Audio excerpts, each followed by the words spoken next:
Let's get straight to it. Yo, this is Set with Set Media, and I'm back with another one for y'all guys. Today we got a great lineup, but first, let's start with Trump's executive orders. Then we got Scott Bessent bringing out or formulating his whole plan, or pretty much laying out his whole plan. Let's get right into it, guys. This is going to be a good one. So we were. I wouldn't have to wait. Make sure y'all double tap that. You look great, fellas. But yeah, many of them, I didn't even realize it at the time, but I visited many of you in the hospital. They did an incredible job. The doctors are absolutely unbelievable, the job they do. So we were having a little meeting, and at the same time, we're signing some very important legislation, what will become legislation. And right now, it's an executive order and having to do mostly with education. And we have our Secretary of Education, Linda McMahon, who's been so incredible over the last few weeks. I've been watching her on television. I'd like to tell her she could do better, but she can't. She's doing it better. So I want to thank you, Linda. Fantastic. And we also have Commerce, and we have Labor with us today. And you have been considering all the hysteria that's going around, ending the DOE. So, yeah, I get it. I get what she's doing the best she can, but she's dealing with a whole lot of crazy libs that's talking about how she's trying to take away lunch from second graders and stuff. It's wild. Thank you very much. And Howard, thank you very much. And we'll take some questions after we're finished. Maybe I'll ask Will to step forward, and you can go through some of these. Also, Lindsay, you'll work with Will, two very talented lawyers, as you all know by now. Thank you, Mr. President. And we'll go through them. And Linda, why don't you come over here? In fact, why don't the three of you come over here? We also have a special guest with us today. Oh, that's right. Annette Albright. Where is Annette? Annette Albright. Charlotte Mecklenburg, school teacher. Very special one. Thank you very much. It's a great honor to have you. You get all sorts of awards for talent. That's good. Thank you very much for being with us. Appreciate it. Thank you. Okay, please. Sir, the first executive order we have prepared for your attention, there are currently laws on the books requiring certain disclosures of universities when they accept large foreign gifts. We believe that certain universities, including, for example, Harvard, have routinely violated this law, and this law has not been effectively enforced. So this executive order charges your departments and agencies with enforcing the laws on the books with respect to foreign gifts to American universities. Okay, thank you. Thank you very much. We'll put it right here. Next for you, sir, university accreditation is currently a process controlled by a number of third-party organizations. That's by statute, by law. Many of those third-party accreditors have relied on sort of woke ideology to accredit universities instead of accrediting based on merit and performance. This executive order affects a number of changes to the university accreditation process, also applies to law schools and other sort of graduate programs. But the basic idea is to force accreditation to be focused on the merit and the actual results that these universities are providing, as opposed to how woke these universities have got. Pretty much how much you guys have retained, what you've been studying, how much have you retained the material instead of how woke you are. So instead of producing woke lawyers, we produce lawyers that actually, know what they're doing. Instead of producing woke doctors, we have doctors that know what they're doing. Instead of having indoctrinated people, we have people who are, skilled. So we're setting up new accreditation pathways. We're charging the Department of Education to really look holistically at this accreditation mess and hopefully make it much better. Will we look into the past people that they've taken? For instance, I hear all about certain great schools, and then we read where they're going to teach people basic math that we could all do very easily, but they can't do. They're, going to the top school, and they come out with a program of teaching basic math to somebody that got into a Harvard or a Princeton or a Yale. Is that part of this? When universities are not performing appropriately, whether that's in admissions or whether that's in their actual instructional activities, that's certainly something that accreditors should be considering that right now we believe they're not doing a good enough job of. And I think Secretary McMahon could probably speak to that What better than I about could. that? So they're allowing people into school, they can't do math, and yet kids who've worked really hard and number one in their class in a high school someplace in New Jersey or in Mississippi, they can't get into the best schools. What is that all about? Yeah, and I think that gets to your policy. Shoot, I'll tell you one reason. One is because a whole lot of foreign countries buy up slots in our universities, and at top dollar. Yes, at top dollar. So the university is more likely to take the student who's getting who's paying top dollar instead of the one who's getting that in-state tuition discount, which is not even really a discount because you're still paying a lot of money. But I'll be honest now, who are these colleges more loyal to if these foreigners coming here and paying, like, I'd say probably like 5,000 to 10,000 more than your average student for tuition? Sir, of meritocracy, that we should be looking at those who have real merit to get in, and we have to look harder at those universities that aren't enforcing that. Okay, thank you. And this pretty much does it, right? Yes, sir. Thank you.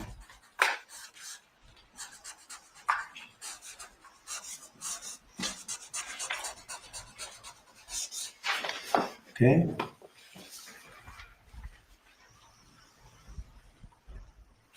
Thank you. Sir, during your first administration, you made promoting historically Black colleges and universities, HBCUs, a major priority. This executive order takes existing law on HBCUs and brings it into effect. We're going to be setting up a White House initiative on HBCUs. The basic idea here is making sure that every aspect of your administration is working to ensure that HBCUs are able to do their job as effectively and as efficiently as possible. Man, because unlike, it's crazy. I actually like that. Trump does understand the importance of education in the Black community.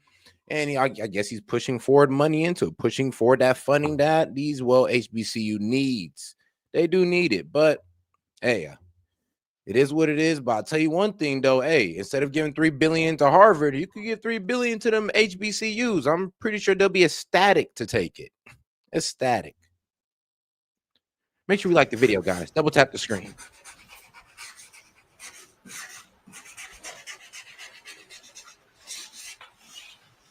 Okay.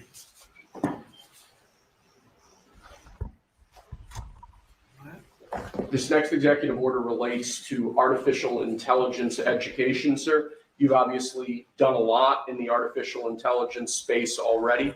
The basic idea of this executive order is to ensure that we properly train the workforce of the future by ensuring that school children, young Americans are adequately trained in AI tools so that they can be competitive in the economy years from now into the future as AI becomes a bigger and bigger deal. That's a big deal because AI is where it seems to be at. Yeah. We have literally trillions of dollars being invested in AI.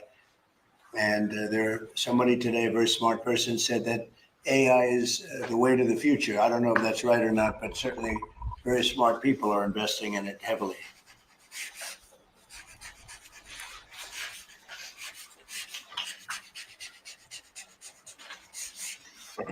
Good. I did say we're going to go ahead and take this whole AI revolution. We got to let the youth know that, hey, yo, look, this whole sociology degree, music arts degree, and all that good stuff, that's about to be useless, okay? So it's best you do get into the STEM degrees, science, technology, engineering, and math, things that, well, I would say AI has yet to be able to take over yet. But right now, the other degrees that I just named are starting to become obsolete. So it's best that we let the youth know now, like, hey, yo, we're going this AI direction. We need to put it into schools, get them acquainted with it. So when they go into the workforce, they're not blindsided by, well, AI.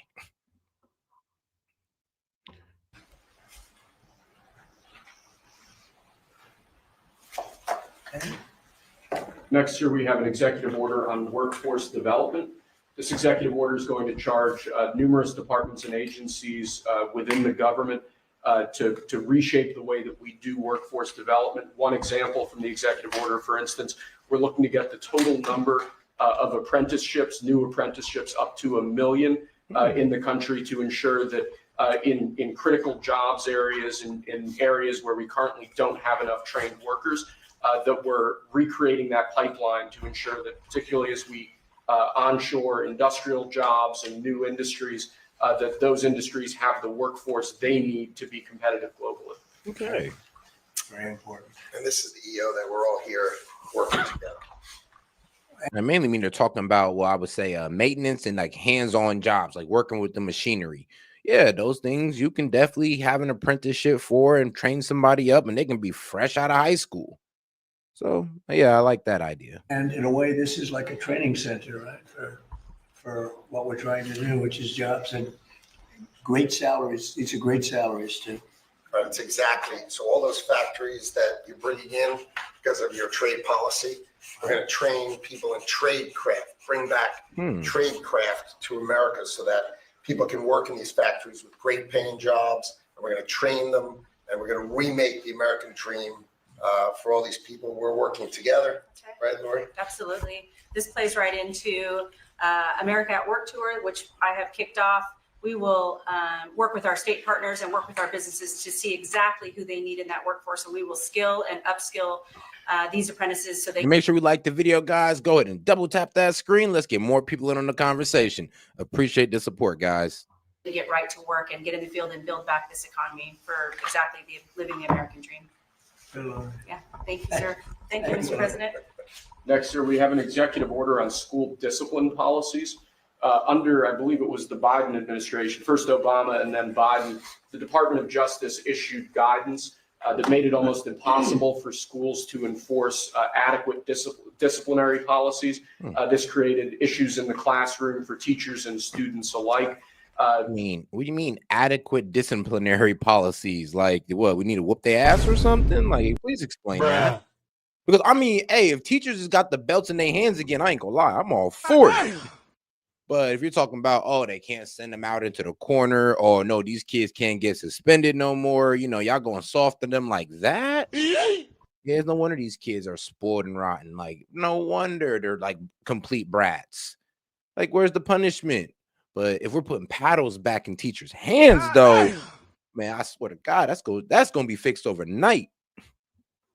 Basically, they focused on CRT and sort of diversity ideology instead of actually just enforcing the rules in classrooms to ensure a safe learning environment. This executive order revokes that prior guidance and puts us back in a place where hopefully the Department of Education can focus on education and teachers can focus on teaching in a safe environment. And this was important for you, Linda, as I understand it. Yeah, absolutely, because it gives teachers the authority now to have discipline in their classroom and discipline the person who is being disruptive. We took that away. Really?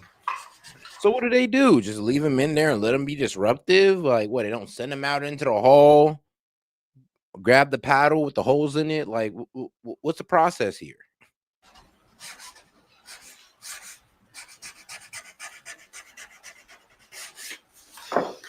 Okay.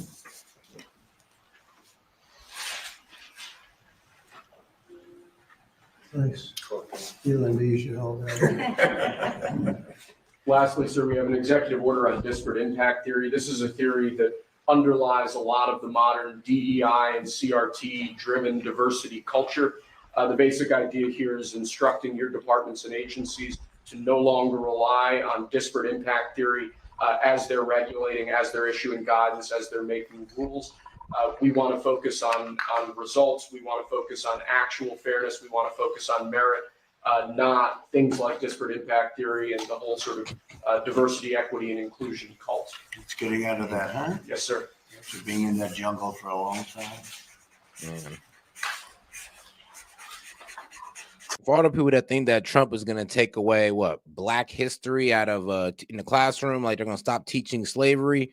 No, they're still going to talk about slavery, you know, teach Black people about their roots and all that good stuff. But what they're not going to do is make critical race theory a thing where it kind of leads to this victimhood of Black students and other minorities. You're not doing that. Okay. Thank you. Very good job. Thank you, sir. Very much. Appreciate it. Very much. Would you like to introduce again Annette, and perhaps Annette wants to say something? How do you do with that? Annette is right here. Yes, Annette, yes, please come over. Would you like to have some comments to make? I know you're a former Charlotte Mecklenburg school teacher. I'm a North Carolina girl, so it's Yes, nice to Newbern. be here. Yes, you're Yes. Newbern. Yes. Thank you so much for having me. Thank you so much. I'm so honored to be here. This has been an 8-year journey for me to raise awareness to the violence that's in public schools and the critical need to. I mean, baby girl, you ain't have to tell me that, man. I already know about the violence in public schools. I've went through it most of my life. Actually, I went through it so much that I grinded hard just so I can make sure I can make it into a private high school. I know the violence. It's a daily basis, and it's on both sides, male and female. They got the gangbangers, they got the messed up kids in there, and they got all the promiscuous women. I mean, boy, trust me. And here's the craziest thing in these public high school. I mean, back in my day, the teachers were at least able to call security and get these kids removed. So I'm only one. If they're saying that there's like a lax policy on this, I can only imagine what's going on now. Even in middle school, it got a bit wild. Elementary, I mean, we were too young to really act out, well, or I say to do crazy things. But as soon as we hit middle school and high school, yeah, that's where all the fights happen, gang banging and hoeing. Address violence in public schools. Again, been doing it 8 years because most administrations like to keep the violence hidden. We have 3 students that should be here with us today. We have Austin McCalf, I'm sorry if I say his name wrong, Serenity Baker, and Nizir Taylor from Charlotte, North Carolina, who was shot in the back as he was getting off of a school bus because they thought he was a part of a big brawl that happened inside a public high school. Yeah. So this is very important and critical legislation that we have to keep our educators safe. We have to keep our students safe, and public schools. Hey, there's actually been riots that's happened in like public schools. And what's sad about these riots is that innocent kids get hurt. I mean, like, it could be a gang fight, it could just be a fight that got out of hand, and innocent kids are getting hurt who'd have just walked into the lunchroom, who'd have just walked in late to school, and they're catching a fist to the mouth. Trust me, I've actually heard about it from one of my older friends. But yeah, you could walk in and catch a fist to the mouth just because something popped off before you even got there. And this is the environment that, well, the public school kids go through. It's a very hostile environment, and it's kind of weird. It kind of prepares you for prison if you really think about it. Have to be safe environments. So I think, like I said, I've done this journey alone. I've been on it, but I have a whole team behind me now. I spoke at the RNC, and I told millions that Donald Trump and his administration was going to make schools great again. And I feel that we're on the right path, and I'm just honored to be here. Thank you.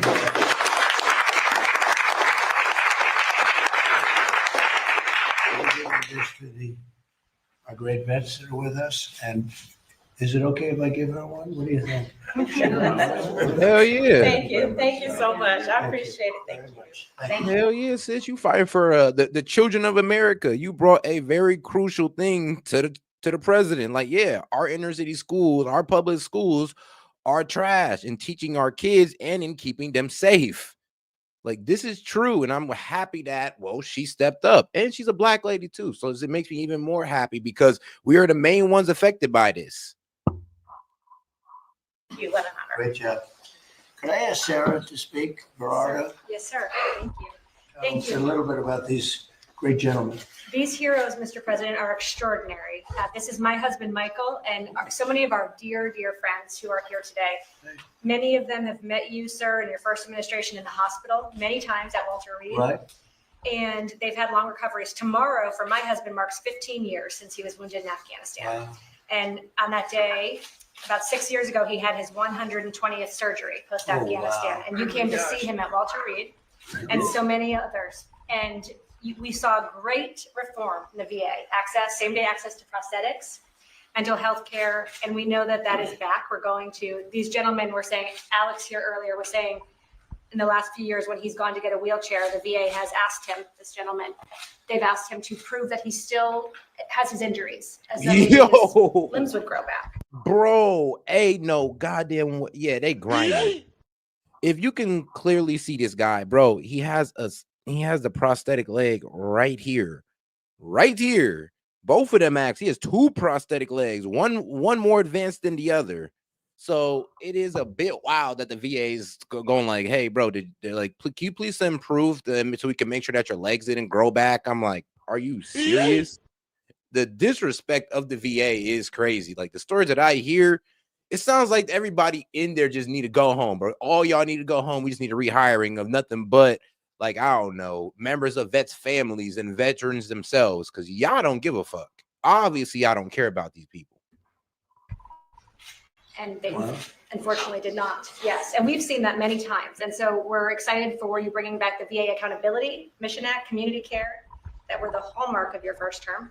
And we're so excited, sir, to be here. We're honored to be here. And thank you for all you do for our nation's heroes. Thank you. Who's that picture on there? That is Joe Biden, and it says, "Let's go, Brandon." I'm saying, what was that picture? I told him he wasn't allowed to ask you to sign it. That's very good. Well, thank you all very much. Would you like to say anything, fellas?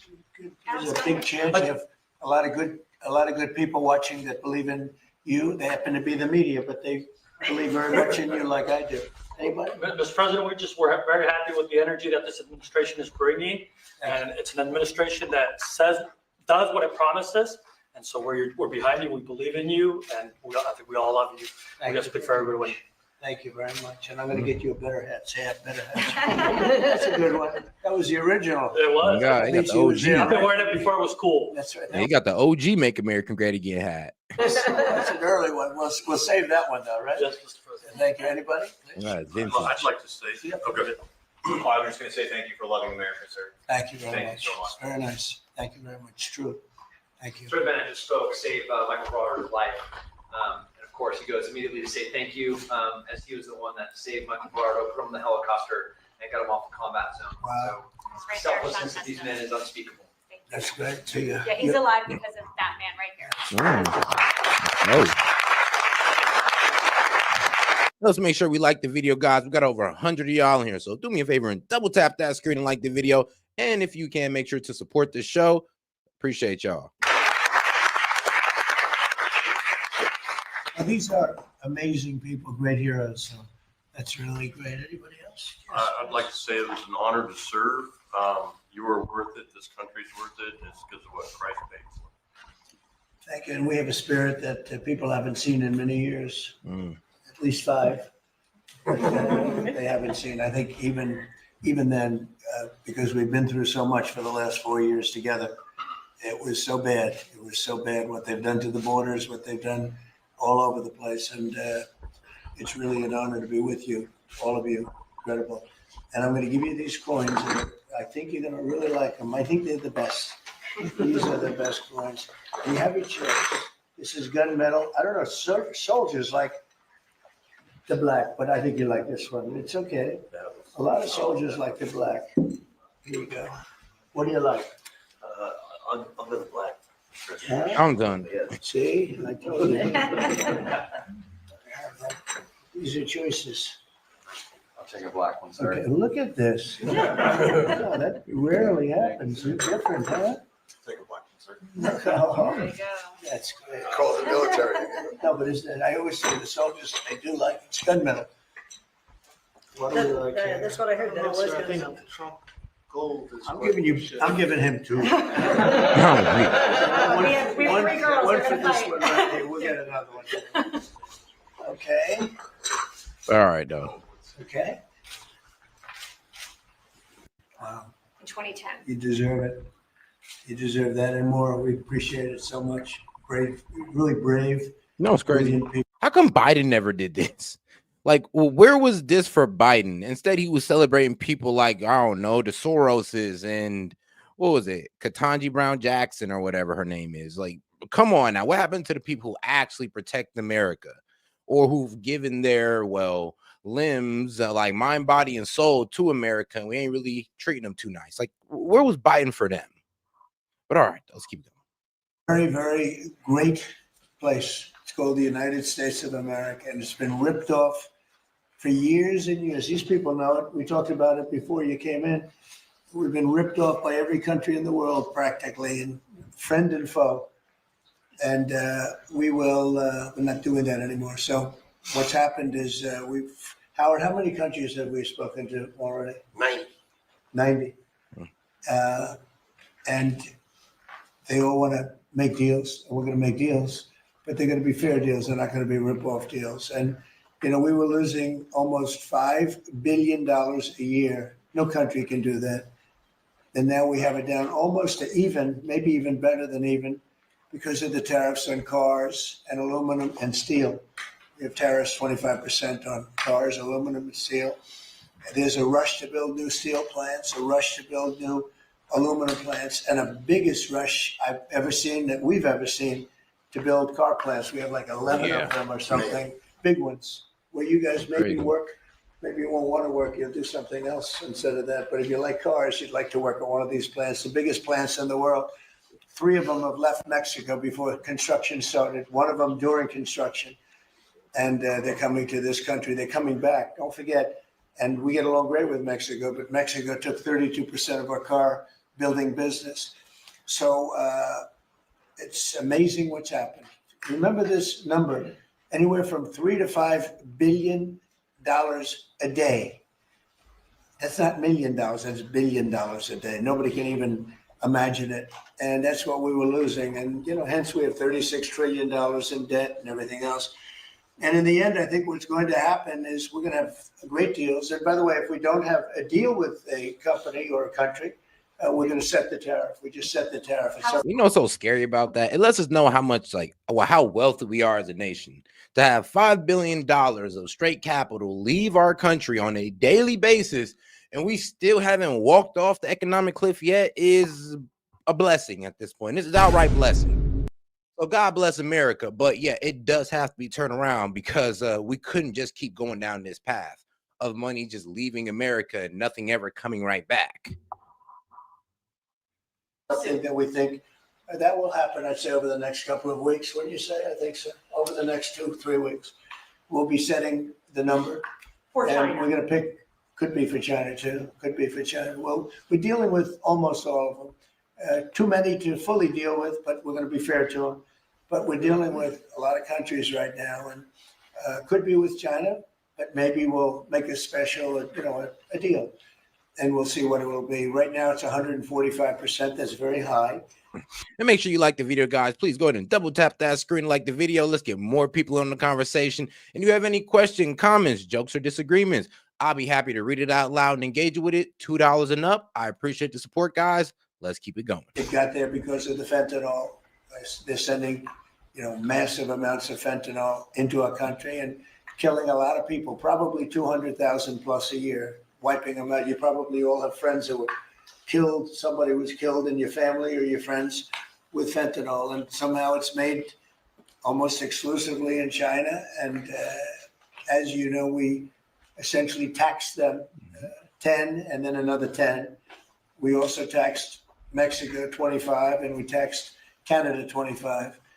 And that's the kind of money that's what's pouring into our country right now.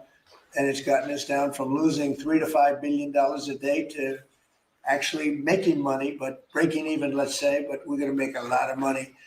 And that money is going to be used to reduce taxes. We're going to get big tax breaks. We're going to, there was a time, I said it this morning, I think some of you were there. There was a time from 1870 to 1913, it's a long time ago, we were an all tariff nation. Foreign nations paid taxes. They paid money to us in the form of tariffs.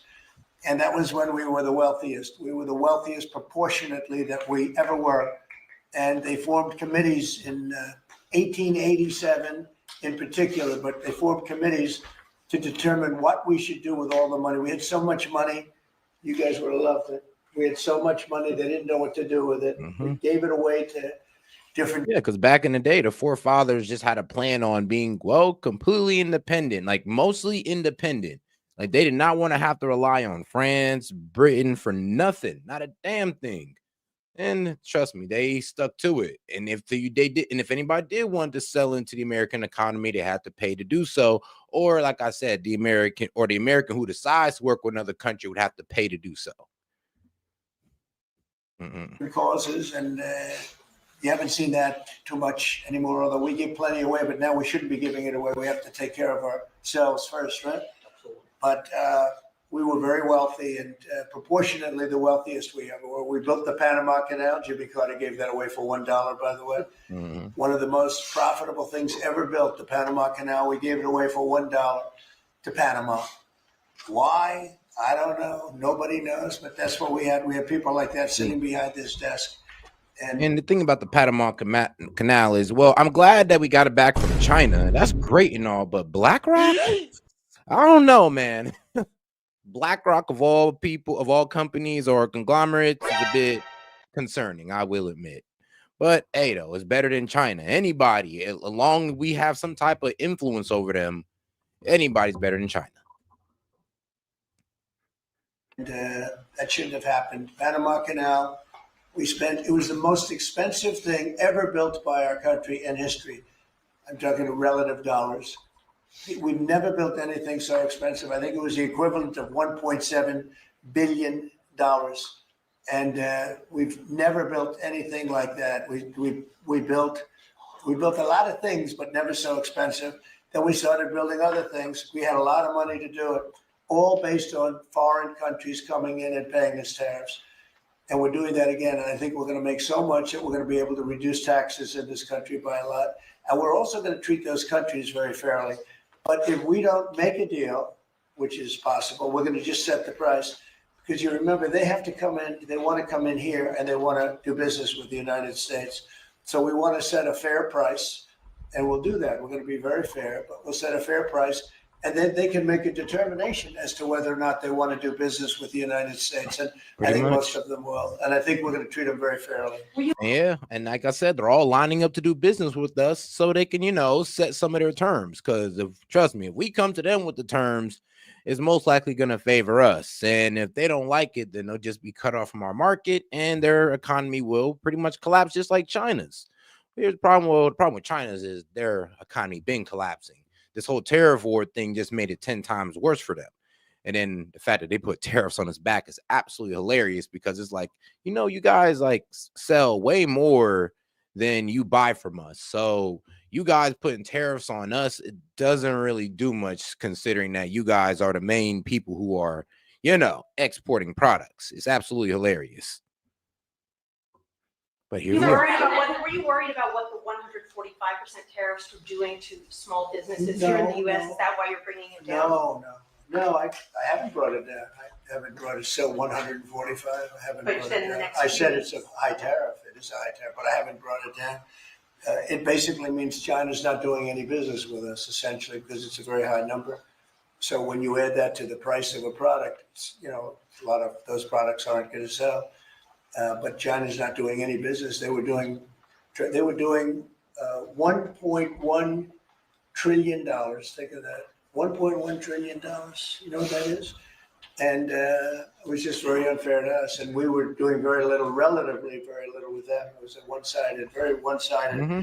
But we get along. I get along very well with President Xi, and I hope we can make a deal. Otherwise, we'll set a price. And like what we was getting from them was like $400 billion worth of business, products, however you want to, frame it.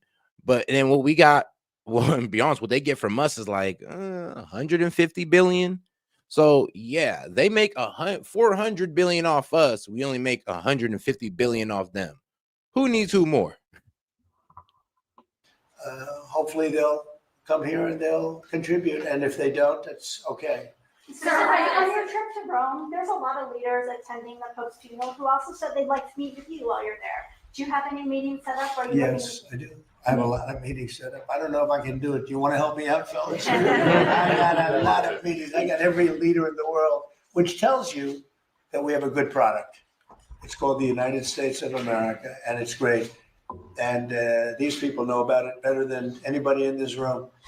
But we have a great place, and it should be a lot greater.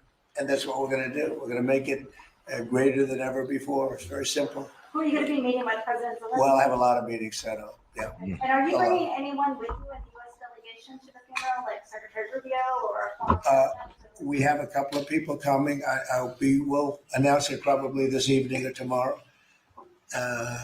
First Lady's going, and some people are coming with me from staff. But we'll have a number of people going. It's going to be, I'm sure it's going to be a beautiful ceremony. So I had one on Ukraine, but I wanted to ask you one about veterans since they are here today, and thank you for your service and sacrifice. I wanted to ask you about the cuts that have been made, including with the VA. Can you assure that veterans like these men here, those that have been suffering from mental health issues or burn pits, for example, will be taken care of even with the cuts? In fact, they will tell you it's been better with me than any president in history. We had a 92% approval rating, which is unheard of, up 50 points from the previous administration in my first 4 years. And we're doing better now. And in fact, now they have something to call in doctor stuff where it's really become, modernized and great, where you don't have to go and travel sometimes long distances to get to a clinic or get to the VA. And I just heard this morning, I was listening to Doug Collins, who's the secretary, who was being interviewed, and the numbers are incredible. The approval ratings are the highest I've never heard numbers like this. It's better than the first 4 years. So no, there's no group of people more important than the people in this room. And I'm not talking about the media.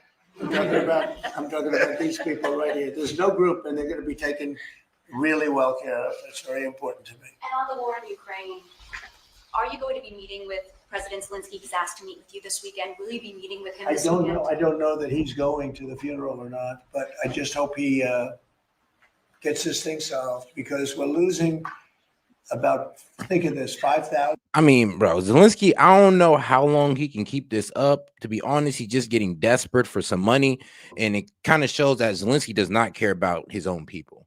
If he honestly cared about his own people, he'd have been stopped the war with Russia. He'd have been conceded his land. I'm gonna be honest with you. At this point, Russia has all the leverage. The only, to be honest, the only leverage that Ukraine had was U.S. stepping in to negotiate. That was it. Other than that, Putin don't even want to talk to Zelensky. He don't even think Zelensky should be in power. And some people, a small group in Ukraine, is now starting to see Zelensky as a dictator because, he had to hold elections and all this good stuff. And in defense of Zelensky, which I rarely do, he is under martial law right now. I was saying 2,500, and everyone was telling me that's low. 5,000 soldiers are being killed every week, approximately. Think of that. Every week, 5,000 soldiers. But let's say from 3,000 to 5,000 are being killed. They're Russian and Ukrainian. They're not Americans, but they're Russian, but they're people.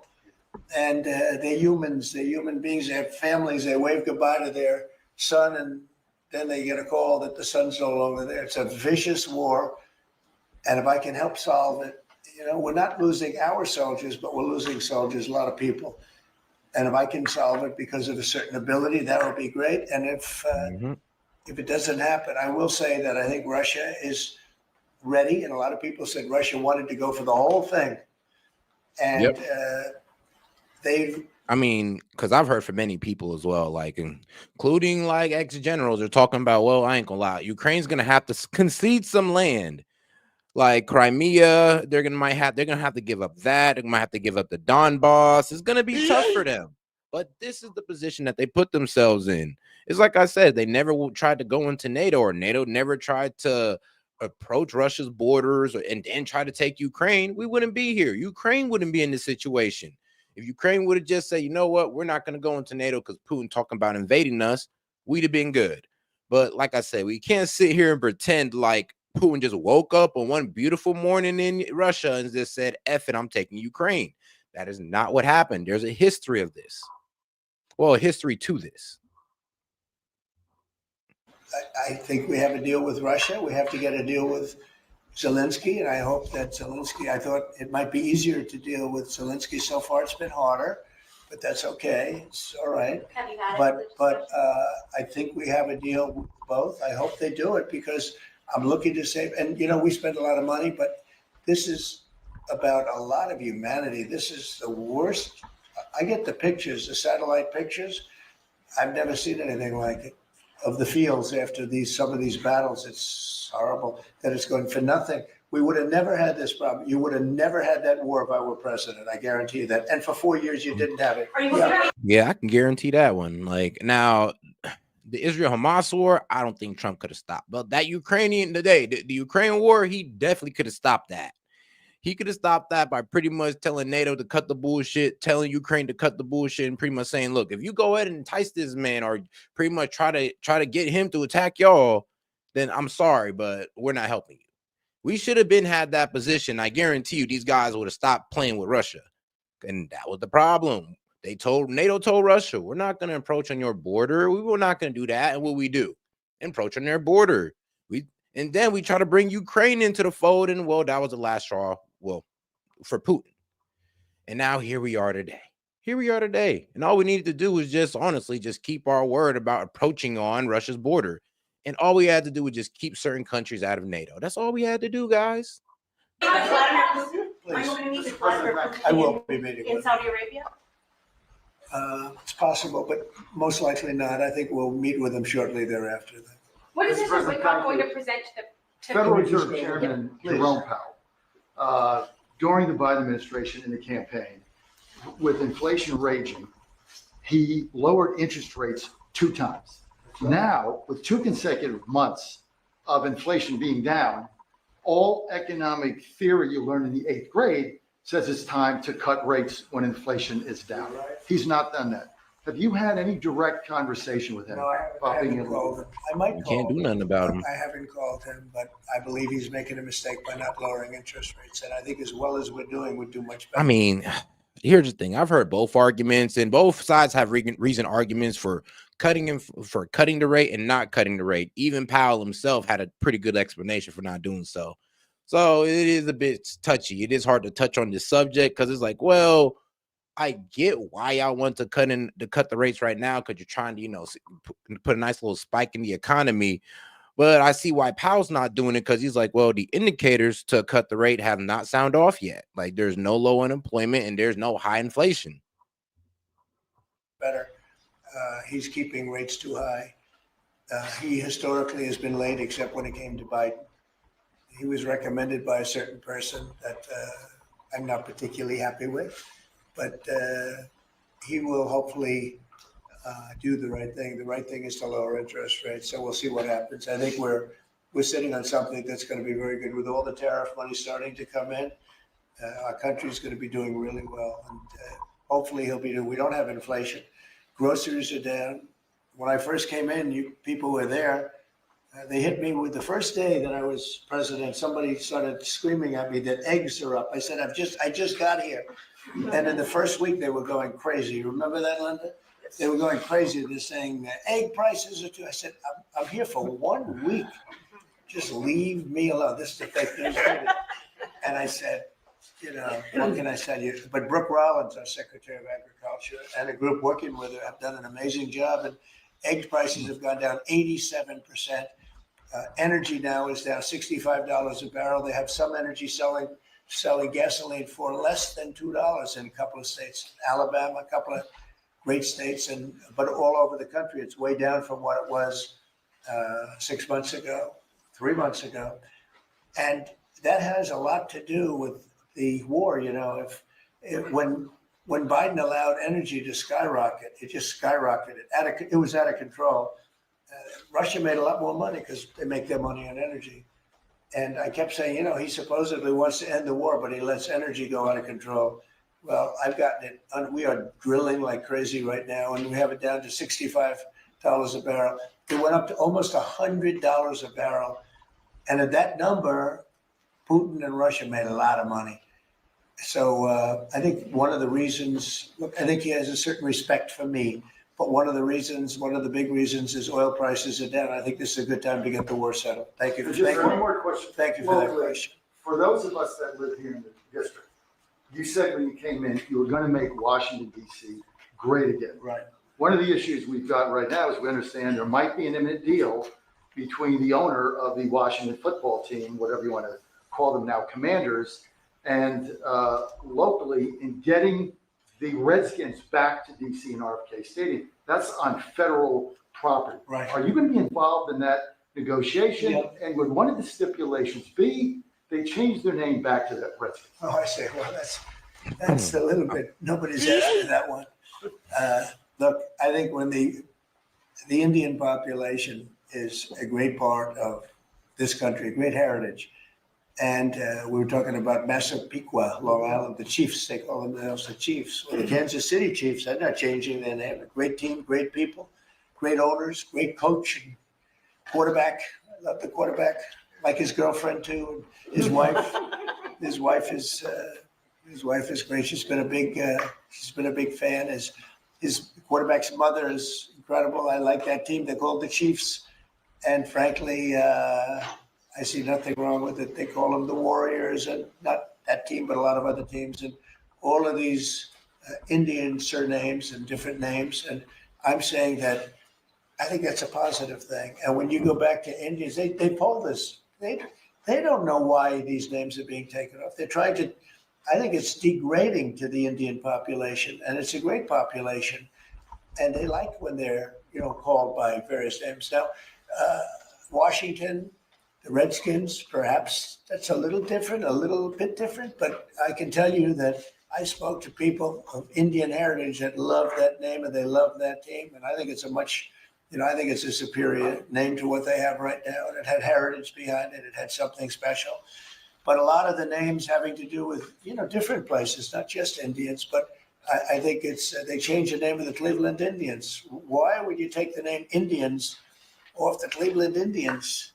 And now it's called the Cleveland something else. Guardians. Right? Guardians. It just doesn't make sense to me. So, we're about bringing common sense back to this country.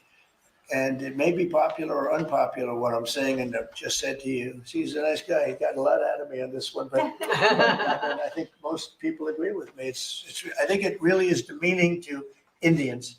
But to change the name of the Cleveland Indians, as an example, to the Cleveland Guardians is not the same, and I'm sure it has an impact on the team. Sir, thank you, sir. Elon Musk said he'll be stepping back from his work with Doge a little bit and only be dedicating maybe a day or two a week to it. How long would you like to see that continue, and how involved would you like to see him continue to be after? Well, first of all, I can't speak more highly about any individual. He's an incredible guy. He's a brilliant guy. He's a wonderful person. Actually, let's get a little bit more into that whole, Elon Musk leaving, because, I kind of get it. One, his Tesla stock is taking a plunge because a whole bunch of crybaby libs want to attack people that are driving his cars. I mean, how pathetic is that? Like, you actually got to attack people because you disagree with them? Hilarious. Or the fact that, honestly, to be honest, I think that Elon Musk should probably sue mainstream media for spreading this ideology that, spreading this lie that, he's gonna cut Social Security, he's coming after our benefits, guys, which was a complete lie. And when he was cutting Social Security, he was cutting the fraud out of Social Security, the Social Security numbers that was recycled to illegal immigrants, illegal aliens. So yeah, I think honestly he should low-key get a defamation case going, because that's one of the main reasons they was attacking this man's cars. And it is a bit sad that, like I said, liberals got to lower themselves to this. It's like, why are you vandalizing other people's cars? Like, what sense did that make? Are you guys okay in the head? Like, no, for real. They tangoed, they torched, and Tampon Tim even rooted for the stock to crash. The left did everything they could to destroy Tesla as a way to stick it to Elon and Doge. But now they won't have old Elon to kick around anymore. Musk says he's ready to ride off into the sunset after Doge claims it saved American taxpayers $160 billion and counting. Starting probably in next month, May, my time allocation to Doge will drop significantly. I'll have to continue doing it for, I think, probably the remainder of the president's term, just to make sure that the waste and fraud that we stop does not come roaring back. I'll be allocating far more of my time to Tesla. And now that the major work of establishing the Department of Government Efficiency has done. But whose dealerships will the left graffiti now that boogeyman Musk is going away? And what electric cars will Walt staffers vandalize and get away with it? And who will arouse Joe Scarborough? The last thing this guy needs to do right now when he's getting pounded, what has he lost, 150 billion dollars? Like, it is time to go back to your day job. Elon went with the chainsaw and the drama. Man. And I think Honestly, I consider it admirable. My man pretty much came into the government, save Americans dollars, save American taxpayer money, and then he loses money while doing it. Loses money. And this whole initiative is on his back, and the man loses money doing it. I promise. Every time y'all are trying to say that Trump is for the rich, or Elon Musk is trying to cut money for his $1 billion friends, you guys sound more and more stupid off the fact that y'all are bragging about him losing money doing this. ultimately it's reflected in these polling numbers. We're seeing this is just not a popular move. He is not only like very sinister and has no idea what he's doing, and people are like, oh no, he absolutely knows because he's the richest man in the world. Like, yes, he knows how to hire smart people, but don't conflate that and believe that he is the genius, because he ain't. You know, I don't know about that. I'm pretty sure Elon could walk, well, I'm gonna be real with you, walk circles around anybody when it comes to either computer science, coding, space travel. Let's be honest. So are we really gonna sit here and try to call this man dumb? One of the richest people in the world, and not like off clothing, not off like sales like Amazon, but we're talking about off, well, intellectual, I would say, well, intellectual findings. This man literally found a better way to do, well, to shoot rockets into the air and catch them back. A more, I say, efficient way. We got to give him credit for that. And that takes a pretty smart person. And then even if it wasn't him coming up with the calculations, it takes a smart person to actually understand that, you know what, I don't know everything. Let me go out there and find the people that do. That's also a smart and humble man. But I don't know, man. You Liz wouldn't know anything about being humble. I'll tell y'all that. Oh, Harold, it seems like the Dems don't achieve anything. And when somebody tries to do something like Elon did, they root against him. You can't be for that, can you? When you see that, like, we're dealing with a problem, which is economic collapse, which is the reason for Doge. Why would you root against that? Why would you, Harold, root against that? So it's good to be back with you, and you haven't lost your fastball. I can see the. I'm not rooting. I never root against any great American company or great American business guy. I can disagree with him, and I think those in Congress, Democrat and Republican alike, have disagreed with Mr. Musk. But let's get to the positive. Doge has been a great effort on the part of the White House to try to help highlight redundancies and highlight inefficiencies in our government, even to highlight ways in which we can think about reimagining agencies to do better things with less money. I've always thought that the real opportunity for anyone that want to look at government efficiencies was to say, we scale what's working, be it tax cuts or spending, we reform what can be fixed, and we scrap what's not working. And they have not done all of that. It appears, at least according to our notes, that according to what Mr. Musk has been able to do with Doge, they've estimated they're going to save some $150 to $160 billion. We'll see if that's the case, which works out to be about $1,000 per taxpayer. We'll take the savings. Now, I wouldn't blame it all on Dems. I mean, there are reports in newspapers today showing that Mr. Musk had disagreements with one of our old colleagues, Mr. Duffy, the Secretary of Transportation, and even the Secretary. No, nobody gonna blame Dems for all the waste and fraud that goes on in the government. A lot, like, just be real, a lot of this was done under the Republicans. So, but the problem is we're blaming the Dems because you guys are kicking, screaming, crying, and misinforming the people just because we're looking through the budget, just because we're looking through where you guys have been, well, sending our taxpayer dollars. You guys control the budget, but you guys couldn't come to the people and talk about all this waste and fraud going on. We have to have somebody from outside the government come in and expose what you guys failed to tell us about. That's why we blame the Dems. It's not about the waste and fraud that been in there. I mean, you could contribute that to both sides, but the fact that you guys are crying about it, the fact that you guys trying to say it's unconstitutional to save taxpayer dollars is hilarious. And it's, like I said, it shows where y'all really align with. It shows who you guys align with. And it ain't the American people. I'll tell you that one. I'm not talking about you liberals in the chat. I'm just talking about the Democratic politicians in Congress who's kicking and screaming over this. Treasury. He and Mr. Bessent apparently, according to press reports, and you can't always believe those things, but according to press reports, they had their differences. I hope the real legacy of this, Greg, is that Mr. Trump will now ask all of his agency heads to bring to him budgets that cut 2 to 4% of budget, 2 to 4% of spending from what they spent last year, and explain why, and then go before the Congress and do that. That's the process by which this works. So I congratulate him. I think he's leaving for a variety of reasons, not just because Jasmine Crockett said those things, and maybe even because he wants to get back to his company and get his company roaring again like it was over the many, many years before he joined government. You know, Jesse, this is shocking to politicians because they never know when to leave. You know, Musk understays. He doesn't overstay. You know, you could just ask his baby mamas. How many? 14. 14 and counting. I don't know. Probably more. So it's the contribution that he made is not how much he saved the taxpayers. It's exposing how much Democrats stole from the taxpayers. It's so easy. It's only 3 steps, Greg. You are a Democrat, you know a Democrat in DC, and you get them to send you money. That's how it works. And someone got $1 million to clean up a beach. Now, if you get a DEI or DUI or DWI,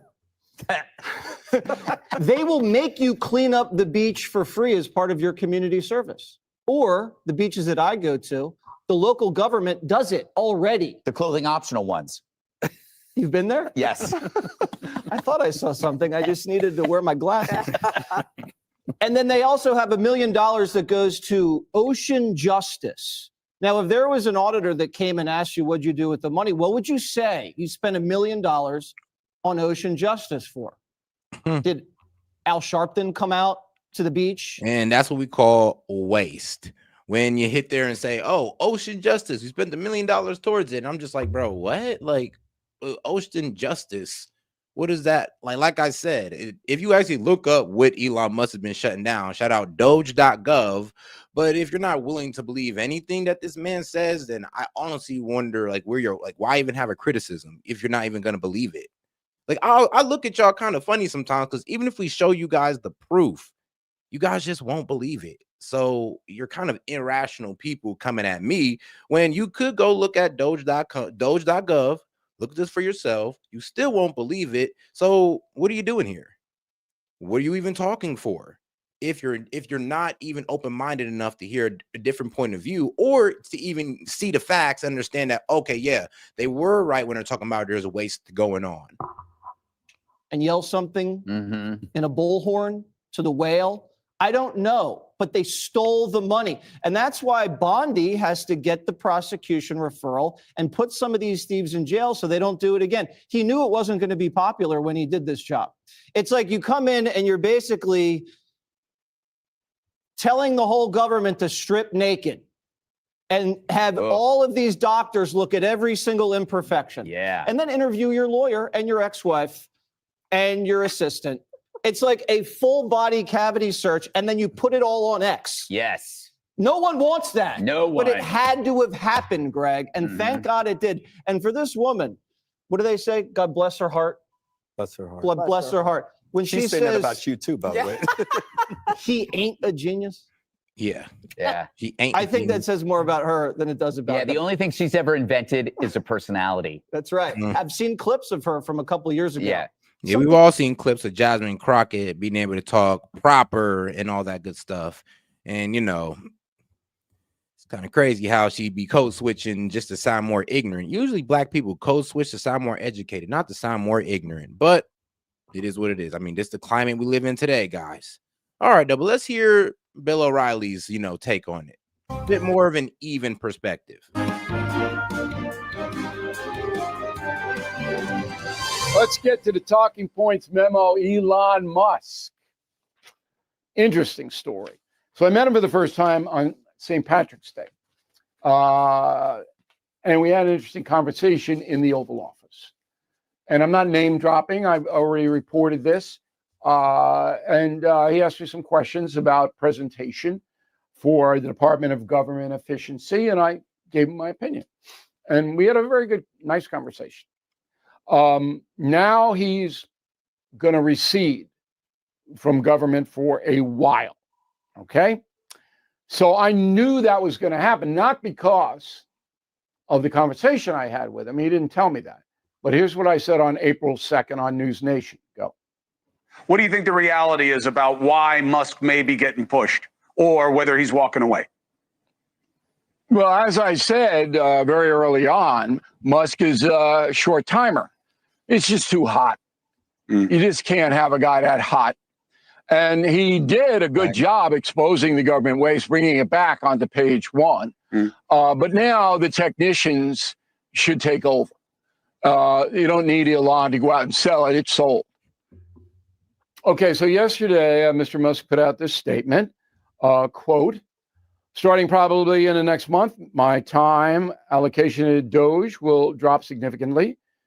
I'll have to continue doing it for anywhere probably the remainder of the president's term, just to make sure that the waste and fraud that we start does not come back, which it will if it has a chance. So I think I'll continue to spend a day or two per week on government matters for as long as the president would like me to do so, and as long as it's useful. But starting next month, I'll be allocating far more of my time to Tesla.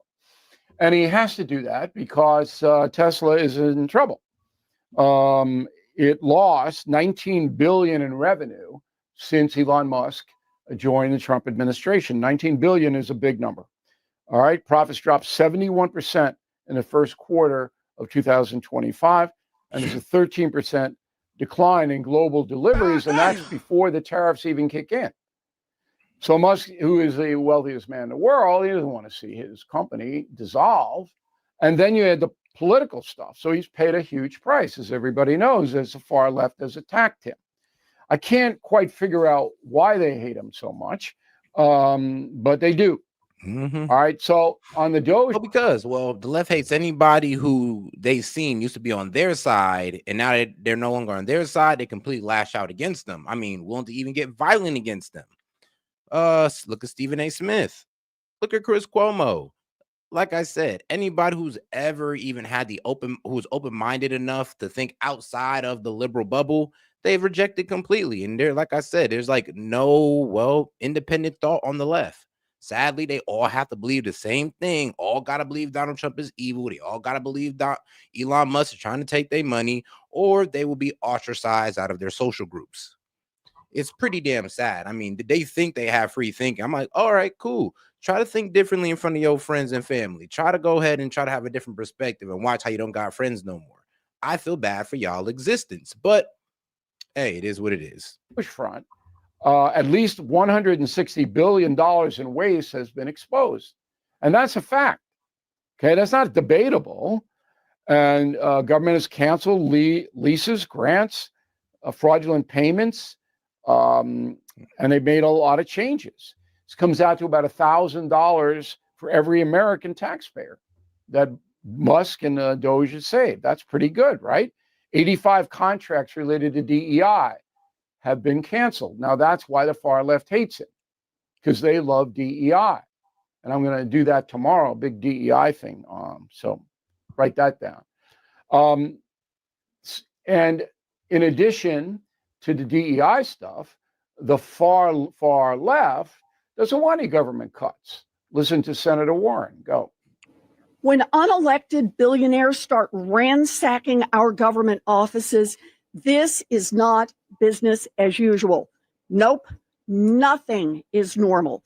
We are living a nightmare created by Donald Trump and Elon Musk, and we need to wake up. By waking up, she's sending a signal to attack Musk, which people have done by destroying Teslas and other things like that. I hold Warren and Bernie Sanders and AOC accountable for this hatred. I do. They incite it. There's no doubt about it. And here's an interesting question. So we have a $37 trillion debt, right? And these far left loons, they don't want to. Oh, guys, let's make sure we double tap that screen, like the video. Let's get more people in on the conversation. Appreciate the support, by the way. And if you have any questions, comments, jokes, or disagreements, I'll be happy to read it out loud and engage with it. Just $2 and up. Appreciate the support, guys. Let's keep it going. But any of it, I shouldn't say that. They cut the Defense Department. Okay, that they do that. But they don't want to do any of the wasteful spending. They want to send money to BNMR and all of that stuff. But what was President Biden's plan to bring down the $37 trillion debt? What? There was no plan. There wasn't even an effort to come up with a plan. Biden was the biggest spending president in American history. He just wants to spend and spend and spend and spend. They don't care because they buy votes.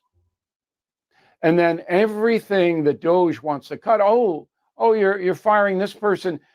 This third grader won't get dessert, or this old woman won't get this, or won't get. It's easy. It's easy. That's what I'm saying. They fear monger on stuff like, we're closing the Department of Education. Well, how is our kids going to be educated and all this crazy stuff? It's like they don't even listen to the plan. It's like, they said they're going to reallocate some of the funding we all put into the DOE and reallocate it somewhere else because $250 billion was being spent on these guys and only 25% was actually being put towards, our children's education. That's why it had to go. So I remember them pretty much saying they just split up all the programs and pretty much sent it off to their respective departments. Like I believe school lunches went to agriculture, Department of Agriculture. So yeah, everything is just fine. All right, when you cut, some people are going to be inconvenienced. All right. So summing up, Doge is a success. Look, Elon Musk, you like him, you don't like him, doesn't matter to me. I think that what he has accomplished is definitely worthy. And that's a memo. Tariff latest. Now, this story got buried. Nobody reported this. I bet you don't know this. Switzerland has announced that is going to invest $50 billion into the USA. Okay. Roche Company, it's a pharmaceutical giant based in Basel, Switzerland, is immediately going to start putting plants and things into the USA. This is huge because we need to be self-sufficient in pharmaceuticals. We need to have them made in the United States, not in China. Yep. Okay. Did you hear? People don't talk about that though. People don't talk about how Sweden done cut a deal with us on pharmaceuticals. What about the trade war? Like, what about this trade war, guys? What's happening with Trump? I heard he folded. No, we didn't fold. I ain't even gonna call you an idiot. I'm just gonna say that you didn't pay attention. When this man was low-key laying it out, he pretty much said it is meant to pretty much bring people to the negotiation table. And that's exactly what it did. It brought all these countries to the negotiation table and we're hashing out the deals one by one. So for JD Vance just came out about India. He's telling you about Sweden. Donald Trump was right there with the prime minister of Italy making the deals. So I honestly don't know what y'all are talking about because it's kind of crazy. I can just see that you guys don't pay attention. And that's why I don't know what y'all are talking about because you don't pay attention because the evidence is right in front of you. But you hate Donald Trump so much you won't even look at the proof because, Donald Trump faces in the proof of him actually meeting with these people. Hear the story? No, he got nothing because it helps Trump. But that is happening. And that's pretty damn impressive. Okay. Now, Mexico is the first trading partner, largest for the USA. Switzerland is second. We take a lot of stuff from Switzerland, but now it's coming here because of the Roche company. Yep. New poll. And that's what I'm saying. A lot of these corporations are also getting it too. They're like, okay, yeah, if I want to continue having business in America, which my whole corporations hinges off of, it's not like they don't have to take all of their business out of Sweden, but they do have to cut it up now. They do got to go ahead and send some factories over here, put some jobs over here in America, and we'll be good to go. That's all y'all got to do. It's not like we're trying to drain all these countries of their jobs. Like, no, we're just trying to have these corporations split it up and let it know that you can still have some profitability, manufactured in our country. That's all. On economics, Reuters, so poll. Okay. 4,306 U.S. adults. First question. What share of Americans approve of the president's handling of the economy? Approve 37%, disapprove 51%. Second question. What share of Americans approve of the president's job performance? Approve 42%, disapprove 53%. Most other countries, including America's traditional allies, do they take advantage of the USA? Agree 48%, disagree 34%. That's interesting. Final, Trump's actions could make it harder for us to live comfortably In retirement, agree 52, disagree 31%. All of that is because of the stock market. Talking Points memo tomorrow will be on the stock market. Yeah, for sure. Okay? Because again, today, all over the place. It's up 1,000 points, and it goes down a bit, then it goes in, and it goes out. All of that polling from Reuters is about people losing money on paper. And they're afraid. And you have a right to be afraid. I'm not one of these guys that go, what's the matter with you? No. You worked hard for that money. I worked hard for the money. I look at it, I go, ooh. Now, I'm not afraid, but I'm not happy. Okay. Tomorrow, an interesting show. A new administration will be sworn in soon, as we all know, but who knows what could happen before that? I'm not taking any chances, which is why I have an emergency food supply from my Patriot Supply. I mean, shoot, trust me, I do too. I do too. But all right, though. My bad there. But all right, guys, let's be honest about a couple things here. One, Elon Musk had to step away from Doge because liberal lunatics are on the rise. Two, the tariff plan, well, let's be real, guys. And I'm talking about, the Trump supporters or the conservatives, those who agree with me. It's really hard to bring this across to liberals because they weren't paying attention. It's like, think about it like this, dog. It's like you're in a game, you're a basketball game. You're the coach, and you're explaining the plan. But you got one player that's la-di-da-di-da, not paying attention, saying, fuck the coach, I don't even like the coach. Then when they hop out there on the field or the court, they don't know what the fuck going on. That's liberals. That's liberals. They're the disgruntled player who's mad at the coach, so they didn't listen, and now they're in the game and they don't know what the hell going on. That's why it's hard to talk to you guys, because you don't know what is actually going on. We explained the plan. Trump explained the plan over and over again. Scott Bessent explained the plan over and over again, but you did not pay attention. And that's why we look at y'all crazy when y'all say he folded. I'm like, how did he fold? Like, he got exactly what he wanted. But like I said, you guys are just, like I said, a lost player out on the field who didn't want to listen to the coach. Shame on you. Come in rugged, weatherproof con. Again, please visit preparelikebill.com to order your phone.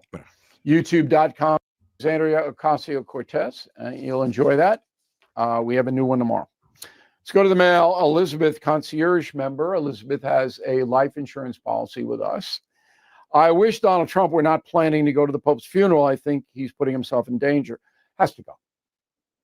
Has to. The most powerful man in the world is no choice. And I don't think the security would be lockdown security. Stephen, Bill, a recession feel, as you put it. Trump, the candidate, made promises during his campaign. The one issue that will define him, however.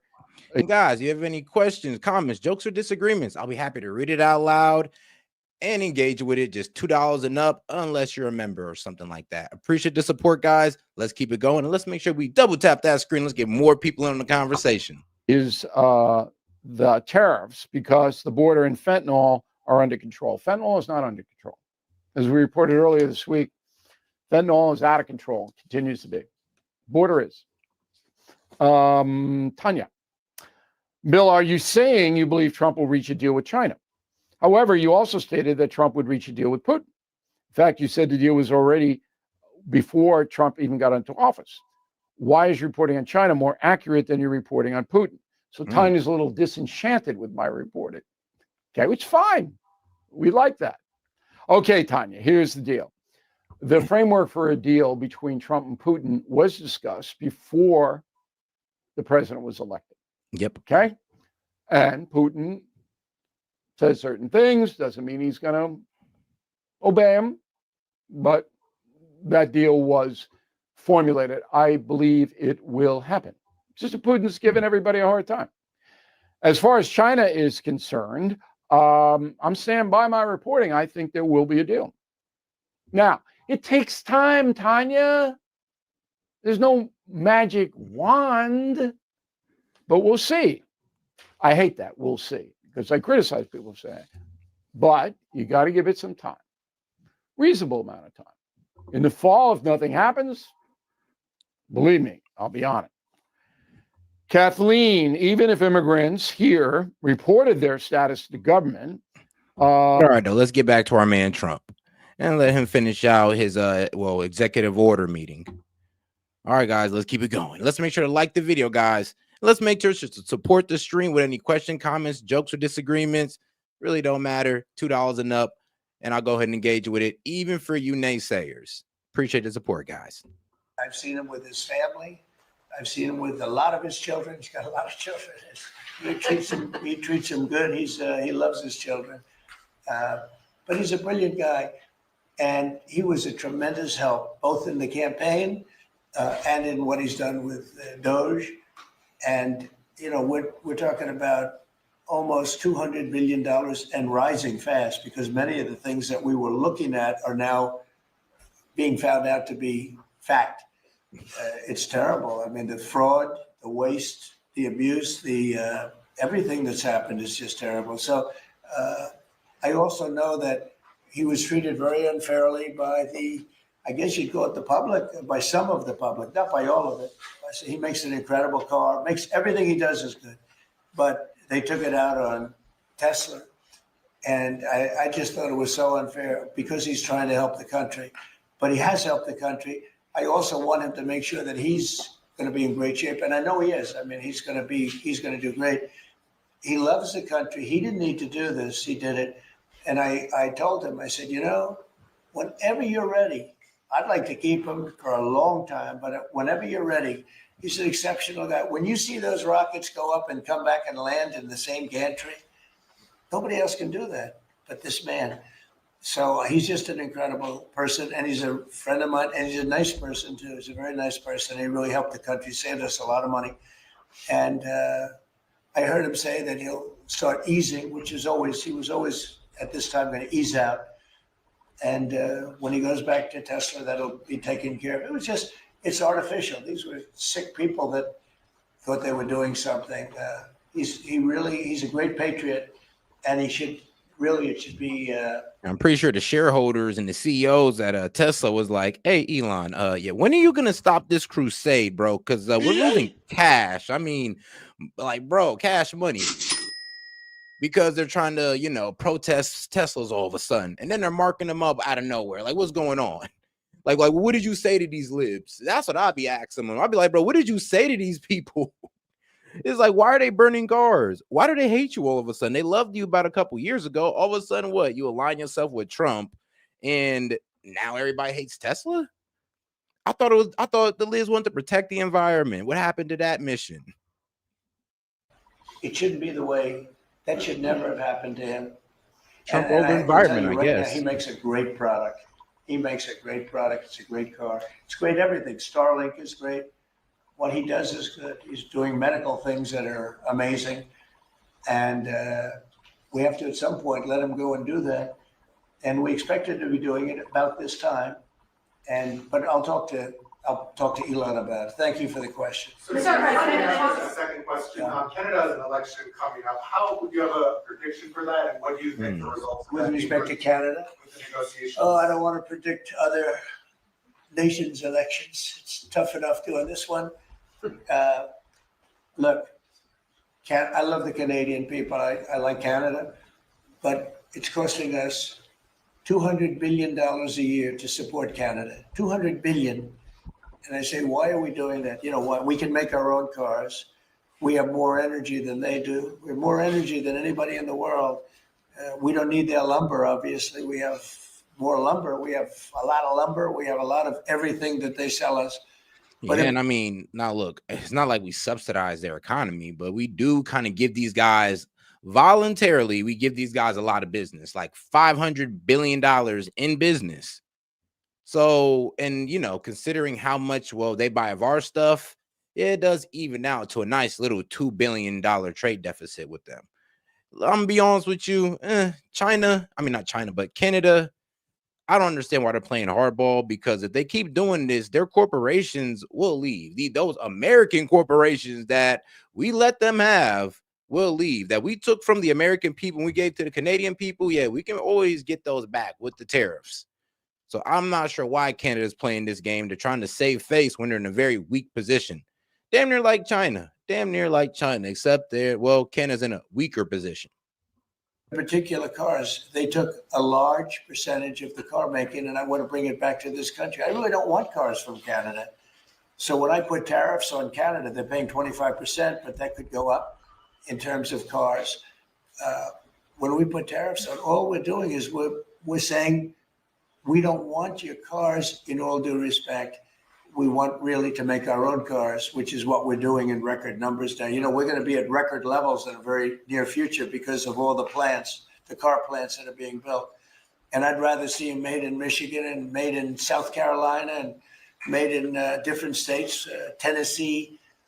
We have a lot of great car making states, and we have some that aren't car making yet, but they will soon be car making states. And that's what I want to see for our country. At the same time, I want to help Canada. I have spoken to the current Prime Minister. He was very, very nice, I will say. Very nice. We had a couple of very nice conversations, very good. But I don't think it's appropriate for me to get involved in their election. Bro, I'm sorry, but that was the most idiotic statement. I know you do not speak for Aussie. We know you don't. Y'all are funny as hell, bro. Aussie, you think we give a know what? Okay, bro. Okay, bro. Is Australia even a major global player in anything? And also, y'all need us just as much as we need y'all as well. Ain't nobody safe from the might of the American buying power, my friend. So that was a very ignorant statement you just said that, oh, we just won't deal with y'all. I guarantee you, if I look up what Australia's doing right now, I guarantee you're still buying our planes. I guarantee you're still buying weapons. I guarantee y'all still deal with America in some way, shape, or form. So let's cut the bullshit. Let's cut the bullshit. I mean, trust me, y'all need us. I'm sorry, guys, but y'all need our buying power. But here's the problem, though. Because you guys need our buying power and you don't really have too much to sell to us, we're in that position. Now, you trust me, in Australia, they're not China. They're not a production power, and they're not a selling power as well. Calm down, my friend. Nobody really cares too much about what y'all doing in this trade war. Actually, y'all kind of just aligning with the EU and just, giving us a deal that we won't.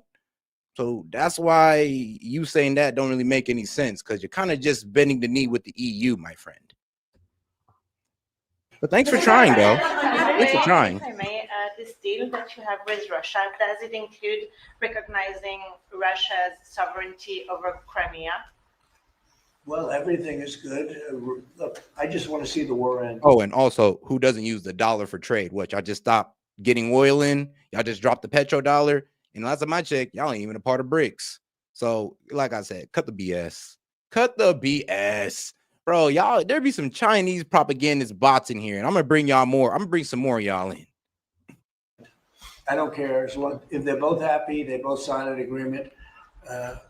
I have no favorites. I don't want to have any favorites. I want to have a deal done. I want to save the lives. Now, with that being said, we're spending hundreds of billions of dollars through Biden. Biden should have never let that war happen. We're spending hundreds of billions, maybe $350 billion we've given to Ukraine. And we could use that money right here. So I'd like to see that. But most importantly right now is when I see the pictures, the satellite pictures of the battlefield, if I can stop that because of an ability I have to do things, I want to see if I can do that. Mr. President, on tariffs, you just mentioned that 25% could go up on cars in terms of Canada. Does that mean that you're considering changes to the auto tariffs and auto parts? No, we're not considering it now, but at some point it could go up, yeah, because again, we don't really want Canada to make cars for us, to put it bluntly. We want to make our own cars, and we're now equipped to do that. They took a lot of our car business. Mexico, too, took a lot of our car business. We want to make the cars here. I'm running this country. I'm not running Canada. And that's why I asked Trudeau, who I call Governor Trudeau affectionately, but I asked him, why are we spending $200 billion to support Canada, to subsidize Canada? And he was unable to answer the question. I mean, why are we doing that? And I have to be honest, as a state, it works great. As a nation, considering the fact that most of the nation, 95% of Canada, what they do is they buy from us and they sell to us. They sell to us. If we didn't buy their oil, if we didn't buy their, I mean, yeah, it kind of sounds like Canada is in the same position as China. It's like, how can y'all threaten us when, be honest with you, like I said, we buy more into y'all economy than y'all buy into ours. You need us more because we're your biggest customer and nobody can replace us, especially on the conversion rate side when you get them American dollars. The conversion rate don't hit the same. The only currency that has a higher value than us is the euro. And the European Union doesn't have as much buying power as us, even though they got hella people. So yeah. And you know, it's crazy. I ain't never heard this craziness of like, what business sense does it ever make when these guys are literally trying to tell us? I'm talking about these liberal economists are literally trying to sell to us. Yeah, as a business, it's okay to lose your biggest client, biggest customer. Just say F them and everything will be okay. That is literally what they're trying to preach to you guys. Like, they're trying to get you guys in other countries to say, yeah, okay, so America damn near stimulates our entire economy. Fuck them. We'll find another America. No, you won't. No, sorry, my man. and we don't need their oil. We have more oil than anyone, but we don't need their oil. We don't need their lumber. We don't need their cars. We don't need anything. So I said, why are we doing this? Why are we spending $200 billion? It doesn't make sense. If we needed something, that would be a different subject. So I'm working well with Canada. We're doing very well. We're working on a deal. We'll see what happens. But again, you know, why, representing this country, why are we spending $200 billion to support and subsidize? And let's remember the reason why Trump is talking so like crazy right now about, you know, oh, we don't need their lumber and we don't need their oil. Well, really, we don't need their lumber. We just have access to their lumber, so we don't got to touch our own, but we can easily touch our own. We got enough. And in terms of oil, well, drill, baby, drill. And due to something called coal liquefaction, yeah, we can get all the crude oil we need. We can get all the energy we need, guys. And we have a whole lot of it right under our feet, or really right under the grounds under those federal lands. So, like I said, you guys are missing part of the plan, part of, like I say, missing variables in Trump's plan here, because you've got about the federal lands that need to be leased on so we can access some of this coal and rare earth and minerals that we have untapped. Subsidize another country. Because if they didn't have us, and if we didn't spend that money, as Trudeau told me, they would cease to exist. He said that to me. They would cease to exist, which is true, certainly as a country. On tourism, there's been a steep drop off in international travel to the United States. It was down 12% last month, down even more from Western Europe. Why do you think that there are fewer people suddenly who want to travel to the United States? Well, there could be a little there's a little nationalism there, I guess, perhaps. It's not a big deal, but you know, with the dollar being where it is, because, you know, China would always fight for having a low dollar. Japan would always fight for having a low dollar, meaning a low yen, or in the case of China, the yuan. They'd always want to have, China would always, I'd speak to President Xi a lot. I'd say it's unfair that your yuan is so low. I'd call up a great man, Prime Minister Abe, great man, Shinzo, who was unfortunately assassinated. And I used to tell you, he was a good friend of mine. I used to say, Shinzo, you can't let your yen go down. It makes it very hard for us to sell tractors. It makes it very hard to us to get tourism.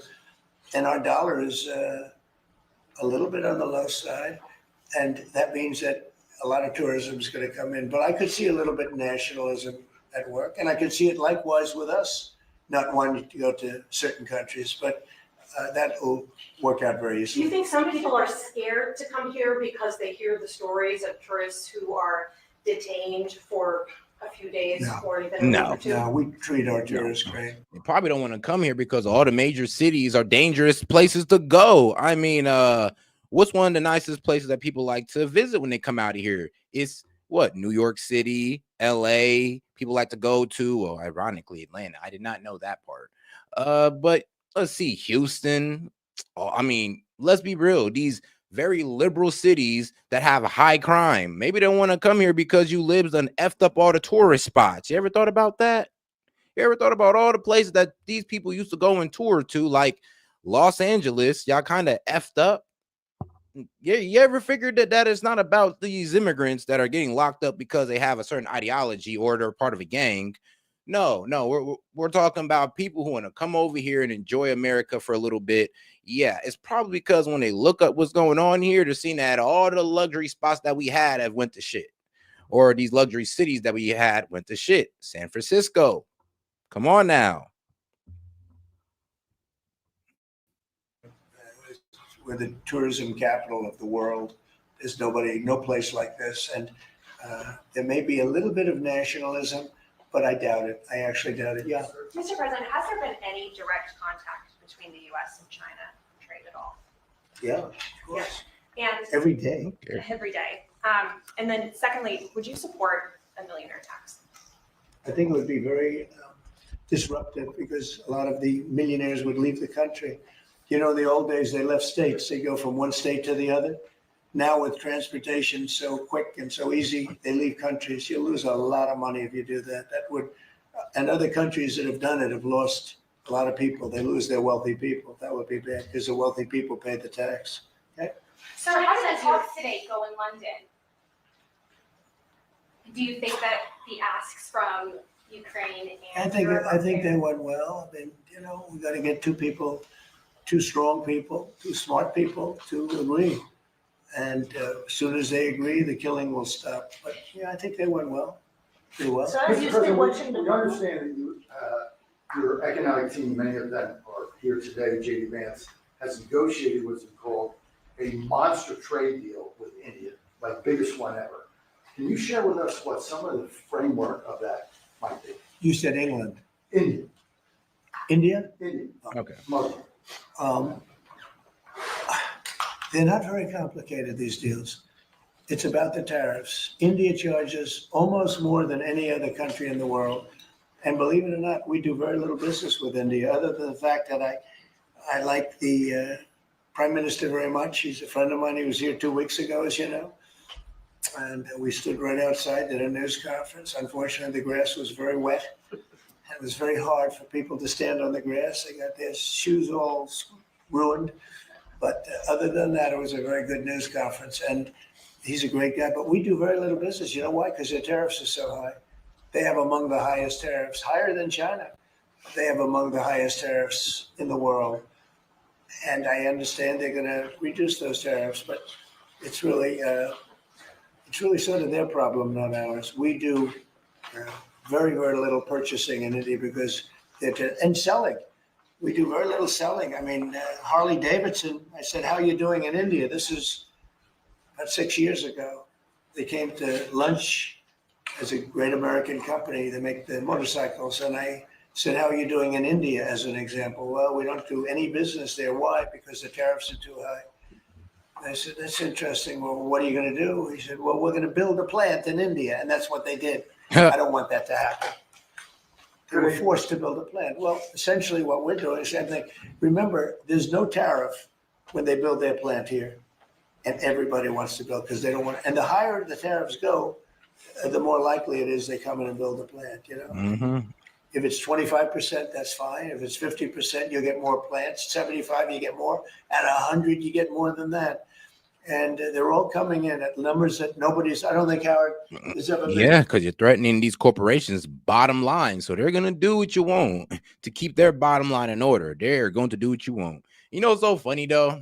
I always just say it is funny how a lot of these guys are going, these countries are going to turn away from America. And it's kind of effed up what I'm about to say. But these countries can do all they want. If we could take their corporations, it don't matter how they feel. It don't matter how you feel. If your corporations, these corporations that you guys have jobs in are leaving there because they're like, yeah, I ain't gonna lie. I know y'all said F America and all that, but we kind of need their economy and we're about to kind of leave y'all jobless. You know, but hey, though, you know, bottom line, y'all know how it is. It's F America here. So, you know, America put these tariffs on you. So, you know, I got to take my business over there to America and give these American jobs. So it is kind of funny how y'all want to talk about these countries. I'm like, let's talk about these corporations that, like y'all agree, we can all agree that these corporations really don't give a fuck about countries, but they sure do give a fuck about their profits. And when we could play with their profits and make it better on our side, and we could play with the profits on y'all side through tariffs, trust me, they'll bring their ass over here and your country will lose those jobs. So it's not about your country liking us. It's not about your country respecting us. It's about your corporations coming straight to us. The numbers like we've seen, $7-8 trillion worth in 2 months. Because it took me a month to get started, in all fairness. But in 2 months, we did this, and now we're coming up on 100 days, first 100 days, and I think we're going to be close to $8 trillion. There was never any president that did even a tiny percentage of that. Okay, any other questions? Sure. What about a deal signed, one of the deals signed by your 100-day mark, and China is saying that we're threatening and blackmailing them into a deal? What would be your response? Well, I mean, China, look, I have great relationships in China, with President Xi in particular, but China has been charging us massive tariffs for many years. That's one of the reasons they were able to steal so many of our companies. They took our companies out of America and they built their plants in China. And one of those things, so now we're reversing it, but at levels that nobody's ever seen before. No, we're going to get along great with China. I have no doubt about it. Thank you very much, everybody. Thank you, Russ. Thank you, Russ. Thank you. Send it out. Thank you. Now, there we go. All right, now let's get on to the next video here with our man. Yeah, we're going to go right back to Waters, man. This is going to be funny because we got to make fun of Jasmine Crockett a little bit because she be doing it to herself. All right, let's get right into it. And then after this, we'll go ahead and get into Scott Bessent laying out his plan, the trade plan of the Trump administration. Harder than a Republican. Jasmine, not to be confused with Davy Crockett, says she'll take on the best. When you bring up the idiot known as Elon Musk, he knows how to hire smart people, but don't conflate that and believe that he is the genius, because he ain't. It says a lot when you literally are supposed to be the leader of the free world and you're worried about a rising sophomore in the house. Yeah. I'm just saying. Yeah. Or you wish she was on your side. He also called you low IQ. I'm sure you're aware of that. Would you be willing to take an IQ test publicly, head-to-head against the President of the United States? Absolutely. Jazzy said she'd win a battle of wits with DJT, and Musk ain't a genius. Really? Where'd she get her confidence? You'd win a battle of wits with Donald Trump. I'm sorry, sis, but Donald Trump is going to cook your ass.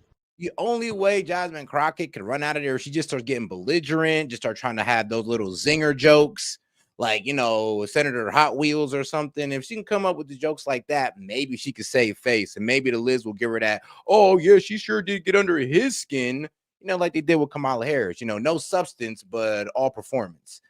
Now, it is a little hilarious how she would say that, though. I'm like, please challenge that man, Donald Trump, to actually know what shoes. Challenge Stephen Miller. Like, why not? Because it does kind of seem like these Dems have a whole lot of talk, but they don't ever want to come on, Fox News to debate their standpoints. And I'm going to be honest with you. She could easily do it. Get on to Fox News. She can easily get on to, I don't know, Daily Mail, any right-wing platform. Shit, she can even hit me up and I'll run circles around her. It'd be quite easy if it's Jasmine Crockett or AOC. I actually wanted to be an anesthesiologist. So I've always been really good at math and science, but I didn't want to talk to people. You wanted to put people to sleep, and you kind of are doing the opposite thing now. Yes, I want them to be woke now. Democrats like Crockett keep telling us how smart they are. But where's the proof? What's one good idea Democrats have had in the last 20 years? Name one. They're great at telling other people what to do, but why does anyone listen? The people telling you what to do have never done a thing, and it's starting to sink in. Yeah, I know, like Bernie Sanders has all this protesting, has all this fight the oligarchy, rallying them. But when it comes to passing bills, I mean, my man ain't really did too much. Net favorable rating since the 90s. What do you think's driving that? Why are Democrats so relatively unpopular? A sense that Democrats were cultural elites. On how they talked, issues they cared about, all the DEI programs. And so essentially, I think the vast majority, a lot of people in America in the middle of the country thought Democrats were looking down on them. Yeah. And they weren't competent to govern. There's another word for that: snobs. We live in a representative republic. Politicians are at least supposed to pretend to represent the people. The country says, we don't want DEI. Democrats say, yeah, you do. The country says, we don't want gay porn in kindergarten. And the Democrats went to the Supreme Court and said, yeah, you do. Pride Puppy was the book that was used for the pre-kindergarten curriculum. That's no longer in the curriculum. That's the one where they are supposed to look for the leather and things and bondage, things like that. It's not bondage. It's a woman in a leather. Sex worker, right? No. No? That's not correct. No. Gosh, I read it. It's a drag queen. Drag So- queen and drag Correct. queen. Drag queen. Imagine going all the But nobody's doing that, guys. Why are y'all lying about these books? Nobody's putting these sexual books in children's schools. Ta-da. I mean, every time y'all say, oh, this isn't happening, it turns out to actually be happening. Y'all got to get tired of being wrong at a certain point. all the way to the Supreme Court to demand drag queens in kindergarten. Catholic parents, Jews, Muslim parents all said no. But Democrats said, hey, we're going to teach your 6-year-old about gay sex, whether you like it or not. The country in a landslide election said, we don't want boys in girls' locker rooms. And Democrats said, you're all bigots and we'll see you in court. I'd like to announce that I'm suing the President of the United States, Donald Trump, and Attorney General Pam Bondi, and the United States Department. Hold on. Are you serious? Hold on. No, ain't no way.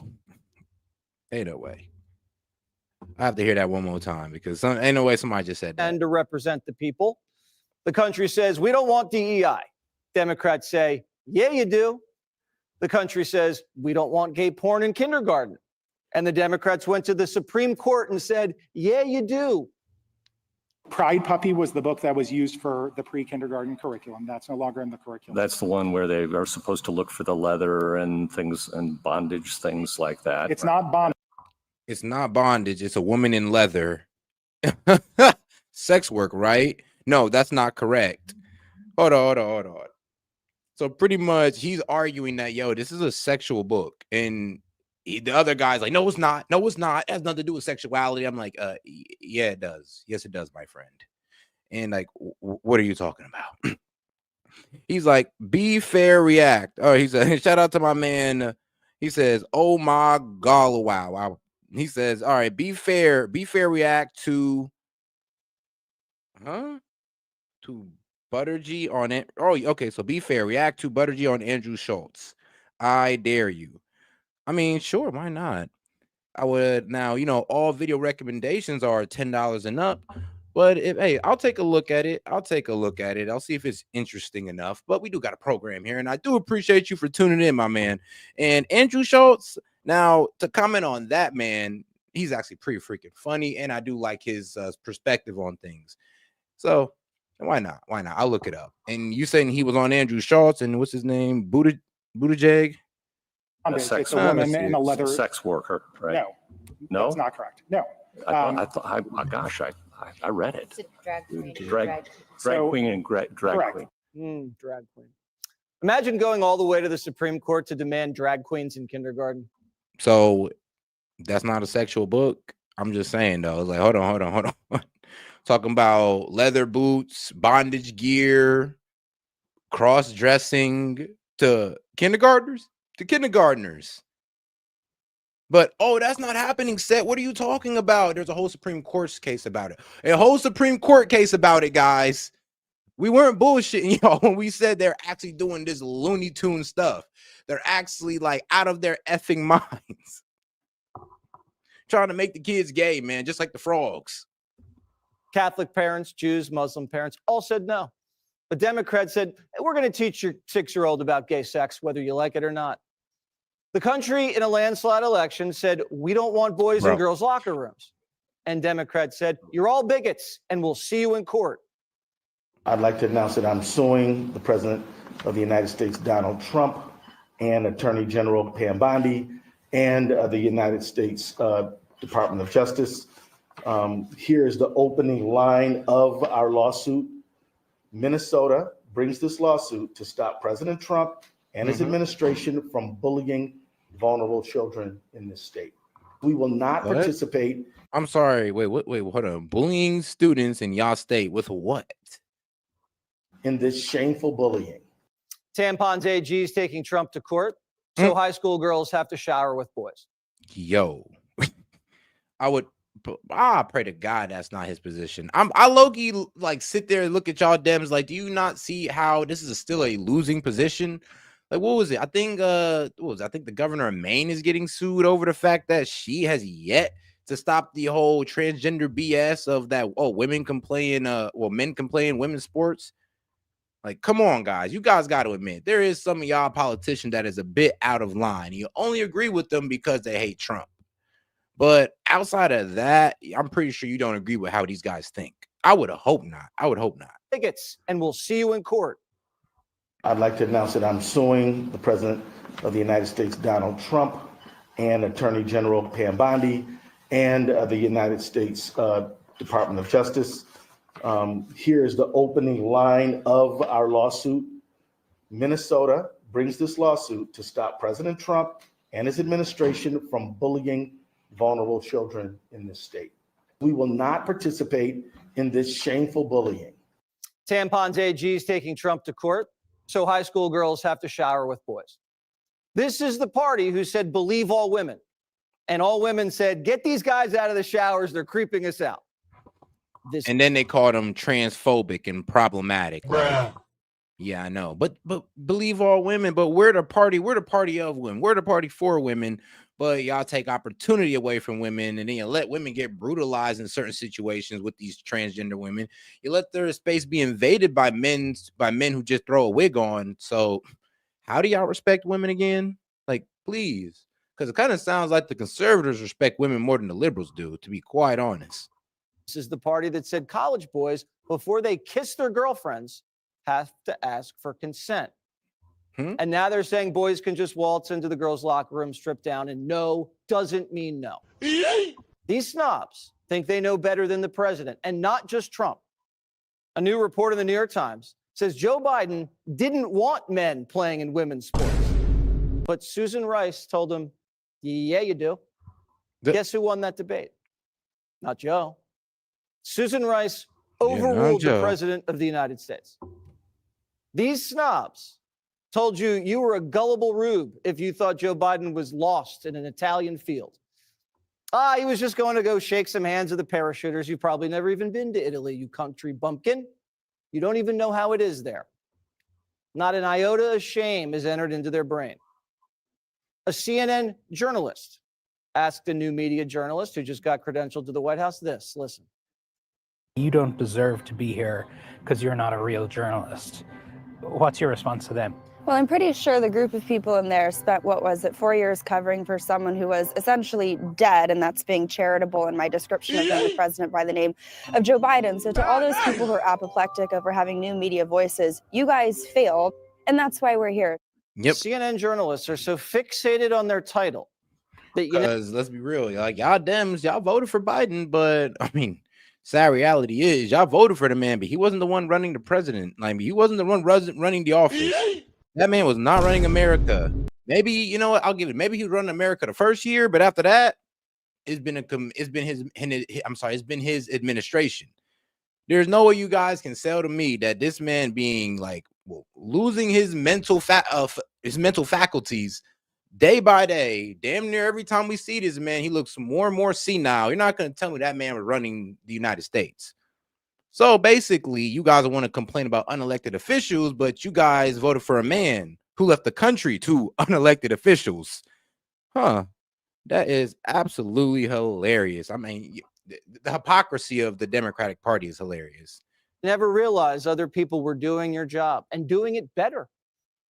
The only real credential for a journalist is honesty. Just because you have a CNN business card doesn't make you a journalist. It just means you work for CNN. Snobs are obsessed with status. Journalists are obsessed with truth. Jake Tapper, about to release a book about the Joe Biden cover-up. Jake Tapper, he's acting like he discovered the cover-up, even though the whole country knew about it while he was denying it. We finally have a president who's alive, and these snobs say the president's just better off dead. Did you like the 4 years of auto pen? Did you like the 11? Yeah, actually, the markets did, the economy did. Yes, actually. No one's yes. wages went up, and you had 11 million illegal aliens come into this country. Yep. I know that's okay with you, but you're worried about this one going back. The rule of law was I am worried about The law. Yeah, but not for 11 million. Not for, they totally ignored the rule of law coming here. Now you're talking about it again. The snobs love a dead president or semi-dead president because it makes them feel smarter and more powerful. And they can tell the president what to do and he can't say no. The snobs loved it when the stock market controlled the White House. And now the executive producer of 60 Minutes is quitting because he's demanding total control. He's saying, we want to lie about Trump every Sunday at 7. And the Paramount chairman is like, not great for business. 60 Minutes has been sued by Trump for being unfair, and CBS has a deal that needs Trump's approval to go through. So the 60 Minutes chief was fighting back tears, saying he did nothing wrong. Grown men in the media are crying and won't admit they tossed softballs to Kamala. Yep. Guy's a real drama queen. He thinks the country wants to hear Trump hoaxes all fall after football. The country voted and said Trump's not Hitler. But these arrogant peacocks say, we don't know history. Do we wait until he's Hitler? At what point do you say this guy? I mean, at what point did this man become Hitler? Did he round up a certain group of minorities yet and start executing them day by day? I mean, has that happened yet?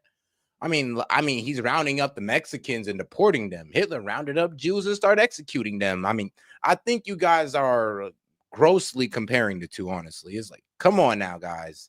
Let's be historically accurate here. Trump has not rounded up a group of people just to take them out the game. But he has rounded up a group of people just to get them up out of our country. Like Hitler, he rounded up a group of, well, Jewish German citizens. Rounded up, got them up out the game. What did Trump do? Round up a whole bunch of illegal immigrants. Wasn't even born in our damn country and just got them up out of here. How is that the same, guys? Like, you guys cannot honestly rationally argue that this man can be compared to Hitler. You can't argue it without sounding stupid. Is a threat to whatever. I'm going to quote the great Barney Fife. Nip it in the bud. That's what I say. Nip it in the bud. Don't wait. First, Carville says Democrats should play dead. Now he says Trump should be dead. Carville's telling you to do one thing one day. The next day, it's the exact opposite. If this guy was your doctor, your trainer, your financial advisor, you'd fire him. You'd think he was crazy. But he's a political strategist, so you're like, oh, okay. Hollywood says the country's just racist. America made a decision that I strongly disagree with, and it seems that we are reaping the whirlwind right now. Oh, he's a bigot, so it's a belief that there's a... Funny how nobody ever challenged these guys. Like I said, they let these celebrities come on here like John Legend, say whatever without being challenged. Like, bro would just sit down in front of me. I'd be like, oh, how's he a bigot? What bigoted things that he did? Because did you vote for Joe Biden?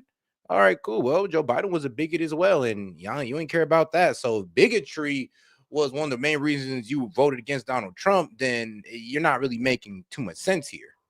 Hierarchy of racial groups, and that his group is superior, genetically superior. He believes that. Right. Whenever he talks about... When has that man ever said white power? Whites over everybody. When has he ever said anything like that? Like, please. When has he ever pulled a Clayton Bigsby on us? Competence and qualifications, any white man will do for him. More minorities voted for Trump than any other Republican in 20 years. But John Legend is so insightful. All these blacks and Hispanics were tricked. Ironically, especially Hispanics. It is funny that the people he rounding up that y'all say he's racist against, the Hispanics were one of the main people that voted for him. He's like, hey, bro, no, you need to get all these guys up out of here, okay? Even the Hispanics agree that there are some wild ones amongst them. And trust me, even as me as a black man will admit there are some wild people that they just rushed in here from Africa, Hades, or wherever, and they're causing trouble. Like, we can all admit that and see that, yo, it's not racist if Trump says we got to get him out of here, especially if we voted for this man to get him out of here. Remember, a whole lot of black men like myself and Hispanic men went to that poll and said, you know what, bro, get him up out of there. Just get him out of here. It's like, at this point, at a certain point, even in our head, we was like, bro, we don't even care how you do it. Just get them up out of here. There's too many of them. They done flooded our economy. They done flooded the workforce. They done flooded our cities. Get them gone. They were duped by a white supremacist president. If only they had the emotional antenna of John Legend, a singer. Snobs usually traffic in the superficial and can't see who people really are and what really motivates them. Most of the country has a connection to Trump that goes much deeper than race. They trust him. They trust his track record, and they trust his vision for the country because he believes that they love him as much as he loves them. I mean, I'm gonna be honest with y'all. I don't think all that. Honestly, I just see him like as a coach, the coach who laid out his plays, like, and sorry, making it like sports, but it's almost like we was voting on which court or which coach you want to pretty much elect to run the game. That's pretty much what we did. We elected Donald Trump because he showed us the game plan. He said, this is where we're trying to go. This is what we're going to implement. And this is how we're going to tackle it. And we're going to go out there and tackle it day one. And that's what he did. That's exactly what he did. Kamala laid out her game plan. We wasn't feeling it. That's all it is. And here's the problem, though. The libs who are mad, well, you weren't listening to Trump's game plan, because I guarantee you, if Kamala Harris was president, nothing she would have done would have surprised me or honestly outraged me, because she laid it all in front of us, just like Trump did. But except, guess what? We listened to Kamala, but y'all didn't listen to Trump. But among those who voted for Donald Trump, they're going to back him no matter what happens.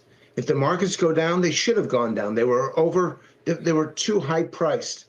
If countries stop doing business with us, it doesn't matter, because we shouldn't be doing business with them. That the Trump voters are willing to justify just about anything that Donald Trump does because they are truly loyalists. And I've never seen anything like this in my political career, that kind of commitment to a president, even in bad times. Those who voted for him are still behind him, and they will justify just about anything. The president doesn't. It's not justification. That's the funniest part. Like, y'all think it's justifying, but it's not. We're just letting you know what the plan is, because he already told us the plan. Him and his old team came out and told us what the plan was with this tariffs and all that good stuff. So it is kind of funny how y'all were honestly surprised about the tariffs when he'd been talking about it, well, before he was elected. He even talked about how we were going to use them to bring these countries to negotiate. That's why all of us were cheering for the tariffs, and we were cheering when these countries came to negotiate, while y'all were saying he folded. I mean, trust me, we knew what it was. Y'all don't, and that's okay, because you don't know the plan. Because if you'd have knew the plan and you'd have understood that, oh, yeah, the only reason he took back those tariffs is because these countries actually stepped up and said, okay, we'll cut the BS. Man, it kind of sucks. It does suck talking to the libs sometimes, because it's like, bro, if y'all are honestly like looking at both sides, you wouldn't be having this conversation. If you honestly looked and listened to both sides. Talk down to the country. He gained their respect because he punched the snobs in the face and gave the American people license to live their lives without being nagged, censured, and disrespected. Democrats thought they could just talk at you and win you over. Trump talks to you, and he listens. And even after a shellacking, Democrats don't want to talk to you. I don't really talk to people who voted for Donald Trump. Like, I don't need to talk to them. See? I mean, when y'all have that attitude, that condescending, narcissistic attitude that you're just so higher than somebody who voted for Trump, that's why y'all missed the play. That's why y'all don't know what's going on. So you guys, and this is why I literally do not listen to you when y'all talk about these tariffs that Trump got. Oh, he don't know what he's doing. I'm like, you weren't listening to this man anyway. You did not spend 1 second listening to this man. So why the hell would I listen to you? Because if we look at, why would anybody listen to you if we all know that you have not spent at least 30 minutes listening to Donald Trump's plan? You ain't listened to one rally, one interview before the election, not one. All right, then you have no right to talk about his policies. You're on the wait and see crowd because you don't know the plan. At the last election, 90 million eligible voters did not vote. That's a whole lot of people that we can reach. I think you should talk to people who voted for Trump. And the reason I think you should is because then you'll understand the why. And I think that's where Democrats just simply failed. Fair. Yes. They didn't know, they couldn't understand the why. So remember when Newsom told Tampon we need to understand the other half of America, and Tampon said, no, we don't. They should just go and crawl under a rock. Tampon was supposed to win the Heartland, and he just told the Heartland he's better than you. Mm. George Clooney has some more advice for Democrats after his last act in politics gave birth to Kamala. George is now telling Democrats they need better representatives with a sense of humor and purpose against charismatic Trump. Clooney's basically saying Democrat politicians need to be more like him. And if Clooney thinks he can be president, why doesn't he run? Actors, singers, lawyers, CNN, Tampon, they all know better. When the voters tell them something, they just sue. Yep. Wannabe anesthesiologist says the pioneer who's putting men on Mars is an idiot. It's comfortable to be a critic when you have no skin in the game. Bro. What many of these snobs don't get is that we're watching them take an IQ test every day. And every day for real. we see the score. Nah, for real though. It's like y'all kind of show us y'all intelligence every day, and it's low-key hilarious because y'all talk as if you're so smart, but then we're just like, all right, yeah, he's obviously missing information. Then when we correct y'all kind of show y'all narcissism by, oh, well, nobody can correct me. You're just wrong. You don't know nothing. I'm like, no, I'm just giving you information so you can come to I would say, more reasonable perspective, or you could actually know what you're talking about. If you're going to be talking about Trump's policies and what's going on, I feel like you should know the plan. If you don't know the plan, you're just saying that, oh, he don't know what he's doing. I'm like, do you know the plan? If you can recite the plan and then still say, well, I don't think he know what he's doing, I'll give you that credit. But if you don't know the plan and you're saying he don't know what he's doing, you sound, well, yeah, you do sound a bit dumb. I ain't even gonna lie. You do sound a bit dumb. But all right, though. Let's get into our Pete Hegseth situation because I know y'all want to get into it. We're going to have our man Steven Crowder cover it.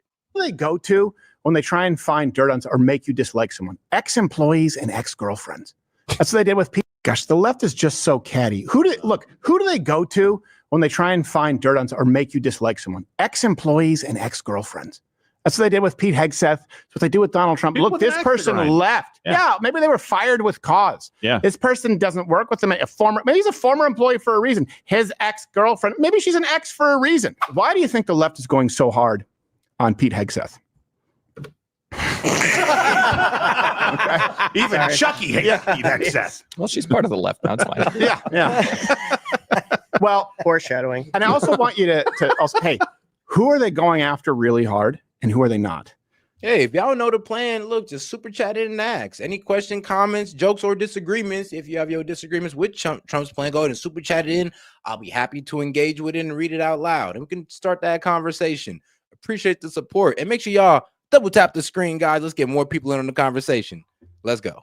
Notice they're not really going after, for example, Pam Bondi all that hard. And I don't hate Pam Bondi, but when we were covering the confirmations, I was like, I don't really want to cover it because I'm not super enthusiastic. I'm cautiously. I'm cautious. I wouldn't even say cautiously. Yeah, exactly. I'm prepared for the disappointing, but hoping for the best. Pete Hegseth, they have been on like a dog on a bone. The left is really going in hard on Pete Hegseth. According to them, he's incompetent, he's a danger, a liability, and everything Pete Hegseth must go. It didn't take an investigative mind like Bob Woodward's to know that Pete Hegseth, as Secretary of Defense, might be slightly problematic. Pete Hegseth finds himself under renewed scrutiny for his handling of sensitive information. Before running the U.S. military, he was a weekend morning show host on Fox News with a reputation for going years without washing his hands, which, by the way, is his admission, just to make it even weirder. And the now confirmed second signal chat raising more than a few eyebrows in Washington about Hegseth's aptitude and maturity when it comes to this job. And making him look so cool. News hosts, obviously, even ones who get a little crazy on New Year's Eve, you can see there. It's not a job that exactly prepares you to run the Pentagon as your next step. The Defense Secretary Pete Hegseth was involved in a second signal group chat. There were also the countless allegations of Hegseth drinking on the job, both at veterans organizations and at Fox News. The New York Times has new reporting on the most unqualified and incompetent defense secretary in history. The New York reporter, he once got so drunk that he had to be. I mean, what about Biden's defense secretary? Like, what about that crazy vacation that he took without letting nobody know? I mean, the withdrawal from Afghanistan, his hand was on top of that. So what was up with that as well? You sure? I mean, let's wait till he's done before we say the worst affects the most unqualified defense secretary, because Biden's by y'all qualification was, Biden's defense secretary was qualified by y'all qualifications, but he failed in a lot of areas. So y'all might want to chill out for a little bit. Restrained from getting on a stage at a Louisiana strip club. But that just sounds like a fun guy. Yeah. Hey, shout out to my man Daniel Castro. He said a lot of self-proclaimed geniuses in here. Like, shut the fuck up. I swear to God, bro. Shut up. Shout out to my man Castro. Nah, for real though. Like, hey, bro, the condescending liberal, bro, they can't help themselves. Like, they gotta be condescending. It's the only way they can make them feel good. It's the only way they feel good about themselves, because most of them are fat and scrawny. Like, it's the only way, G. I feel bad for them. We pity them. Yeah, you're making me like the guy more.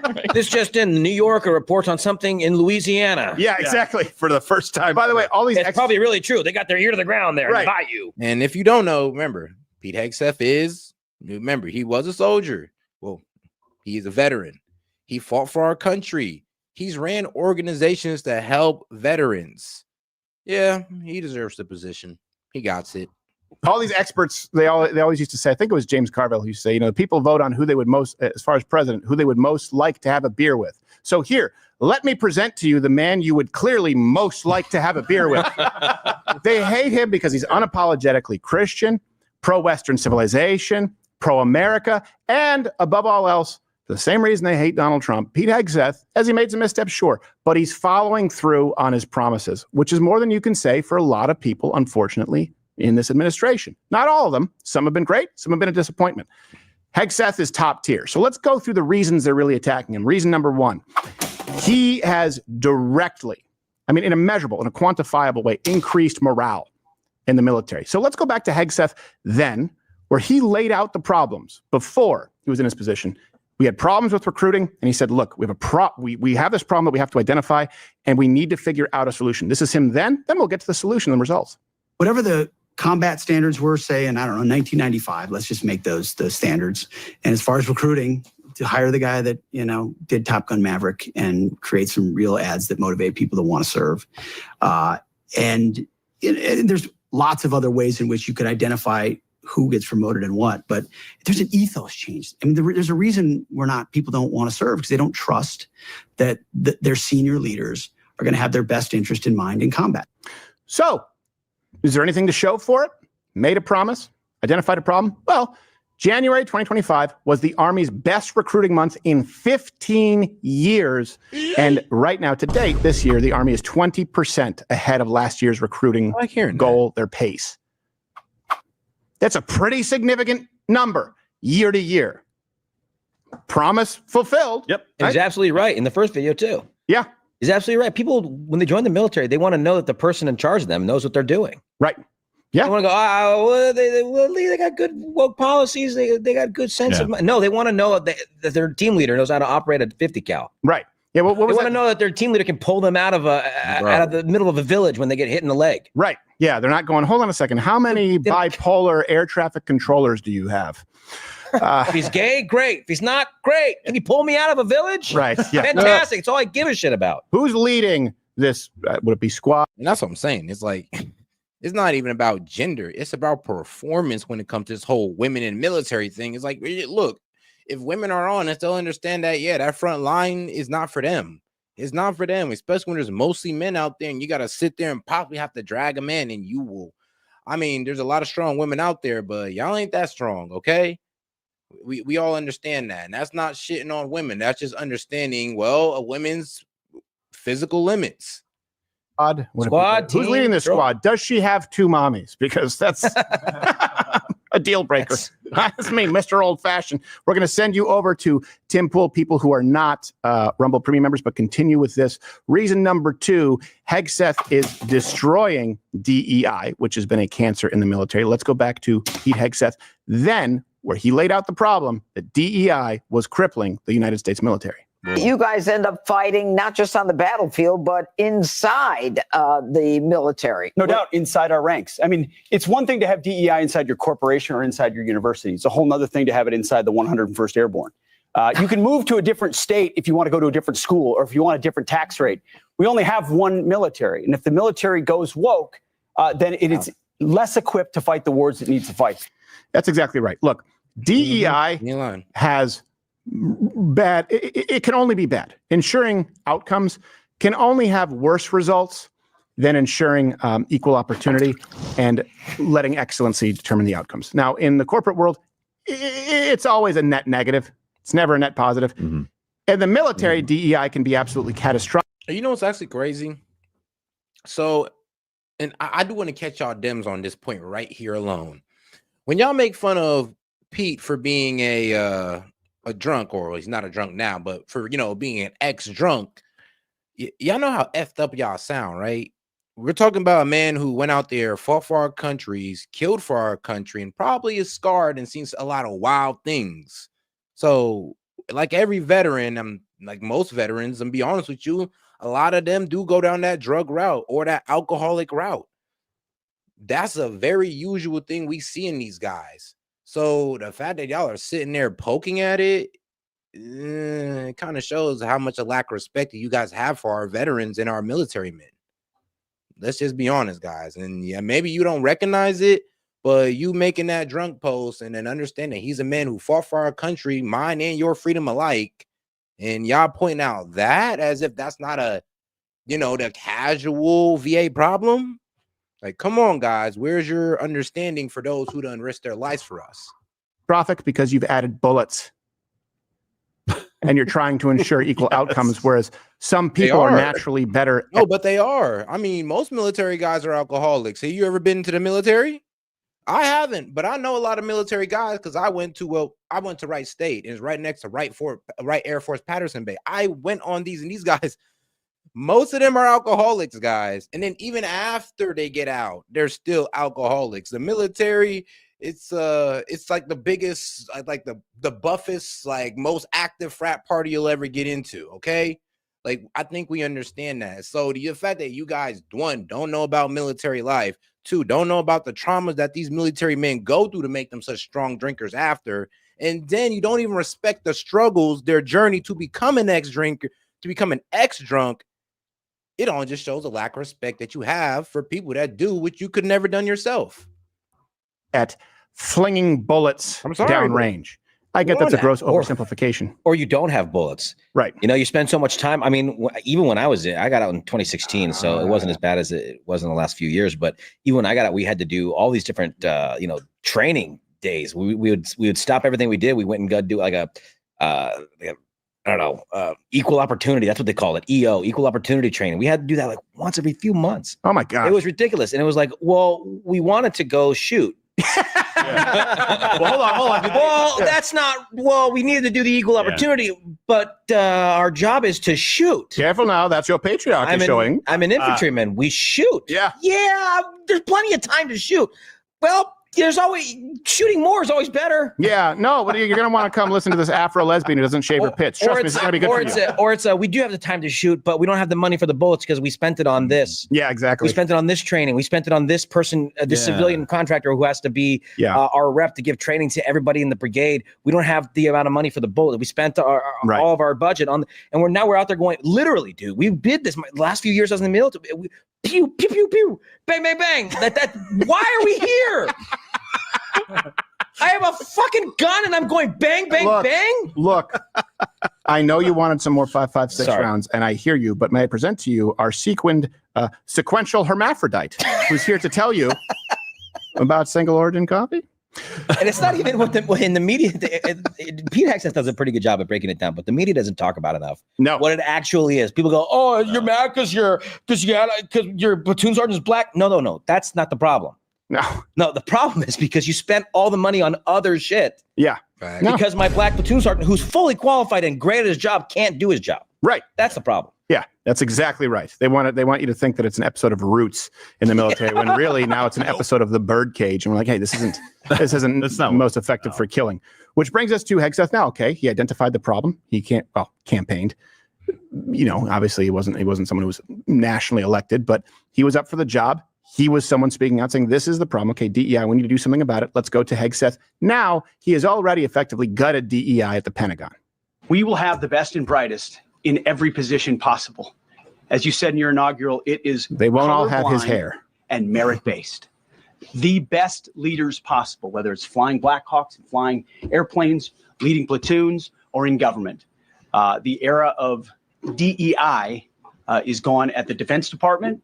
And we need the best and brightest, whether it's in our air traffic control, or whether it's in our generals, or whether it's throughout government. So let me give some specifics here. References always available. All of his actions included banning race and sex consideration for promotions. The Navy removed over 400 DEI books. There was a transgender ban from the military. In with new Blackhawks, out with fake Blackhawks. I'm gonna be so honest with you. Yeah, trans people in the military. Yeah, we need mentally stable people in the military. Sorry, sir or ma'am. Sorry, but we need people who actually know, their gender. Reason number 3. We want real black cock. Yeah. We're back That's to what I always say. We're back to actual helicopters, not just RuPaul going. Oh. Hold on, before we move on to number 4. Yeah, I think accountability is important. I know you've done the helicopter. I've spoken with your wife. If I could, I would. I don't do the helicopter. I perfected the helicopter. This is an art form. No, but I think accountability is very important, and the best and brightest. And when they make a mistake, they should be called on it. When Tim played the Chucky at the beginning, I think he needs to be admonished for that. Why? Okay. No, I'm not even. Oh, is that it? I thought there was That's some. it. That's it. I'm gonna admonish myself because I'm not a admonish bitch. yourself. Yeah. Yeah. There you go. Admonish. Yeah. Bring it on. Took it right on the Sylvester Stallone lookalike chin. And I noticed you didn't do it until you were told to. Yeah, so that makes you really a real a leader. Hey, I don't Yes. run the show. I'm just an accessory here, Gerald. I don't. You know what? I'm the one who should say that he should admonish himself. I feel like you're mounting a mutiny. There's a little bit of a battle going on here. Tim's just looking I for a think reason. Gerald controlling the show deserves a admonishment. I'll allow it. Yeah, Shmee. I told him this is what's happening. Don't try and stop me, Shmee. Shmee, try and stop me. Mr. Shmee, what are you doing? I see you, Tim. One of you doubted me. Which was it? Was it you? The boo box. Still have nightmares about that. Thanks, Spielberg. Yeah. Reason number 3 that they're going after Hegseth, another promise delivered. He was and still is hyperly focused on China, not Russia, Ukraine, China. So back then, he was very clear that China was our biggest strategic threat, and it wasn't even close. In the past X number of years, 10, 12, 15. And that's not what I guess the old military thinking was. No, back in the day, like I said, it was Putin bad, Putin bad, Putin bad. This man comes in and explains the real problem. Like, look, bro, Putin ain't did shit to us. Ukraine, that's a different story. But the United States, he ain't did shit to us. So, but China, though, sending over immigrants to buy farmland to have weed farms, ripping off our products, having unfair trade policies, building up their military and all that good stuff is, let's be honest. These guys are a little bit more of a threat than Russia right now. The Pentagon has a perfect record in all of its war games against China. We lose every time inside the Pentagon war games. Hold on a second, pause. We know we're going to restart this clip. Yes, Did you hear my burp on Josh's microphone? I definitely I have fizzy water in here. It was and a good one. It was one of those that was building up. Just so you know, I have water and I have because the fizzy water kind of clears the palate. And this was like one of those things where when I was talking, I was going, and I hit the mute button, and I feel like I still heard it.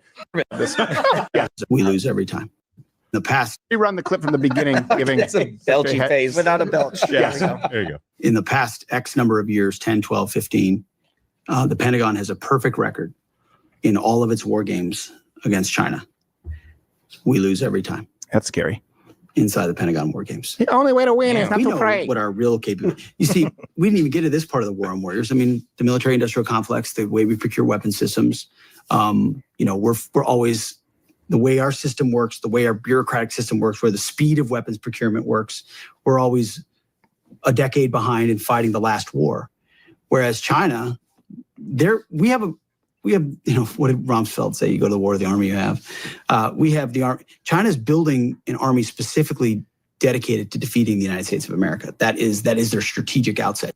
And that is terrifying to think of for a couple of reasons. I mean, Matthew Broderick saunters up to the computer and it just goes, and specificity in combat is pretty important.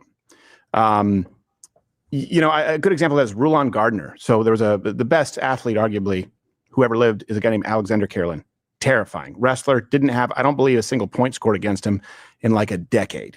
I think it was 2 or 3 golds where he would launch 300-pound guys. He was absolutely terrifying. But Rulon Gardner, who was this kind of, fat, relatively unimpressive American compared to the accolades of Alexander Karelin, had been watching him. I mean, and look, bro, I'm gonna be honest with you. You want to talk about Trump's defense secretary versus Biden defense secretary? I mean, bro, we're talking about a fat guy who was too afraid to COVID to go outside his house, and we're talking about an all-American badass like soldier. Like, come on now. We got a better look. And Hegseth, he's gonna do a great job. He's gonna do a great job for said decade. If all these people in the Pentagon stop trying to come after his ass and trying to make him look like he's incompetent. Because let's be real though, my man done popped off a lot of success already. I mean, getting recruitment up, taking care of the hoopties, getting DEI out of the military. He's doing his job and he's doing it at a fast pace. And I think they're trying to slow the man down. Figuring out how to defeat this guy. Karelin needs to figure out how to beat all comers. Rulon Gardner needs to focus on how to beat this one guy. And you see it in the animal kingdom. You'll see certain animals, right? It's like rock, paper, scissors, where this animal will beat this animal because it's developed some kind of a defense, but then it loses to this animal and it'll surprise you. Being able to specifically game plan gives you an advantage. If one person is focused on many adversaries and one adversary is building up its capabilities while hyperly focused on you, that's a terrifying thought. And he was right, which, that guy was terrifying. He would carry a refrigerator up and down stairs. Most Russian thing ever. Is your refrigerator running? Yes. Well, mine is climbing stairs. That's right. If it is running, I will catch it. I will catch it and bring it back to you on back. Yes. Do you have a long table I can carry? That's right. I need to carry very long table. This is non-negotiable. So this goes to Hegseth now. Okay, was it all talk? Or did he stick to his guns and make China the priority? He did. Make no mistake, Beijing is investing and operating in this region for military advantage and unfair economic gain. We do not seek war with China. And war with China is certainly not inevitable. Sure. We do not seek it in any form. But together, we must prevent war by robustly and vigorously deterring China's threats in this hemisphere. By the way, while I was rolling that clip, there was the Chiron on CNN. Hegseth, I think it's defense. Guys, let's make sure to support the show with any questions, comments, jokes, or disagreements. Appreciate the support, guys. And let's make sure to double tap that screen. But yes, guys, let's make sure we get the super chats up. Appreciate the support. Let's keep it going. Secretary on defense. Yeah, defense secretary on defense. It was some kind of little like Gene Shalit. They want him gone. Yeah, they're going after this guy aggressively. Again, because he's delivered on his promises, and that's a threat. Because he's focused on China. Yep. Well, the steps that he's taken include, by the way, calling out China, this in the Panama Canal, which a lot of people weren't even aware of. He traveled to Manila, said that the United States, Philippines would actually be enhancing their alliance and working together to deter China. He said that the United States would make Japan a, quote, war-fighting headquarters to deter China. And he constantly refers to Beijing as communist China. He makes it very, very clear. He's done about everything that he can do thus far. He's been very clear on DEI. He's been very clear on increasing morale and making us an efficient fighting force. And he's been very clear as to his stance on China. So the left wants this guy out so badly. And I bet you CNN is going to do it. You'll see it in real time. Look, nothing up my sleeve. It's when they get back 12:15 Eastern. That they are actually making up stories regarding Hegseth. Right now, they're even claiming that the White House is actively trying to replace him. Right. Well, let me tell you how we, at least to the best of our knowledge, know that's made up. Because President Trump addressed this. Hegseth using Signal to discuss those military plans. Are you bringing up Signal again? I thought they gave that up 2 weeks ago. There was a new report this weekend that he used it in a separate chat that included some family members. It's all just the same old stuff from the media. Love the music in the background. Try finding something that, I hear they're doing that whole thing again. And that's what killed me. Like this time it included his wife and brother. And I'm like, yeah. So, but what was he talking about? Was he sharing military plans again or something? Like bro can't even have a conversation with his brother and his wife on Signal. Like, what are y'all saying here? Here we go again. Just a waste of time. He is doing a great job. Why do you still have confidence? Because he's doing a great job. Nah, it didn't happen again. That's what I'm saying. It's kind of funny because like last time they were saying, no, it was military plans. This time it kind of just sounds like somebody is literally trying to catch Hegseth up on anything. Even if they release useless chats that don't mean anything, like that's all it is. Actually, hold on, wait. It already came out that somebody was fired for releasing this stuff. And even Hegseth admitted, like, bro, I know this guy. I actually worked with this man and he was releasing information on me. He took that man's messages and released them to the press and he got fired. It is what it is. It is what it is. But it was really nothing important. It was just a conversation between his wife and his brother, which is like wild as hell. Why would you even go in there and try to post that? It's like, dang, can this man do anything? Like, can he do anything without the deep state trying to get in the way? So Hootie's how he's doing. How much dysfunction they have. His son, Pete's doing a great job. Everybody's happy with him. We have the highest recruitment number in 28 years. No, he's doing a great job. It's just fake news. They just bring up stories. I guess it's... And like I said, if you want to talk about his old chats, those are not military secrets. Like I said, if you obviously have not seen the text message that he was texting with, what was it, Tulsi Gabbard, Mike Walls and them. Yeah, you didn't actually see that text message. Because if you think those are military plans, my friend, I'm sorry, but yeah, you're wrong. Those aren't military plans. And anybody in the military will tell you that, yeah, those aren't military plans. And like how what was it? Bro, I think it was CNN that was saying, oh, yeah, and they was naming CIA assets in there and all that. The whole text dropped on BBC, and there was no CIA asset mentioned. There was no location on the longitude, latitudes, nothing. The only thing we know is what type of fighter jets were used, and that was it. And then for this case, nope, no military plans were shared. Once again, it was just a conversation in Signal that he had with his brother and his wife. That's what they're mad about. Nothing was shared. They're just mad that he had a conversation on Signal with his brother and his wife that got leaked. Sounds like disgruntled employees. You know, he was put there to get rid of a lot of bad people, and that's what he's doing. So you don't always have friends when you do that. Gosh, the left is just so catty. Who do they go to when they try and find dirt on or make you dislike someone? Ex-employees and ex-girlfriends. That's what they did with Pete Hegseth. That's what they do with Donald Trump. Look, this person left. Yeah, maybe they were fired with cause. Yeah. This person doesn't work with them. Maybe he's a former employee for a reason. His ex-girlfriend, maybe she's an ex for a reason. It's the least credible source often in court because of the motive. It's one of the biggest criticisms of his first term, too. Right. Oh, look how many people he fired. Yeah. Why resurrect? Good, right? Didn't he say he was going to fire a lot of people? Yeah, I think that was... Oh, that's right. Another promise delivered. Hey, exactly. Ask me again why they're not going after Pam Bondi with the same vigor. Right. And by the way, I will even say Kash Patel. Yep, I'm throwing him in right now because we're not seeing a whole lot. I hope it's because he's doing so much behind the scenes.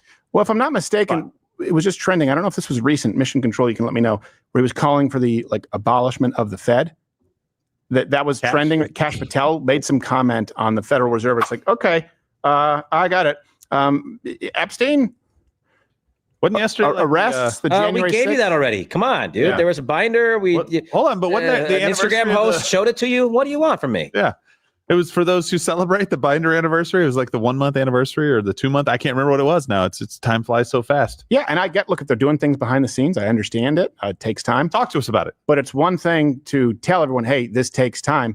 And it's another to say, hey, some mistakes were made, but these are mostly good people here. And by the way, I'm paraphrasing. And to promote, what was the name of the guy who was one of the January 6th investigators, prosecutors who just got promoted at the FBI?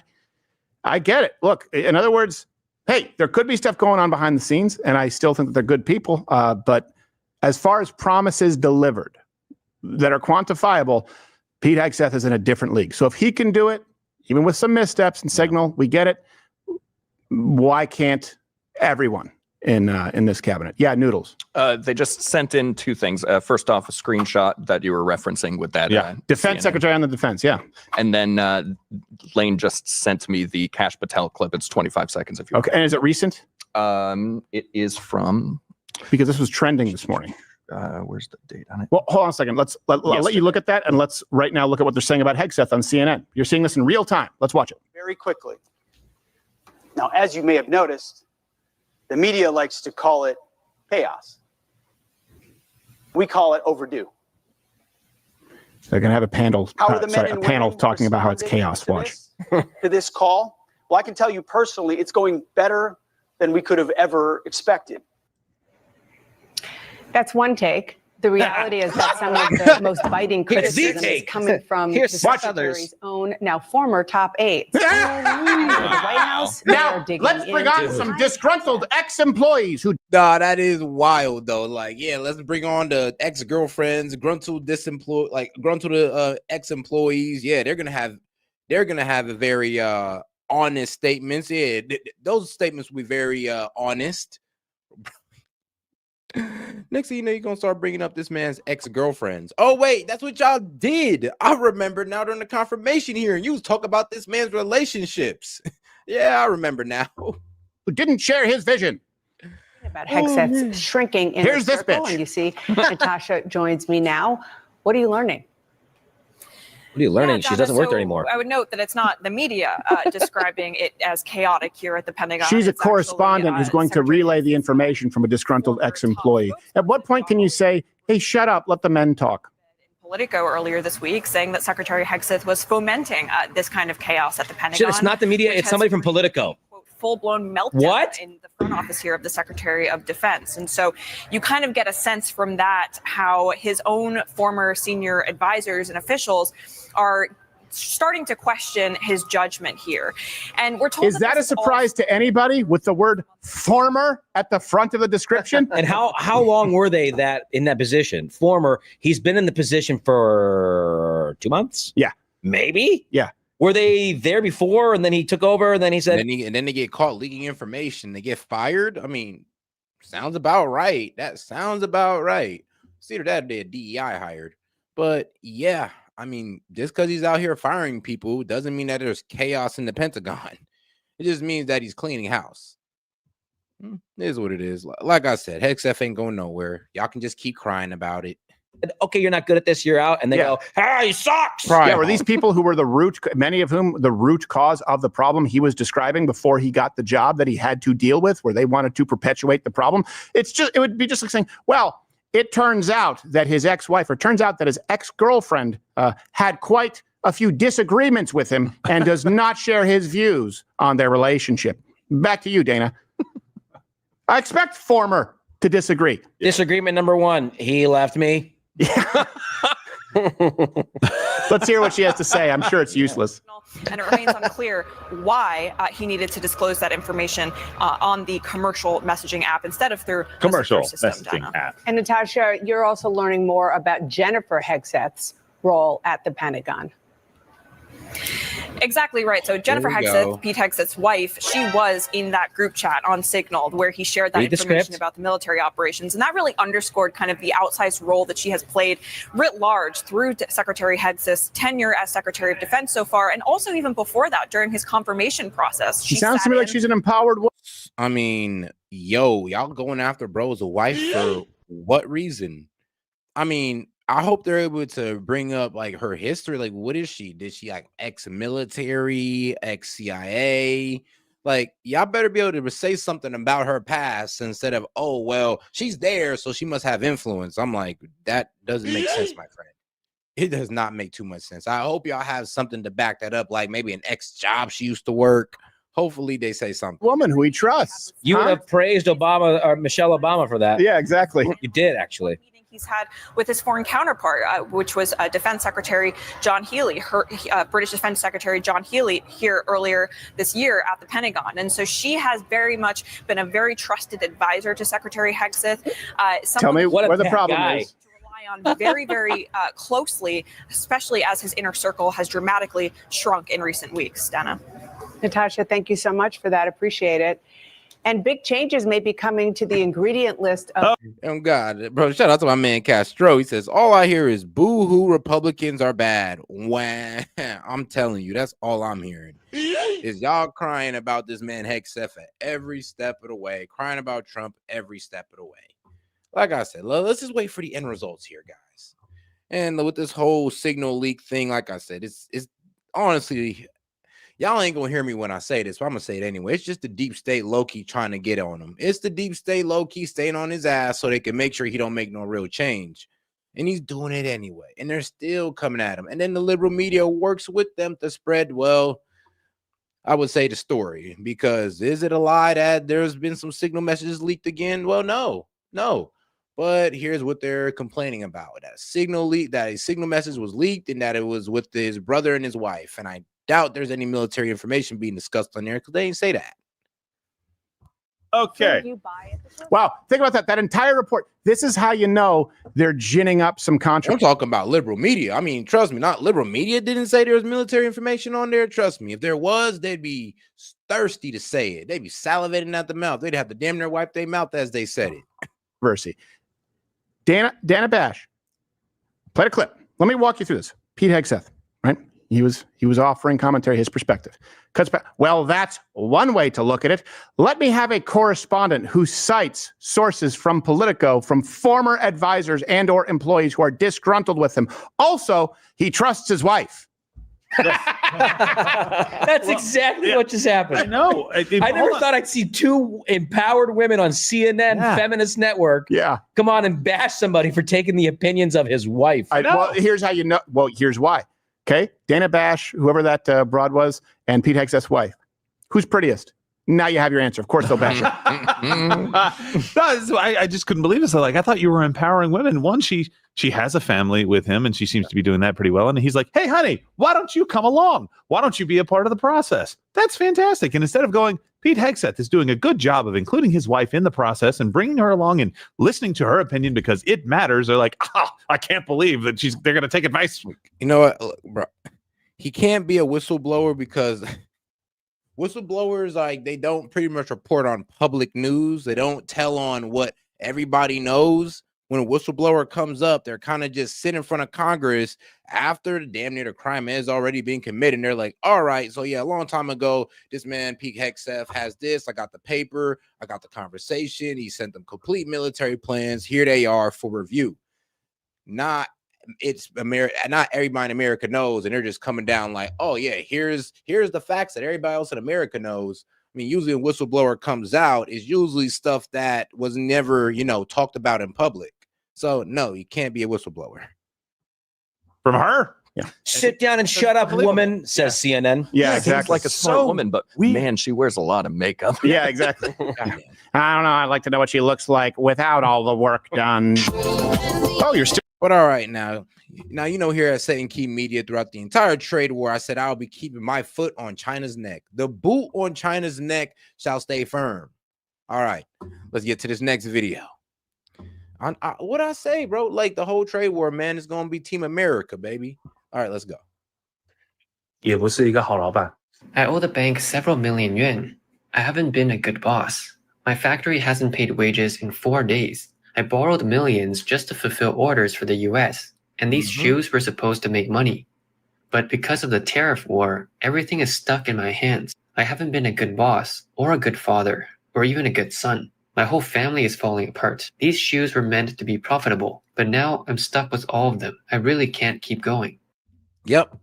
So, producers, suppliers, when these importers come and get hit with that tariff, they're like, yeah, bro, I'm just going to go ahead and cancel the whole order. But think about it. When they get hit with that tariff and they see the bill, they're like, yeah, go ahead and keep that in China. We don't want it no more. We'll try to find somebody else who got the shoes for cheaper. Like, bro, it's getting real tough out here for these Chinese suppliers, okay? And producers. But because of the tariff war, everything is stuck in my hands. I haven't been a good boss, or a good father, or even a good son. My whole family is falling apart. These shoes were meant to be profitable, but now I'm stuck with all of them. I really can't keep going. Behind me is inventory piled up in the warehouse. About 50% of it was meant for export to the US. This year has been incredibly tough. And if you can't think we can't get our shit from somewhere else, I mean, like, come on. Vietnam could go ahead and take China's place. I mean, bro, we got Indonesia and Bangladesh trying to take their place for the clothing. So trust me, a whole lot of shit at Walmart is about to start saying made in Indonesia or Bangladesh or even Mexico. Do you really think there's going to be empty shelves over China? You guys are hilarious. You're hilarious, bro. Like I said, bro, you guys are just too funny. It's almost adorable. Just too hard. The tariff war between China and the US has intensified to a shocking degree. Many Chinese export-oriented companies, especially those targeting the US market, have seen orders vanish. Production has halted, and logistics are suffering from a wave of empty shipment schedules. A growing number of foreign trade... You got to remember, what do? Sell, sell, sell. They don't buy. We're over here waiting on stuff to buy. They're over there stacking up on oversupply and getting an oversupply of stuff waiting to sell. And their biggest customer, which is us, the United States, just told them they're cut off. I mean, well, what's more devastating to these companies than that? And for these companies that have the freedom to leave, they'll just jump their way over to a country that's actually cool with the United States, that has decent trade policies, or they'll just come straight to us. Either way, they're going to get their ass up out of China because the Chinese government is collapsing, or at least just the whole social structure. Because if their people keep losing jobs and the disparity keeps getting worse and worse, and I'm talking about the wealth disparity keeps getting worse and worse, then yeah, there's going to be an uprising. Because the only way these communists low-key stay in power is if people are eating. And when people are just eating grass and onions, you know, eventually you might lose power. Let's go. Businesses are facing a survival crisis. Online, videos from industry insiders voicing their frustration are everywhere. The real situation for factories and the export business is dire. Switching from exports to the domestic market has serious consequences. Factories are being forced to compete against each other. Take air conditioners, for example. Prices have collapsed recently. The domestic market... I ain't gonna lie, we got these companies fighting over factories, or factories that have already been built and vacated. We got companies fighting over those because they're trying to get their supply over here. They're trying to be able to sell into the American market without those high ass tariffs, killing their profits, or just pretty much getting their orders canceled. Hey, I keep saying, man, we're gonna have our foot on China's neck, on the Chinese necks, well, until they give up. Yes, foot on China's neck until they give up. Market has long been saturated. There's already an Order people overthrow their government. I mean, I'd rather the people overthrow the government and then move on to something new besides this communist BS that they've been forced into. But I know their communist government could also bend the knee and we could work out fair trade as well. That worked as well too. But I'd rather, you know, the taking down of the Communist Party in, you know, China. But that's just me being an American and hating commies. Y'all know how that is. Oversupply of air conditioners, and now a huge batch has suddenly flooded the market. Factories need to free up cash to survive. If products pile up in warehouses, the factories will go under. That leads to price crashes. But there are only so many consumers in a country of 1.4 billion. Supply was already exceeding demand, and now it's even worse. And that's the one thing that's wrong with China. I mean, they have these products that most of their population cannot afford. That is the sad reality of China. They make all the shit, but they can't afford none of their shit. So they got to sell it to other countries in order to, you know, at least have some wages coming in. That's what they mostly spend their money on, to be honest with you. It's kind of sad how the way the Chinese live. They still keep spending their money on, well, living, like rent and all that good stuff. Wi-Fi, having a phone. After that, they're like pinching pennies just to eat. And why is that? Because they don't have much buying power in China. I mean, the buying power of our lowest class of people in American is on par with their middle class. It's kind of scary. Oh, and we're talking about people who work as nurses making only $400 a month. So remember that. You know, that Chinese yuan don't carry out too far in the conversion rate. I'll tell you that. Price crashes. But there are only so many consumers in a country of 1.4 billion. Supply was already exceeding demand, and now it's even worse. I was truly shocked today by how much tariffs have impacted domestic companies. I came to Shende to visit my best friend who sells sofas. Her factory spans tens of thousands of square meters, but now only 2 or 3 sections are still running. I asked her what happened. She said it's been shut down for a while already.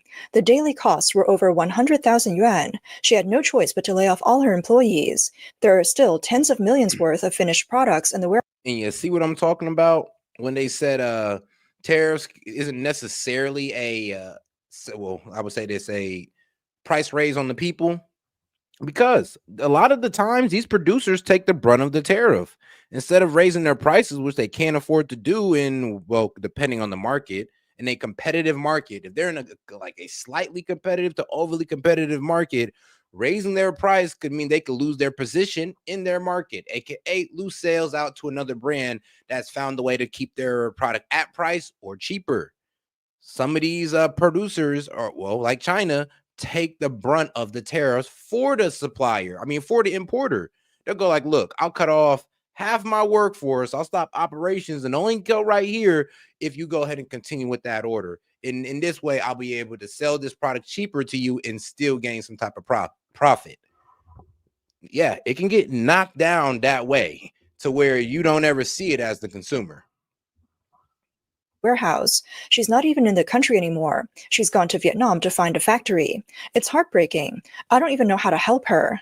Let me show you. This is all in-stock inventory. All of it is sofas meant for export to the United States. And this is just one floor. There are multiple floors upstairs and downstairs, but now there are no workers left. Everyone is on leave. Such a massive factory, completely empty. 你们觉得今年的经济形势怎么样？ What do you think about the economic situation this year? Ever since tariffs were raised, things have become incredibly difficult.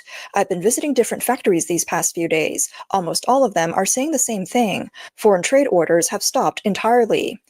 Companies that rely on foreign trade have nothing to work on. A lot of machinery is just sitting idle. So the economic situation this year is extremely serious. And for an economy that relies entirely on foreign trade, pretty detrimental. At least in America, we got the buying power. If we was ever start making our own products, we got that buying power already.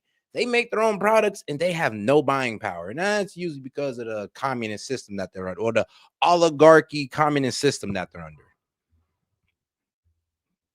Like a mix of oligarchy. Since taking office in January 2025, U.S. President Donald Trump has repeatedly raised tariffs on Chinese goods, starting at 20%, then climbing to 34%, 104%, 125%, and eventually 145%. According to the latest White House statement, the highest tariff on Chinese goods now reaches 245%. In retaliation, China announced a 125% tariff on American goods. This tariff war is making China's already weak economy even worse. To cope with the severe blow from U.S. tariffs, many Chinese businesses are scrambling for ways to survive. Some have turned to live streaming to sell foreign trade goods at deep discounts. 直播带货看不下去了，因为现在让自己压的真的是越来越难。 I can't keep doing live. You got to understand, in China, can you imagine that this? Okay, so they got 1.4 billion people living in China. We all know that, right? Great. So yeah, in 2023, an estimate of 740 million people were employed in China. 7 million. So you're telling me you got 1.4 billion people and you only got 7 million people who are working? Like, well, bro, what the hell? That's a lot of people that's sitting around. Our unemployment rate probably leaves maybe about a good, I would say maybe 10 million, 20 million people. But y'all unemployment rate leaves out hundreds of millions of people. Like, think about it. Like, their full workforce is not even being utilized. And maybe because that one-child policy and, the average age in China has went up. Live stream sales anymore. The pressure is just too much. I've already lost over 700,000 yuan. I'll take whatever price for this inventory. Just damn. He said, I'll take whatever price, just get it off my hands so I can pay my debt. And yeah, a lot of these people like, all right, remember that one story about the lady who was doing the rubber baby bids and she was like, oh my God, I can't afford the tariffs. I already, took out loans on my house to do this stuff. And then, yeah, I mean, there's people in China going through that exact same scenario. Like he just explained. He's like, dog, I done took out loans. I done maxed out on all my loans. And that a lot of these guys was waiting on this transaction or this sale to go through so they could repay their loans and continue business, pay their workers. When you cancel the orders the way we're doing on them, not only do they not get to repay their loan, but they can't even pay their workers. And then they just lay them off and don't even give them a final paycheck. I mean, could you imagine? Could you imagine? Now in America, that can never happen. But in China, I mean, if you ain't got no money to pay your workers, what you gonna do? Like print money and just give it to them? Nope, don't work like that. I've already lost over 700,000 yuan. I'll take whatever price for this inventory. Just take it. I really can't keep going. Every live stream does worse than the last. I keep trying different approaches, but nothing works. So you could tell bro is literally saying this because you could see the look on his face. It looked like he about to get ready to cry. Like I feel bad. I do feel bad, but this is what must be done. It's like if you don't think I understand that the effect of these tariffs mean that we are pulling jobs away from other people in other countries, I mean, you're wrong. I understand that completely, but America first. Sorry. Live stream does worse than the last. I keep trying different approaches, but nothing works. So to all my longtime followers, I'm really sorry. I just can't keep doing this. Damn. Recently, Mr. Hao, who owns a daily chemical factory in Guangdong, personally went to clear out his skincare products. In tears, he said he's selling off everything in his warehouse. Anyone who pays can take it, and he won't keep a single item. Yeah, he's done. Yeah, he's done. It's like anything just to play back the creditors. That's all. That's what he's on right now. He's like, I can't make a profit at this point. I just need to sell this shit, pay back the creditors, and whatever he got left, he would just keep in his pocket for the next adventure. The warehouse is full of goods, all made for overseas clients. But with the recent increase in tariffs, they no longer want them. They say the price is too high now. When we first made these, they only paid a 20% deposit, and the rest was covered by us. Now that they don't want them, how am I supposed to keep going? I can't bear it on my own. I have to find a way to get these goods out. Honestly, these goods are all of. And you know what the worst part about it is? He's not even talking about the fact that he actually got to pay back that deposit. Oh shit, they forgot about that part. It's like, yeah, bro, you actually got to pay back that deposit as well. But in China, I'm pretty sure he has a way around that. But yeah, like I said, the deposit is kind of what they use to get the operation off the ground. And then they're hoping that the sale goes through so they can go ahead and pay back their debtors, pay their employees, be able to run operation as usual. But now all that's out the way. I mean, bro, looking at the debt he got to pay and the $100K he got to pay back to the person who put in the order. Tough. Of excellent quality because they were made for overseas clients. Everything is top quality. Here's what I'll do. If you come to my live stream, I'll sell these products at cost price. If you're near the warehouse, you can come pick them up directly. Take as much as you want. If you don't take much, I won't charge anything. If you take more, I'll just charge the cost price. These 2 years have been so hard. Under the pressure of tariffs, China's cosmetics exports to the United States are undoubtedly facing greater difficulty. Mr. Su, the founder of the Shira Cosmetics brand. Yeah, no, please keep those trash ass cosmetics that y'all got with all them chemicals in there. Yeah, keep that. And lamented that this time they really can't hold on any longer. The warehouse is full of foreign trade products, now piled up like a mountain. The past few years have been tough, but they had managed to push through. However, this time he truly feels that there's no confidence left. Selling various everyday products that were originally intended for export directly through social media platforms like this is not an isolated case in China. This afternoon, I'm going to live stream with my colleagues. First, I want to thank the customers who placed orders in the live stream room. Recently, Mr. Zhang, the owner of a blanket factory in Jiangsu, went live in his factory's workshop to sell blankets, which has drawn attention. Mr. Zhang said, for export factories, the whole supply chain wasn't prepared for this. The machine suddenly stopped, and everything was woven, but we couldn't sell it. It really caught us off guard. I had to find other ways to survive. Our factory has nearly 200 people, 200 families, so I have to keep going. At the same time, Chinese goods are using platforms like TikTok, Temu, and Shein to sail out in a roundabout way. They're promoting direct factory supply and no middleman markup to offer extremely low prices and seize the European and American markets. On one TikTok video, which had over 6 million, you see them, including Alibaba. It's sad because they're doing whatever they can to get into our market. If they don't need us, why are they doing whatever they freaking can to get into their market? Well, no matter what underhanded way they got to use, they're just thirsty to get into our market. But they don't need us, S.E.T. China could do things themselves. Boy, lie here. Like, boy, you don't know what you're talking about. Like, trust me, everybody need us. They just don't want to admit it. At American markets. On one TikTok video, which had over 6 million views, one Chinese merchant shouted, jeans for $1.30. Many American viewers asked how to buy them. To cope with the tariff war, over 10 Chinese e-commerce platforms, including Alibaba, Douyin e-commerce, and Kuaishou, have launched special export zones and green channels to help Chinese export products switch from export to domestic sales. However, in addition to lacking domestic sales channels, they also face fierce price competition in the local market. In the context of China's limited consumer market, local manufacturers are also struggling. The domestic market is highly saturated, and when foreign trade companies switch to domestic sales, they end up competing for limited market shares with existing domestic companies. Yeah, some of these guys can't even sell domestically because the domestic market has already been dominated. Well, because China be giving out government subsidies to some of these companies to stay afloat, or whatever, government elite that owns that company. I'm pretty sure you can imagine. So, yeah, I mean, that's why one of the reasons why a lot of us was against the CHIPS Act, because it was like some commie BS. It was some China BS. Oh, we're giving government subsidies to these chip factories so they can dominate the market and damn near become a monopoly. And the only chip factories that be able to operate are the ones that are shipping overseas because the domestic, market has already been dominated. Yeah, no thanks. I like a free market. Thank you very much. Now, China's economy has been trapped in a deflationary cycle for a long time. Business profits are continuously declining, consumer spending is low, and domestic demand is seriously insufficient. Take home appliances, for example. According to China Household Electrical Appliances Net, as export orders return, the surge in supply is inevitable, putting even more pressure on the already intense home appliance industry. According to data from the China Household Appliance Association, China's home appliance exports reached $112.4 billion in 2024, with about 18% of it going to the US.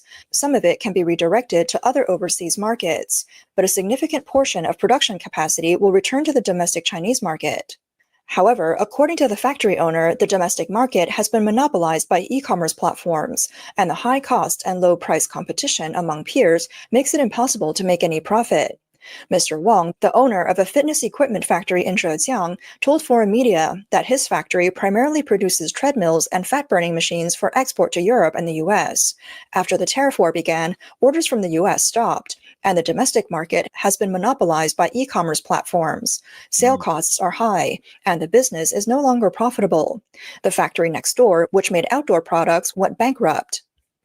Mr. Wang said, the impact on the U.S. market is huge. There are no orders anymore. Many big platforms now encourage foreign trade to switch to domestic sales, but the competition is really fierce, and it's not profitable at all. Shipping costs are so high. The e-commerce platform's expenses are also very high, and the gross profit is less than 8%, not counting employee wages. For graphic designers, customer service, and warehouse staff, there must be dozens of people. Our e-commerce branch in Suzhou gets visits from the Industrial and Commercial Bureau every day, saying our labels are unqualified, or we don't have the required production and operation licenses, or that we're missing some certifications. There are too many problems. The U.S.-China trade war has caused export shrinkage, slowed growth, and an increased risk of business bankruptcies. Foreign trade hubs like Dongguan are hit the hardest. On April 21st, a vlogger posted a video saying, The biggest losers from the tariffs are likely to be these world factories. Dongguan has about 14,000 enterprises of a certain size, with 60% of them doing foreign trade exports.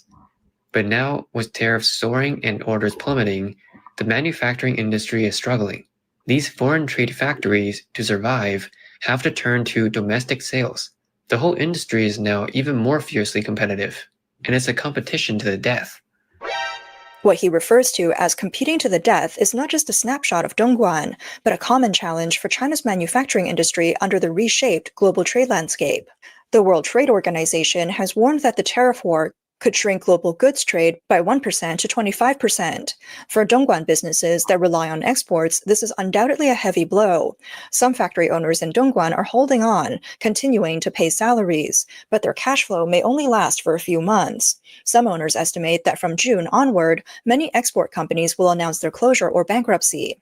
As the US-China trade war continues to escalate, it means that the export engine driving China's economic recovery is at risk of stalling. The first quarter economic growth data for China exposed a key vulnerability. The reliance on foreign trade has not decreased. In fact, it has deepened. On April 18th, according to data released by China's National Bureau of Statistics, China's GDP grew 5.4% year-on-year in the first quarter of 2025, with net exports contributing nearly 40%, the highest for the same period in more than a decade. This data shows that exports are not only the main engine of economic growth, but their importance has further increased compared to 2024. Dang. So they pretty much like kept leaning on this whole export industry that they got going on. And this is what kind of did them in. Yes, this is what did them in. The fact that they just kept relying on, well, exports, on people to buy from them, but they don't, buy from nobody else. They don't even increase their people's buying power so they can buy from other people or, well, other countries. They put themselves here in a certain point. Like, think about it. Like, they've even further put themselves in the hole with us by relying more and more on us buying their products. And now look what they're at. The data also shows that the trade surplus with the US in the first quarter reached $77 billion, accounting for 28% of the total goods trade surplus. This reflects China's deep dependence on the US market, which is China's largest export market, accounting for 15% of total exports.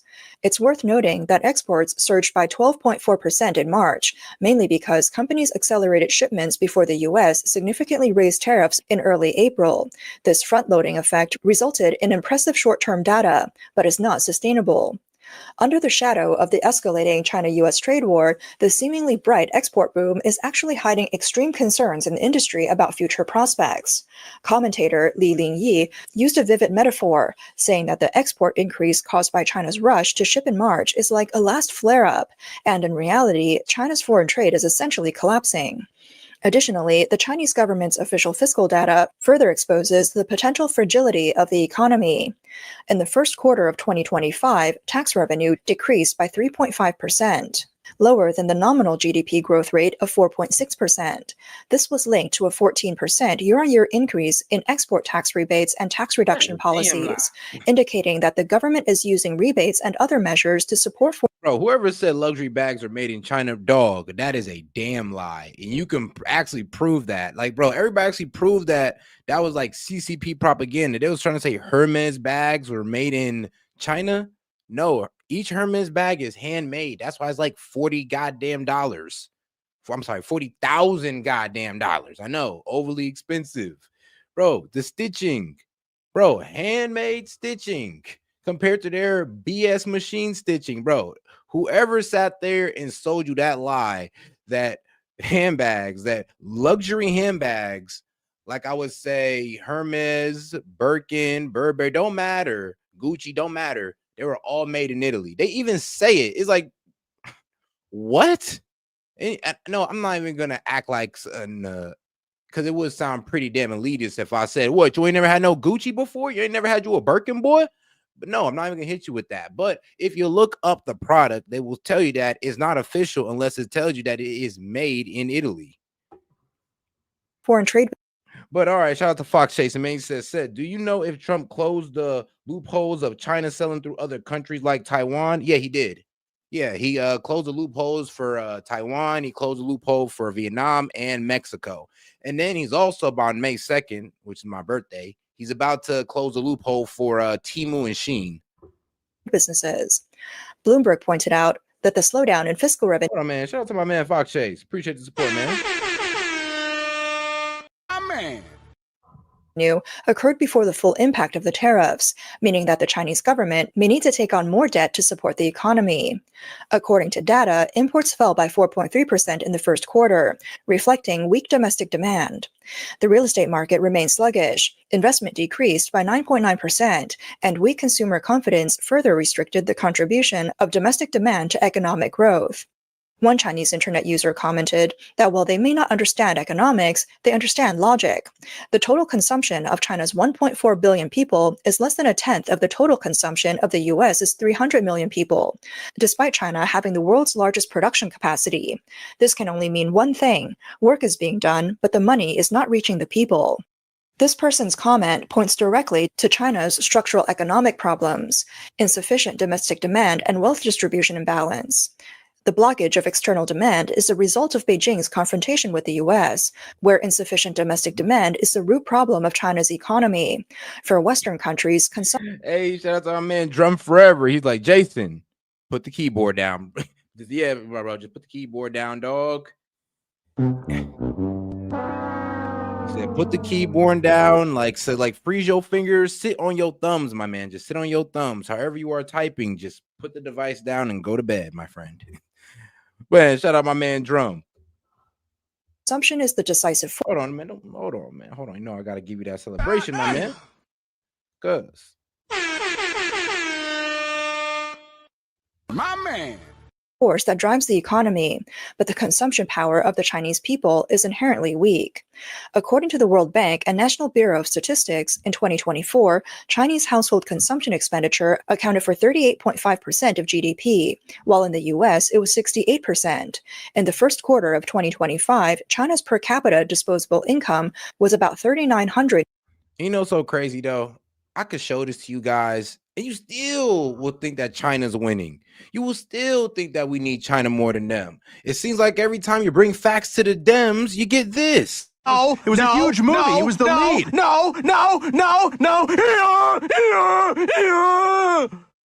Ah, man, that is too funny. All right, let's get back. In US dollars, only 1/14 of that in the US.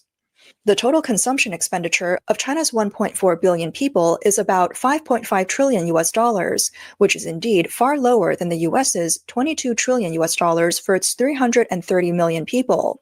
It is about a quarter of the US total, not a tenth as the internet user claimed, but the gap is still significant. This reflects the low income levels of Chinese residents, conservative consumption habits, and the concentration of wealth in a few interest groups.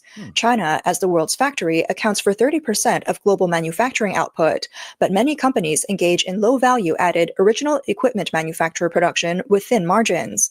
For example, 60% of Dongguan's foreign trade companies are involved in private label production, with profit margins of only 3 to 5%. A statement by U.S. trade advisor Peter Navarro is particularly striking. He accused the Chinese economic model of impacting global trade, being unfair in its domestic wealth distribution, and posing a geopolitical expansion threat. And all righty. So do we get what's going on now? Do we understand? Like, yeah, China's on the ropes. And like I said, it's like a game of chicken that we're, well, visibly winning. Visibly winning, if you're being honest. You just don't hate America. But all right, guys, let's get over to our man Scott Bessent as he breaks down his plan.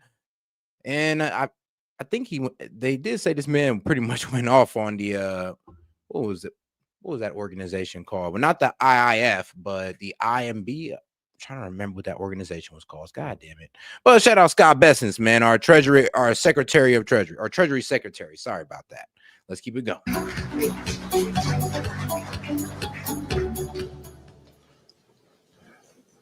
Good, and thank you. Excuse me. Good, and thank you for that kind introduction. It's an honor to be here. In the final months of World War II, Western leaders convened the greatest economic minds of their generation. Their task, to build a new financial system. At a quiet resort high up in the mountains of New Hampshire, they laid the foundation for Pax Americana. The architects of Bretton Woods recognized that a global economy required global coordination. To encourage that coordination, they created the IMF and the World Bank. These twin institutions were born after a period of intense geopolitical and economic volatility. The purpose of the IMF and the World Bank was to better align national interests with international order, thereby bringing stability to an unstable world. In short, their purpose was to restore and preserve balance. This remains the purpose of the Bretton Woods institutions. Yet everywhere we look across the international system today, we see imbalance. The good news, it doesn't have to be this way. My goal this morning is to outline a blueprint to restore equilibrium to the global financial system and the institutions designed to uphold it. I have spent the bulk of my career from the outside looking in on financial policy circles. Now, yeah, the man done worked with he done worked with the villain himself, George Soros. I know, right? Like the villain himself. So he knows what he's talking about when it comes to currency and, the market, because as much as I don't like George Soros, the man was excellent at reading the market. Now I am on the inside looking out. I am eager to work with each of you to restore order to the international system. To achieve this, however, we must first reconstruct the IMF and World Bank reconnect the IMF and the World Bank with their founding missions. The IMF and World Bank have enduring value, but mission creep has knocked these institutions off course. We must enact key reforms to ensure the Bretton Woods institutions are serving their stakeholders, not the other way around. Bringing balance back to global finance will require clear-eyed leadership from the IMF and World Bank. This morning, I will explain how they can provide that leadership to build safer, stronger, and more prosperous economies all around the world. I wish to invite my international counterparts to join us in working toward these goals. On this point, I wish to be clear. America first does not mean America alone. Man. To the contrary. I think that's the misconception that the liberal news try to spread. It's like, oh, we're trying to become an isolationist country. And I'm like, no, once again, you guys missed the point because you weren't paying attention. I mean, no, all we're trying to do is get a fair trade deals with a lot of these countries, because these deficits aren't just because of, we buy more than they buy from us. No, it's not just that. It has something to do with the fact that we don't tariff their products, but they tariff ours. They have either an import ban on certain products or an import limit on certain products, and that creates these trade deficits. So when these guys like to say, oh, a trade deficit is good sometimes, I mean, not really, but let's be honest, the way you get to those trade deficits definitely matter. It is a call for deeper collaboration and mutual respect among trade partners.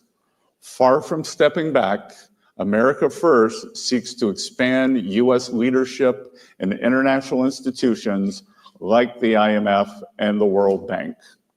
By embracing a stronger leadership role, America First seeks to restore fairness to the international economic system. Nowhere is the imbalance I mentioned earlier more obvious than in the world of trade. That's why the United States is taking action now to rebalance global commerce. For decades, successive administrations relied on faulty assumptions that our trading partners would implement policies that would drive a balanced global economy. And they didn't. And they just took advantage of the trading policies that we allowed them to set. Instead, we face the stark reality of large and persistent U.S. deficits as a result of an unfair trading system. Intentional policy choices by other countries have hollowed out America's manufacturing sector and undermined our critical supply chains, putting our national and economic security at risk. President Trump has taken strong actions to address these imbalances and the negative impacts they have on Americans. This status quo of large and persistent imbalances is not sustainable. It is not sustainable for the United States, and ultimately, it is not sustainable for other economies. Now, I know sustainability is a popular term around here, but I'm not talking about climate change or carbon footprints. I'm talking about economic and financial stability, the kind of... And you know what's crazy, though? I mean, let's be real. Let's talk about the top 5 offenders of this year, of last year. So the U.S. trade deficit for 2024 was, and I'm giving you the top 5, China with $270 billion. Mexico with $157 billion. Vietnam, because, you know, they were kind of, you know, that's what China was using to backdoor us. Yeah, with $113 billion. Ireland, $80 billion. And then Germany, we got $76 billion. Those are the top offenders. Now, you telling me that we can't find I'm just saying, you tell me we can't find an even grounds with these countries. These are countries that aren't completely poor. I mean, maybe Mexico, but the rest of them are doing quite fine, that to where they can open up their markets to American products, American, well, food, like beef, all that good stuff. Because let me tell you one example, apples, right? We let the world's apples come in here. We don't put no tariffs on apples, but there are countries who have a tariff on our apples or an import ban outright on our apples. These go along. These are for other products as well. Like, this is the same standard they set for other products. So trust me, it's not a fair trade like deal we have, not a fair trading policy we have with a lot of these countries. And that's just a fact of the matter. Sustainability that raises standards of living and keeps markets afloat.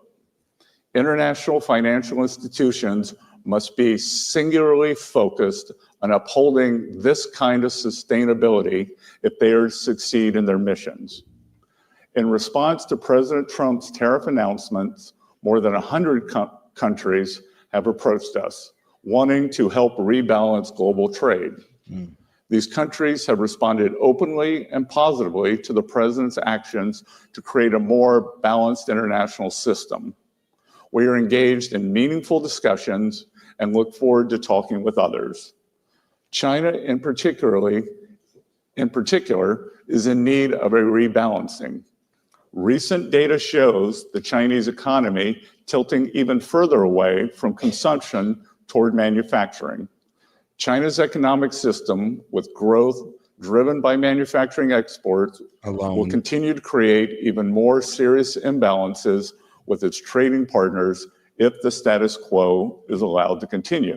I mean, yeah, because I mean, they're not just taking jobs from us, they're taking jobs from other countries as well. And other countries are honestly kind of sick of it too. Everybody's sick of China's shit.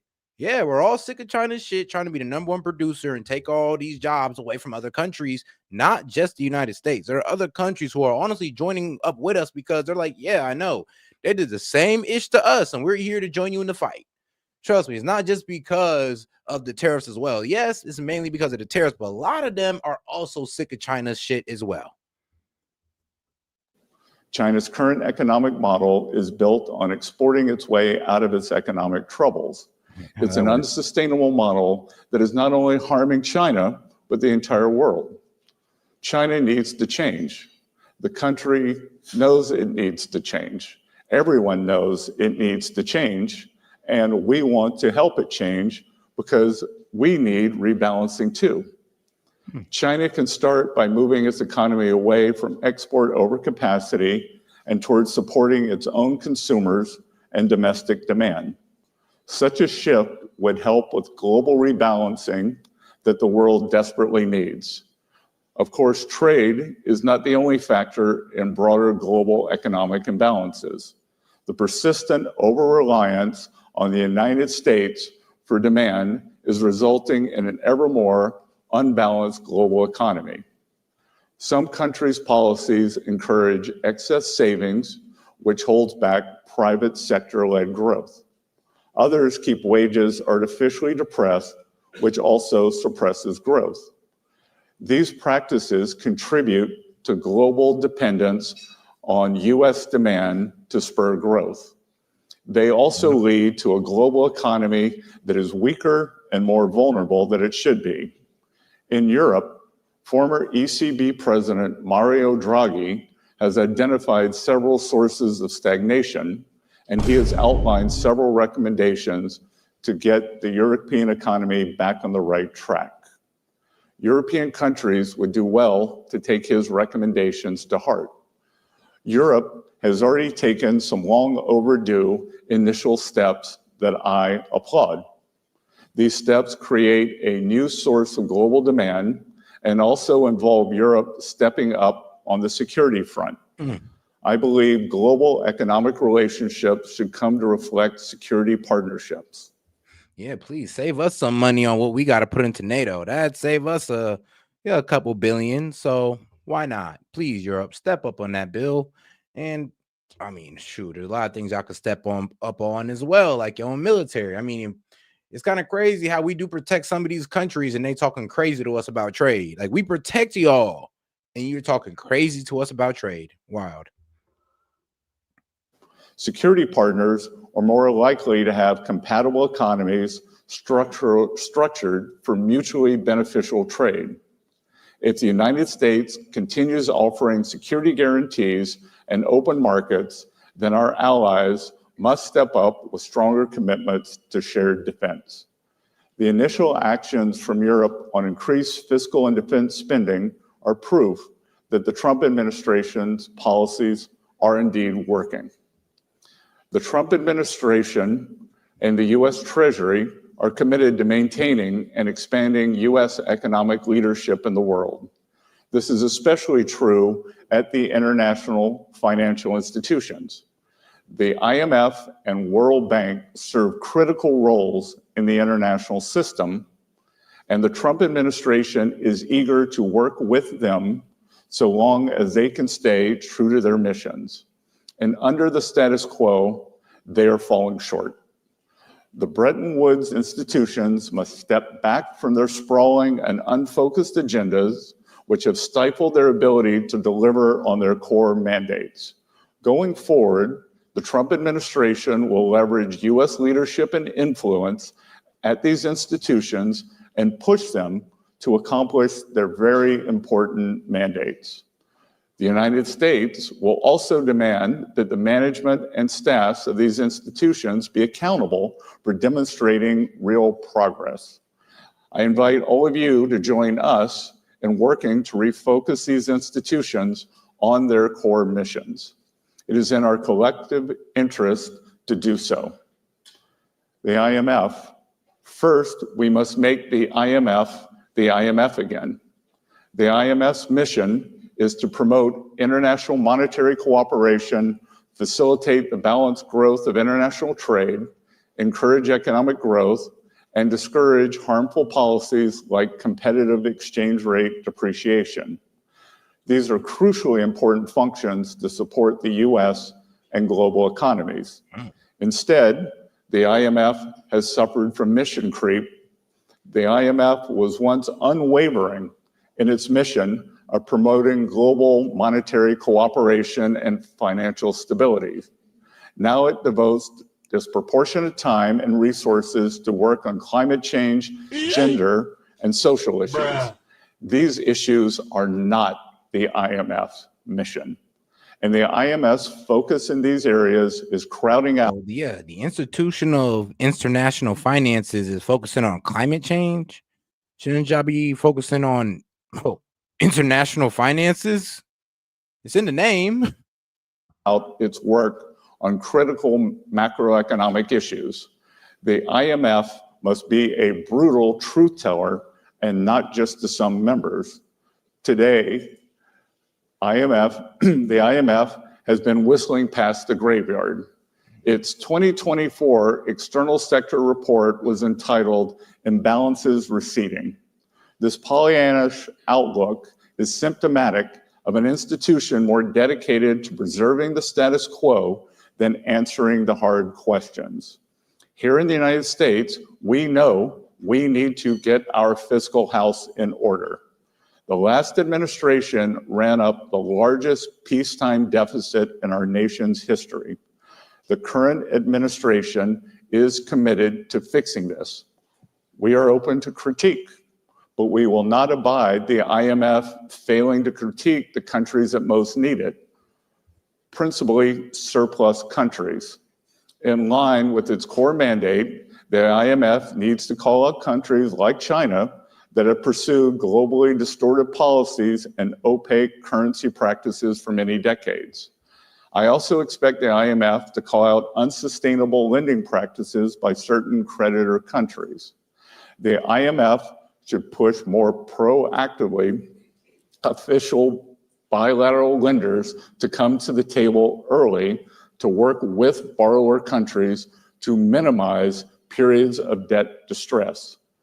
The IMF must refocus its lending on addressing balance of payment problems, and its lending should be temporary. When done responsibly, IMF lending is at the very core of its contribution to the global economy. When markets fail, the IMF steps in and makes resources available. In exchange, countries implement economic reforms to resolve their balance of payments issues and support economic growth. The reforms undertaken during these programs are some of the IMF's most important contributions to a strong, sustainable, and balanced global economy. Argentina is a fitting example. I was in Argentina earlier this month to demonstrate the United States support for the IMF efforts to help the country reset financially. Argentina deserves the IMF support because the country is making real progress toward meeting financial benchmarks, but not every country is so deserving. The IMF must hold countries accountable for implementing economic reforms, and sometimes the IMF needs to say no.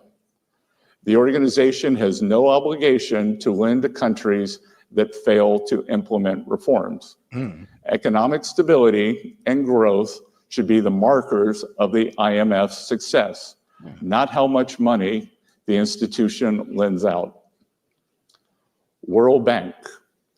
Like the IMF, the World Bank must be made fit for purpose again. The World Bank Group helps developing countries grow their economies, reduce poverty, increase private investment support, private sector job creation, and reduce dependence on foreign aid. It offers transparent and affordable long-term financing for countries to invest in their own development priorities. The bank, along with the fund, provides extensive technical support to promote debt sustainability among low-income countries, which empowers those countries to stand up to coercive and opaque lending terms from other creditors.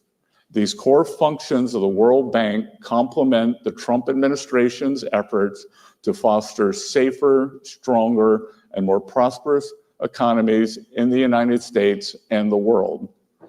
But the bank, like the IMF, has strayed in certain respects from its initial mission.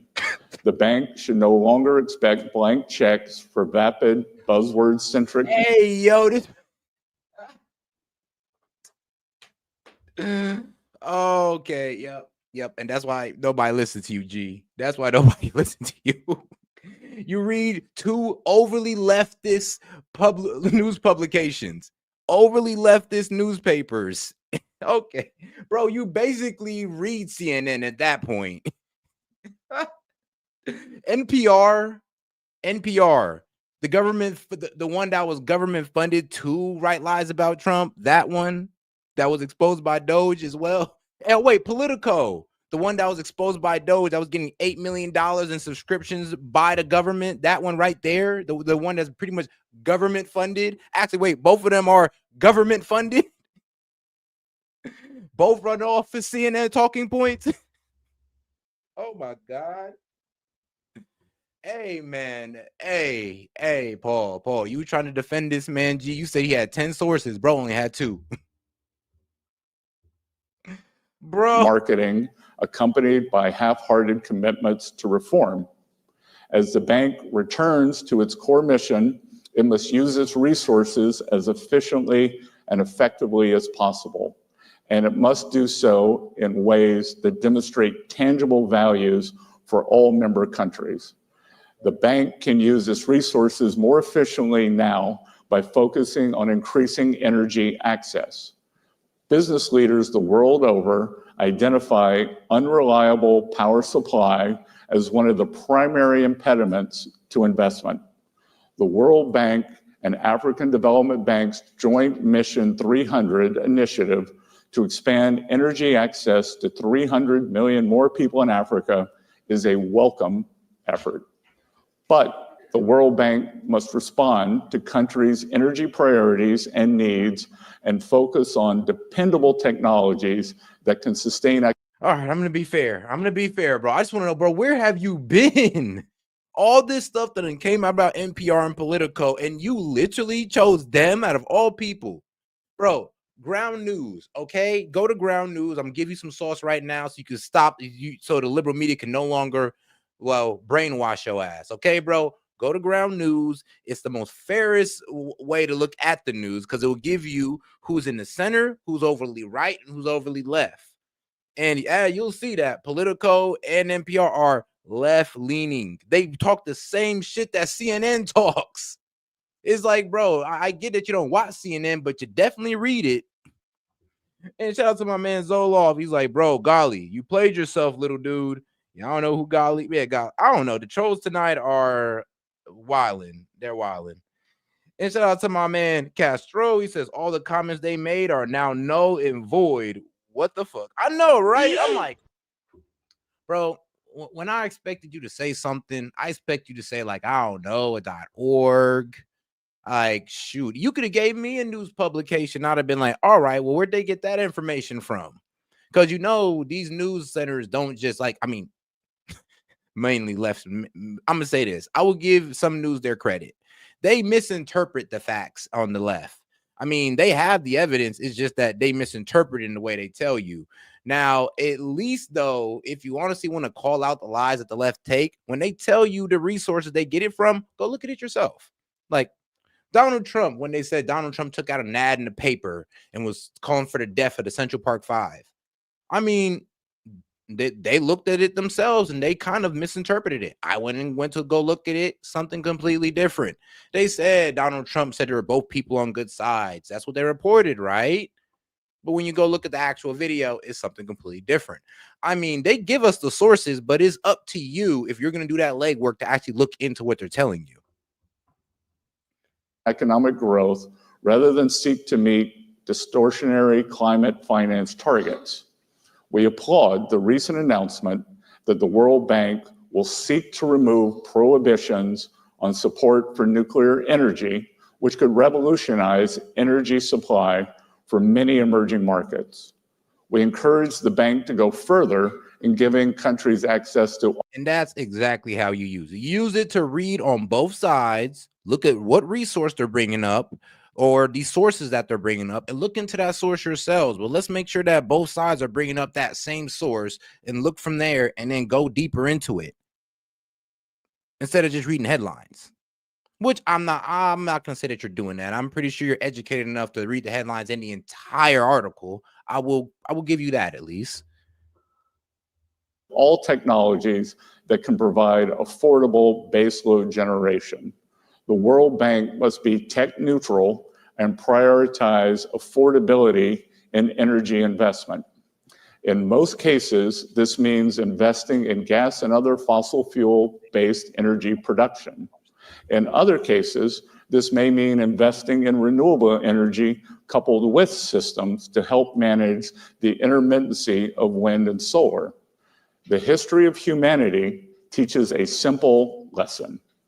Energy abundance sparks economic abundance. That's why the bank should encourage an all-of-the-above approach to energy development. Such an approach will make World Bank financing more effective, and it will reconnect the bank to its core mission of economic growth and poverty alleviation. In addition to increasing energy access, The World Bank can use its resources more effectively by starting to apply its graduation policy. This would allow the bank to focus on lending to poorer, less creditworthy countries.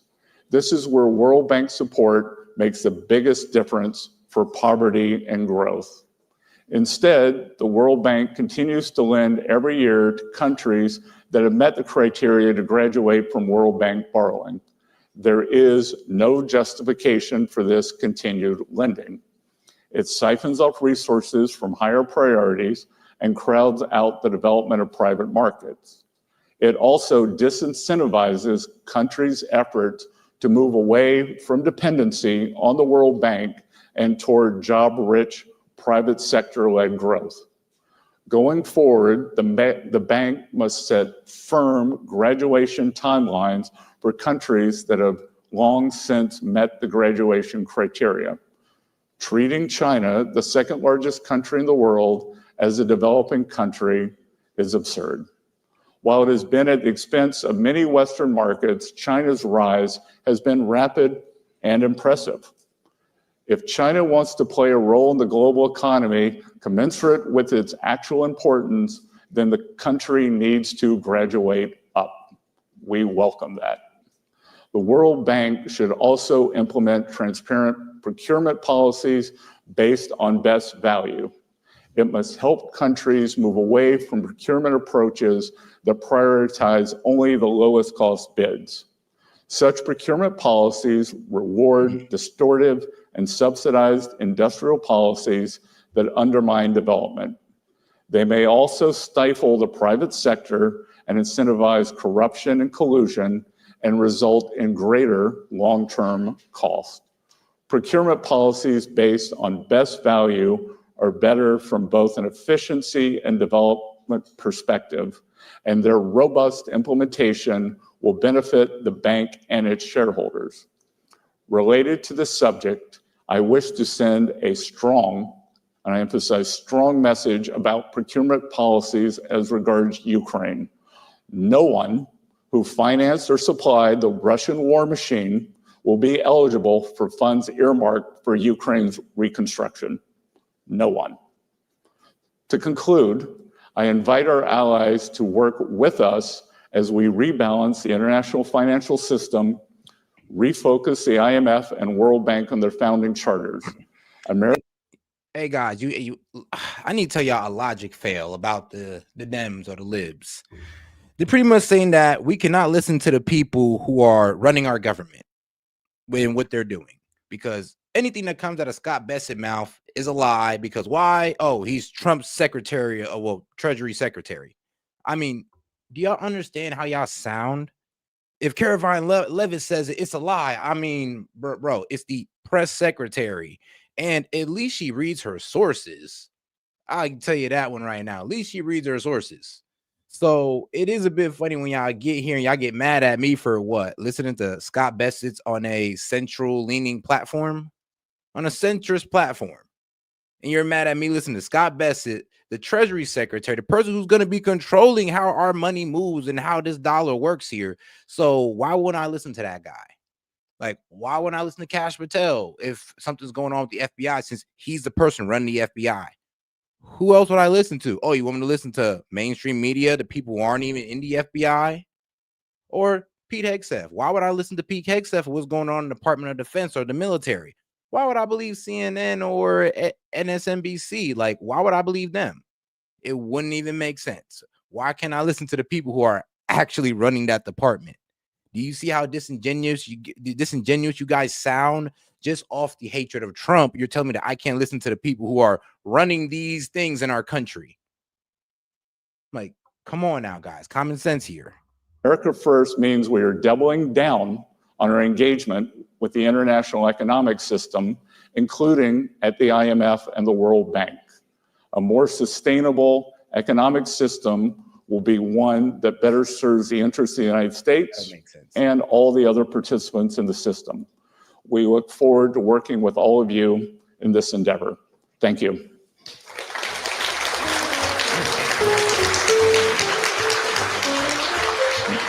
Good job. Thank you.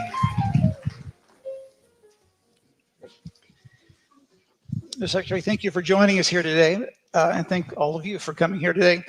I'm going to point out you have many great lines in this very meaty, comprehensive set of remarks, but you say, I wish to be clear, America first does not mean America alone.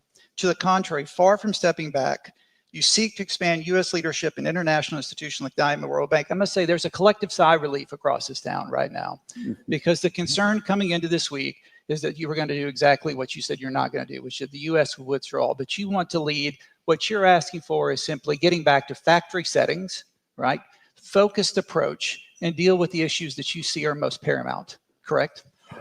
Correct. As I said in my confirmation hearings, I think U.S. engagement with the international financial and multilateral institutions, we should engage, and we should be in it to win it for the American people and for the rest of the countries and for the client countries. 20 years ago, a senior U.S. Treasury official gave a speech very similar to this, calling on the IMF and said the IMF was asleep at the wheel and dealing with. Hold on. How dare y'all even come at, hold on now. Y'all was believing an unelected official, Mr. Fauci, about the vaccine. What are y'all saying? Like, what? Like, hold on. Y'all trusted the Biden administration with impunity, and they failed you in every way, shape, or form. What are y'all saying? Actually, the Treasury Secretary didn't even come out and talk to you. The DOJ guy, the Department of Defense guy didn't even come out and talk to you guys. You're at least hearing from the Trump administration cabinet. That's why they're a little easier to believe, because they're not just working behind our backs and then, oh shit, now we got trans in the military. It's like they're not just working behind our backs doing stuff. They're actually telling us what the plan is and executing. And if you're honest with yourself, which a lot of you Dems are not, everything that these guys said, they have done. Everything that these guys have said they're going to do, they have done. Like RFK Jr., we just heard how he's getting the dyes out the food. All right, Linda McMahon, they're gonna break down the Department of Education and split it up. That's exactly what they did. P. Hegseth, the defense, get DEI out of there, raise recruitment. That's what he did. Everything that they said they went out to say that they were going to do, they did. That's why I believe them more than I could believe what you guys or mainstream media is telling me, because everything they said they were going to do, they did. And that's me admitting that I didn't believe in these guys off the front end of it. I didn't believe in just say, oh, well, just because you say you do it don't mean you are. I get that. But these are people who actually did what they say they were going to do. As much as you hate their character, as much as you hate them for whatever they did in the past, they still walked the walk. They still walked it and talked it. Period, point blank. Tulsi Gabbard, from Pete Hegseth, all of them walked it and talked it.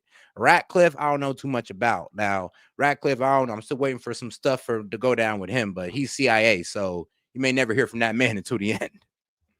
With imbalances. Hank Paulson started the strategic economic dialogue with the Chinese. Every Treasury Secretary since then have had an approach. So how will you do this differently? And how do you think that you'll proceed in this approach? What is your philosophy? What is your tools? And how will you execute on this? Well, look, I think that our moves toward reordering the financial or trading system is a start. I think that today, as I reaffirm our engagement, but set up a list of core principles and back to basics for the institutions. And again, being from the private sector, we want to see results. And we want to see timelines that, as you and I were talking about backstage, global rebalancing has been a topic for more than 20 years. And it's some countries may have a 100-year perspective. We don't. Right. China obviously is an important part of this administration's foreign and economic policy. You'll be meeting with your Chinese counterparts. What will you tell them in the sense of how they obviously are aware that there's huge imbalances, their manufacturing capacity is enormous, especially in things like automobiles. How will you help them understand that it's not just about talking, it's about executing? Well, look, I don't think I have to help them understand. I think they understand very well. And it's just a matter of impetus and will. So I believe I first went to Japan in 1990, 91, within 12 months of the peak of the bubble. A decade of that unwind, a decade of malaise. And then in 2012, I ran across a fellow, 2011, he was running for prime minister named Shinzo Abe, and he knew that Japan needed change and implemented it very quickly. 10 years later, more than 10 years later, Japan has had a remarkable economic run. And I think that our Chinese counterparts that will come to this realization, and if some of our policies, sometimes it takes an external push. Right. Alternatively, what I have said previously, there is an opportunity for a big deal here, that the U.S. is looking to rebalance to more manufacturing. The identity of that would be less consumption. If China is serious on less dependence on export-led manufacturing growth and a rebalancing toward a domestic economy, I think they use the term dual circulation. Well, right now it's really singular circulation. And if they want to rebalance, let's do it together. This is an incredible opportunity. And I think if Bridgewater founder Ray Dalio were to write something, he could call it a beautiful rebalancing. Indeed. But a big part of that will also be our own fiscal imbalance. And as you mentioned, we're running deficit 6% of GDP at the top of the cycle, not sustainable, as you yourself have pointed out. How important is it to also address our fiscal imbalance as part of this larger rebalancing? Well, it's very important that I think most people in this room are trained economists, and everyone knows that a trade deficit emanates from three things. External trade policies, which we are intent on addressing. And the external trade policies can be tariffs, non-tariff barriers, currency manipulation, and the state subsidy of labor and means of production. So terms of trade or trade regulation is one. Two is our budget deficit. So the larger our deficit, the more it creates a demand suck, also pushes up the interest rates. And then three, the level of the dollar. The US, we continue to have a strong dollar policy, and the dollar will adjust based on markets. Everyone asks me, well, what does a strong dollar mean? And to me, the strong dollar means having the policies in place to deserve capital flows and have confidence. But it doesn't mean that the price on the Bloomberg screen every day. And it also has different meanings in terms of bilateral the prices. So it's really three-pronged. But Tim, to your question, I have talked about we did not get here quickly with the spending. The U.S. does not have a revenue problem. We have a spending problem. And I have suggested when I first met President Trump to talk about joining his campaign 2 years. And shout out to my man, Fox Chase. Appreciate the support, man.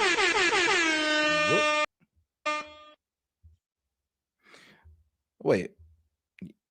All right. Say like what? Anyway, though, shout out to my man Fox. He says, "Set, ask everyone if we all think China's a problem." Yeah, do y'all think China's a problem? Go ahead and put it in the poll. Let's see, because if we can come to that agreement, then what are y'all complaining about? Years ago, that we need to get back to a long-term sustainable budget deficit of something with the 3 in front of it, which works. We have 2% nominal growth. or 2% inflation, projected 1.8% growth, which I think could be much higher if we implement our economic policies. Now, you reaffirm the strong dollar policy first articulated by Bob Rubin. Valerie Giscard d'Estaing in the 1960s talked about the U.S. exorbitant privilege of the dollar. There are some in this town who question that privilege and actually see it as a burden. Do you see it as a privilege? That the U.S. sits at the center of the global economy is enabled by the use of dollars, and that it's natural that the usage would come down over time. And I think that the U.S. will always, for my lifetime, be the reserve currency. I actually am not sure that anyone else wants it. And shout out Fox Chase, he's pretty much saying, yeah, he's like, if they say nah, then they're not paying attention. Exactly. I mean, anybody who doesn't know the state of China's economy is not paying attention and what's really going on. And it makes sense on why they're saying, oh, nothing is working. These tariffs are only hurting us. I mean, bro, if you see what's going on in China, you would understand these tariffs are working. If you see how these countries are lining up to do a deal, you would see that they're working. And like I said, when all these deals come out with their details and all that good stuff, I wonder what all you guys will be. Because I'm not even gonna lie, all the libs disappeared when Trump won. So when all these, deals come out and the tariffs work out, I wonder what y'all gonna do then. Because it's crazy. All those trolls that were telling me I was an idiot for voting for Trump, I'm wasting my vote and all that, turned out to be wrong, and I never got an apology. I wonder if y'all be man enough to do so. I can't remember. One of the European officials said today, maybe it was Mr. de Guindos, I can't remember, said, oh, well, the euro could become a second reserve currency. We've just had a substantial appreciation in the euro. For export economies, it's a lot of pressure. And look, I think that the reaffirming our belief in these international institutions is also part of that.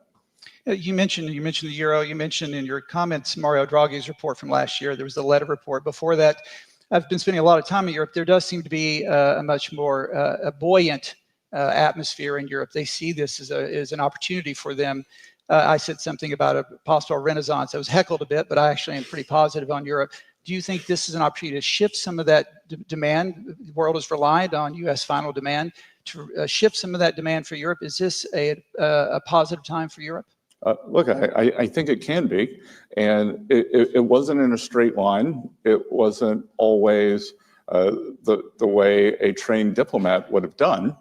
But I think we should all congratulate President Trump. He has done what a succession of European leaders have tried to do for the past 26 years, since the advent of the euro, that whether it's the French, the Italians, other European countries have tried to get Germany to increase their fiscal spend and drive the European economy. And that I applaud these nascent efforts, because it's a combination. It's a combination of economic stimulus, and it is a combination of burden sharing on the European continent for defense. And as I've said many times before, economic security is national security is economic security. So if this European plan works, that I applaud it. I had a private meeting with the Spanish finance minister last week, 2 weeks ago, and he said, you're going to be pleasantly surprised with where we go on military spending, and this 2% number today, he was right. So you're already taking on these tasks. You have China, more consumption, less investment, deal with their manufacturing excess capacity. Europe's a great opportunity. The U.S. rebalancing here, including on fiscal. So what do you want the IMF to do? What would you like to hear from Kristalina over the next couple of days, or the board, in the new direction, again, back to factory settings direction? What do you want to hear from them? Well, again, I think it's just All right, and just to make sure, the IMF is the International Monetary Fund. It's an international organization that works to promote global monetary cooperation and financial stability and economic growth. It has 191 member countries, and its headquarters is in Washington, D.C. I mean, makes sense. Makes sense. It would be in the richest country in the world. I thought so. Been mission creep. Yeah. And just occasionally you have to trim your garden when the weeds grow. And I think that it's back to basics. What are our priorities, and how are we going to judge success? And the World Bank, you discussed about graduating the medium-sized countries that should have graduated some time ago. That changes the commercial model of the World Bank, but obviously you think that's important, that they need to be graduated. Yes. Yeah. I mean, it's just, as President Trump says, it's common sense that that you can't have the second largest economy in the world. And it's as I said in my speech, I applaud their rapid growth, but you don't get both. I have a teenager who sometimes wants to be treated like a child, sometimes wants to be treated like an adult. And I got one of those too. Yeah. And it's an adult economy. You mentioned energy, specifically nuclear, during the campaign, and since you and guys, I mean, man, I wish you guys were just a little bit. I'm talking about the list. I wish you guys were a little bit more like of deeper thinkers. If you were a deeper thinker, you would honestly see what you're saying is a little bit crazy. Like, my friend Carlos over here who's talking about, oh, well, China has all the cars, or why do you lift the tariffs off his electronics? I mean, bro, you understand that we're trying to get Apple and NVIDIA, and I think there was another tech company. Yes, we're getting them over here. We did that to give them a little bit of time to come back over here.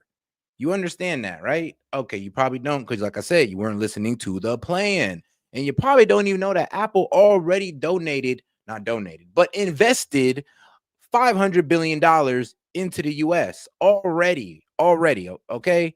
So that's why Trump paused those tariffs. Like I said, you guys don't know the game plan, because not only are we targeting these countries, but we're also targeting the corporations, that operate in this country. You know that, right? Like, some of these countries don't just straight out control their corporations like China. Some of these corporations, once it's not suitable or profitable enough to stay in that country, they can just go to another one. And that's kind of what we're making some of these corporations do in China, or the ones that can leave, like Apple and NVIDIA. You've become secretary. You've talked about energy production is one of your important legs. The U.S. produces about 13 million barrels of oil a day, the largest producer in the world. What more do we need to do here, and how can the World Bank, what do they need to do more to encourage fossil fuels as well as nuclear, and I assume all the above? Yeah, look, the sine qua non for economic growth is energy abundance, and we need to drive the right combination of the crawl, walk, run for these countries in terms of sustainable production. But by sustainable, I mean robust and baseload, not what I would call almost a luxury belief that we have in the West. Like they are worried about pumping water. They are worried about heating their homes, running their hospitals. And we've seen that the intermittency doesn't work.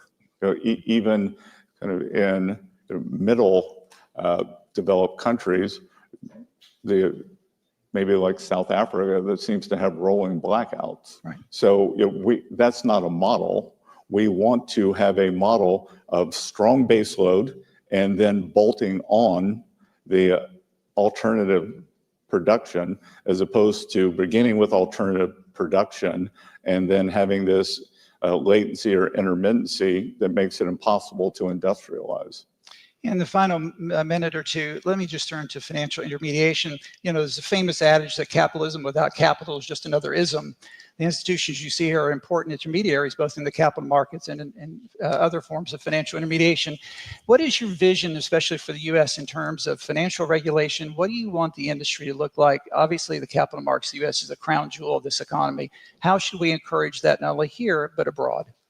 Well, I think that I've been getting a lot of questions on private credit. And I think that private credit is an interesting addition to the U.S.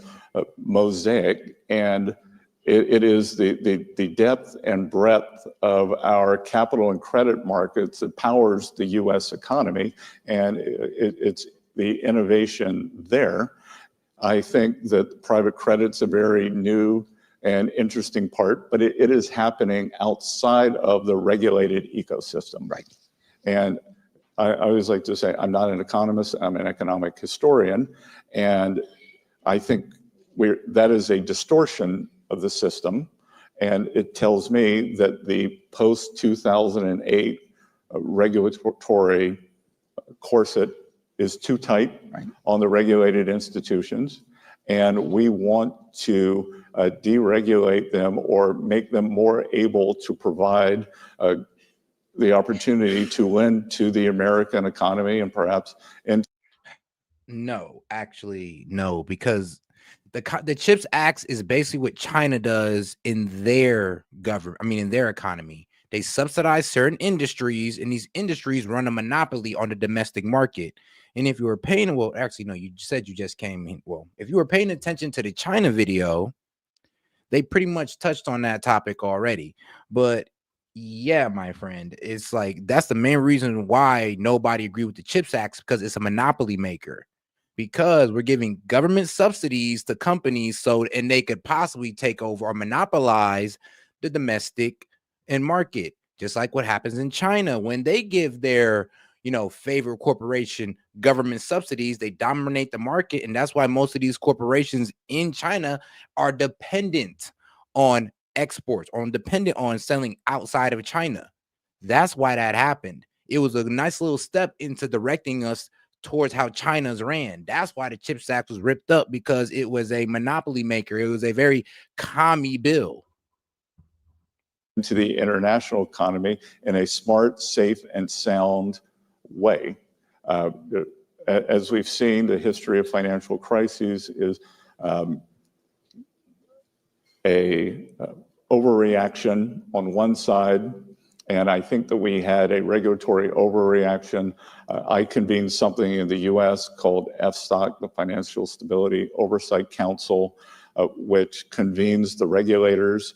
And I think through partnership with the 3 U.S. banking regulators of Federal Reserve, Controller of the Currency, and the FDIC, we can come up with a system that makes the regulated financial system prosper again. And what the U.S. has that is different than most other G7 countries is just the number of financial institutions. We don't have 5 big banks, 3 big banks. And in the U.S., the community and small banks, which are provide 70% of agricultural lending, 40% of small business lending, 40% of real estate lending. And in the U.S., we've had this incredible boom on Wall Street. I think Wall Street can continue doing well. But I think it's Main Street's turn to share in the prosperity. And I think it was the pullback by the small banks, the post the GFC, that's kind of created this stagnation on Main Street. And we're determined to fix that. Mr. Richter, I always say Treasury is the sober voice of reason. What we've heard today from you is a sober voice of reason. We wish you all the best. Ladies and gentlemen, a round of applause for Treasury Secretary. I mean, yeah, he kind of, I ain't gonna lie. Like I said, man, literally written out the plan for y'all. Literally explained the entire plan, explain his business deals with this country, explain how he was talking with this country, explain how he's talking to this organization of people like the what was it? The IMF, the International Monetary Fund, and the NDIIF, which is, I believe, the Institute of International Finance. He's talking to all the right people to get these things done. So shout out my man Scott Bessent. All right, now let's get into this Stephen A. Smith versus Megyn Kelly. All right, guys, let's get right into it. This should be a good one. All right, let's go. NBA playoffs are here, and with all this action going on, the Stephen A. Smith Show wants to make sure you. My next guest is a journalist, an attorney, of course, a political commentator, and host of her own daily show on SiriusXM's Triumph Channel. Please welcome, I think it's safe to call her the incomparable one herself. The one and only Megyn Kelly is on the Stephen A. Smith Show. Hi, Megyn. How are you? How's everything? I'm great. Thanks for having me.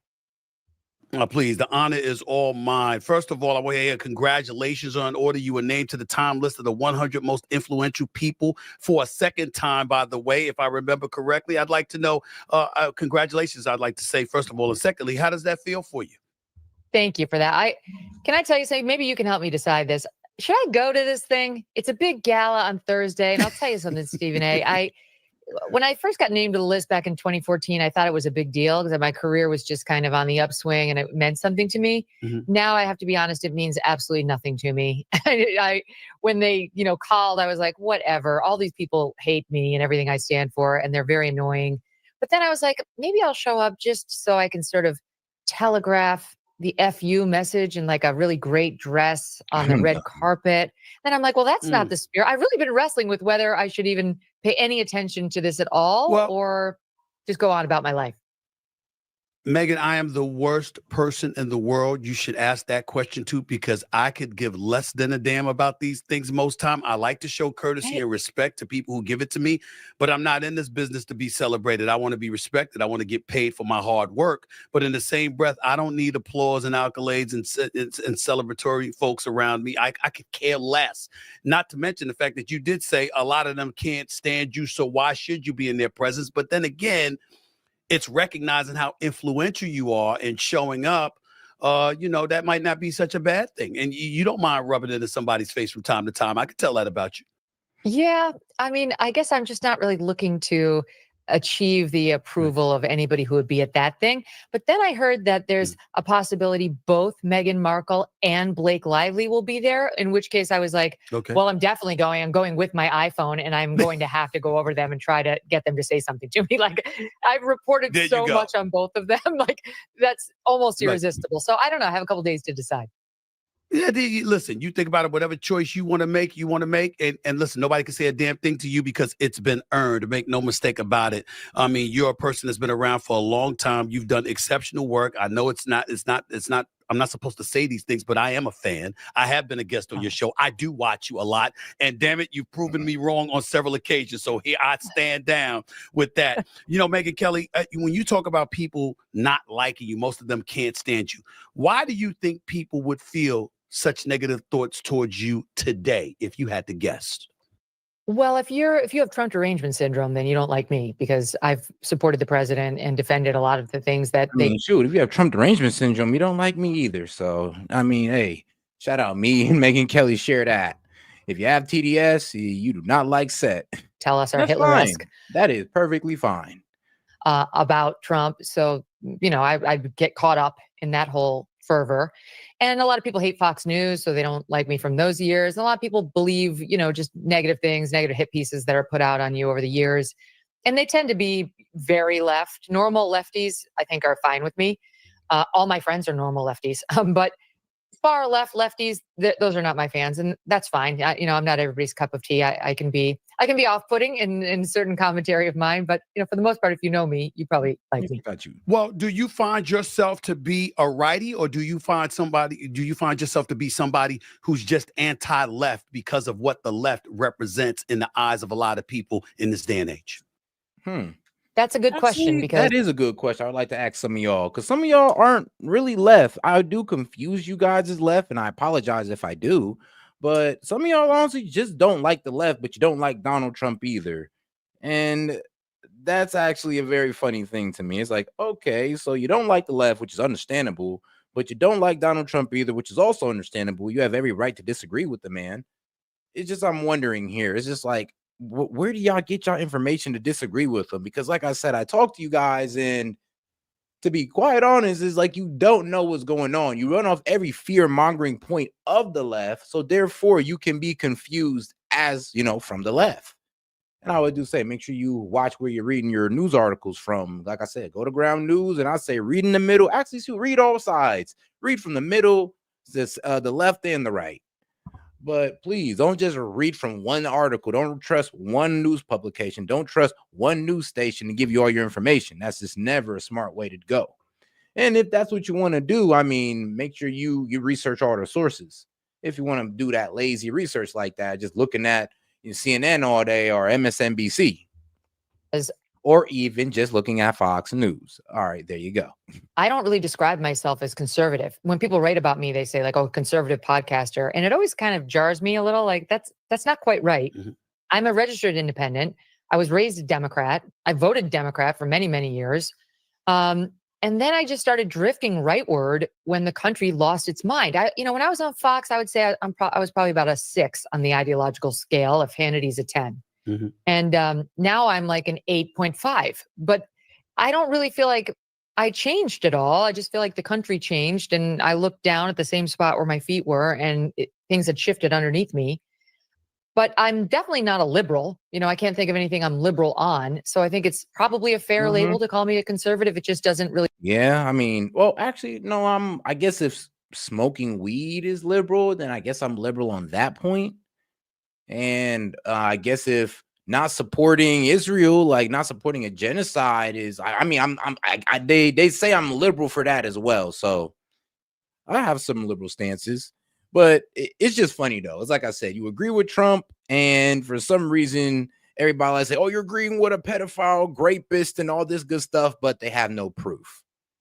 It is a bit funny. I mean, like, hey, if you guys are going to sit here and try to shun us for, I guess, agreeing with somebody you see has ill moral character, then prove it. But guess what? I've already heard everything, and I've already debunked everything when it came to this man's character. So I don't even know what to tell y'all. Y'all ain't doing no convincing on this side. It's best you argue policies instead of trying to argue about this man's character flaws that you think you know about.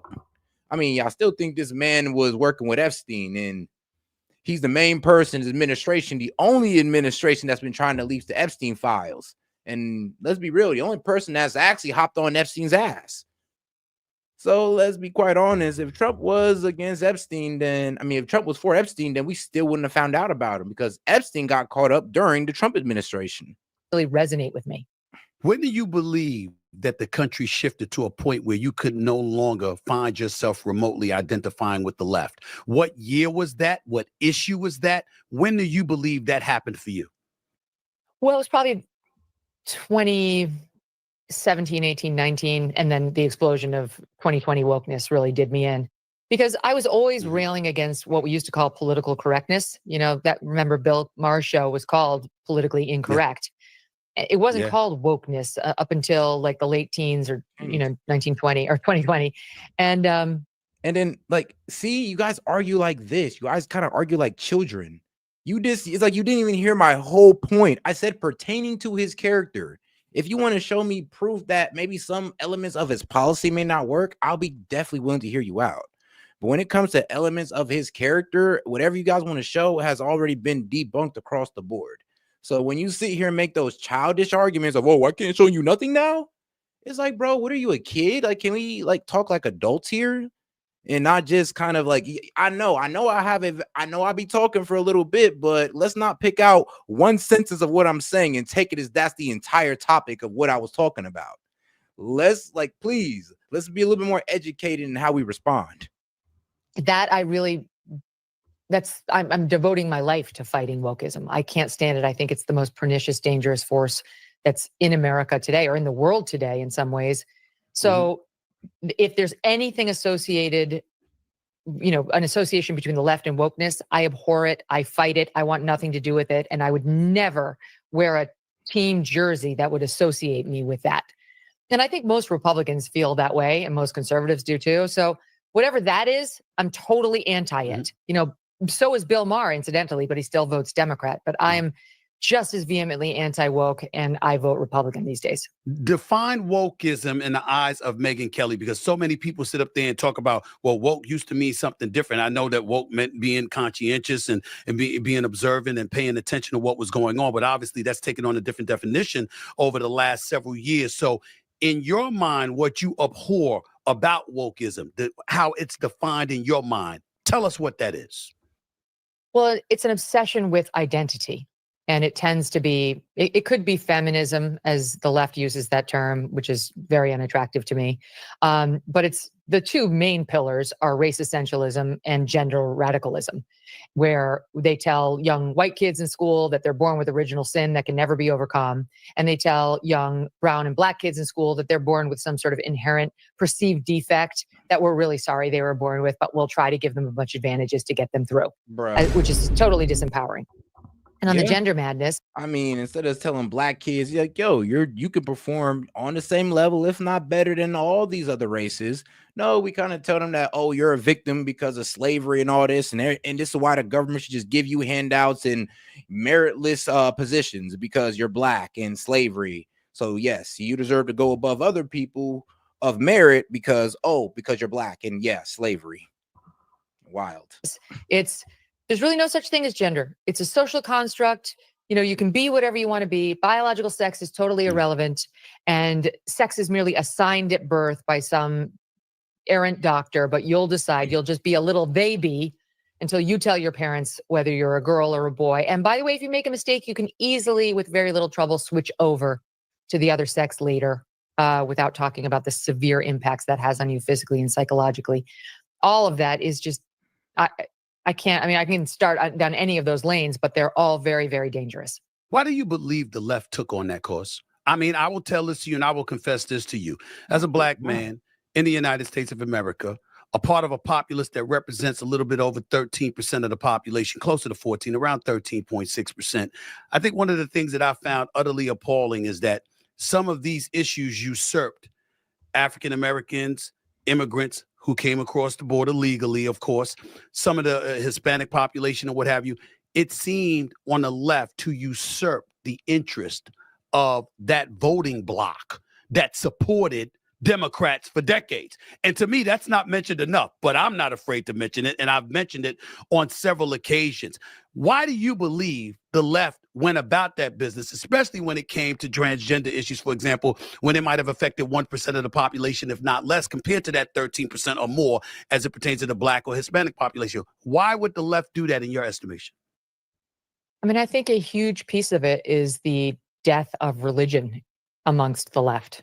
You know, they just became more and more secular. And the more they squeezed God out of the public square. And I would say, and not all the left, but I would say, the left got pretty godless, got pretty selfish. You should be for yourself. F kids. I mean, F America. It's all about just being for yourself. And let's be honest, that's not what we need in these crucial moments in American history.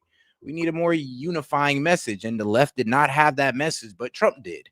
Like I said, I would just say America was looking for a unifying message, and all the Dems did was give you a divisive one. I mean, look at you guys in the chat right now. Like, come on now. Come on. You're being a bit divisive now, but it is what it is, though. At least you're here to listening to me. So the barrier is breaking every day, little by little. So shout out to y'all libs who are in here actually listening to me or hearing me out. And out of their private lives, the emptier they felt. And the more the natural need for something higher than themselves, bigger than themselves, dominated.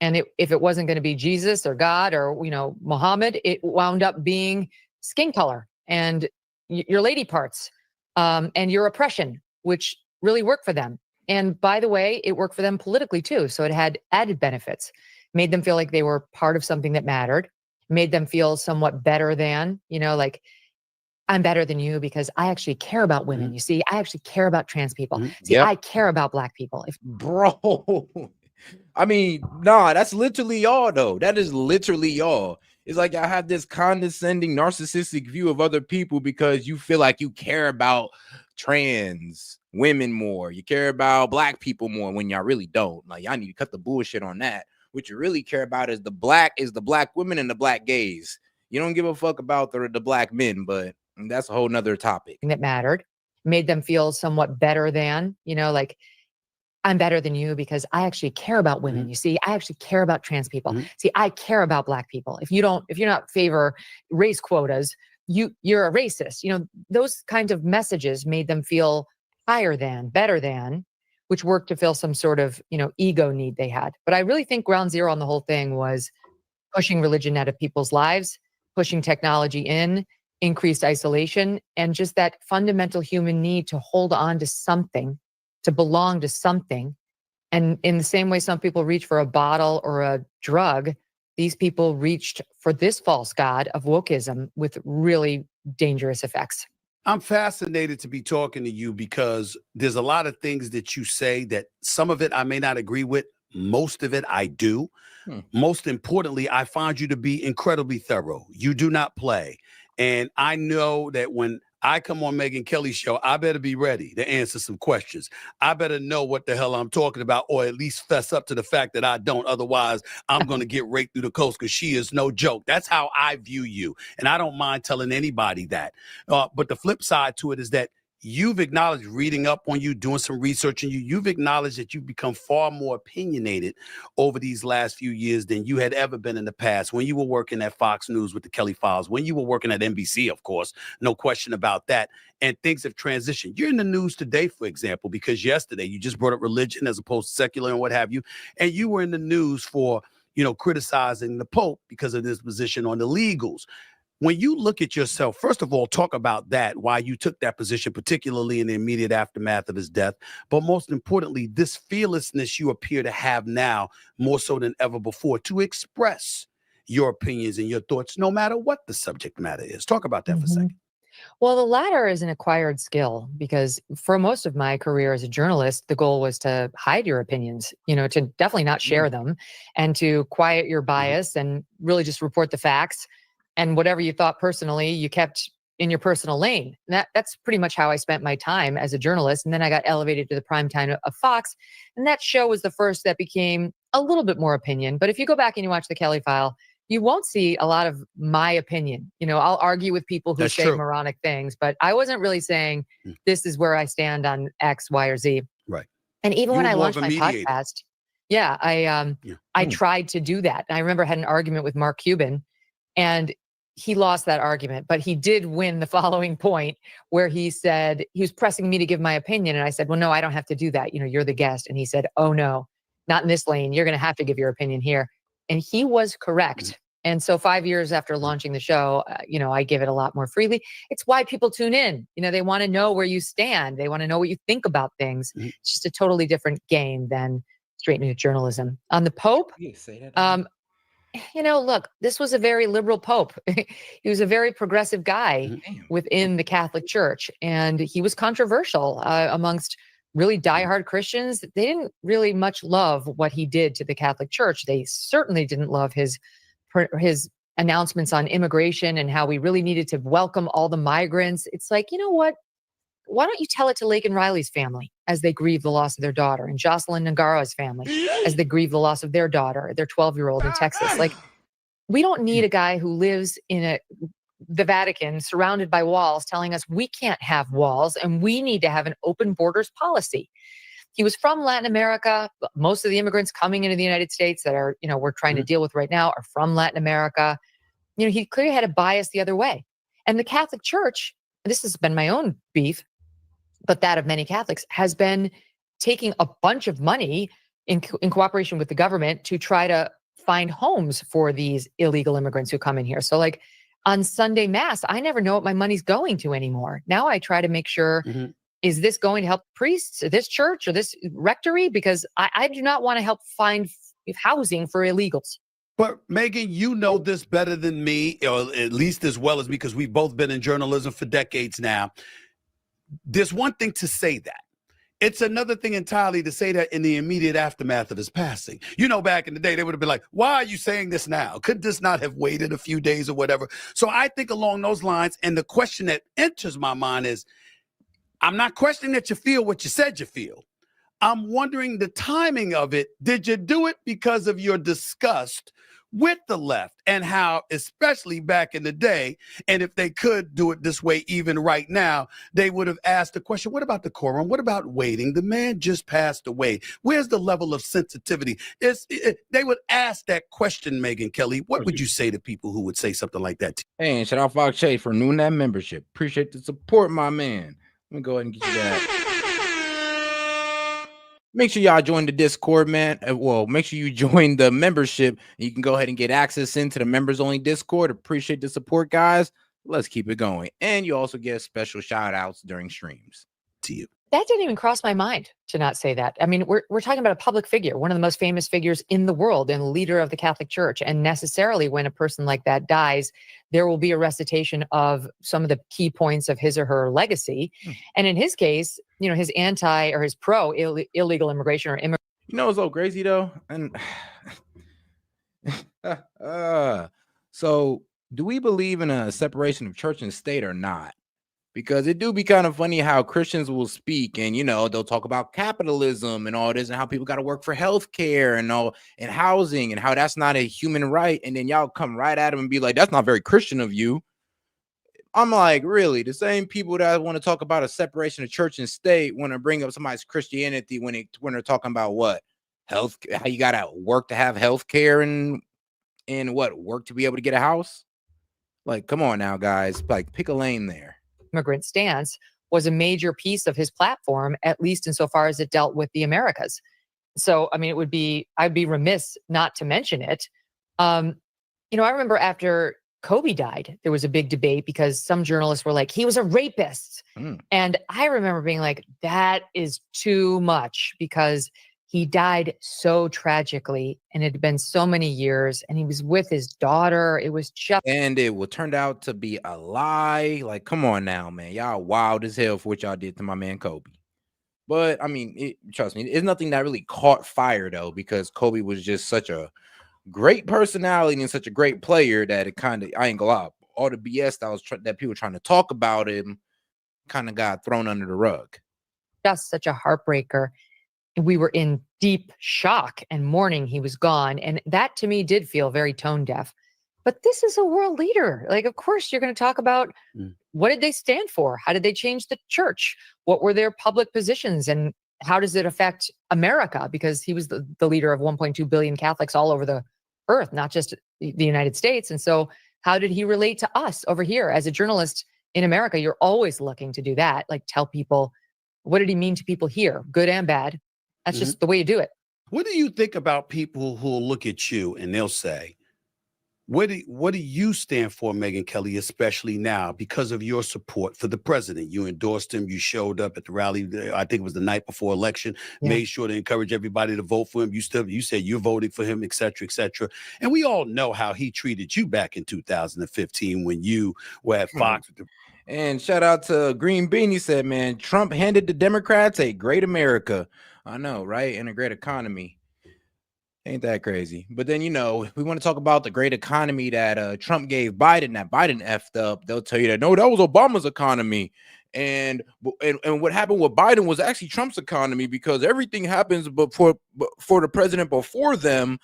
But then, I don't know, when Trump is, you know, in office, it's all Trump's fault. The economy's down because of him. I mean, hold on. What was that happened to that argument of it's all the preceding, it's all the before president's fault? Like, what happened to that? Like, what happened? What happened to that whole logic? Oh, no, it's the last president's fault why the economy is this way. Why don't y'all use that for Biden? I mean, but on that logic, we should be able to tell y'all that, oh, no, you should ignore the stock. You should ignore the stock market because that's because of Biden's economy. Because remember what you said when Trump was in office. Okay, then, let's just stick to y'all logic, because by y'all logic, this is all Biden's fault. Republican primary debate and what have you, and you know, he felt that your question was nasty because you brought up quotes that he had said about women in the past, calling them pigs amongst other things, and all of a sudden he goes on the air and said that you were bleeding out of your eyes or wherever it was or whatever. There are people that still look at you to this very day and say, how could you support somebody that would talk about you that way? This sudden, not sudden shift, but this dramatic shift that you had. What about you? what do you stand for and where do you stand on at this particular moment in time? And why is that the case? What do you say to people who ask those questions about you at this particular moment in time? I think they're totally fair. And I appreciate you changing it from sudden shift to dramatic, because it really wasn't sudden. Yes. It was a slow climb between Trump and yours truly. When he was attacking me for that 9-month period, I really was not his fan. And I wasn't, really gearing up to vote for Trump, because he was staying on me like a dog with a bone. And it was highly unpleasant. But over time, I was able, and I'm actually proud of it, I was able to check my personal feelings about the guy and start getting back to what needs to be my focus as a journalist, which is the professional relationship with the guy, the professional Trump. And what I saw was somebody who governed in a way that I very much respected. There were a couple of key moments in Trump 1.0 where I really did like the double head take at him, like, oh my God, look what he's doing. Like when he stood by Brett Kavanaugh, among other things. And I really respected it and saw him in a new light. And then we got Joe Biden. And I mean, it was such a disastrous 4 years. I probably would have run open-armed into the arms of any Republican, but Trump is just the anti-Biden in so many ways and was just tailor-made for this moment to take him down and to take the reins of the country back and to take the country back itself. So I really, I don't know how to say this in a way that, isn't weird, but professionally, I fell in love with Trump, the president, because I believed him that he would close the border. I believed him that he would fight back against the gender madness, which has become a very big issue for me for many reasons. I believed him that he was going to try to get DEI out of our colleges and our woke schools. And he did all that. I mean, the only thing this man ain't did yet was the wars. I mean, ending Ukraine and Israel. But other than that, yeah, he's been knocking out everything he said he was going to do, just like his last term, just like the last one. The problem is that what you Dems don't understand is that Trump actually did pretty good his first term.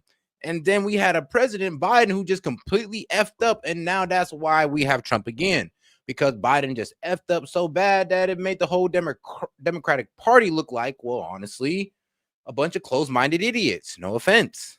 That he would push back on this, like, truly, not to sound like Tipper Gore, but smut that's being peddled to our K-5 schools in the name of like health ed or whatever they're calling it. But it's absolutely disgusting. Like the sex acts that show up in elementary school libraries, all that stuff. Trump's not having any of that. I believe that he would lower our taxes. I believe that he would be against forever wars. I still believe all those things. I believe he would roll back regulations so that we could get the economy fired up again. I don't believe in the climate extremists and their stupid fake models that already had us underwater by this point in time. And yet we're fine. So the fact that we believe any of these climate changes, scammers, these climate change con artists, is actually a bit funny. I mean, how much times have they been wrong? And we're still trying to make laws based on their calculations that have been wrong. Like, we're going through global warming. No, we're just in a warming period. Oh, it's global cooling. No, it's just called a cooling period in the world's history. Like, chill, guys. There's no need to make laws that's going to drive up our energy prices over this. Like, y'all need to chill out now. I believed in Trump, and I do believe in Trump, and he's doing all the things he said he would do. Now they're throwing up obstacles in his way, but I'm 100. And shout out to my man Vlad Steen. He says, remember, the CCP cares so much for their people that they are publicly stating that they can eat grass in tree bark for years to save face for their government. I know, ain't that wild as hell? Like, and it don't even make sense. Like, can you imagine like a whole group of people just holding out, like while they're getting like pretty much economically strangled or economically squeezed to death, and they're saying, oh yeah, we're okay with eating grass while our elites eat steak and lobster every night. Yeah, we're okay with eating grass. It's like, do y'all really believe that? You really believe the Chinese people is going like that? And I'm talking about the people, not the government, but the people, because it was kind of crazy. And I guess countries have a way of doing this to us too, is honestly, they just see us as dollars. They just see us as, well, money. That's all they see American as. Sometimes they don't even see us as people. They just see us as a military force and money. That's all. Well, it's kind of crazy how all that people see China as is the CCP. They believe that everybody's of one hive mind. Everybody just going along with the communist bullshit as their life gets destroyed. And trust me, there's more independent thought or more free thought going on in China than you think. 100% rooting for him. So if anything, I'm just thrilled that I saw the light on him and that I was able to like push my own feelings to the side and get past that. And he got past his negative feelings about me such that I could stand up for him before the election and hopefully convince some people. Much to my own peril, I'm going to share with you what I disagree with you about when it comes to President Trump, but not before I pay some bills. I'll be right back. The marvelous Megyn Kelly right here with Stephen A. Back with more in a minute. All right, everybody, listen up. With all the big time sports action that's happening each and SAS to get 50 show right here with. All right, too. Welcome back to Stephen A. Smith Show right here with Megyn Kelly. Over 3 million plus subscribers on her YouTube channel. She is absolutely phenomenal. I don't give a damn what anybody says. I watch as often as I can, okay? And I'm learning along the way. So I'm going to open myself to being taught here, Megyn Kelly, on a couple of issues involving the president of the United States. I'm not going to say your president. He's our president. He's the president of the United States. I can't stand when people do that. That's not right. That's disrespectful. He's the president of the United States of America. So let's get that out the way. DEI. I mean, you know what's so crazy? If you don't think there's free thought in China, then you're kind of a racist. So what, you think all these Chinese people just think the same or going along with this? Some of them go along with it because they have to. But if you don't think that they're quick to run to another government, which a lot of them do, because else we wouldn't have a whole lot of Chinese immigrants here. But yeah, there's proof that there's Chinese people with free thought because they don't want to be up under the CCP and they rather be up under a different government, like either, Western government like Europe or America. So obviously they got some free thought, or else every Asian would be up under the CCP. Like, come on now, man. I mean, bro, it's like y'all libs are accidentally racist. Y'all accidental racist. I'm not even gonna call y'all full, but y'all accidental racist. Y'all say racist shit and don't even know you're a racist. It's like, bro, for real? If you think there's free thought in China, bro, like, bro, you don't think the Chinese people are capable of free thought? Like, are you serious? They're people too, you know. Like, damn, what are they, robots? Let me explain to you what I think, and then I don't mind hearing what you have to say. I'm looking forward to it. I don't have an issue with people who want DEI gone if it is indeed what you say it is, that there's preferential treatment when we're talking about diversity, equity, and inclusion, that there are people that are incompetent, that are placed in positions. Certainly, I understand that part. My problem, Megyn Kelly, is how do we ignore its existence to begin with, where it originated from?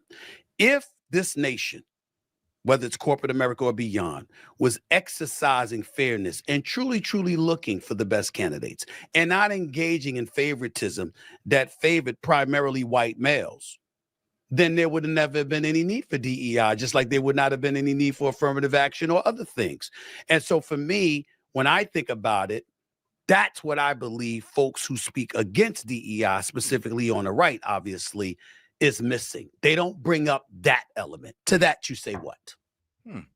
Well, I think it's mixing a lot of things. I mean, I don't think there's anything wrong with diversity. Okay. And if I, were remaking America, I would make sure we had it in all forms, in all places. I'd make sure we have lots of different people with lots of different backgrounds and lots of different ideological views running different corporations. Okay. But that's not really what DEI is. DEI is mostly focused on the E, the equity, which is just a joke. Equity means you have the right to end up in the same place, irrespective of how much effort goes into it. That is not an American value. That is not something I value or share in at all. That it's like the whole, at my kids' schools, they still have DEI, at least at my daughter's school.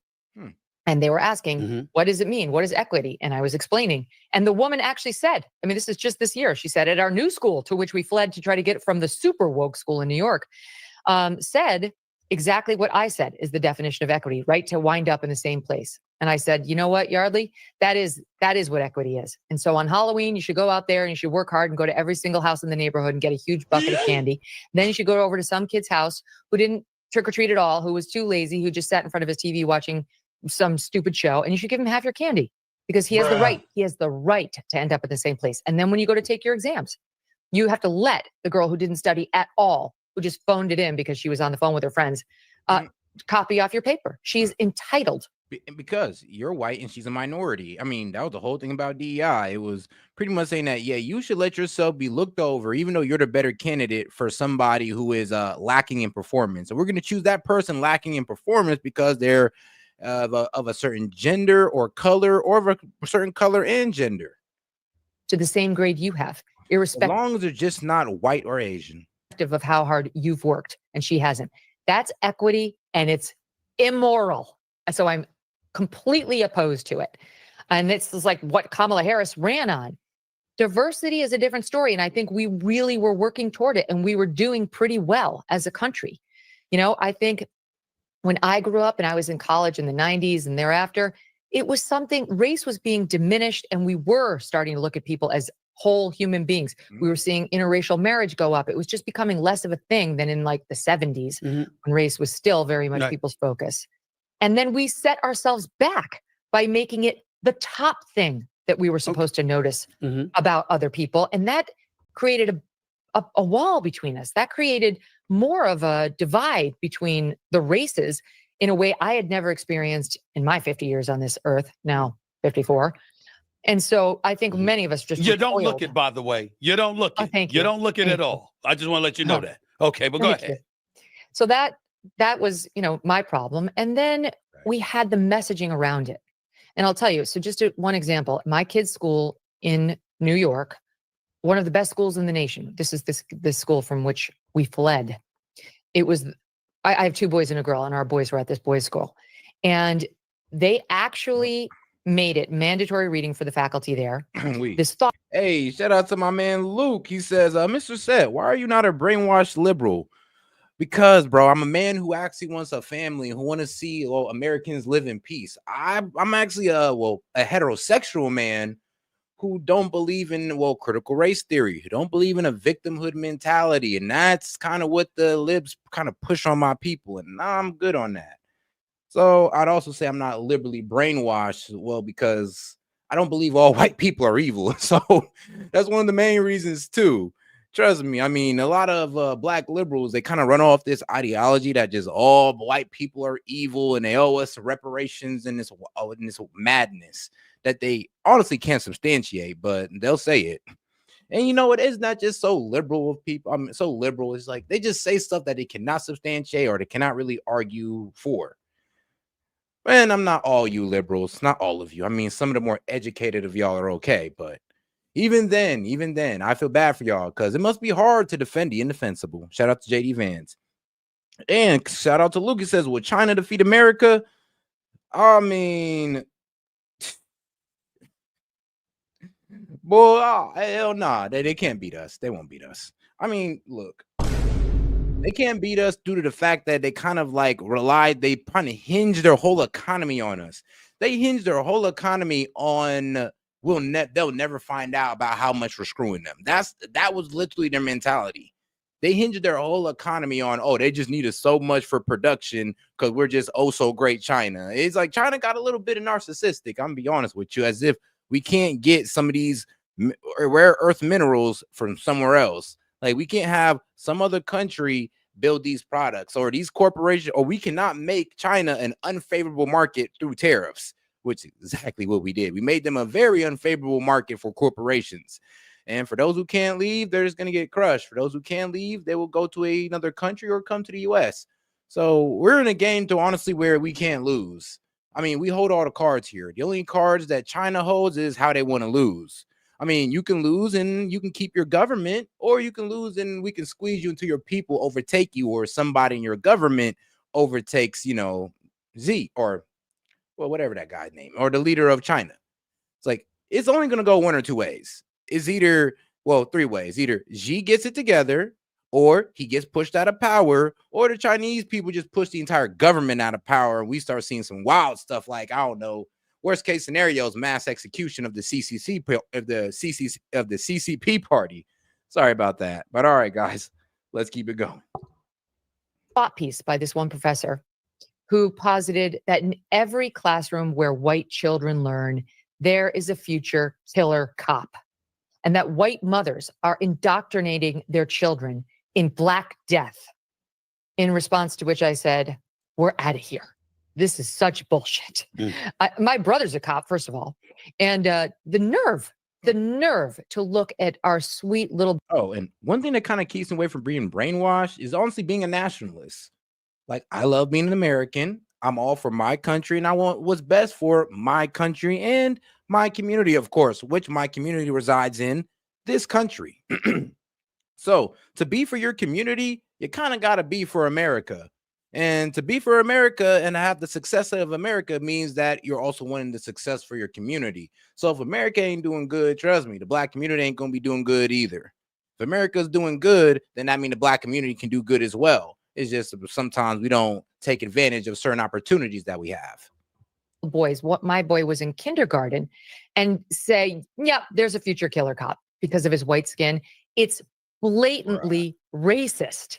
And by the way, most of DEI hiring. Okay, she's not wrong. There was that white kid that went to the black school that we all assumed was a school shooter. He wore baggy clothes. He looked a little bit, rock. He had that little punk rock style, and we all assumed bro was a school shooter. Trust me, every black school got it. Yeah, I mean, come on now. I mean, think about how they do us when you're the only black kid in a white school. It's not a fun feeling. Or you're one of the few black kids in a white school. It is not a fun feeling, which I've never been. I've never had that experience. Thank God. And firing and whatever practices are illegal. It is illegal to even count race as a factor in hiring or firing. Okay. All these companies and these banks who are like, well, in the end, it tips the scales if she's a woman or if he's a black man. Wrong. You just violated the law. You're not allowed to consider it at all. But we lost our minds after George Floyd. We decided we were going to throw the law out the window or just not enforce it and start living and dying by immutable characteristics. Like I should get extra points because I have a vag, or you should get extra points because your skin is brown. It's just utter madness. What do you say? And I'm certainly not equating him with those examples that you just gave, because I get where you're coming from. I could research some of those things. I could come and push back a little bit, but I have to confess you made some good points again, Megyn Kelly. But let's get to Pete Hegseth, because I got to tell you, I know that's a friend of yours, a former colleague of yours at Fox News. And I want to let you know, and before I ask this question, I want to let you know I'm not bringing up any of the allegations against that man. My issues against him, I've never brought that stuff up, and I'm not about to. I saw your interview with him. And by the way, I applaud you for how you went down the line, because you were absolutely right when you said nobody else did that with him. You went point by point with the accusations that were levied against him. I know, facts though. Her interview with Pete Hegseth was phenomenal, because she went down each one. She's like, yeah, you want to explain this little situation, with some dude's wife coming to you, you slept with her, and then she went back and told her husband, like, yo, what was up with all of that? And yeah, I ain't gonna lie, when I was hearing Pete Hegseth's stories about, his sexual escapades, like, bro, I ain't gonna lie, bro had some, hey, bro got game. I ain't gonna lie. Pete Hegseth was apparently good with the ladies. You got to give him that one. I mean, it's not nothing to brag about being in his position, but I gotta say, when I was reading that, when I was hearing him out, I'm like, God damn, I ain't gonna lie, bro was macking out here in these streets. In terms of his behavior, sexual proclivities, et cetera, you did all of that. So I'm not here to get on him about that. Here's my issue with Pete Hegseth. He was a weekend host on Fox News, Megyn Kelly. And now he is the Secretary of Defense for the United States of America, overseeing a department with 3.5 million people, 2 million of whom are civilians, by the way. I understand that he served our military honorably, and he is to be respected. And I am not here to disrespect him. But when we talk about DEI, okay, when we talk about somebody being given a hand up, my God, doesn't that qualify, Megyn Kelly? Doesn't that qualify? No. I mean, let me just start by saying Barack Obama was a community organizer. That's it. That's it. He had no executive experience. But he was elected, zero, Megyn. And we made him commander in chief. Yeah, but I'm just saying, if you want to talk about qualifications to do the job, I'd much rather look at Pete's resume than Barack Obama's. But Pete, yes, he was a weekend. I don't even know if Barry Soetoro is really from this country, to be honest with you. And I know it's racist to say it, but I'm black, so I could say this. Like, bro, we don't even know if Obama was born in this goddamn country. Like Barry Soetoro from Indonesia. Like, how the hell you an American? Like, oh, and then all of a sudden you went to your grandparents' house, going to a high school that costs like 30 grand, I believe, a month. Like, bro, where the hell did Barry Soetoro, aka Barack Obama, come from? And if you even look at his well, what was it? I think they wrote something about him in the college he went to, and they even said that he was from Kenya. Then they came out and said, oh no, that was a typo. So I was like, all right, cool. Your Jewish mother was in Kenya, had a kid with some Kenyan man, moved you to Indonesia, married a rich Indonesian man in oil. Then all of a sudden you move out there with your grandparents in Hawaii and you're going to some extra fancy school. And then you all of a sudden, though, you go from Barry Soetoro to Barack Obama. I'm confused. I ain't gonna lie to you. I'm a bit confused and I ain't buying it. I'm just sorry. Just too many holes in that Obama story. Again, Fox and Friends host, but Trump was a Celebrity Apprentice host. Like your stint hosting on TV or not hosting doesn't determine whether you can do the job. Pete was hired because of his military service and after his military service, his years devoting himself to helping vets through Concerned Veterans for America and another charity group that he formed to help veterans get their voices out there in politics. But he served at Gitmo. He left Princeton voluntarily and enlisted so that he could help fight after 9/11. Nobody leaves Princeton to join the armed forces. Nobody. But Pete did. Then he volunteered again to go to Iraq during the most dangerous time. This is when people were being beheaded in Iraq. He was like, send me. Okay. And he went. Then Afghanistan, same thing, went back again. And those 3 deployments taught Pete a thing or two about what it means to be a warfighter and how much of a hair trigger we've had in this country over the past couple of decades, and how neocons are really super enthusiastic about fighting every single war in every single pocket of the globe without spending a lot of time thinking about what it's doing to our actual men. And Pete was changed from a neocon to more of a dove. And that's one of the reasons why Trump chose him. But Megan, let me be fair to you, and I want to be very, very clear. I'm not questioning his military service. I'm not. And to be honest, the whole Obama thing wasn't Trump, to be honest. Remember, it was a lot of people before Trump that was talking about Obama's birth records. Like, let's be real. There was a lot of people saying that Obama shouldn't have ran for president, like not just Donald Trump. Donald Trump did not come out with that, Obama's birth certificate whole, fiasco there. Nah, it wasn't Trump. So it's not us believing Trump. Honestly, just us going with with Barack Obama's life has provided us. This is like, bro, Barry Soetoro, dad in Kenya, then moved to Indonesia, married some oil tycoon. Like, I'm not lying to you. This is all actually happened. So it's like really hard to pinpoint where this man was actually born. I question his record. What I'm saying, or like I said, we can just go with the narrative and just say, oh yeah, he was born in Hawaii, even though they done put up his birth certificate and prove that it was Photoshop. But hey, let's ignore all of that and let's just move on with the conversation. He won. He became president. He got it. Matter of fact, I'll do you one better. I don't mind people who were ultra critical of Lloyd Austin, his predecessor, and say Pete could do better. I got all of that. What I'm talking about is the bare bones of your qualification. You understand? I'm talking from an administrative perspective, running a department with $3.5 million. And you brought up Obama. Yes, he was a community organizer, but he was also a senator before he got elected as president of the United States. He was actually up on Capitol Hill.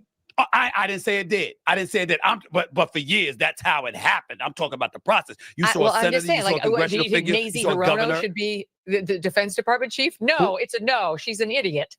Like, becoming a U.S. senator doesn't make you qualified to do anything other than sit at the U.S. Senate and drink a bunch of coffee. But Pete, here's the reason. Being a soldier does. I'll bring it home for you.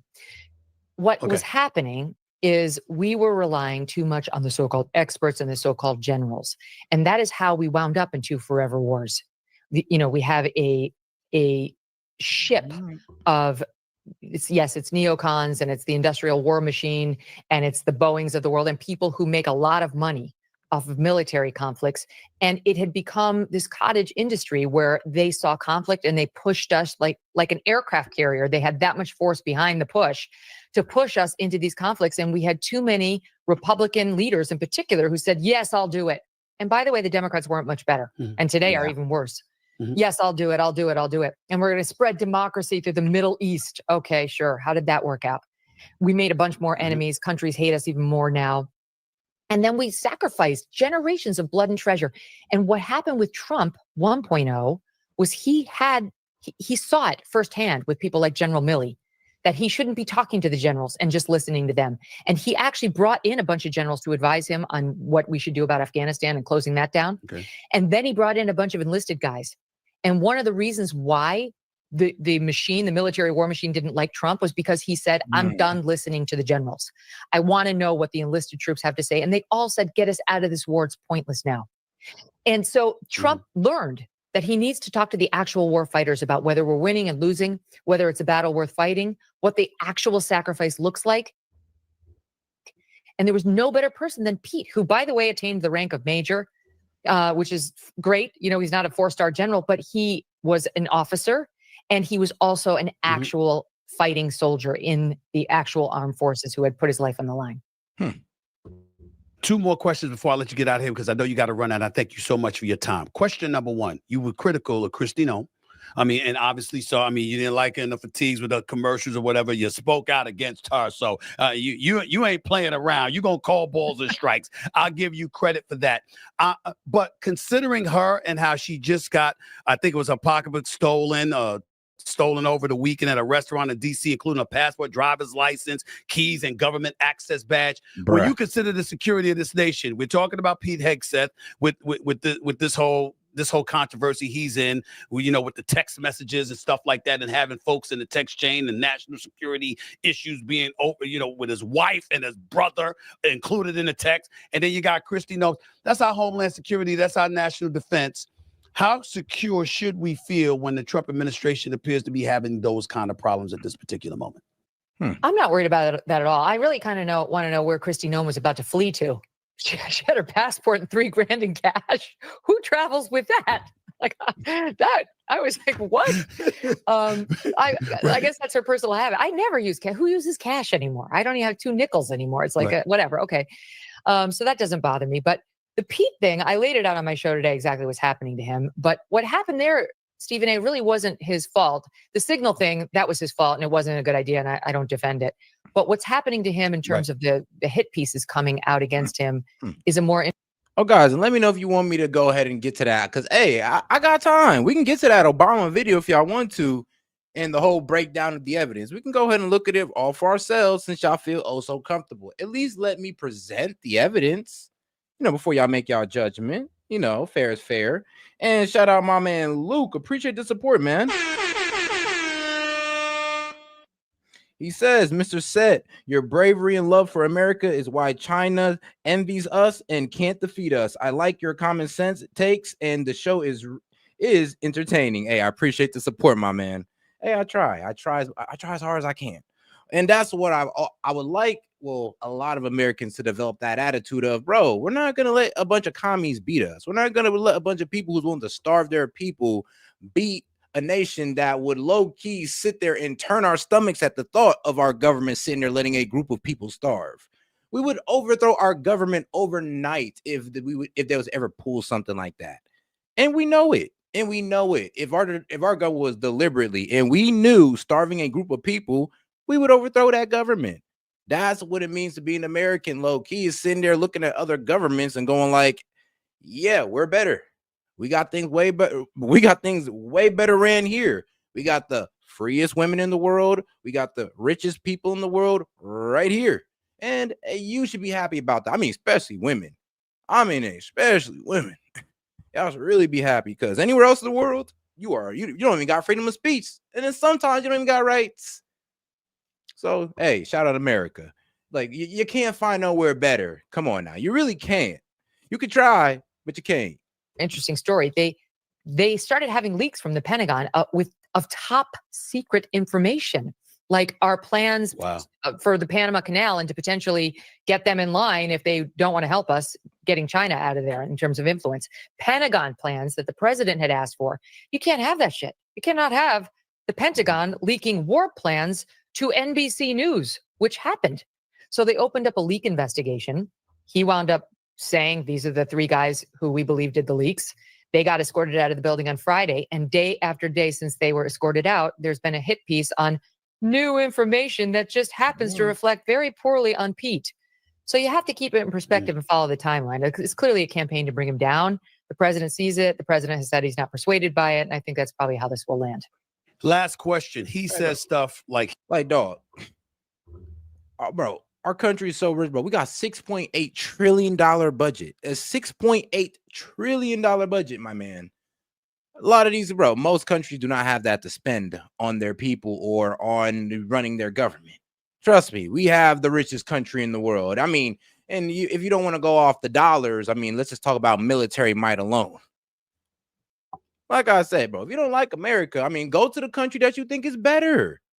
Like a lot of y'all here in America, you don't think America's number one, and I'm confused. Like, you're confusing me. Please go to China if you think they're going to win and we're going to go into an economic collapse. Show us you mean what you say. Instead of sitting here in America crying about, oh, we're about to go into economic collapse. It's like, come on now. You don't truly believe that? You don't truly believe that now? Or you be on that first trip to China?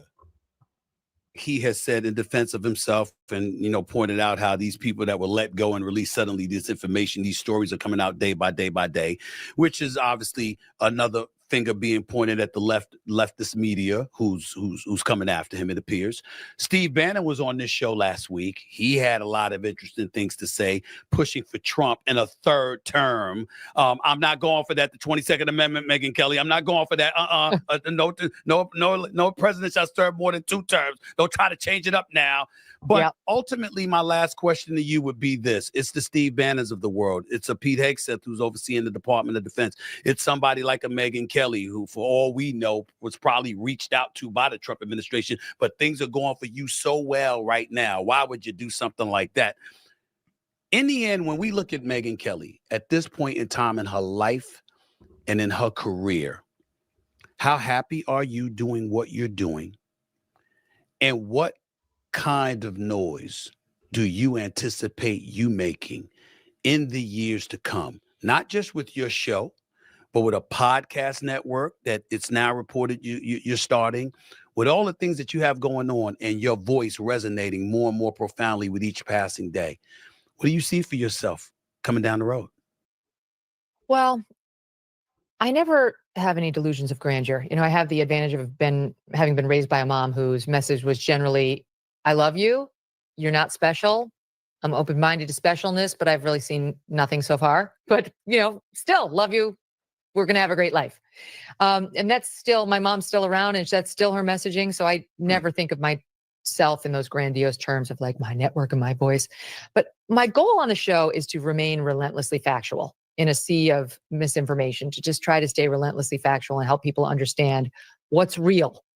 And the people who I've added to my, podcast network, whose shows I'm going to help produce and promote, have that same commitment. These are people who you can trust.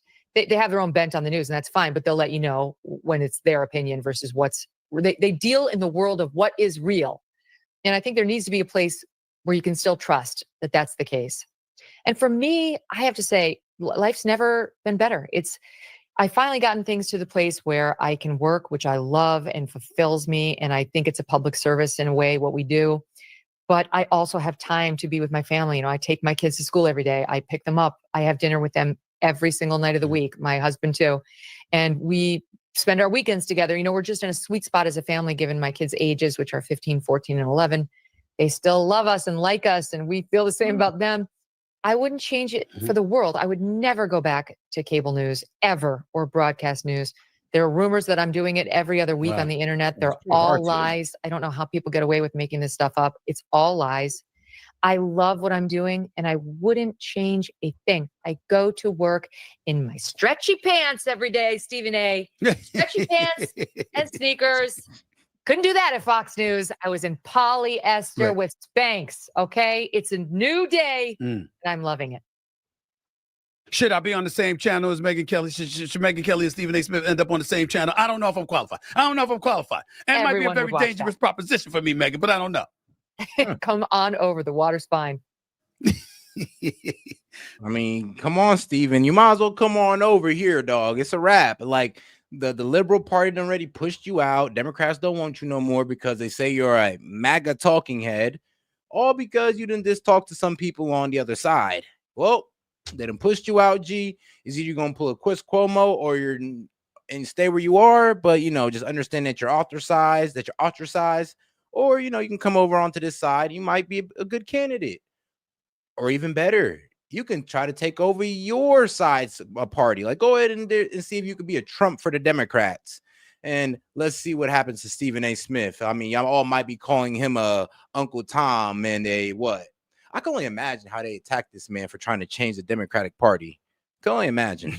Megan, thank you so much. I really, really appreciate your time. By the way, Pete Hegseth gonna keep his job? If you had to predict, he's gonna keep his job? Yeah, I think so. I think so. I mean, I think we're going to see more hit pieces on him in the coming days and weeks. For sure. It's possible Trump will cut him loose, but if I had to put money on it, I'd say he keeps his job. Keep up the great work. You are always welcome here anytime. I'm always going to come on your show anytime you ask me to, schedule permitting. Of course, thank you so much for your time. I really, really appreciate it. I wish we could have talked longer, but both of us are busy. We got some stuff to do. So thank you so much for your time. I really appreciate it. Thank you so much. Lots of love. See you soon. That was the phenomenal Megyn Kelly, and I call her phenomenal because I think she's thorough. And all right, now let's get into this Mark Levin. And the reason why I want to get into it is because, I want him to kind of explain this whole Supreme Court, interruption, the pausing of Trump's deportation through the Supreme Court. And I believe he makes a pretty compelling argument. Hopefully this is the video. Hello, America. I'm Mark Levin, and this is Life, Liberty, and Levin Sunday. Man, oh, Manischewitz, I am glad you're here, and I think you will be by the time we're done. We have two great guests, Senator Tom Cotton and Ryan Morrow of the Capital Research Center. Boy, does he have some information to reveal this evening. But are you ready to have a little bit of fun as we go down history lane a little bit, actually apply some facts to our opinions? I have some of the books here that the framers of your Constitution found extremely influential. And you know what's interesting is I read these books over the years and many more. Not a single one of the framers of our Constitution and not a single one of the great thinkers, philosophers, scholars that they cite supported government by judiciary. Do you know what we have in the United States today? A post-constitutional government by judiciary. That's what we have. That makes it a judicial tyranny. Because no less than Montesquieu, who was very, very important to the framers of the Constitution, 3 branches of government, and you know the 3, he made the point that should one or the other of the branches combine, you have tyranny. Right here. Very influentially cited in the Federalist Papers. There were others. How do we know these people were cited? Number 1, they said so. Number 2, Jefferson even listed them. Algernon Sidney. Ever hear of Algernon Sidney? Well, Jefferson did, and so did the others. Discourses. Brilliant, brilliant book. Really the only brilliant book he ever wrote, but I mean, that's plenty of book. I mean, you got to respect the man who's actually bringing up literature as sources. You got to respect that part. I would say. Here we have the Federalist Papers. Very, very helpful, because that's exactly what they were thinking when they were trying to get the Constitution ratified by the states. Here we have Cicero. Cicero was a brilliant man. He influenced the framers of your Constitution. So did Aristotle in a very significant way. So there you have Athens and there you have Rome, and they looked at those. Of course, John Locke, very, very important during the revolutionary period. The whole idea of natural law, nature's God, right reason, which you get from God and which is provided to us from the Judeo-Christian value system. He was on top of it. He was fantastic. And here we have not only the Federalist Papers, the Anti-Federalist Papers, we have letters and articles over the struggle over the Constitution, right here. 2 wonderful volumes and much, much more. Now, why am I getting into this with you? Because America today has no resemblance whatsoever to what any of those men wrote, to the influences they had on those who wrote and promoted and fought for the Declaration of Independence and the Constitutional Convention. You all have people come on TV as legal analysts. You all have people write their pieces on this website or that site going about, you got to follow the orders of the court. That's outrageous, and so forth and so on. Well, shouldn't we first find out what the Constitution says about the courts? Man, this is very important. Judges were never supposed to be policymakers, and they were never supposed to second guess the executive or legislative branches on policy. They had a lane. and they were supposed to stay in the lane. It was a great book written by Raoul Berger. Raoul Berger was a great professor. He was not a lawyer. He was a great constitutional historian, one of the greatest. And he wrote a book, Government by Judiciary. And among other things, he reminds us the most significant single piece of evidence that the framers excluded the judiciary from policymaking was the rejection of the participation in what they called a council of revision of legislation. Now, what in the world is that? Well, it came up prominently at the Constitutional Convention. Virginia's Edmund Randolph, who had a lot of power at that convention, he would later become governor of Virginia, he proposed in the convention that the president, quote, and a convenient number of the national judiciary ought to compose a council of revision, unquote, to examine every act of Congress and by its dissent to constitute a veto. And by act of Congress, they also meant whatever this president they were thinking about who hadn't been created yet, the executive, him too. Now, James Wilson, another very prominent founder from Pennsylvania, delegate, he would become a justice of the Supreme Court, and later he was broke and he owed debt, so he went to debtor's prison, just as a side point, but he's a brilliant man. He wrote, laws may be unjust, may be unwise, may be dangerous, may be destructive, and yet be not so unconstitutional as justify the judges in refusing to give them effect. Let them have a share in the revisionary power in order to counterattack the improper views of the legislature. In other words, he says, judges, you have a lane, and your so-called judicial review is about who has power, but it's not about making decisions about fine points of public policy. Despite the fact that the proposal had the support of James Madison, these are some very powerful delegates, and therefore, perhaps the most influential trio in the convention, it was rejected overwhelmingly for reasons that unmistakably spell out the exclusion of the judiciary from even a share of policymaking. Nathaniel Gorham, one of the delegates, saw no advantage of employing the judges in this way. As judges, they are not to be presumed to possess any peculiar knowledge of the mere policy of public measures. Elbridge Gerry, one of the most vigorous advocates of judicial review, he opposed judicial participation in the council vehemently. Charles Pinckney also, quote, opposed the interference of the judges in the legislative business. How do we know all this? Because Madison took copious notes.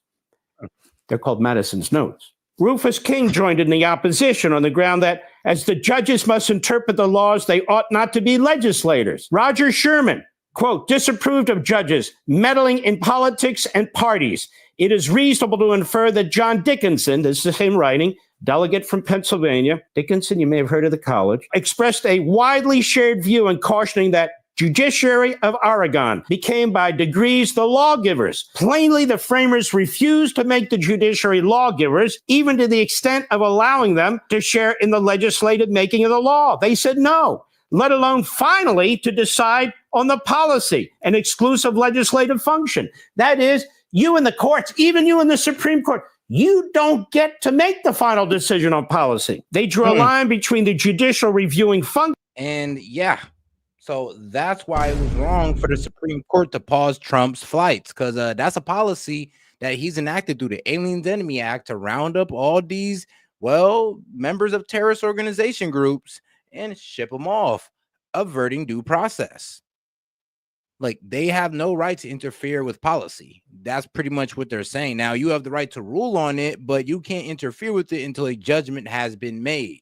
So them pausing the flights and pretty much saying, all right, wait till we come up with this ruling was pretty much outside of their lane. Like, they pretty much shouldn't have done that.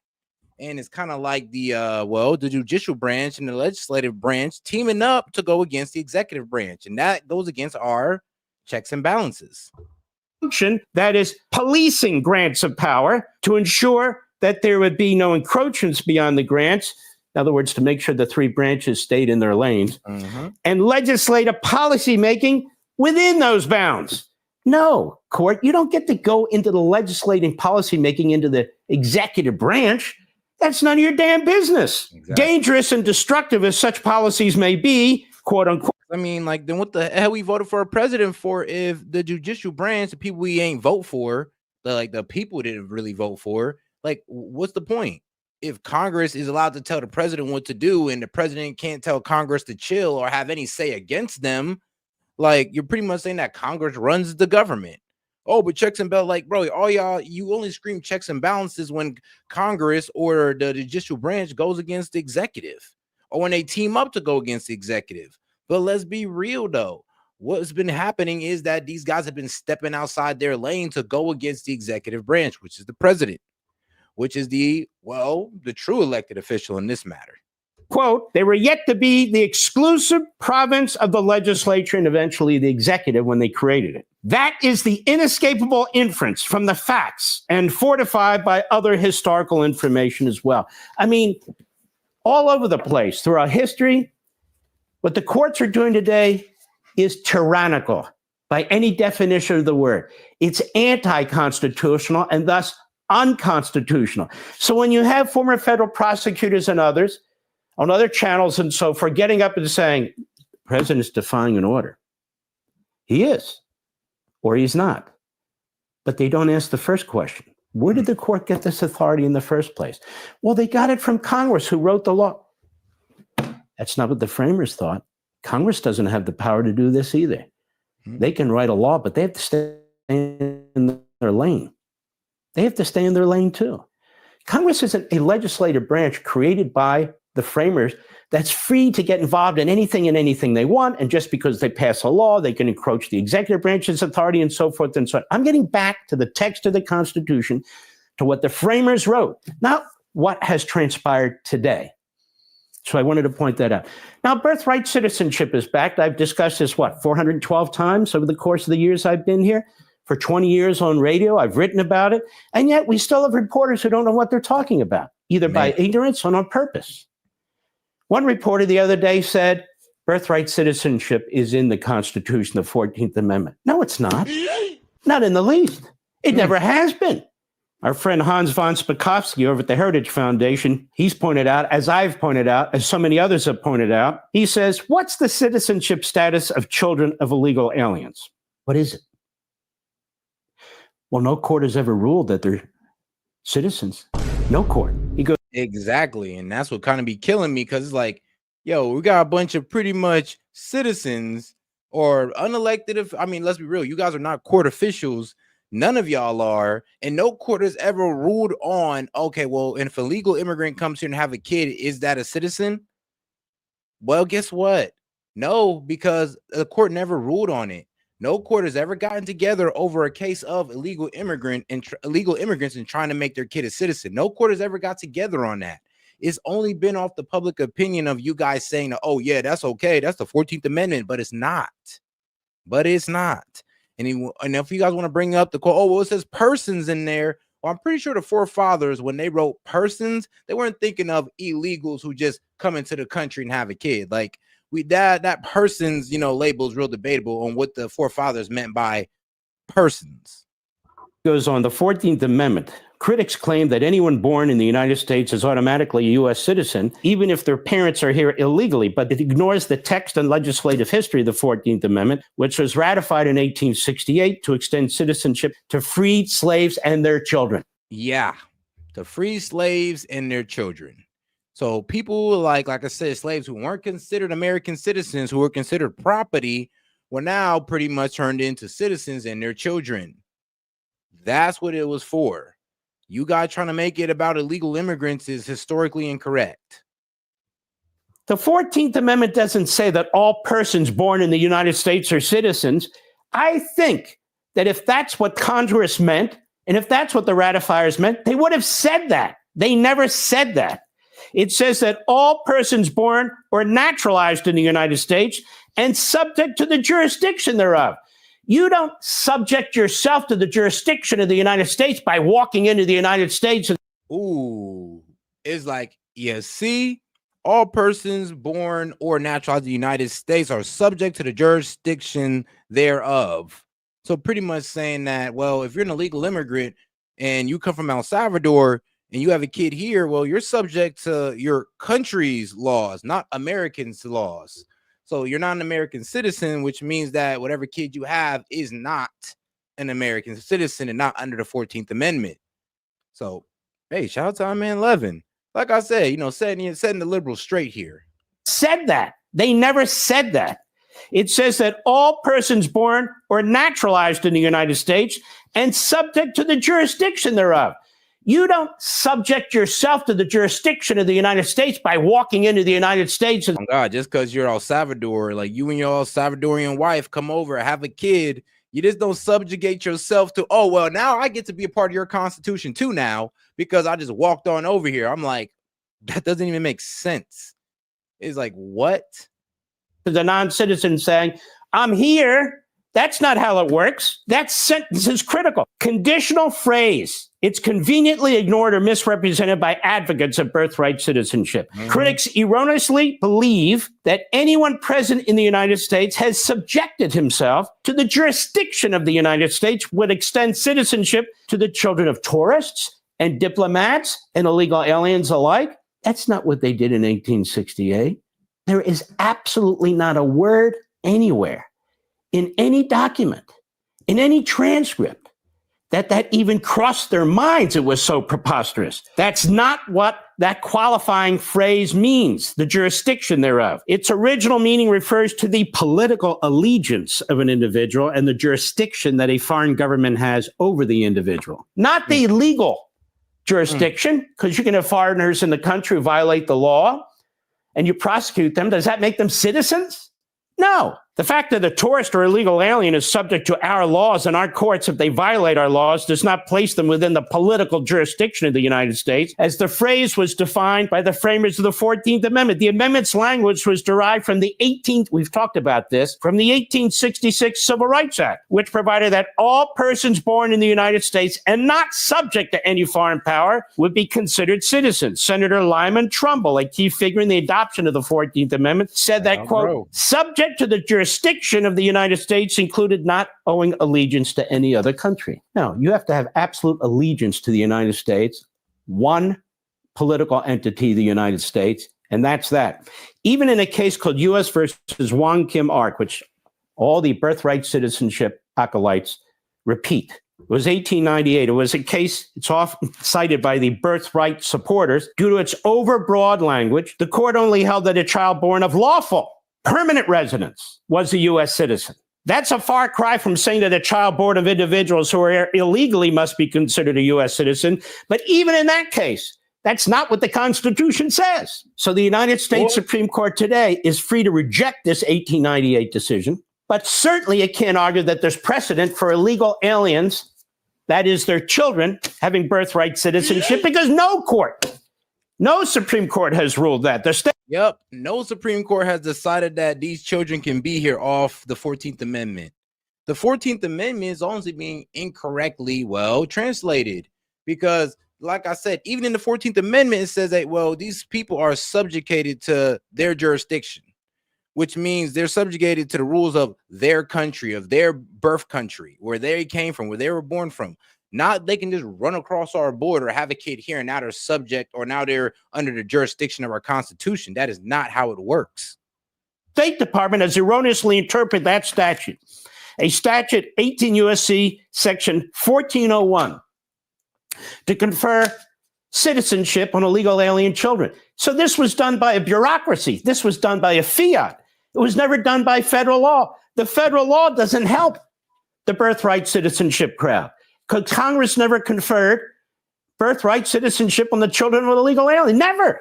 And so the problem is the Supreme Court has a Chief Justice who looks at the pages of the New York Times as much as he looks at the pages of the Constitution, and an Associate Chief Justice in Barnett who does the same thing. I mean, maybe they can say everybody's grandfathered in, and from this point forward or a certain point forward, we're actually going to... The only basic, I think the lady paints herself as a centrist, but she's proven to be pretty liberal. So yeah, the two libs on there, uphold the Constitution and so forth. I don't know. We'll see. Next issue. I'm on the move. Now, as much as y'all want to sit here and talk about this, man, you cannot refute that argument, though. You can't refute the argument. And he's right. He is right. Like, when I looked it up, I could not find no Supreme Court cases ever trying to sit there and say that, yeah, bro, like these illegals came through, and under 14th Amendment, it's okay for their child to be a citizen. That was never determined. But are y'all going to look that up, though? Are y'all even going to test it out and be like, nah, 11 was wrong? What you mean? I looked it up, there's this court case right here that says these kids are citizens. Like, you won't do it because you're afraid of being wrong, honestly. You don't like to be wrong, and you'll avoid everything to do so. I mean, you'll avoid everything to honestly bring yourself to that truth. Like, refute it then. Y'all want to criticize because it's on Fox? Like, don't listen to Fox. Don't listen to Levin. Listen to the fact that we ain't never decided on this in the Supreme Court. Listen to that fact and go look it up. You see what I'm saying? How you guys kind of just hinge everything on Fox? Like, bro, I sometimes ignore the facts that I'm watching Fox. So I ignore the fact that I'm watching Levin. I'm just hearing the information he's presenting and understanding that, okay, well, this could all be looked at. This could all be researched, especially when he's sitting there telling you that, hold on, there's no Supreme Court cases that ruled this. You sure about that, Levin? And when you look it up, he's right. He's absolutely right. So when those y'all want to criticize Fox, I mean, like I said, you're not making any good points here. You're just mad that somebody's looking at the station that what you don't like. But my man been spitting facts the whole time, though. I mean, what you want me to do? Go straight to his show that's not on Fox? He's going to tell you the same damn thing.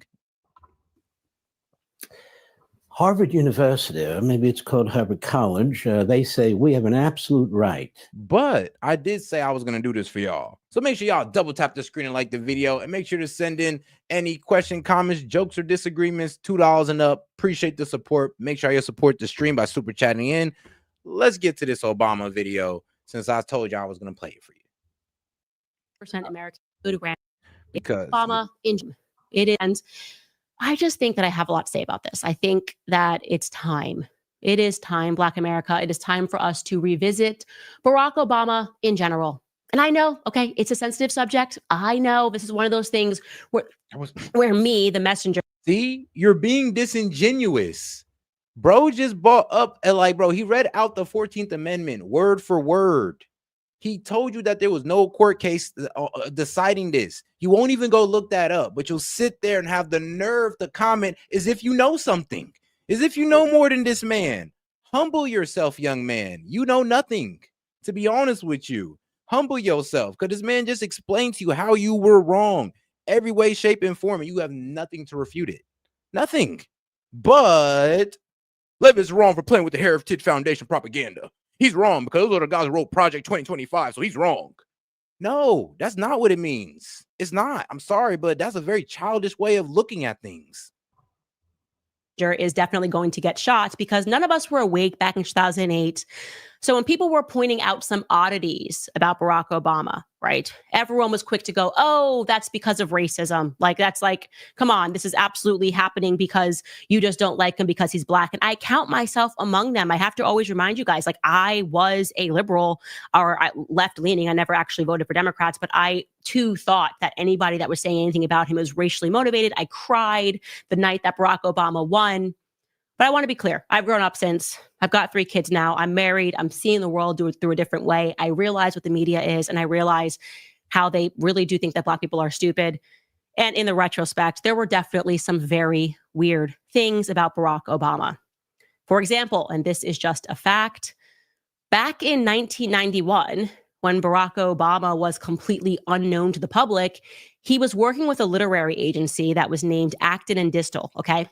They were tasked with promoting his first book, which was a book that was meant to be entitled Journeys in Black and White, which actually never wound up being published. But in anticipation of his book being published, they were promoting Barack Obama and other authors that were on their roster. And they promoted them in a booklet, which they distributed to people in the publishing industry, like, hey, here are our authors that we want you to publish. And in the booklet, they included a biography of all of their clients. And this is the biography that they included of Barack Obama. Okay, take a look here. It says, this is real, 100% real. Barack Obama, the first African-American president of the Harvard Law Review, was born in Kenya. I mean, really, Harvard Law Review is telling us that our president, born in Hawaii, was telling us he was born in Kenya. And Barack Obama's mom was in Kenya, had Barack, came to Indonesia, and like I said, like, follow me now, because I mean, even his own school, even Harvard done snitched on the man, even Harvard. But y'all probably don't know about this, do y'all? I mean, like I said, look it up. Look this up. It's by the Harvard Law Review. You can go find it by Barack. Like, you could probably find the exact same slip just like this. Look it up. It's right there for you to go look up. It's pretty damn easy. Republican president of the Harvard Law Review, was born in Kenya and raised in Indonesia and Hawaii. The son of an American anthropologist and a Kenyan finance minister, he attended Columbia University and worked as a financial journalist and editor for Business International Corporation. Blah, blah, blah, blah, blah, blah. Okay. So the whole concept of, like I said, that's 100% legit. The whole concept of whether or not he was born in Kenya was not coming out of racist ideas, right? It wasn't because people were just trying to delegitimize him. It was because he had a literary agent, and that literary agent published a pamphlet, and that pamphlet said that he was born in Kenya. And then suddenly that changed, and they were like, no, never mind. He was born in the USA. That person who published this never gave an answer for why they wrote that. They tried to say like, oh, like that maybe the literary agency just wrote that. Why would anybody just write that you're born in Kenya? It's like a weird thing to write. Very weird. Okay. Does it matter in the scheme of things? He was already president for 8 years, but it's good to go back on that. And then of course there was this other odd thing that happened. Like he did, by the way, grow up in Indonesia. That's a fact, right? He, like, the first 8 years of his life were spent in Indonesia. His mother moved him to Indonesia. And he went by a totally different name. He went by the name Barry Soetoro. Here's an old clip of journalist Matt Meager from Inside Edition revealing that truth. Just so you know, these were not conspiracies. Okay, take a listen. As Senator Barack Obama has made his run for president, some have questioned his background, particularly the 4 years he spent as a child in Indonesia. He was educated in 2 schools, first a Catholic school and then later a public school. Matt Mahar traveled to Indonesia to take you to both of the schools the candidate attended. Yep. This is the S.E.T Catholic Grammar School in Jakarta, Indonesia. And Barack Obama is on his way to becoming its most famous former student. Barack Obama. The only record of Obama having attended the school is this old register. And look, it lists his name as Barry Soetoro. I mean, shout out Barry Soetoro. I know, right? I mean, he went to school in Indonesia, like I said, dad in Kenya. Somehow he ends up in Indonesia, and then all of a sudden he's in America running for president. I mean, come on now. You tell me I can't be suspicious of this? I can't be suspicious? Come on now. I feel like y'all just a little bit too gullible. That's the name Obama took from his Indonesian stepfather, Lolo Soetoro. Okay. So whatever you make of this, what we know is that Barack Obama was, first and foremost, right after she gave birth, his white mother is the person that raised him, okay? Her name is Stanley Dunham. There she is, right there. That is Stanley Dunham. Okay, he never lied about this. He did not grow up in a household with his Kenyan father at all, Barack Obama Sr., whatever. He was raised by his mother, Stanley Dunham, and then she married a person who worked for the Indonesian government as a geographer. She married Lolo Soetoro, and Barry Soetoro was born. You know, he then moved to Indonesia. He went to school in Indonesia, and then he gets sent back to Hawaii at the age of 10. So for the first 10 years of his life, I'm just going, okay, like he was not exposed to Black people at all. He was exposed to Indonesians, and then he gets sent to Hawaii to get raised by his exceedingly white grandparents. Here's a picture of his grandparents. That's Madeline Dunham and Stanley Dunham, the person whose mother has the name of her father. So then, yeah, he is in Hawaii as well. And in case you didn't know this, he was extraordinarily wealthy. You probably could figure that out by all this moving around. That's why while he was in Hawaii, he was enrolled in a private school. He attended the Punahou School, where tuition is for grades K through 12. Tuition is $31,000 per year. That's today, so you can account for inflation, okay? But that's where his grandparents enrolled him, okay? So it's important to note also that in 1970, when Barry Obama got to Hawaii, there were only 5,925 Black people in all of Hawaii. Okay. And it's worth noting that 80% of those, north of 80% of those 5,000 Black people were in the military. He was not exposed to Black people at all, is what I'm trying to make the point. Okay. He had literally not a single part of his upbringing was he around Black people. There were no students, no black students at his very expensive private school. Okay, there's no black people in Indonesia. And really, for those of you that haven't been to Hawaii, it's still like it has nothing to do with America. It feels like we just took Hawaii and we're like, yeah, you're America. But when you go out there, you're like, okay, this is like its own thing entirely. They look more Asian than anything else. And they're kind of a little pissed off that we took them, if we're being completely honest about Hawaii now. So he went there, his mother. And shout out to my man, Fire In. Appreciate the support, brother.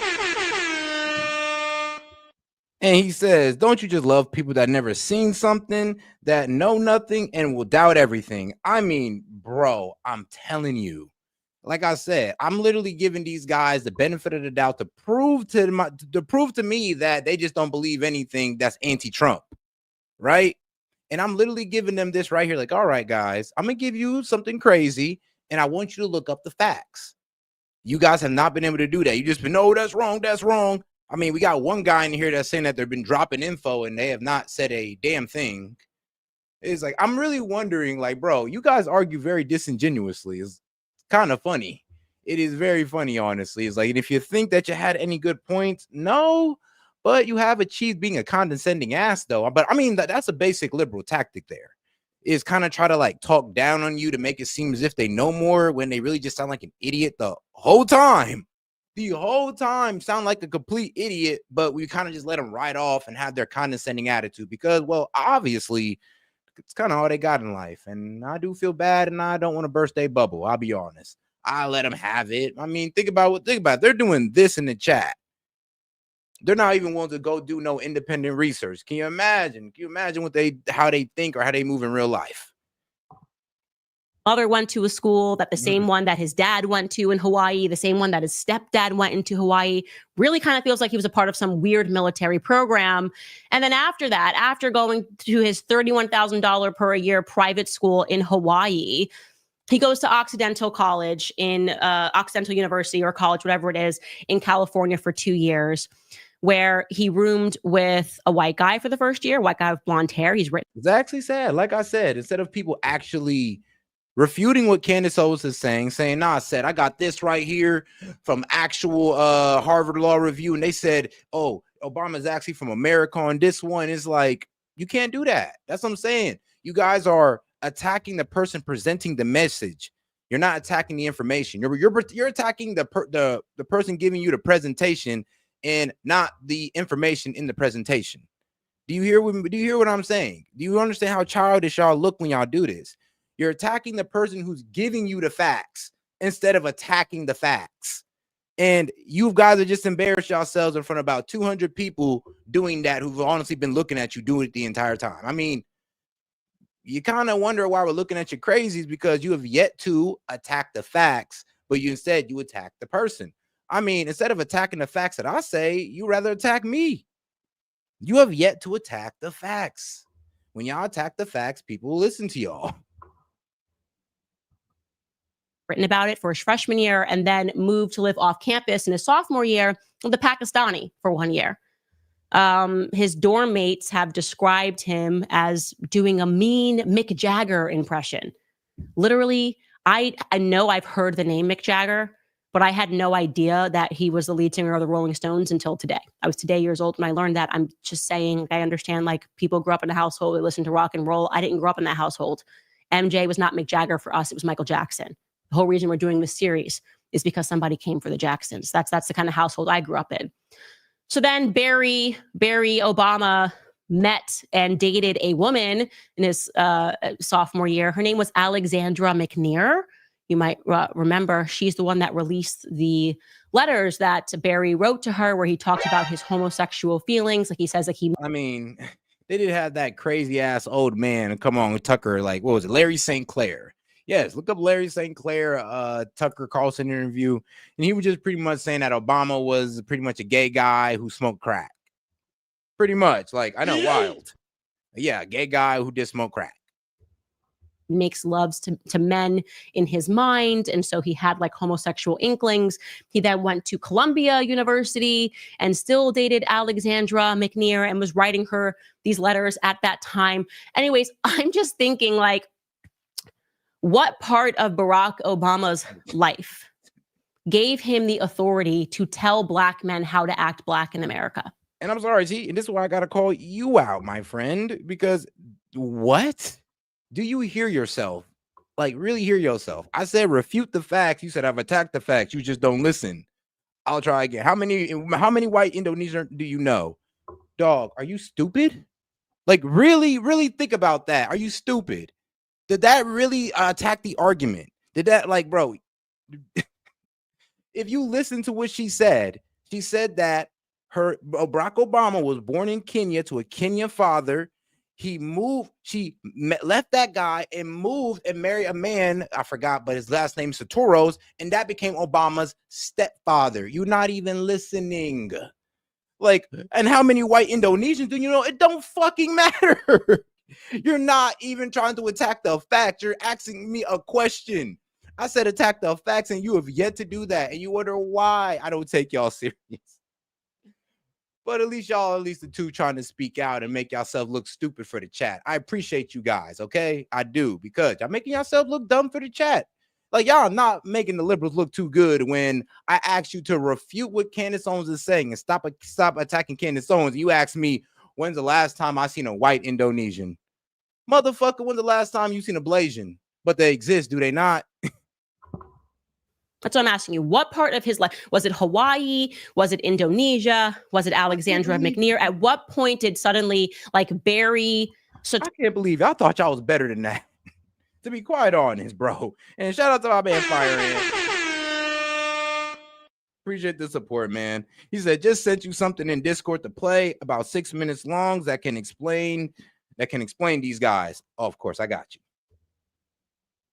Toro become the person who gets to tell black men how to act in America. Because that's exactly what he's doing now. That's exactly what he has been doing. Is just because, like, once you do a photo op with Jay-Z or Diddy, suddenly, like, you're just, like, handed an award and gone, okay, now you're black. Now everybody in the black community has to listen to you. Because that's what it seems like. His history and his background is equally as shady as Kamala Harris's, if we are being frank. And they're bringing him out to essentially whip black Americans into shape because, oh, they gave him the black card. So now black people better just listen to Barack Obama. So here he is suddenly lamenting the fact that black men just aren't energetic enough for Kamala Harris. Take a listen. Is that... Oh, yeah. This little part that damn near lost them a decent amount of the, black men's vote. This lost him a decent amount of the black male vote, because it's like, bro, you just talk to us condescending as hell, trying to pretty much say we don't like Kamala Harris because, oh, you're not okay with a woman? I'm like, bro, 80% of black households are a single mother.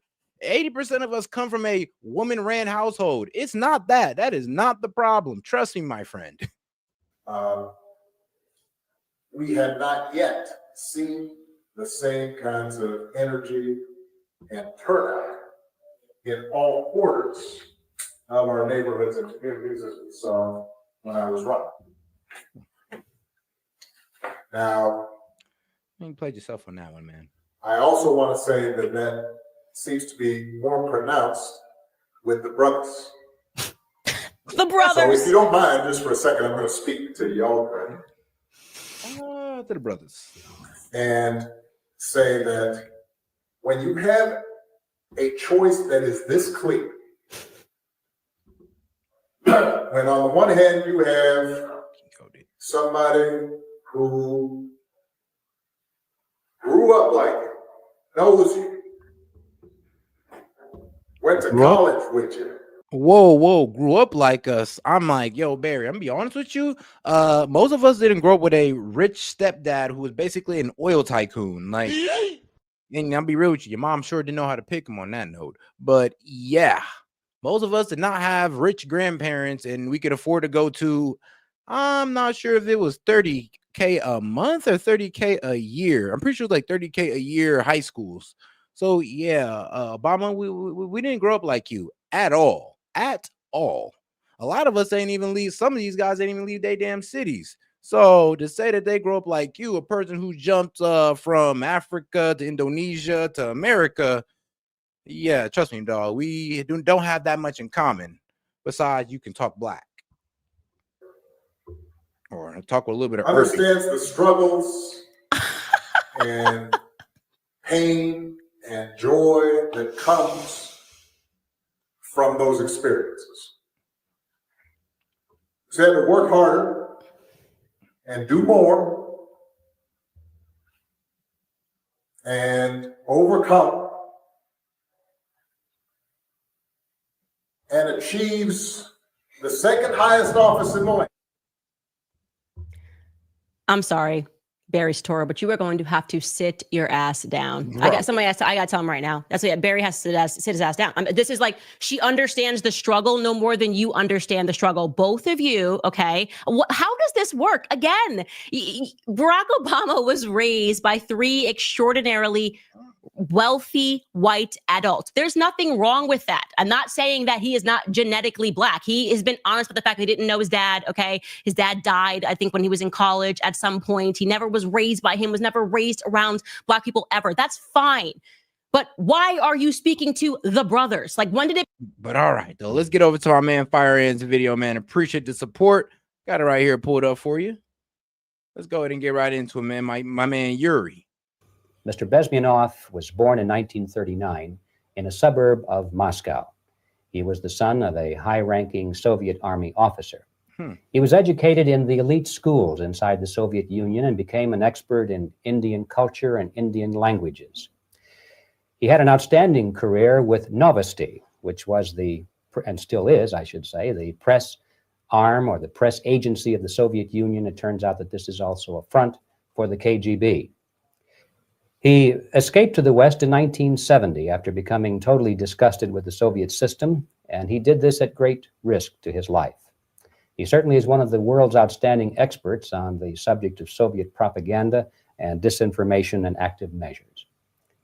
Well, you spoke several times before about ideological subversion. That is a phrase that I'm afraid some Americans don't fully understand. When the Soviets used the phrase ideological subversion, what do they mean by it? Ideological subversion is the slow process which we call either ideological subversion or active measures, активные мероприятия in the language of the KGB, or psychological warfare. What it basically means is to change the perception of reality of every American to such an extent that despite of the abundance of information, no one is able to come to sensible conclusions in the interests of defending themselves, their families, their community, and their country. It's a great brainwashing process which goes very slow, and it's divided in 4 basic stages. The first one being demoralization. It takes from 15 to 20 years to demoralize a nation. Why that many years? Because this is the minimum number of years which requires to educate 1 generation of students in the country of your enemy, exposed to the ideology of the enemy. In other words, Marxism-Leninism ideology is being pumped into the soft heads of at least 3 generations of American students without being challenged or counterbalanced by the basic values of Americanism, American patriotism. The demoralization process in the United States is basically completed already. For the last 25 years, actually it's overfulfilled because demoralization now reaches such areas where previously not even Comrade Andropov and all his experts would even dream of such a tremendous success. Most of it is done by Americans to Americans, thanks to lack of moral standards. As I mentioned before, exposure to true information does not matter anymore. A person who was demoralized is unable to assess true information. The fact, I mean, bro, what's more demoralizing than an American citizen pretty much saying that China is going to win? So some of y'all are pretty much saying, because like I said, I see some of the ignorance in the chat, and some pretty much y'all say, oh, you see how Russia propagandized you? I'm like, dog, are you hearing what he's saying? What's more demoralizing than an American citizen who is preaching for the downfall of his own country? What's more demoralizing than an American citizen who is ashamed to be an American?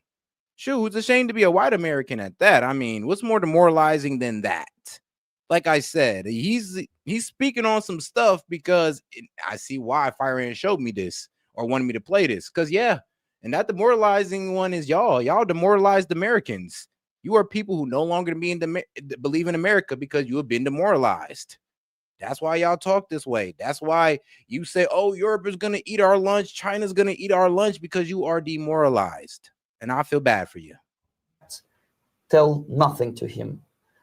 Even if I shower him with information, with authentic proof, with documents, with pictures, even if I take him by force to the Soviet Union and show him concentration camp, he will refuse to believe it until he is going to receive a kick in his fat bottom. I mean, yeah. I mean, what you mean? We show y'all all the proof all the time, and y'all try to tell us that we're wrong. We need to go look up their sources, and then we go look up y'all sources, and it's all left-wing media. So we see where y'all coming from with that. I mean, y'all don't even want to look at independent sources. So like I said, he's not wrong. We could show you the facts right in front of y'all faces, and y'all will still ignore it. I mean, I remember during the election when I showed a fact about Donald Trump saying that, pretty much proving everybody in the chat wrong. That was pretty much saying that, oh, he said this, he said that. And you know what? Somebody told me that was AI generated. I know, right? AI generated. I mean, like I said, at a certain point, why it's really hard to talk to you libs, because you're willing to deny reality to be right. When a military boot crashes his balls, then he will understand, but not before that. That's the tragic of the situation of demoralization. The next stage is destabilization. This time, subverter does not care about your ideas and the patterns of your consumption. Whether you eat junk food and get fat and flabby, doesn't matter anymore. This time, and it takes only from 2 to 5 years to destabilize a nation. It's what matters is essentials: economy, foreign relations, defense systems. And you can see it quite clearly that in some areas, in such sensitive areas as defense and economy, the influence of Marxist-Leninist ideas in the United States is absolutely fantastic. I could never believe it 14 years ago when I landed in this part of the world, that the process will go that fast. The next stage, of course, is crisis. It may take only up to 6 weeks to bring a country to the verge of crisis. You can see it in Central America now. And after crisis, with a violent change of power, structure, and economy, you have so-called the period of normalization. It may last indefinitely. Normalization is a cynical expression borrowed from Soviet propaganda. When the Soviet tanks moved into Czechoslovakia in '68, Comrade Brezhnev said, "Now the situation in brotherly Czechoslovakia is normalized." This is what will happen in the United States if you allow all these schmucks to bring the country to crisis, to promise people all kind of goodies and the paradise on earth, to destabilize your economy, to eliminate the principle of free market competition, and to put a big brother government in Washington, D.C., with benevolent dictators like Walter Mondale, who will promise lots of things, never mind whether the promises are fulfillable or not. Your leftists in United States, all these professors and all these beautiful civil rights defenders, they are instrumental in the process of the subversion only to destabilize the nation. Man, when their job is completed, they are not needed anymore. They know too much. Some of them, when they get disillusioned, when they see that Marxist-Leninists come to power, obviously they get offended. They think that they will come to power. That will never happen, of course. They will be lined up against the wall and shot. But they may turn into the most bitter enemies of Marxist-Leninists when they come to power. And shout out to my man Castro. He says, we are like the weathermen forecasting a hurricane. They just won't believe it because propaganda has them by the balls. But orange men bad. I know, right? We're literally telling them, like, bro, do you not see the trees bending outside? It's all gray out there. And, you know, it's liberals. It's like, well, mainstream media told me that it's sunny outside. So it was a huge movie. It was the lead. No.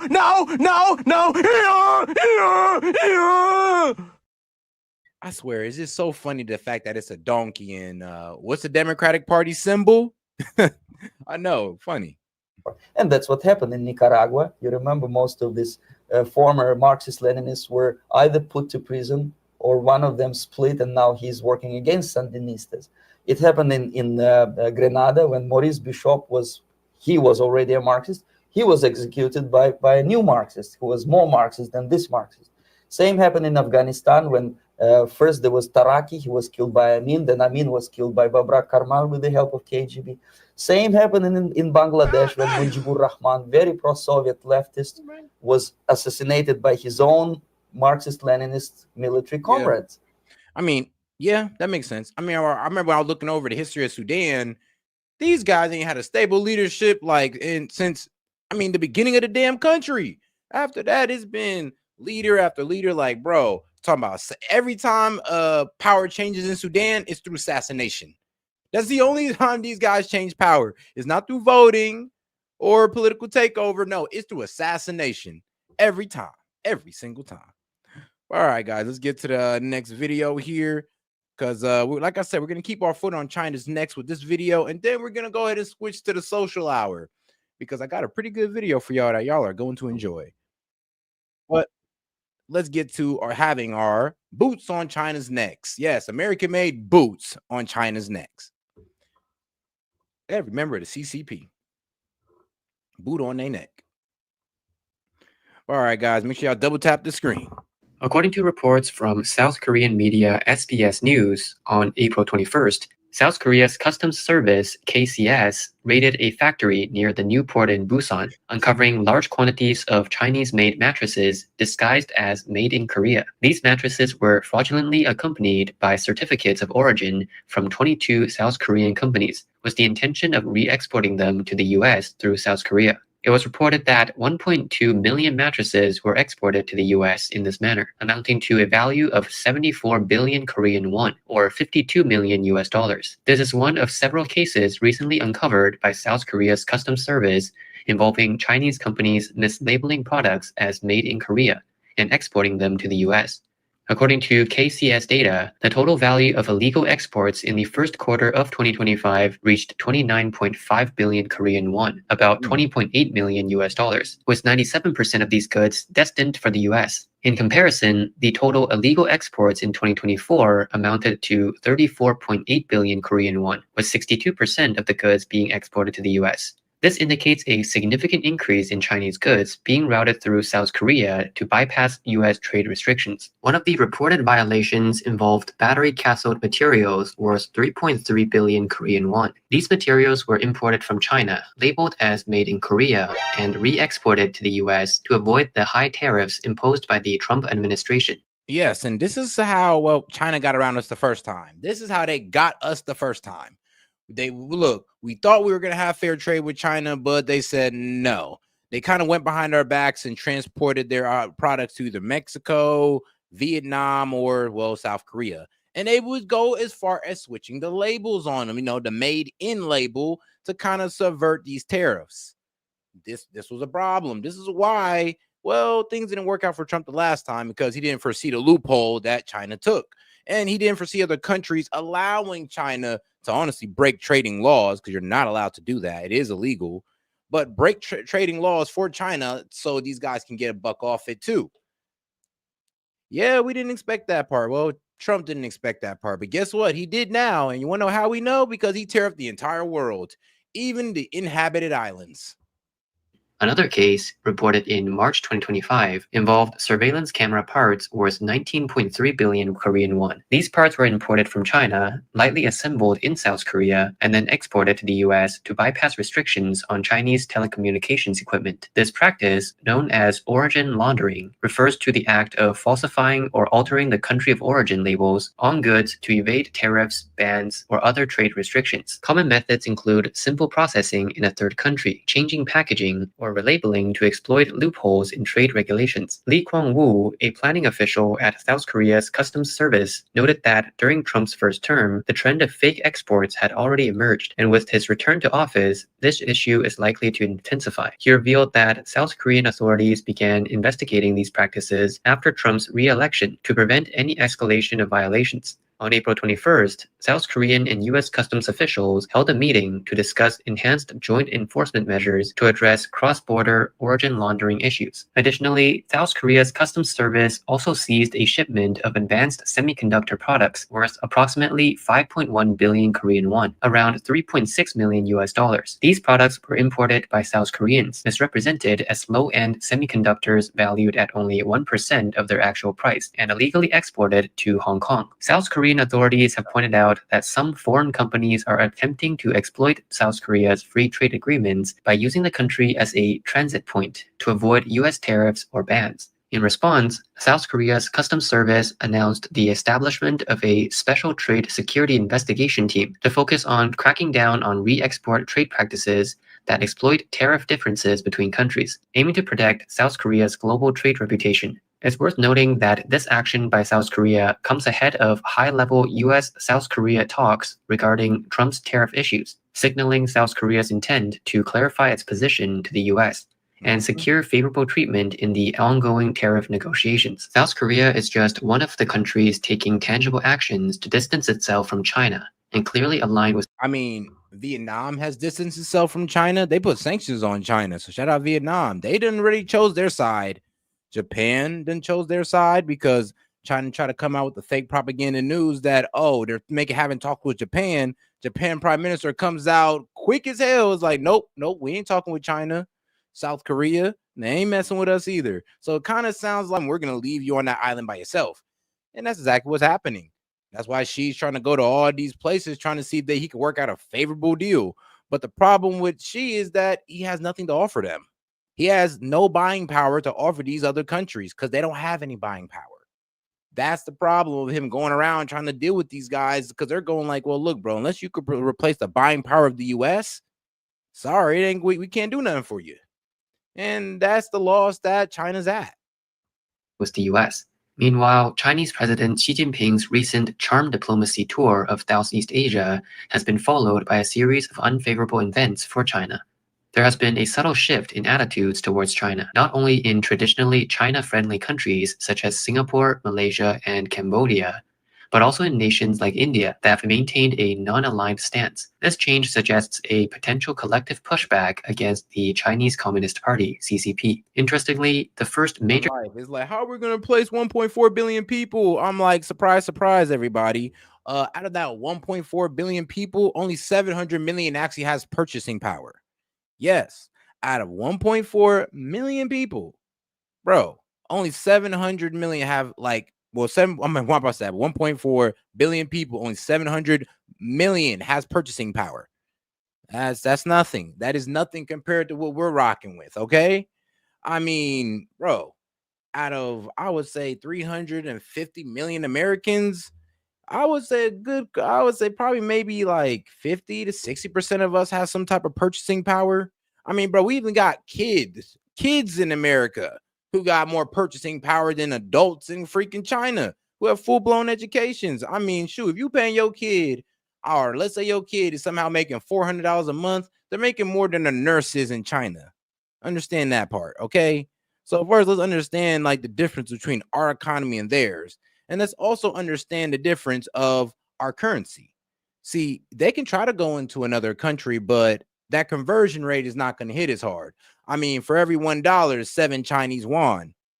Like, the only better conversion they got is with the European Union. And let's be real, their buying power is nowhere near ours. Still, even with a better currency, still.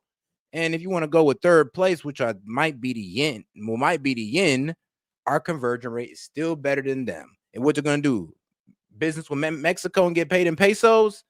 Like I said, they need us. They not just our buying power, but our currency.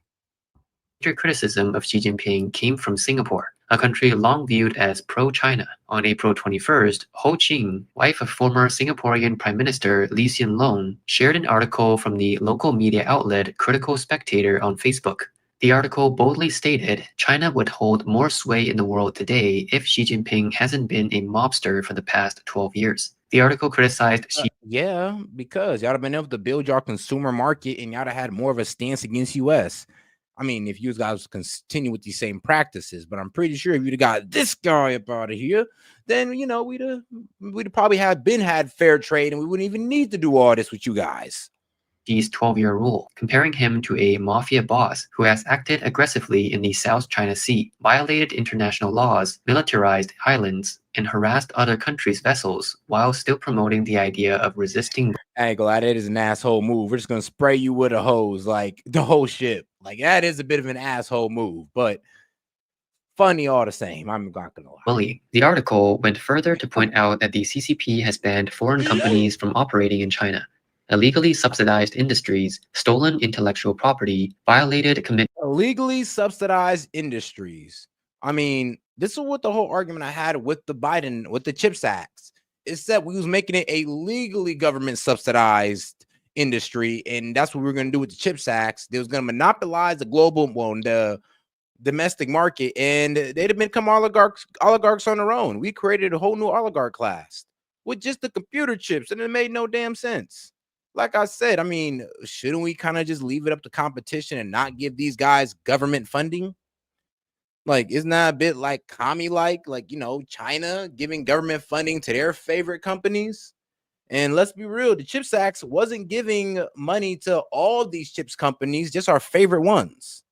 Commitments to market openness and set up non-tariff trade barriers while criticizing trade protectionism. It also condemned Xi's Belt and Road Initiative for creating debt traps and dumping goods on Southeast Asian countries. The article concluded that despite global dissatisfaction with Trump, Xi Jinping is not a suitable alternative. Once the Trump administration reaches agreements with various countries, the U.S. will gain trust for honoring its commitments, while China will not. Xi Jinping will struggle to rally global support in opposing the U.S. The tone of the article, which openly... And bro, they've never done fair trade. These guys have never had a fair trade with us. They have always found a way to subvert us, always found a way to play us and like water down our products or try to find a way to get products in here for the low without paying any tariffs. This is why we're playing hardball with China, because they abuse everybody. They don't follow no trade laws. None of them. Bro, I wouldn't say none of them, but the most important ones they don't follow so they can make the biggest buck. Like, that is a problem, and the world knows it. If you don't think that some of these countries are coming to us because it's also F China, you are sadly mistaken. He supports the U.S. and criticizes the CCP and Xi Jinping personally was shocking. Ho Qing's decision to share the article and leave it up for more than 10 hours without deleting it shows that it was not an accidental move. As the wife of Singapore's former prime minister, Ho Qing's actions have deep geopolitical significance. Although Lee Hsien Loong stepped down in 2024, his influence remains. The new prime minister, Lawrence Wong, was Lee's chief private secretary and was chosen as his successor in 2022, showing the continued influence of the Lee family on Singapore's politics. By acting independently, Ho Qing has left the current government room to maneuver on its diplomacy with China, while indirectly signaling Singapore's willingness to lean closer to the US. Singapore, once considered the most pro-China country in Southeast Asia, still has substantial economic ties with China.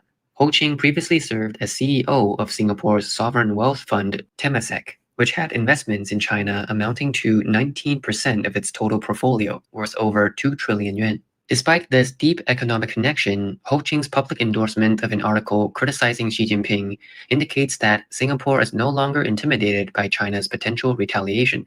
I mean, word around town, and like I said, this isn't a fact-based, but like I said, this only comes from what I've been hearing going on, that, well, the CCP is kind of going through a power shift right now because they don't believe that Xi is able to handle this situation correctly, because everybody's kind of judging him for, well, putting tariffs on America, which is funny as hell, because I'm like, bro, well, what do we get from you guys? I mean, like, dog. I mean, like, bro, what do we buy from you for real? Like, we buy stuff, but like, let's be real. We buy into your economy way more than you buy into ours. So you putting tariffs on us isn't really doing anything, honestly, since we overly buy from you. Now, if you were the guys buying from us in large amounts, then okay, yeah, them tariffs would have hurt. Those would have hurt us. But since you guys are the one that is pretty much making everything, we're buying everything, the tariffs hurt you guys the most. And I mean, look, I know the liberal media like to paint tariffs as a sales tax on the people or a price increase on the people, but No, actually, it's not. And it's all because of this thing we like to call competition. Competition in the market keeps most of these companies from raising their price because they can lose their position in the market. Usually the tariff is eaten by the supplier or the producer, in this case, which would be China. So some company in China is either going to lose that business to a different producer or supplier. Is either that's the case, or they find a way to make it easier on the importer and be like, look, don't switch business with us. I'll find a way to make it easy with you with this 400 or this 145% tariff. Just let me cut some overhead. Let me cut some employees so I ain't got to pay too much people. And I'm going to sell you this at a cheaper price so we can keep that business. Yes, it gets pushed down the supply line. That's why, and I'm going to be real with you, that's why a lot of people kind of fearmonger the way they do about it, because really it's kind of like y'all Chinese like spies. Like, you're not even like accurately explaining what a tariff is and how it affects China. Like, y'all not accurately doing that, because to sit there and say that tariffs are just a tax on the people is really dishonest. Like, let's be honest, let's be real here. That's not what a tariff is, just period, point blank. Additionally, on April 7th, Ho Qing wrote a lengthy article criticizing China for failing to meet its obligations after joining the WTO while benefiting from enormous economic gains. She also praised the US for leading global free and fair trade. Current affairs commentator Tang Jingyuan pointed out that while the earlier article seemed to test political winds, the decision to share such a sharp criticism of Xi Jinping on April 21st was likely a carefully considered official statement. Ho Qing's actions may reflect Singapore's understanding of internal shifts within the CCP and its awareness of Xi Jinping's weakening power, suggesting that Singapore no longer fears repercussions from China. It is worth noting that there are reports indicating that since the beginning of the US-China tariff war, China has been seeking a middleman for negotiations with the US. Among those considered were former Singaporean Prime Minister Lee Hsien Loong, Saudi Crown Prince Mohammed bin Salman, and the leaders of Japan and Germany. This shows that China once viewed Singapore as a trusted partner, but now, with Ho Qing publicly attacking Xi Jinping as a mafia boss, Singapore is signaling a shift toward the US in its geopolitical positioning. In ASEAN countries, this attitude is not an isolated case. On April 20th, nobody trusts China to do business.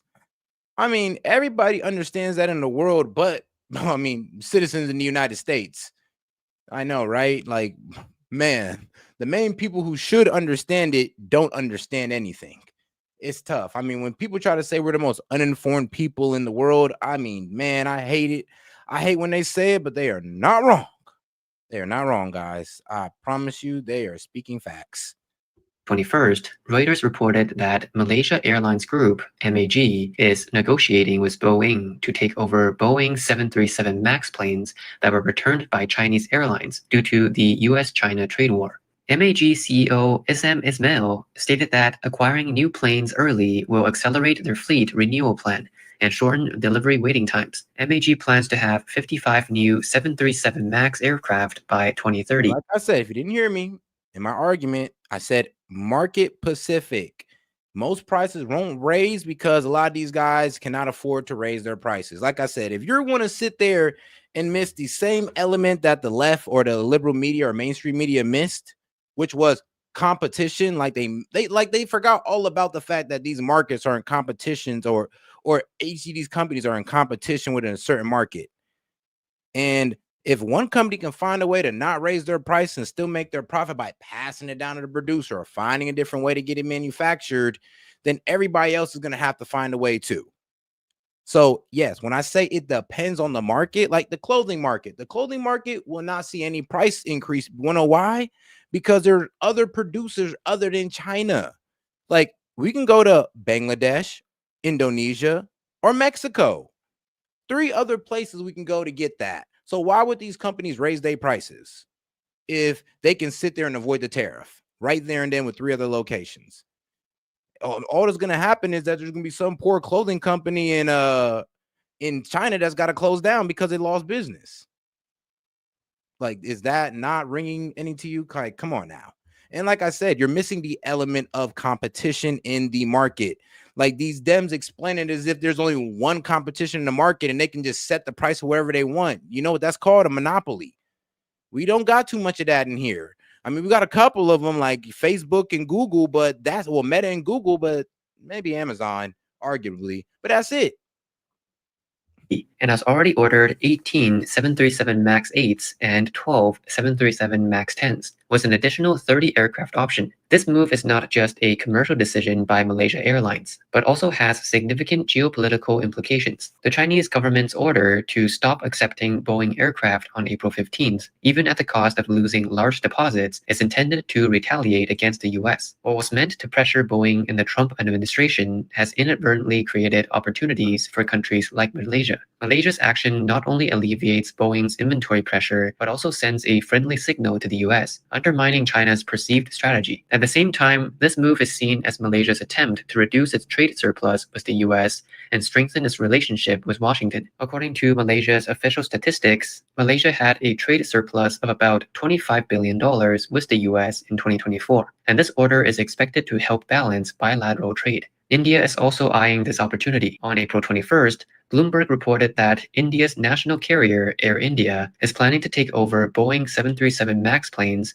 returned by China to meet the rapidly growing market demand. As of March 2025, Air India had already received 41 aircraft originally intended for China, but were not delivered due to the 2019 737 MAX grounding. Even more striking, Russia had proposed freezing funds to purchase these aircrafts, though the plan was not realized due to operational difficulties.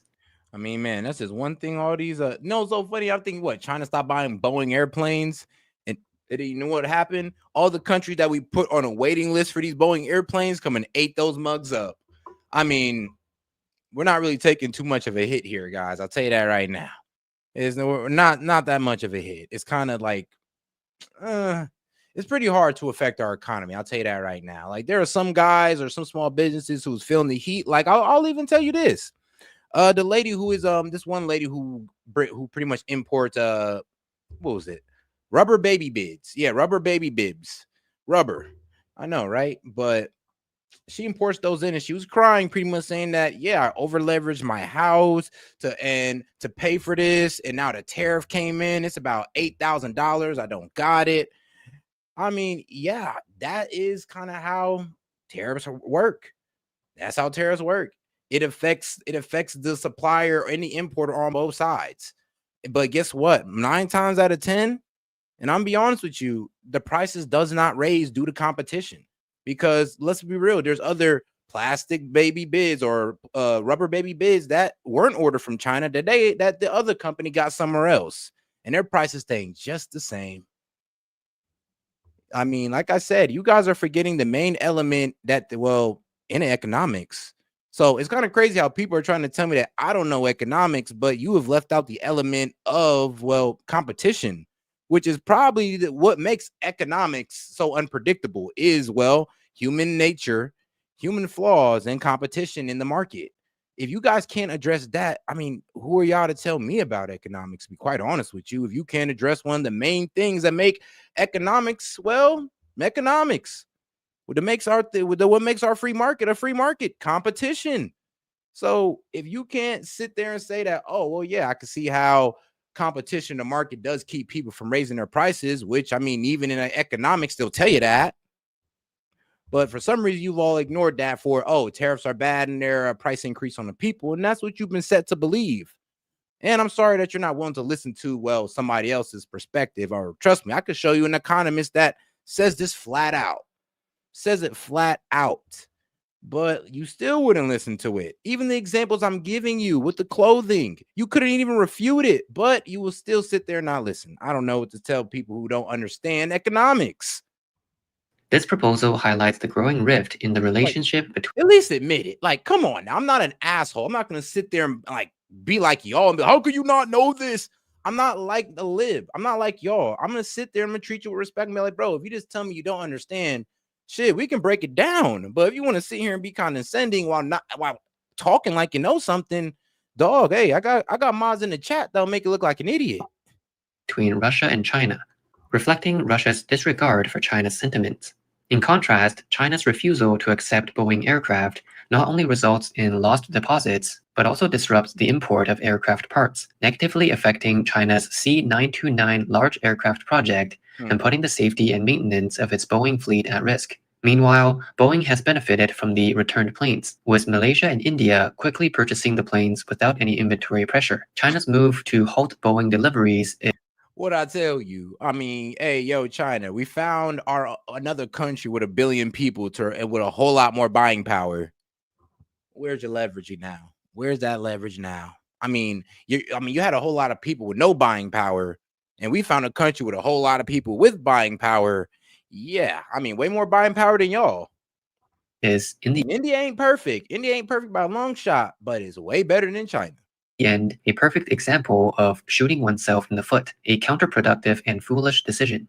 In the context of the US-China trade war, India's role has become particularly crucial. On April 21st, US Vice President Vance, accompanied by his Indian-American wife and family, visited India to meet with Prime Minister Narendra Modi, focusing on economic, trade, and geopolitical cooperation. This visit is seen as a key move to deepen the US-India alliance and counter China's growing influence in the Indo-Pacific region.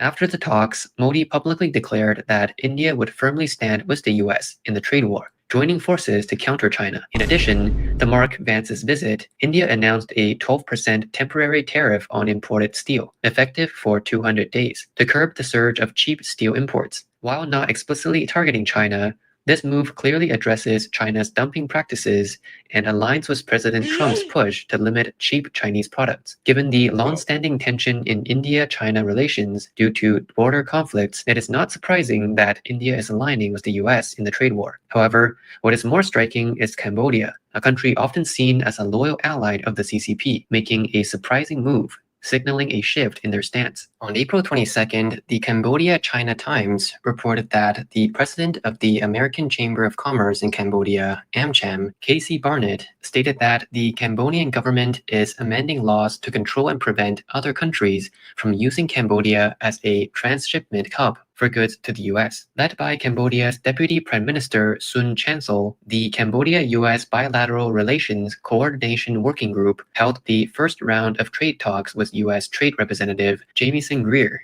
via video conference on April 16th, with Cambodia seeking to reassure the US about its commitment to avoid imposing high tariffs on Cambodian goods. Previously, on April 18th, as part of his Southeast Asia tour, CCP Secretary General Xi Jinping visited Cambodia. However, just after Xi left, 2 Japan Maritime Self-Defense Force vessels docked at the... And all right, last video on China, and then we're going to go ahead and get into social hour. It's going to be a fun one, guys. It's going to be a fun one. We're going to go ahead and knock it out all the way until at least 6. All right, let's go. Shout out to, what was this? China Uncensored, I believe. All right, let's go. Somebody with a bit more of an entertaining voice, I'll tell you that. Xi Jinping is in a life or death power struggle. Is he more on the death side of things now? Welcome to China Uncensored. I'm Chris Chappell. Just a reminder, leave a like and a honeypot emoji in the comments below. So, it seems, in all likelihood, He Weidong, one of China's top generals, has been purged. And if we're talking about purges and clandestine power struggles at the highest ranks of the Chinese Communist Party, you know what that means. It's time for another episode of the people's favorite communist soap opera, General Hostility. Previously on General Hostility. After more than a decade in power, Xi Jinping has purged millions of Chinese communist officials in his so-called anti-corruption campaign. But anti-corruption is just a front for Xi's true intentions, trying to take over the world.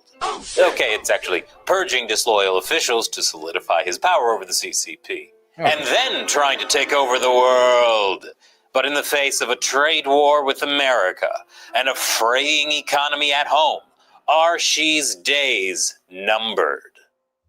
I love that show.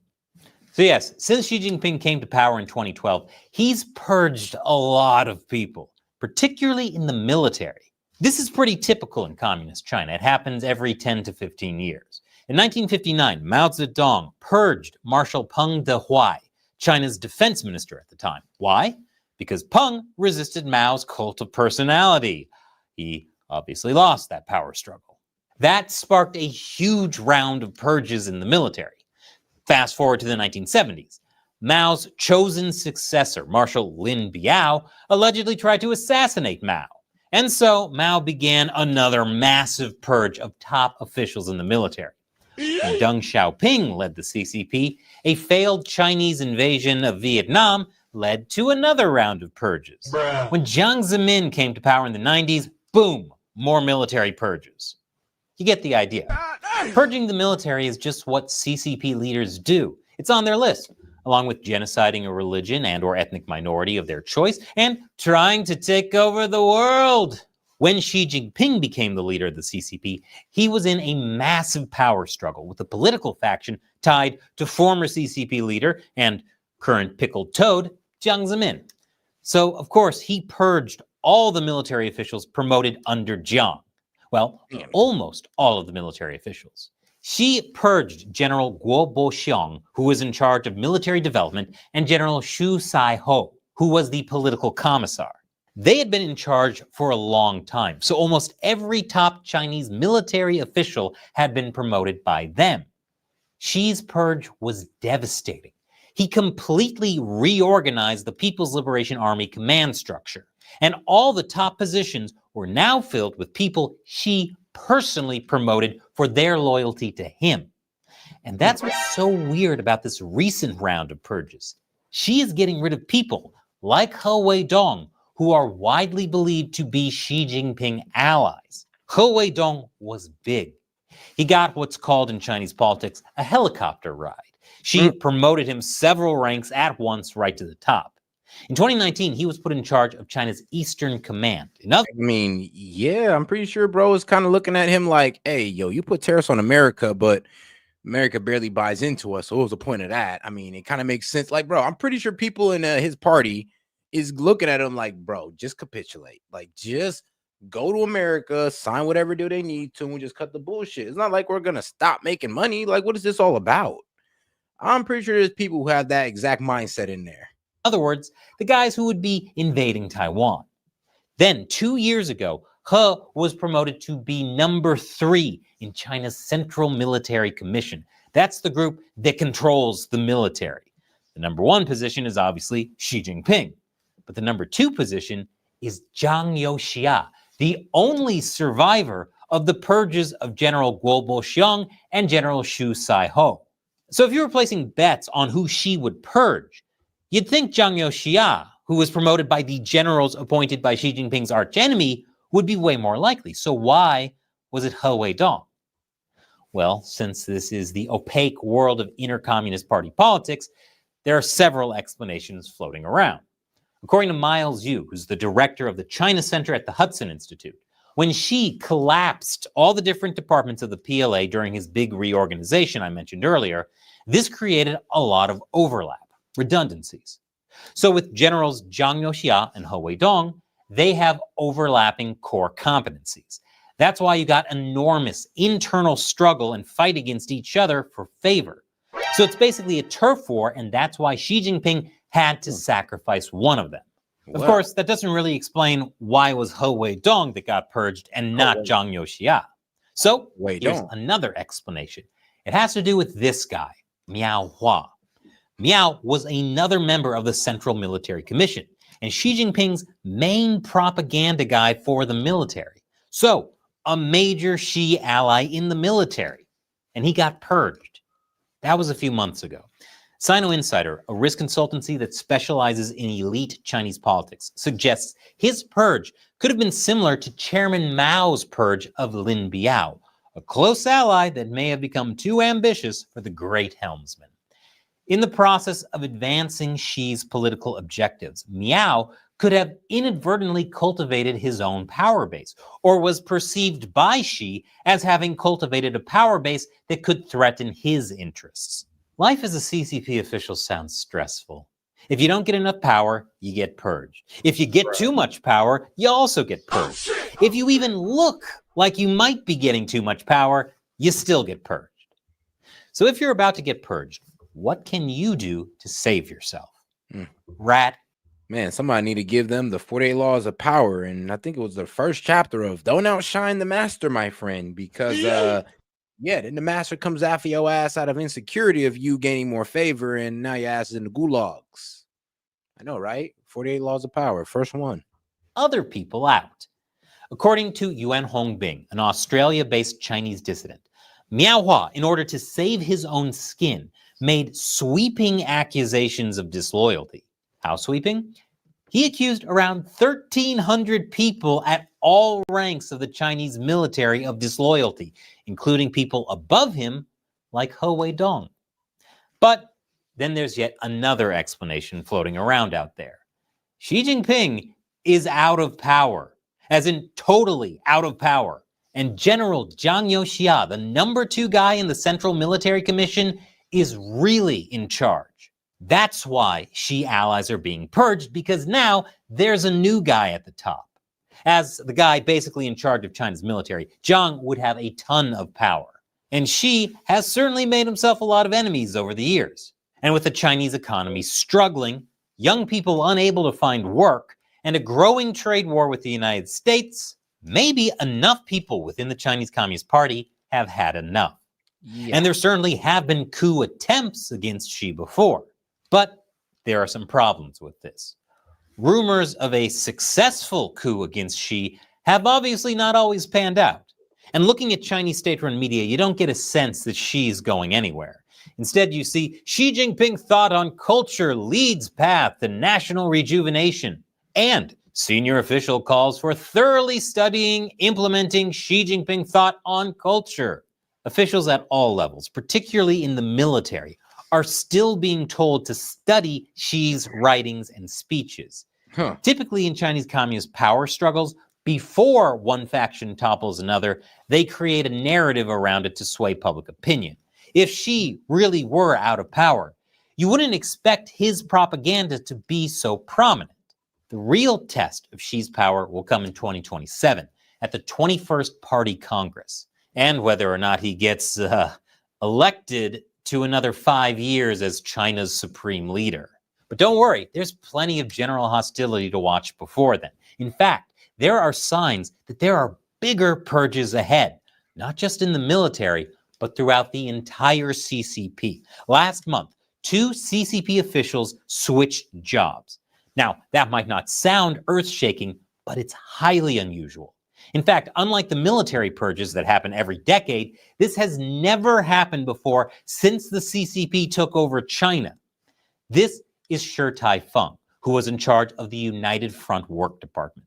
He swapped jobs with this guy, Li Ganjie, who was in charge of the Central Organization Department. The United Front is an incredibly important department because it's in charge of influencing and subverting others for the CCP, both inside China and internationally. For example, all the influence campaigns targeting foreign politicians are run by the United Front. These pandas, United Front operatives. But the Central Organization Department is even more important than the United Front because it's essentially the human resources department for the CCP, except this HR department can purge you. So if Xi Jinping is moving Shi Tai-fung, who's considered one of his allies, to the head of the Central Organization Department, that's pretty big. Personnel issues are now a bigger priority for Xi than the United Front's influence and subversion campaigns. According to Sino Insider, the move foreshadows a sweeping purge or reassignment of officials in the party, the government, and the military, as well as major personnel changes. You know what that means. In the Chinese Communist Party, there's only one rule. Live by the power struggle, die by the power struggle. After a decade of purges, Xi Jinping still hasn't won. Will Xi start an earthquake inside the CCP, purged officials falling left and right? Or will he himself finally be toppled? Find out next time on General Hostility.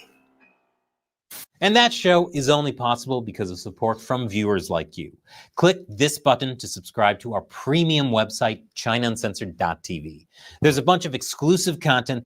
And all right, now let's get on to the political hour. Now, for the women in here, I do not share the thoughts of the person who's about to start speaking. So do not come in my neck, women, okay? You know, S.E.T love women, okay?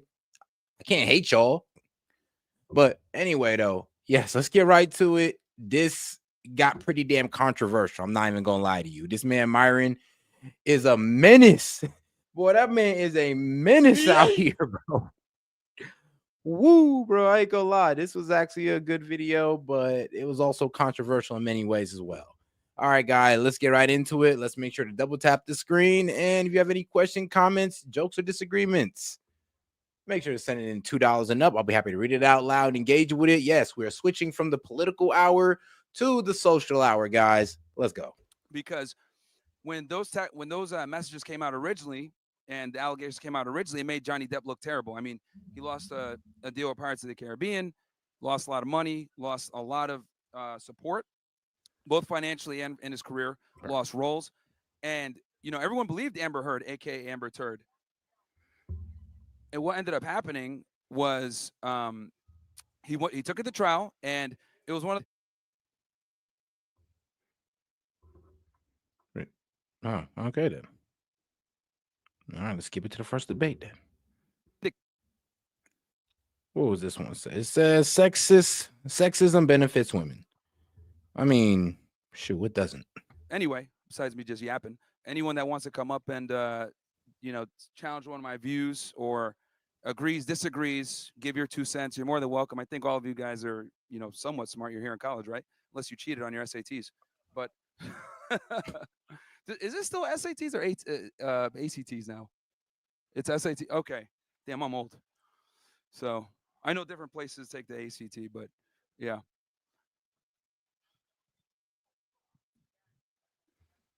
I wonder who's actually going to, who actually did take this guy on first? Yeah, people were all pissed before, though. Now everybody's scared. But the reality is sexism is good, actually. It's actually good. Yeah. No, it is. Sexism actually benefits women. It doesn't benefit men whatsoever. Because here's the thing with sexism and equality and egalitarianism that we kind of have right now with our progressive society. So the way it benefits women is because it basically evens the playing field, right? So what ends up happening with sexism is women are able to kind of double dip. They're able to enjoy the chivalry, the gentleman type treatment, and be a lady when it suits them, but they're also able to go ahead and enter the workforce and behave like a man and pursue that. So they're basically able to double dip, and a big part of that is from the sexism, right? Because they're able to kind of get the best of both worlds. And I would say, yeah, women are able to do that with no shame. But guess what, guys? Yeah, there's shame if you want to try to become a house husband. Like, come on now, guys. I'm pretty sure nobody here aspires to be a house husband. But you got to be a career man or a man about your business. But women, they could be a, career woman about their business, or they could be a housewife, and no judgment for either path. So sexism in itself God inherently benefits women, because if they actually have to compete with men, they lose. I mean, look at the you literally see them like professional athletes that are females losing to high school boys in competition. So if we had to go ahead and just go off of straight meritocracy, we would have one sports league and women would never be able to participate. Like, that's the reality, right? And I remember when I was in college myself, I was a Division I athlete. I rode at Northeastern, and the women's team got a significant amount of money. Oh, we have a what's up, man? How are you? I guess I could come into that after. It's my work. What's up, bro? Work. I've seen some of your podcasts and stuff like that. I haven't watched the full thing, but I really just want to know, like, why do you think women deserve less? Because it's like a controversial. Obviously, it's going to catch people's attention. Sure. They see it. Sure. When I say women deserve less, it's for a multitude of different reasons, but I'll just focus on, like, let's say dating for now, right? So guys have this, warped ideology that being a gentleman and being super nice and, being caring makes you more attractive to women. But the reality is, attraction and arousal are two different things. And by being a nice guy, what ends up happening a lot of times is you get stuck in the friend zone. And what I tell guys, and I talk about this in my book. Shoot, I tell dudes is don't be a nice guy, be a gentleman. And yes, there's a difference. I know you're going like, wait, you said I thought a nice guy is a gentleman. No, a nice guy kind of over supplicates. Like he does a little bit too much and he doesn't expect much in return. A gentleman, he just does what's right. He gonna treat a woman how he's supposed to, and he gonna leave a woman alone if things aren't if it's not reciprocated. That's it. It's just being a gentleman is about having self-respect, yet treating women right. And then being a nice guy is letting women walk all over you. But hey, at least you still treat women right. Guys got to give women less. If you look at the cover, I have money there, relationships, social media, and time. And the reason for that is because we live in a deregulated sexual marketplace. And what that basically means is, assuming two parties have the age of consent, anyone could hook up. Now, we thought this would be a good idea in the 60s with the explosion of feminism and birth control, etc. But what ended up happening was, when you leave women to their own devices, they date the best guys that they can get. And that problem's been exacerbated as they become more educated and made more money. So it's left a lot of normal guys out of the realm. So what I tell guys is, you need a woman that's going to reciprocate that attention, because we're in a position now where they have all the leverage, and a lot of guys are over here courting and dealing with women that, quite frankly, don't deserve it. So when I say women deserve less, there's other aspects too, but that's what I mean, as in, like, dating. Don't simp on women that already get everything given to them.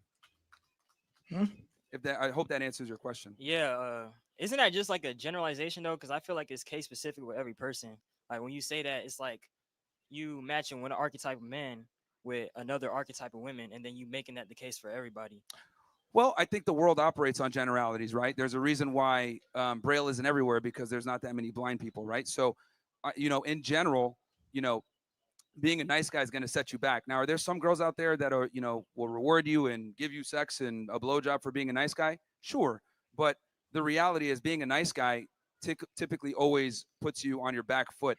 And I think in today's day and age, where women have an enormous amount of leverage in a dating. Shoot, I'll say this, and I agree with him in this aspect of, I would say about 80% of girls don't hear nice. I mean, 80% of girls walk all over nice, and 20% of girls actually appreciate it.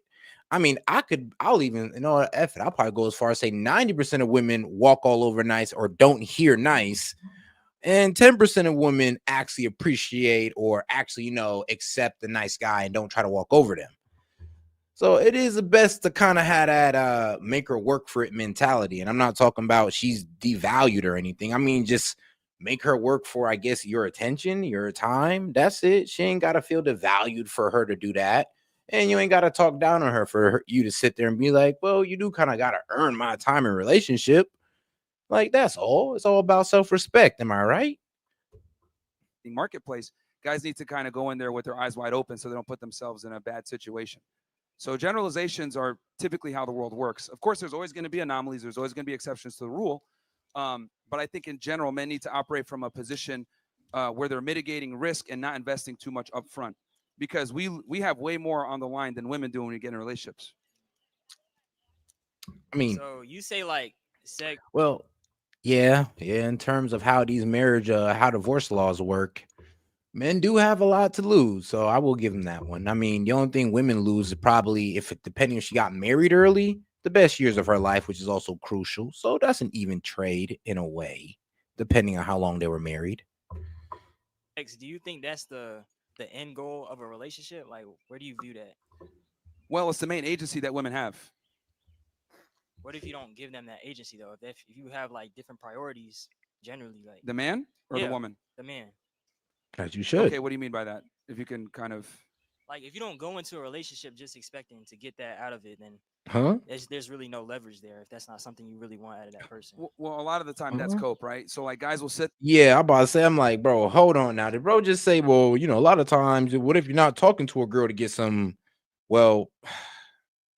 some pee? We're just gonna say like that. To get some pee, to get some punani, however y'all want to shift this. But bro, we're not gonna sit here and lie to ourselves as if every girl we've ever talked to, we have not had a sexual interest in. And I mean, like a girl that you actually wanted to be around, yes, you had a sexual interest in. You can lie to yourself and say that you did and you didn't, but Lord knows if she'd have thrown it at you, you was catching that mug. So let's be real here. We don't talk to women for no reason. Let's not be disingenuous, and let's not lie to women. I think that's very disingenuous to tell women that you're sitting there talking or saying, I'm your friend, and that's it. And let's be real. She throw it at you. You ain't going to act like a friend then, are you? there and they'll be taking a girl on her seventh date. They've been talking for like 3, 4, 5 months, 6 months, and they'll sit there and be like, "Oh no, like I'm just building something up," but the reality is she's fucking some other guy, right? And the reality is that men need to understand that women, right? They sell purity, they sell sugar and spice and everything nice, but what will happen is they'll open themselves up sexually to the men that they respect and are aroused by, and then make the nice guy wait, right? And they're able to kind of double dip doing that. So I think with guys, they got to basically push for sex fairly quickly in a relationship to ensure that they're not getting used. I think because that is their main. I mean, just let's be honest here. Like that is their main commodity, their main agency. Like if women didn't have vaginas, we wouldn't care. I'm weak, bro. Now you could tell you could tell, bro. I wouldn't say that because that's like it was the dude with the afro next to him is a fan of Myron. You could tell because he's looking at bro like, come on, bro. You was commenting when the podcast was playing when he can't respond to you. Now that you're here and he can respond to you, go ahead and present that argument, my friend. half the population. You just like dehumanizing half the population with that statement. I mean, well, it's the reality. We're put on Earth to procreate, correct? Yep. So men, our job is to provide resources. Their job is to extract resources, and it's been this way since the beginning of time. The only reason we're able to have this whole, moral situation is because of modernity and the access to technology and how we progressed. But the reality is, in times of when times are not peaceful, we get closer and closer to our traditional gender roles. That, and I'm gonna be honest with you, it do seem like there's a game being played in like dating today. And the game is, well, how much can I get out of you without giving too much to you? And that does seem to be the game. And like that used to be a game that, well, was only played by the females. That, yes, how much can I get out of you without me giving you no pussy? It's like, yeah, if a girl can go ahead and get a ring out of you, get marriage, a car, and all that, and she didn't give you no pee, no nothing. I mean, clap it up, baby girl. You winning. Nah, clap it up, baby girl. You are winning. I ain't even mad at you. I ain't even mad. I'm mad at your suck ass boyfriend or husband, but I ain't mad at you. You did things, or you did what you're supposed to do. Right? There is no feminism when the lights are off. There is no feminism with war. There is no feminism when it comes to preserving society and moving on forward. So, the reality is that that's why the genders deal with each other. Men provide resources, women provide access to sex. Cooked them. I'm gonna come back. Okay, no problem. Yeah, thank you for coming up, though, man. It's brave to do that. So, shout out to you. And you when you come back up, say your name. Hi. Hey, so I really think your ideology is interesting. How do I apply it to my lesbian relationships? Okay. What is the goal? Is the goal to get married? Is the goal to have a serious long-term boyfriend that will what's the goal? It's to have a lesbian relationship. Oh, well, you guys are useless to society, so. Facts. Well, in terms of like individually, no. But as a couple, in terms of producing for the society, creating the next workforce, the next engineers, doctors, president, for all you know, yeah, gay couples can't do that. You're not producing no kids unless you want to go adoption route or what. I guess the lesbians can do the IVF, I guess, but due to the way y'all have high, domestic violence rates, y'all the most violent couples, maybe y'all should stay away from kids until y'all fix that. So should I value her less or more? Well, I mean, you guys can scissor and talk and have a good time, but you guys don't really provide for society. Okay, so thank you. No problem.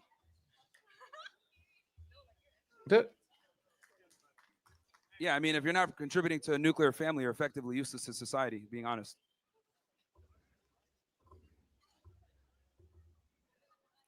Also, I don't think lesbianism is real. I think it's just confusion a lot of the times.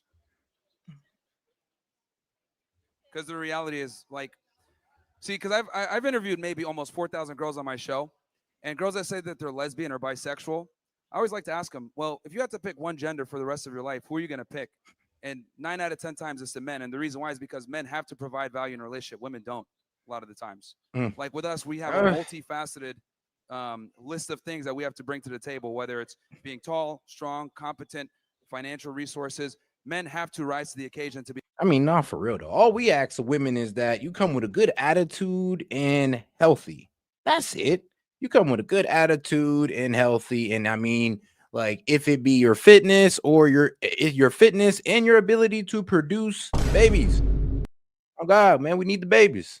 We need more babies out here, man. All right. Be able to get Low attention birth to rate opposite ain't gender women no, as I don't well. like that. So what ends up happening a lot of the times when there's lesbian or bisexual couples and are dating with women, the bar is low and they don't really provide value to each other. And then when the check comes, they're both looking at each other confused. So, you know, there's a reason why lesbians have some of the highest rates of domestic violence. It just doesn't work.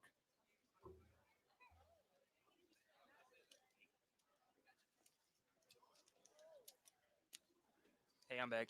I got another question. Sure. So, you want to introduce yourself to the people or not? oh, my name is Caleb. I'm a civil engineer major. What's up, freshman. Caleb? Welcome. Yeah. Hey. Where are you from, bro? How old are you? I'm from Fort Mill, South Carolina. I'm 19. Okay. Yeah. Boy, Bobby on there, damn construction sites, making shit move. I like it. So you said like going into a relationship or dating with a woman, not expecting sex is like cope. Yeah. What is? Yeah, what is that? a lot of guys tell themselves that when they're in the friend zone. Like a guy will sit there for like 3 or 4 years talking to this girl, wanting more. He knows he's stuck in the friend zone, but he just kind of sits there and be like, no, I'm just going to be a good friend. I'm going to sit around. Like, I'm just going to be here. At that point, it's a matter of self-respect, though. Like, if you know you're not getting what You know, off the I guess off the feel good feeling of, you know, we've been friends for a long time and I just want to be there for her as she messes around with other dudes. I'm like, dog, you sound like a sucker and a cuck at the same time. Don't do it to yourself. Move on. I mean, let's be real. Women don't want no other guys but the guys that they like. Like, look, women, the Loki don't be wanting to talk to no other guys but they daddy and they boyfriend or husband. Okay? Like, I'm pretty sure a lot of women can agree with me on that. Like, a lot of them don't even want to talk to you unless you're their daddy or you're their boyfriend or husband. If you're a man, okay? Like, that be most women. So if you ain't one of those, or let's say to add the third one, a guy she's attracted to, if you ain't one of those three, most women ain't trying to talk to you. you want out of a relationship, why not walk away? But if you do want a friendship for that person, I agree. Because women do have value outside of just sex. No, and, you know, I agree with you on that. But the problem is that most guys can't identify when they're being friend zoned. Is my point. It's easy to identify though. If the relationship not going where you want it to go, then you can walk away. You got to understand that a lot of guys are socially retarded and not able to understand when a woman isn't that into them. I'm sure every woman in here has been hit on by a guy that made her feel uncomfortable and he just simply didn't get it. And there's a reason for that. Women, you know, the one compliment I will give women is they're socially superior to men. They're able to pick up on things quicker. They're able to read the room better. They're able to assess danger. And the reason for that is because they're the weaker gender physically, right? So since they can't make up for it with strength and brutality, if a dude's a little off, he's like ticking like this, or he's a weirdo, really? Women pick up on that immediately and like, okay, danger zone, let me get out of here. So that's why a lot of guys are kind of idiotic when it comes to this stuff and they can't take the signs. So correct me if I'm wrong. Sure. But is it that women deserve less or men need to know more? Combination of the two. Men need to understand their value, because that is actually, that's the biggest weapon when it comes to dating and intersexual dynamics. Is a lot of guys don't understand how much value they're bringing to the table versus the woman. A lot of the times, men chronically undervalue themselves while women simultaneously overvalue themselves. True. You know, if you ask an average girl, hey, what kind of guy do you want? They're going to tell you 6 figures, 6 feet, 6-pack, good looking, good with dogs, asshole that could put me in my place, but at the same time is a nice guy. Like, they're looking for the top 1% guy, but the reality is they're very average. So I think men need to understand that not only do you have to, the burden of performance is on you and you have to be attractive, but you also need to understand that. Now, look, hold on. Now, most women don't know they want an asshole, okay? Most women don't know this. And I always do say, most women, when you ask them, they'll say, oh, I don't want no bitch-ass dude. But when you describe the dude that they want, it's a bitch-ass dude. So it is a bit crazy how these females operate. I always do say, man, all women say they don't want a bitch-ass dude, but they want a bitch-ass dude. You need to be superior to your girl in every way, because women don't look for equals despite the fact that they say they do. That's a lie. You got anything to say? They look for a superior. They don't look for an equal, ever. So by me giving her less, I'm actually giving her what she wants. Surprisingly. I wouldn't say that's like giving less though. And when you say women deserve less, it's like I don't know. Yeah, they do. And the thing is that you have to make them earn everything, because when guys come in, they start sipping immediately. They start giving her money, time, attention, all this stuff. She takes that for granted. She doesn't respect it. And if she doesn't respect it, she's not going to respect you. Okay, let's and here's put the it- other thing too. Since women have so many options, and this has been exacerbated by social media, by the way. Like, this has always been a problem, but in 2025, with the explosion of social media, it's gotten even worse. I think social media just made it more toxic, but I'll put that off to Agreed. the side for a second. Sure. Let's do a hypothetical. So let's say a guy, he goes into a date, he already knows what he wants, and so in the scenario that you create, this guy he courts her or whatever, they're dating, he's giving her everything that she wants, and she's giving it up to some other guy on the side or whatever. Yep. And so Happens all the time. the problem is that she values herself more than this guy. Well, I mean, not really. She's basically using him, right? So another dark secret when it comes to modern dating and women in general, how modern women date, is what they'll do is they'll have men in certain categories. They'll compartmentalize men. I mean, bro, I learned this from, shout out to my older cousins in Atlanta. That's what they did. They literally compartmentalized, like literally you had these guys in categories. They had a dude who had a car to drive them places. They had a dude who can bring them whatever party necessities they need. I mean, women, like some women, if they're pretty enough, bro, they don't need to date nobody. They got dudes paying phone bills, trying to take them out, and all this crazy ass stuff. So, I mean, yeah, women do have a category on them. And trust me, it's real easy to know what category you're in. I mean, women, they don't got too much game or finesse with it. They'll just hit you up for the same thing over and don't even try to be clever about it. It's kind of like how you do when you hit up a girl you done smash hella times. Are you being romantic, or you just hearing her with the, all right, hey, yo, baby girl, I'm about to slide? So one guy will be saved on her phone as Uber. Another guy will be saved as pizza. Another guy will be saved as sex. Another guy will be saved as simp. Another guy will be saved as sugar daddy. And, this is a very dark reality that a lot of guys don't understand. But we've gotten to a point now, thanks to social media and dating apps, etc., where women are able to basically have men in these certain roles where they can benefit them. And what I'm saying is, I don't want you being saved as Uber. That's my thing when I talk to guys. And so at that point, why is I mean, that's what I'm saying. You imagine a girl only hitting you up when she wants to ride to a location? Can you imagine a girl only hitting you up when she wants some money? Can you imagine? I mean, that would just suck. It would suck. The relationship with that girl would be terrible, and you know it. the lesson not how to have self-respect as a man instead of like attacking women? Well, here's the thing. In order for you to have self-respect, you must give them less. That's not how self-respect works, though. No. You can value yourself, but without tearing someone else down. Well, you're not tearing her down. You're just mitigating risk and not giving her everything up front. You're making her earn it. See, I find That is a weird perspective he took on there. He's like, oh, you're tearing her down. I'm like, no, he's kind of telling you to make sure you keep your self-respect and not give her so much. And what Myron honestly is doing that I think a lot of people get confused is he's talking to men. And he's talking to a select group of men, a very niche group of men that a lot of y'all will call, I guess, the incels.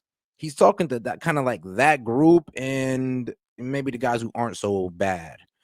But yeah, he's pretty much telling those guys who are at least able to talk to women who aren't doing so well because they overcompensate with women to, bro, chill out a little bit, dog. You kind of giving her a lot and give her a little less.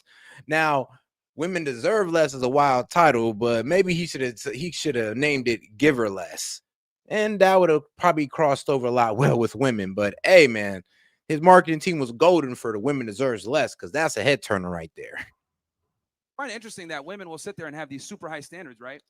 And when you make them work for your validation and your attention, that's looked at as misogynistic. But when women do it, it's looked at as having high standards. Do you notice that? Double standard? So in other words, I've never experienced that personally. Well, that's you, man. I mean, you might be better with the girls than other guys, but most men struggle in this situation. Yeah. Yeah, you got to remember, man, the average guy is struggling. No, I might as well. Like, bro, what is wrong with you, dog? Like, do you know when you say this homoerotic stuff, it kind of makes you look weird. I'm like, dog, you're talking about another dude's private parts. and you're writing this down, which means that you're imagining it in your mind. So, dog, is there something you want to tell us? Something you want to tell me, dog? Because I'm gonna tell you right now, I'm not gay. I'm good, bro. You look like one of them aggressive gay types because you're trying to imagine me doing something else with another man, which is kind of crazy. I could never imagine writing with some of you guys right down because, like, the homoerotic like things that y'all write down is a bit concerning. I be wanting to look at y'all at the side eye like, dog, do your girl know you post stuff like this? Do your mama know you post stuff like this? Because this is a bit concerning, G. I don't know, man. You might want to check your sexuality on that note, since y'all here imagining stuff like this up here. I mean, ugh. Like, you know, you might be a smooth talker or whatever. I can see that you're an eloquent young man. Thank you. But a lot of guys don't have that skill set. You know? So. Well, I think bro, a lot of this, like, the bro, if dating you want to keep philosophy- talking about another man's genitalia, really, okay, like- bro. like spin But you're gonna do game that somewhere else. Bye. I mean, that is weird, bro. Literally talking about another man's genitalia, pretty much going like, yeah, I know you. Like, I don't even want to repeat what you were saying because it just sounds so damn gay. Like, bro, read what you're typing out loud and don't tell me you're not gay. No, like, you could be gay, but just admit it, G. I'm like, bruh, you over here imagining me with Trump, and I'm just like, hey, yo, what type of homo fan fiction you into, G? It's really technical, but I think a lot of it is just connection. So when you actually look for that in somebody, then you can get rid of everything else. Yeah, it doesn't but become a here's the thing, competition or a thing of leverage or anything. Here's the thing you got to remember. Like, when it comes to like connection, remember that like 90% of guys can't even get the connection in the first place. It's just a conversation, though. But you're not going to have the conversation if she doesn't find you attractive up front. So like whenever women talk about like men that they like or whatever, or like what they're looking for, or the personality traits he's supposed to have, they're talking from the frame of they assume attraction. They assume he's already 6 feet tall and he's good looking or whatever. Yeah. Right. Oh, I don't care. I just want a guy that communicates well. But she's not telling you that he's 6'3" and makes, $50K a month. Yeah. She's not telling you that part, right? She's saying she wants a good communicator, but the reality is it's with certain types of men. I think with those women, with that like archetype of women in particular, they're like really shallow. Hold on now. I think that's all women, my guy. That's all women that only like to talk to or open themselves up to guys that they feel are attractive. That's most women. Like, yeah, you could make that generality, and you could sit there and flip it on men too, and sit there and say that, yeah, well, most people, men and women, usually talk to people or open themselves up to people that they feel are attractive. That's not their family or something.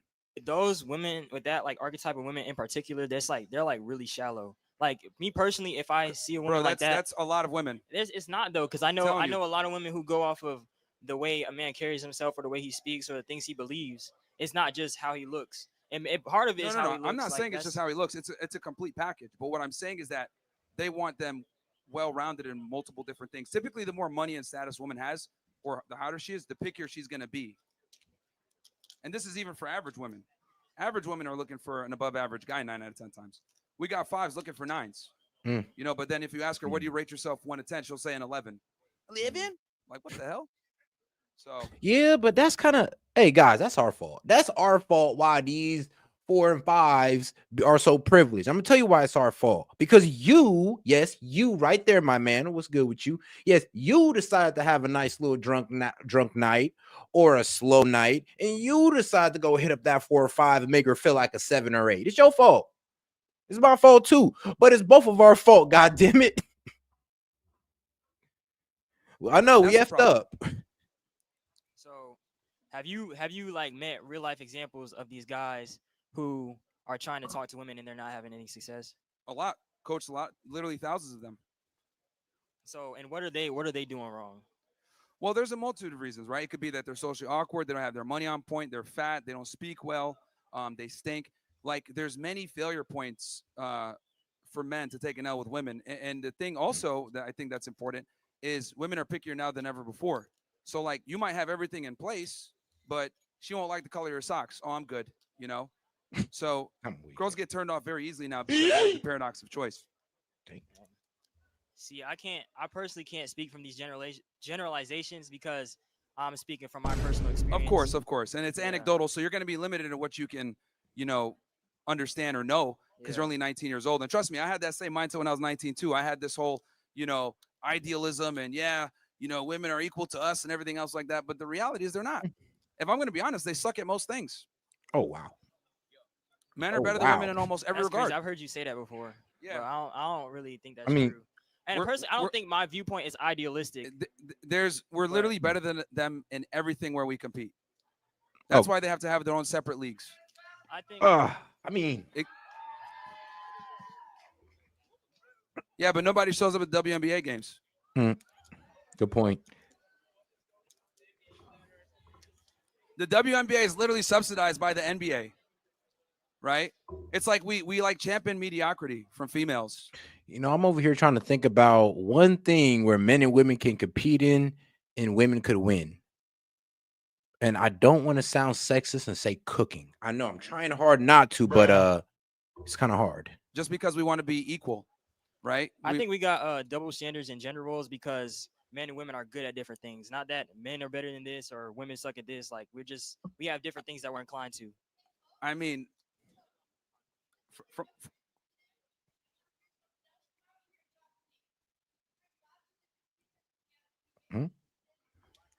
yeah, she'll teach you guys how to get cats.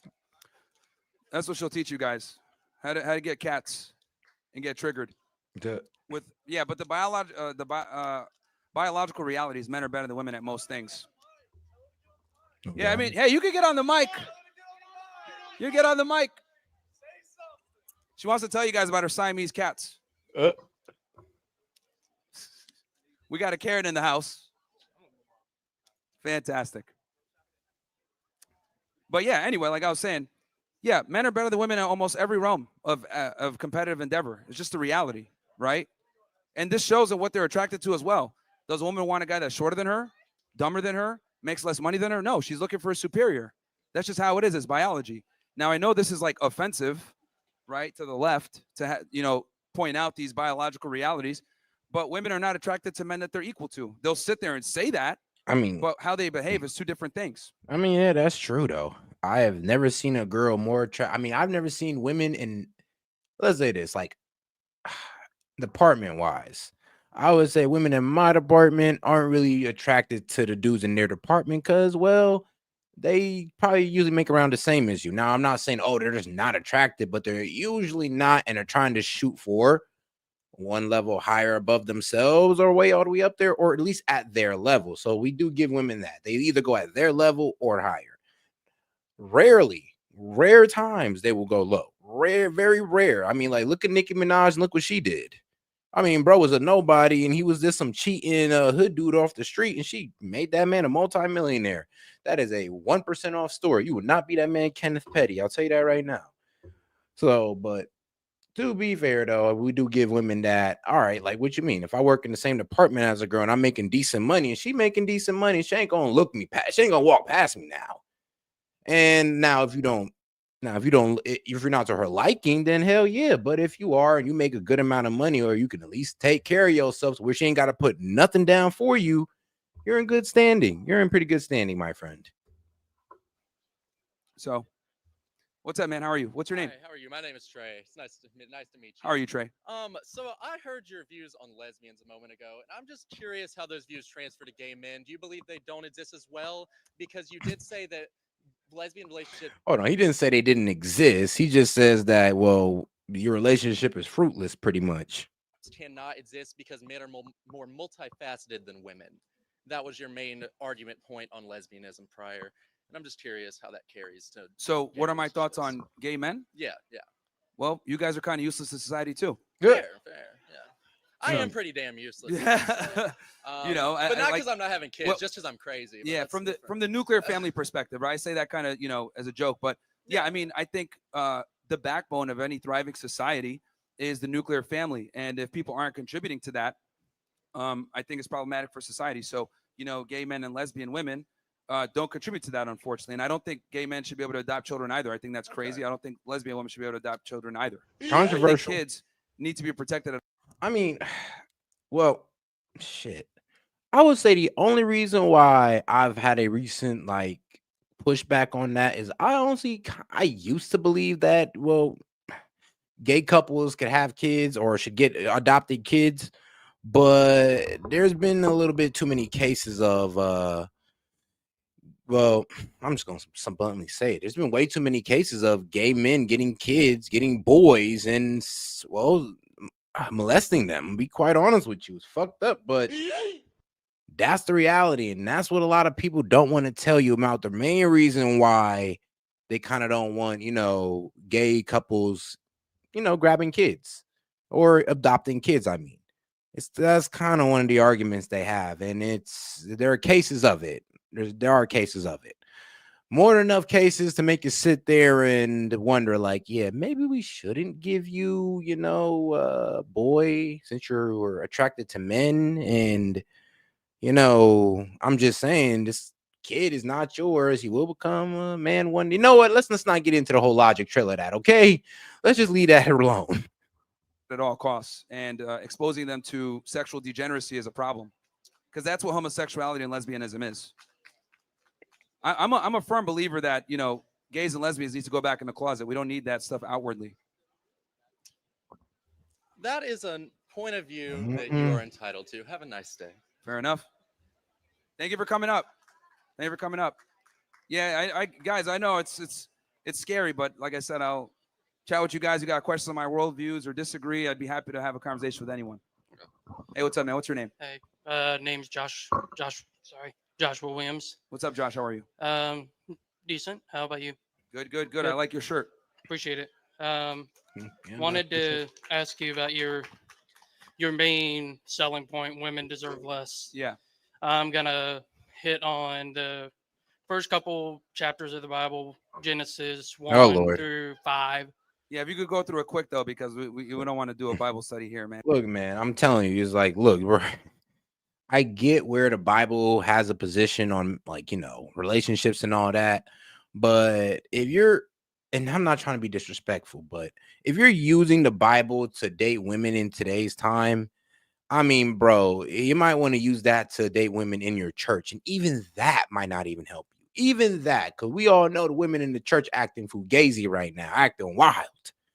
So a God-fearing man, I do feel bad for those guys because they're good big guys. They're really good guys. But I mean, bro, even the women in their church is on bullshit. And then what? They try to go outside their church and try to preach the word of God to these women.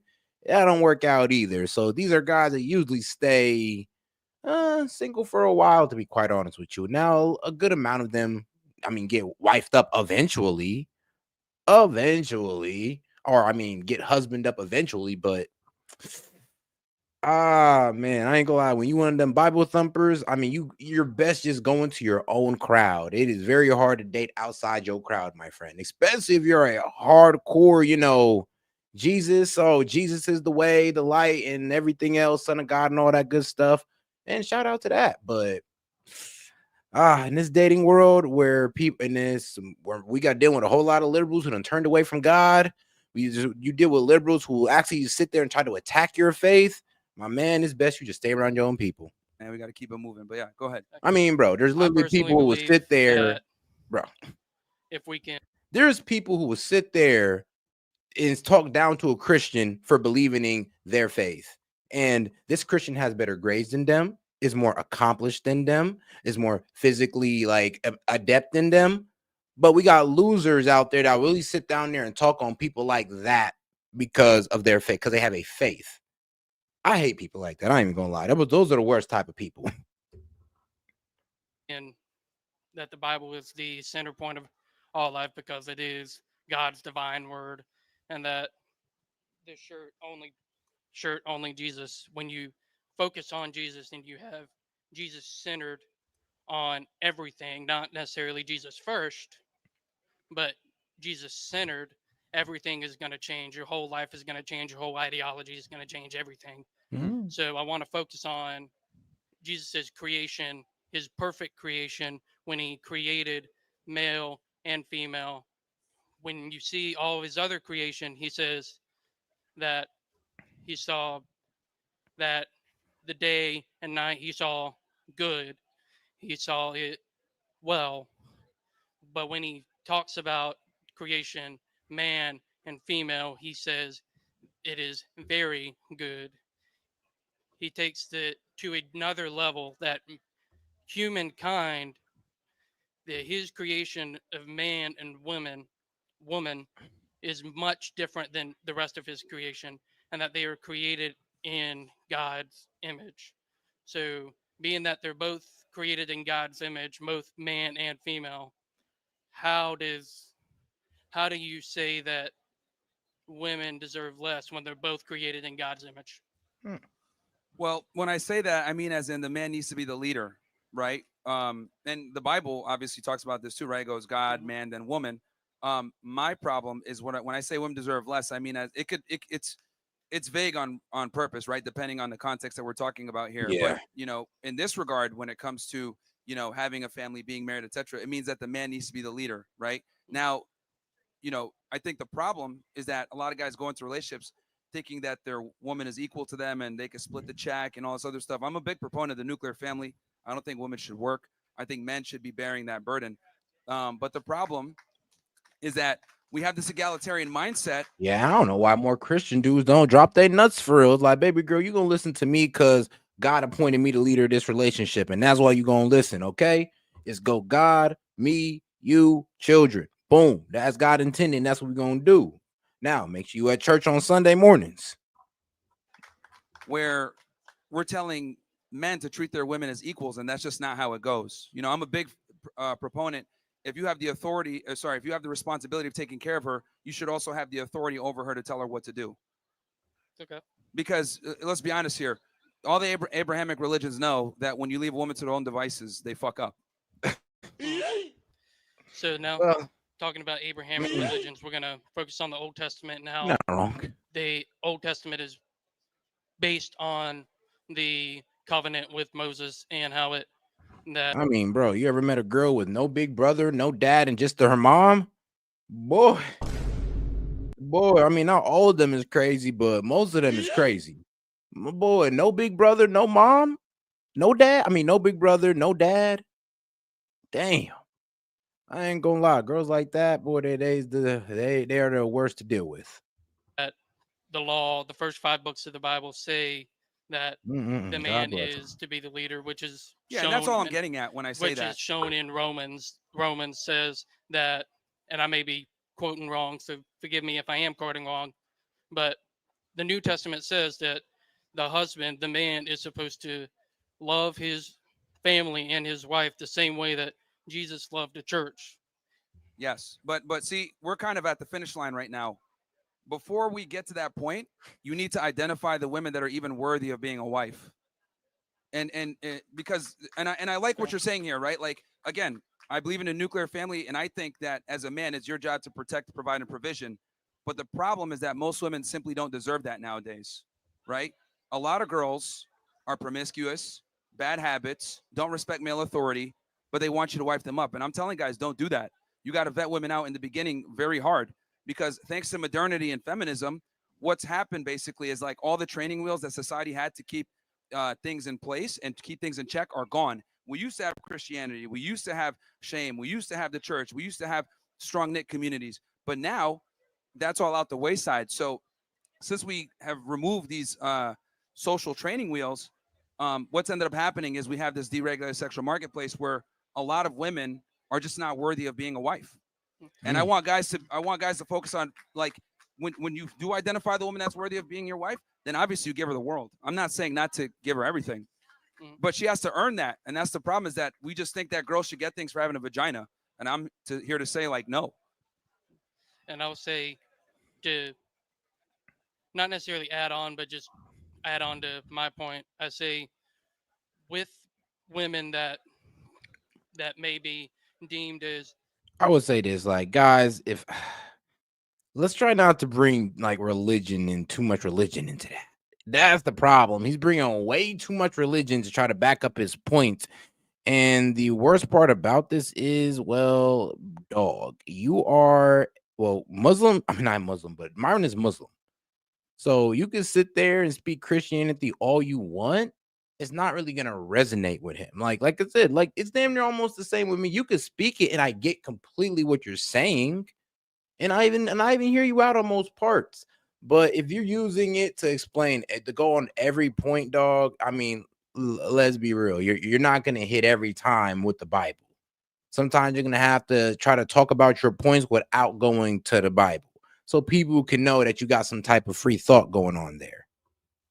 Like, you feel me? Less? Oh man, here we go. Hello. Do I deserve more or less? Are you a man or a woman? I'm asking you. Do I deserve more or less? Well, probably less. Even now, when my voice is lower than yours? Whoa! Brother, what's that? What's that, brother? Okay. Well, all right then. Taking people back with that one. I mean, let's get a rewind of that one. Man or a woman? I'm asking you. Do I deserve more or less? Well, probably less. Even now, when my voice is lower than yours? Even less now.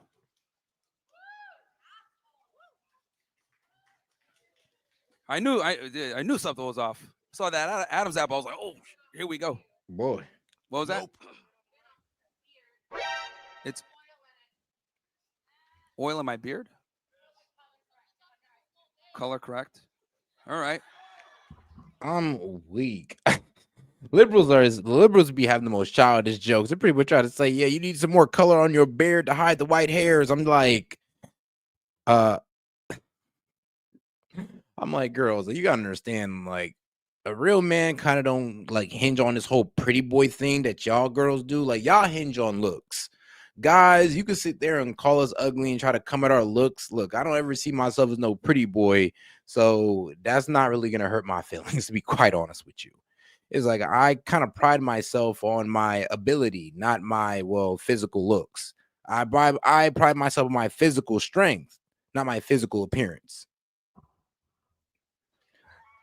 Man, my feelings are hurt. I'm telling you. I don't even know what that thing said. Yeah, I'm not That saying creature. hello to you, so let's just skip. Oh my God. It'd be bro. I already knew she was coming with bad energy. As soon as I looked at her, she looks like bad energy. I'm just saying. She got the snarled face. She's overweight, got the condescending attitude. Damn near came up disrespectful already off the rip, saying, oh, yeah, I don't want to talk to you. I don't even want to address you. So I'm just like, hold on now. I'd have had to hit her with the, can you just like walk the other way? It's like, I ain't just going to take the disrespect off the rip now. The pleasantries. Sure. So why are Yeah, I was gonna say, can someone help her?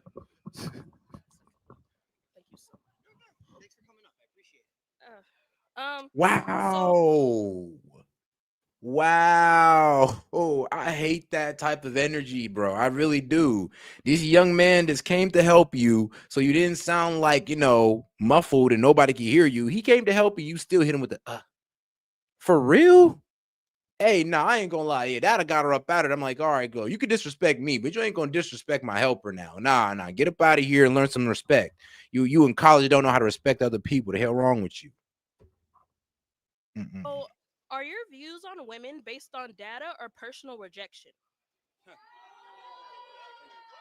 Here we go. The whole you're an incel thing. Okay. Because on a podcast about 2 months ago, didn't you just say you got your first girlfriend and you're like 30? Wow, she really thinks that's a known. Number one, I've had a girlfriend now for a few years, not 2 months. And it's an open relationship. I do what I want, and she's closed on her end. That's embarrassing. That's embarrassing, huh? Yeah. I mean, sweetheart, have you looked at yourself? Are you sure? I mean, I'd have to ask her. I'm like, do you have a boyfriend? Like, please let me know, because anybody who's dating you, they don't got no good taste, and they don't know what a beautiful woman is. Then I'm just like, no offense, but I don't know, baby girl. If you could be talking about a guy who got a girlfriend that make your ass an official one. Y'all may not like Myron, and I may not agree with this man all the way, but I mean, hey, man, his girl is fine. I'll tell you that right now. Oh, his girl is fine. Oh, look at all the people here going crazy.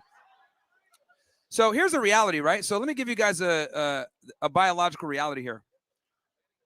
What does this have to do with my question? Women- I'm asking if your views come from data or rejection, because someone had to hurt you for the way you feel about women. Oh, so I have to be hurt to be able to establish and tell the truth. Well, Man. yes. Damn. Sort of, kinda. Was it your mom? Damn, sort of, kind of. I mean, she's trying to probe into this man's life. Like, yeah, who hurt you? What woman hurt you? I'm just like, damn. Can he just have talked to a lot of women, or maybe just have dealt with enough women to be like, okay, yeah, I kind of know how y'all work. I mean, bruh. And then, I mean, women, are we not allowed to get like heartbroken once in our long time as a man with our many dealings with women? Are we not allowed to get, I don't know, heartbroken once? Because if a girl ever hit me like, oh, who broke your heart? I mean, I'd literally tell her, I mean, I don't know. Well, back when I was like 17, there was this girl I was messing with, and she kind of did me dirty. I mean, is that where you're going with this? I mean, haven't you ever had a time with a man broke your heart? Like, so every time you talk bad about a guy, can I tell you who hurt you and where's all this hurt coming from? Cause like what? Can I just disregard everything you say off that alone? Would that be fair? No, actually, you know what's funny? It was my mom that warned me about these hoes. Mm. Yeah. It was actually my mom. So you and your mom are birds. Me and my mom are birds? Yeah. Hey, nah, come on, sis. Now you're disrespecting bro's mom. I mean, like, anybody that think that this girl is owning him is an idiot at this point, and you're a bit disrespectful. It's like, bro, I can get you don't like what he's saying, but attack the idea, not the person. And then, okay, cool. You want to attack the person, fantastic. But now you want to sit there and attack his mom? Like, all right, yeah, right there and then, I ain't gonna lie. I probably would have lost my cool just a little bit. I'm talking about I'd just start grilling her ass. It'd just been, I ain't gonna lie, nothing but straight, probably insults. I ain't gonna call her a bitch or anything. I don't believe in calling women that, but I will sit there and call her a fat ass. Like, I will sit there and make fun of the lips and nose and tell her how she looks. No, let's not do that. I have to slap myself because I was about to say something extremely racist. My bad. Yeah, bird brains. All right, interesting. Do you actually have an argument, or do you just want to make ad hominems? No, I'm just asking questions. You have yet to answer my question. Well, it sounded more like a statement since we're both birds, right? I mean, you called his mom a Are your bird. beliefs based on data or personal rejection? Yeah, they're based on data, obviously experience, anecdotal, talking with almost 4,000 women now at this point. So, you know, and I think every guy here, right, though they might not admit it, would love to have a setup where they have a girlfriend that loves and admires them and respects them, obeys them, and he could go ahead and get other women and she's close on her end. And this is what I was trying to say. Once you reach a certain level of status and you have your stuff together, you'd be amazed at what women will tolerate when you're that guy. So I want every guy to be at a point where if you want to be monogamous to your woman, you can, but if you also want to have other women, you can. And that's what I think keeps you attractive, because women only get in line when you have other women in line. And I would like to have that disclaimer of it all depends on what type of guy you're dealing with, girls. 9 times out of 10, your guy's not going to want you to, you know, be with you and then be able to have other girls off on the side. Well, at least up front. But yeah, I mean, I'm sorry, but y'all hear my point. Y'all know the point here. Most guys aren't coming with that type of proposal. Now, some guys are. And if you deal with that, then hey, that's up to you. I have no judgment, no criticism. Baby girl, if you love that man, go after it. But I do hate when people try to disrespect women who want to do that. If you want to be in a relationship with a man that got another woman and y'all live in kumbaya, I mean, shit, most people are going to disagree with you. I mean, most people disagree, but I don't feel like you should disrespect those women and start saying, oh, they have low confidence. Oh, they must be this. They must be that. Yeah, cut this shit. I mean, cut this shit. We shouldn't judge on both sides. I mean, you girls that end off with one man, I mean, some of y'all are miserable than the girls who's sharing a dude. I mean, usually when girls are sharing a dude, they're sharing a successful dude. Y'all got y'all one simp dude. So we could talk shit on both sides, to be honest with you. So I always do say, women, y'all might just want to leave each other alone on that aspect. Guys, you too. Like, come on now. We shouldn't be sitting here trying to be Bible thumpers to the guys who want to have multiple wives. And then the guys with multiple wives shouldn't be trying to call the guys who want to have one girl betas just because they want to live a God. They want to have I would say, a normal marriage, a normal relationship. That's what we'll call that. Now, I know that. What was that? He said you're not welcome on campus, prick. Oh, look at this guy. Nice jorts. Nice shorts. Hey, I have another question. Do you know who invented Wi-Fi? Like the technology for Wi-Fi? A woman? I mean, sweetheart, a woman also invented coding. So, and shout out to her. But who invented all the most recent coding programs you use today? I mean, from C++, I mean, bro, from Python, Java, like, sweetheart, all those have been made by men. All the top ones you use today. I mean, you could even go to, well, nah, Linux? Yeah, them too. Yep, Linux as well. So, yeah, I mean, congrats, y'all started it, but we're the ones who took it to the next level. Wi-Fi, congrats, you started it. Actually, hold on. I think it was Tesla that was the one that was actually messing with Wi-Fi, to be honest with you.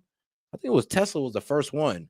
So, yeah, I don't think we can attribute that one to women, because maybe she came up with Wi-Fi to be connected to, but Nikola Tesla was the main person who came up with that philosophy already. I mean, not philosophy, but with the idea already. Now, did he build it? Possibly. There's a lot of things of Nikola Tesla that, I mean, he built what that was never revealed. Let me guess, a woman? Well, yeah. So if it wasn't for a woman, your podcast, you wouldn't have one, and it wouldn't have gotten demonetized. I mean, come on now. Come on now, sweetheart. That's like, come on now. Give guys the credit. For a woman to sit there and build the Wi-Fi and be able to create coding, you know, we had to build civilization first. And then we had to go ahead and build a computer so you women can create this stuff. Like, come on now. It's a, it's nice, even little trade-off. You know, we hand y'all something and y'all make it better. It's like, it's the beautiful thing about women. I mean, there you go. We handed y'all a computer and you gave us Wi-Fi and coding. But guess what? What came first? The computer. Oh, good one. Yeah. So here's the thing. We do direct connect on our pod. So Wi-Fi is. Oh, now it's I don't care. Okay, great. Hey, we do direct connect here as well. Hello, sir. Make sure to hit the gym as well. Ooh. Sir. Hey, Hey, just being honest, man. sir. That was hilarious. Look at this guy. Now that was funny. Look at this guy. Sir, Hey, if you're here to the have girls a aren't gonna fuck you, conversation, man. I'm trying to have one with you. Like the girls aren't gonna fuck you, bro. White knighting is not gonna do it. Okay. Hi. Would you like to have an actual conversation? This is fucking awesome. All right, what are you gonna say? Go ahead. All right, here. I'm here to have an actual like debate with you, okay? I'm not Sure. here to antagonize you or villainize you. I want to understand Are you and sure? I hope maybe you'd want to understand me. Is that okay? Mm-hmm. Okay. Sure. So what All I right, want to here. understand is your viewpoint that women deserve less or that you think men deserve more? Well, two things can be true, right? Okay. So I think guys need to be in a position where they are the dominant and the leader in the relationship. So I would like to understand why exactly do you think that? Is it what is causing this? Is it like an instinctual thing? Do you think it's based off biology, psychology? What in religion, particular? belief? Like the idea that the man should be dominant. What is the backing thought process for this? Well, it's how society has thrived Yeah. for centuries. You know, the man is the head of the I house. mean, through evolution and through the fact that men has been leading society for this long, and ain't nothing came through to pretty much dethrone us as the leader of society. So here we are. I mean, if you women could, you would dethrone us from society, because that's just the way power works. But since you guys can't, due to the fact that, well, you can't match us physically, mentally for sure, but physically, I mean, that's always going to be the overlying difference is the physical part. And that's one of the reasons why we kind of ran society and we built society, because there are just some physical parts of society or this civilization that you girls just can't participate in or can't build as well as we can. Household, he's a leader. He protects some provisions, and this is how we've been able to build up the society we enjoy now. And it's only with modernity and feminism that women have been able to kind of do the things that they do. But at the end of the day, I would argue most women want a traditional man who's going to be a provider, going to be a protector, and adhere to these traditional masculine traits. Okay, so let me ask you a question about this, sir, if you don't mind. So Sure. what would you say that over time, generally speaking, with how society has come, how culture has come to where we are at this current point, are you content with how the world is today?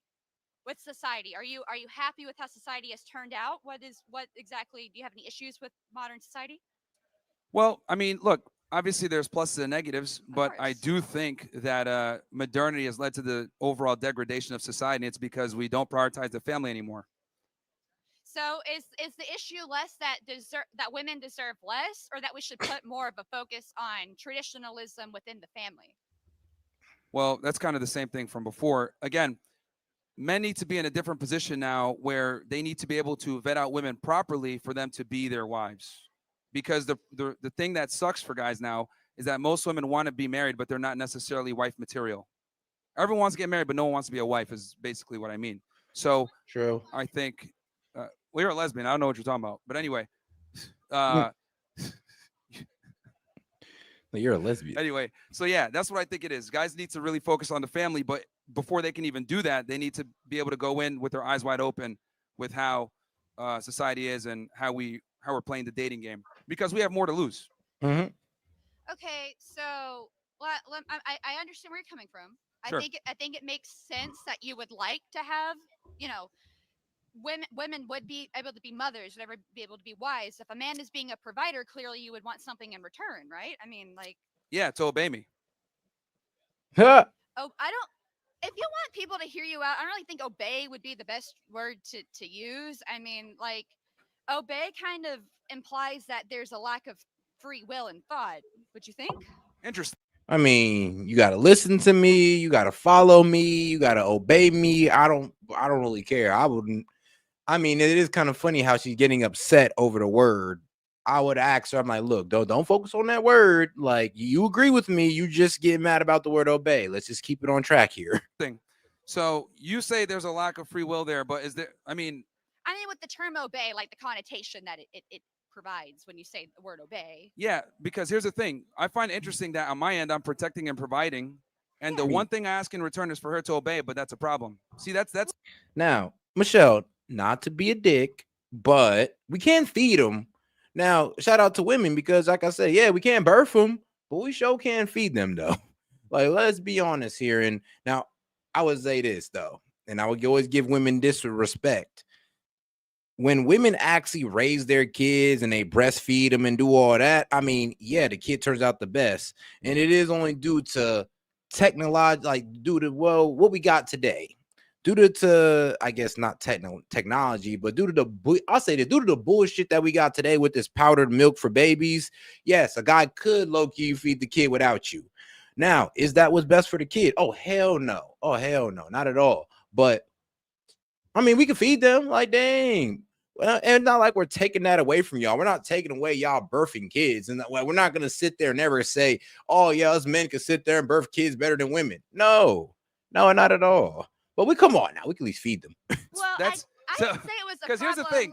Let's be honest here, right? So this is what I mean when I say modern feminism poisons women. Women want a guy who's going to be a protector and a provider and a good man.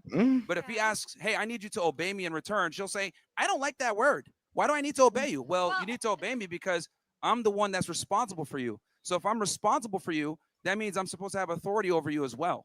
Well, if you would like to have a conversation without putting words in my mouth, where I said that I had a problem with the term like you obeying people, I just said that if you want other people to agree with you, maybe find a different term that would kind of incline people to agree. Secondly, well, that's the problem. People are too soft. That's the truth. We need women to obey us. Says the guy who's here complaining about women. No, I said women need to obey men. I'm saying the problem is that we have this society where people just don't want to be honest and say what it is. But I'm being honest and telling you that people don't like the word obey. Okay.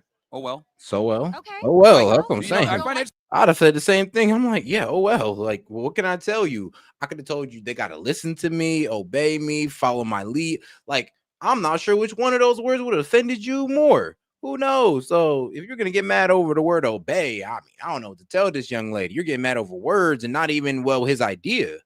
Interesting, right?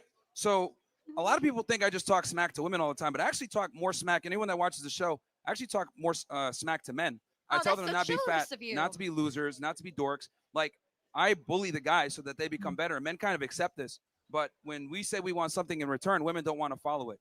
So it's like women have one job and they don't even want to do that. Well, have you considered that maybe women don't want your help? Well, I think women by women wanting one job, I mean by being a wife, a mother, kind of producing, putting into society.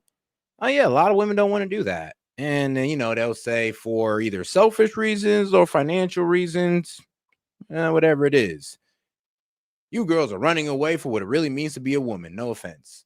No offense, but you are. But you are. I mean, like, dog, if I was to say I don't want kids or a family, I don't ever want to have to take care of nobody, I would be running away from what it is to be a man. So y'all women are running away from what it is to be a woman. If that is your true stance on having a family and kids, is, oh, I'm too broke, or, oh no, I just want to live my life and live completely selfishly. Like, okay, go ahead. Well, here's the thing. I'm here to help the guys out because they're the leaders. So Well, that's fine, but I'm very familiar with the fact that like women, like if they hear a certain word, they get triggered and they can't listen to anything else. But again, that's an inherent flaw in women because they're so emotional. But the reality is, like, as a woman, if you're in a relationship with a guy and he's doing what he's supposed to do, protect and provide for you, you need to obey him. so wait, okay. You have a problem with women being overly emotional, yet you want them to be providers to children. That implies that there needs to be some type of emotional nurture there. So is the problem that women are too emotional, or that they're not emotional enough? No, what I'm talking about is in this context where the term obey immediately triggered you. I'm not Yeah. triggered. Okay. Do I look angry? I mean, well, yeah, you do look angry. And I would say that after he said the word obey, the entire conversation turned around. I mean, I'll sit there and I'll give her that. Yo, when she first came up here, she was actually just trying to gain an understanding with him. But after that word obey, yeah. Whole conversation was just thrown out the window at that very moment. At that very moment. No. Well, you didn't like that term. You're like, hey, well, maybe you could use a different word. It's like, no, that's what it is. Obey. I didn't say that. I was bothered by the word. I was just trying to give you some advice that maybe other people would be more inclined to listen if you didn't come off so authoritative. Well, I think that's important where we're at a crazy point right now where we just got to start being honest and not tone police and worry about certain phrases triggering people. The truth hurts a lot of the times, but this is what we need to do. We've gone so far left that we're going to need a significant overcorrection. And sometimes that means using words that people might find offensive. Okay. So, all right. I understand what you're saying, that we shouldn't, be so protective, right? Yeah. And the other thing, too, with But men, you want I've to noticed. protect women, so you don't want them to be protective. No, what I'm saying is that with men, right? When I say the term obey, guys just get it. They don't get offended by. This is actually a phenomenon I've noticed only with women. Like when I tell guys stuff and I speak very direct, they don't care. They just consume the information. Okay, that makes sense, and move on. They're not really too concerned with how it's said or the terms that are used. But with women, a lot of the times, if I don't use certain terms or speak in a certain tone, they get offended and can't take in the information.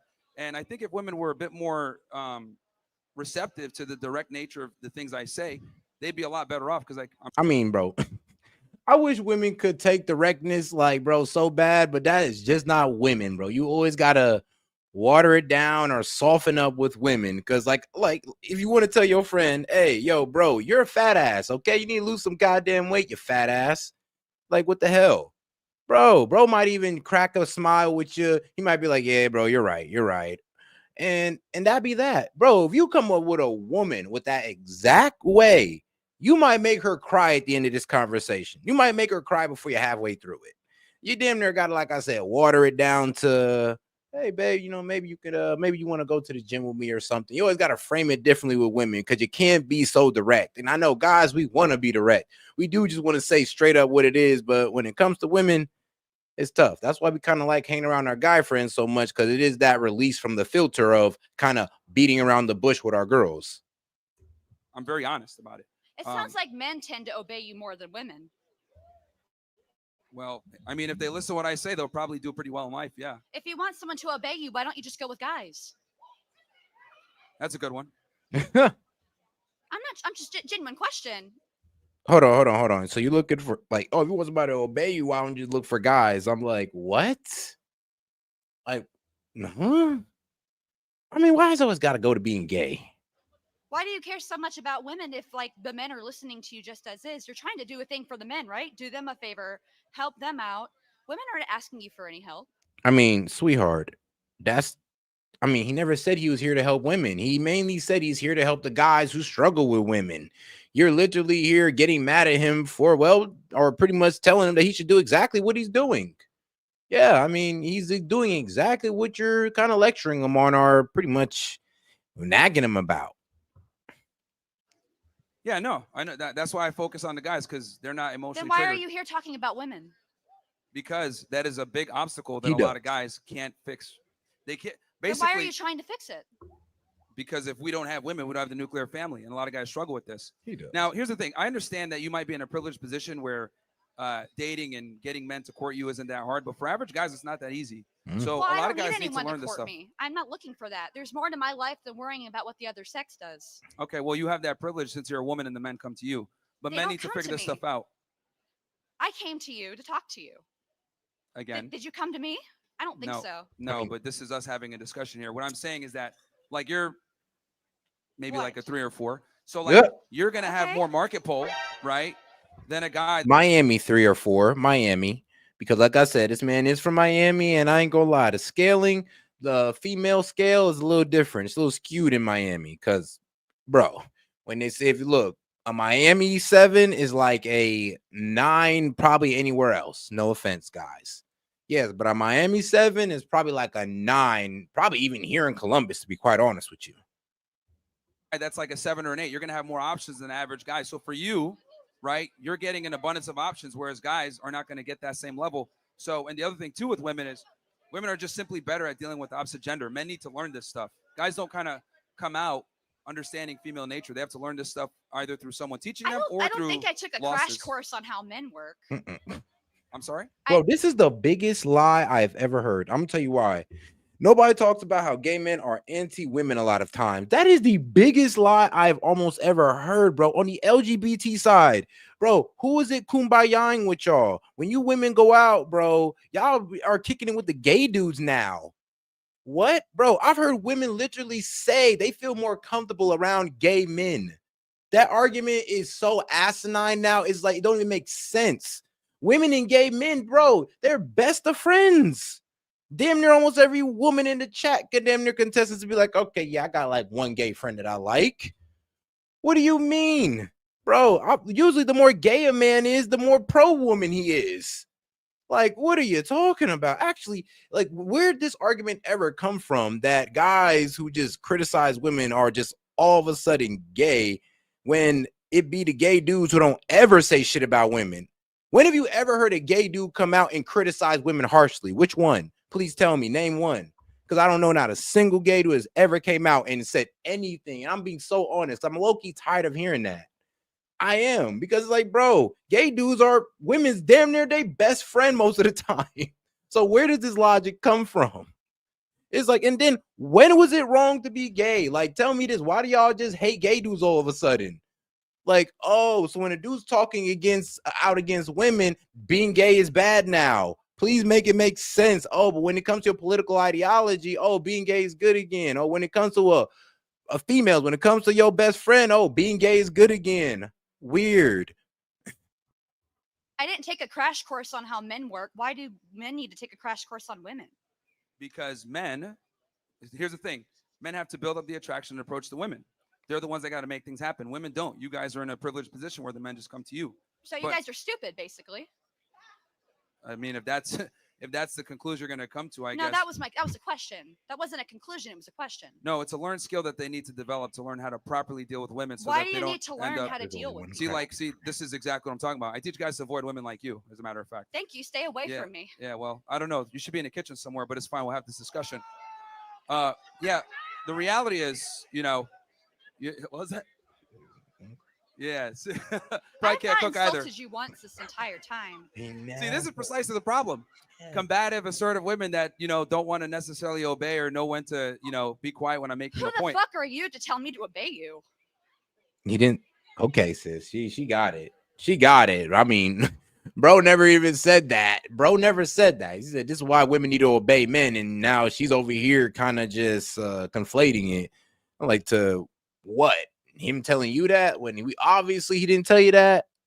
I mean, shout out to Myron, because he's a low-key dealing with a crazy crowd right now, because nobody's on his side and he's still cooking. Not giving that one. Charlie Kirk don't usually got to deal with that. You got to give Myron that one. Usually the crowd Charlie Kirk brings, they're kind of on his side most of the time. I'm Yeah, not she's your really pissed. woman. I don't need to obey you.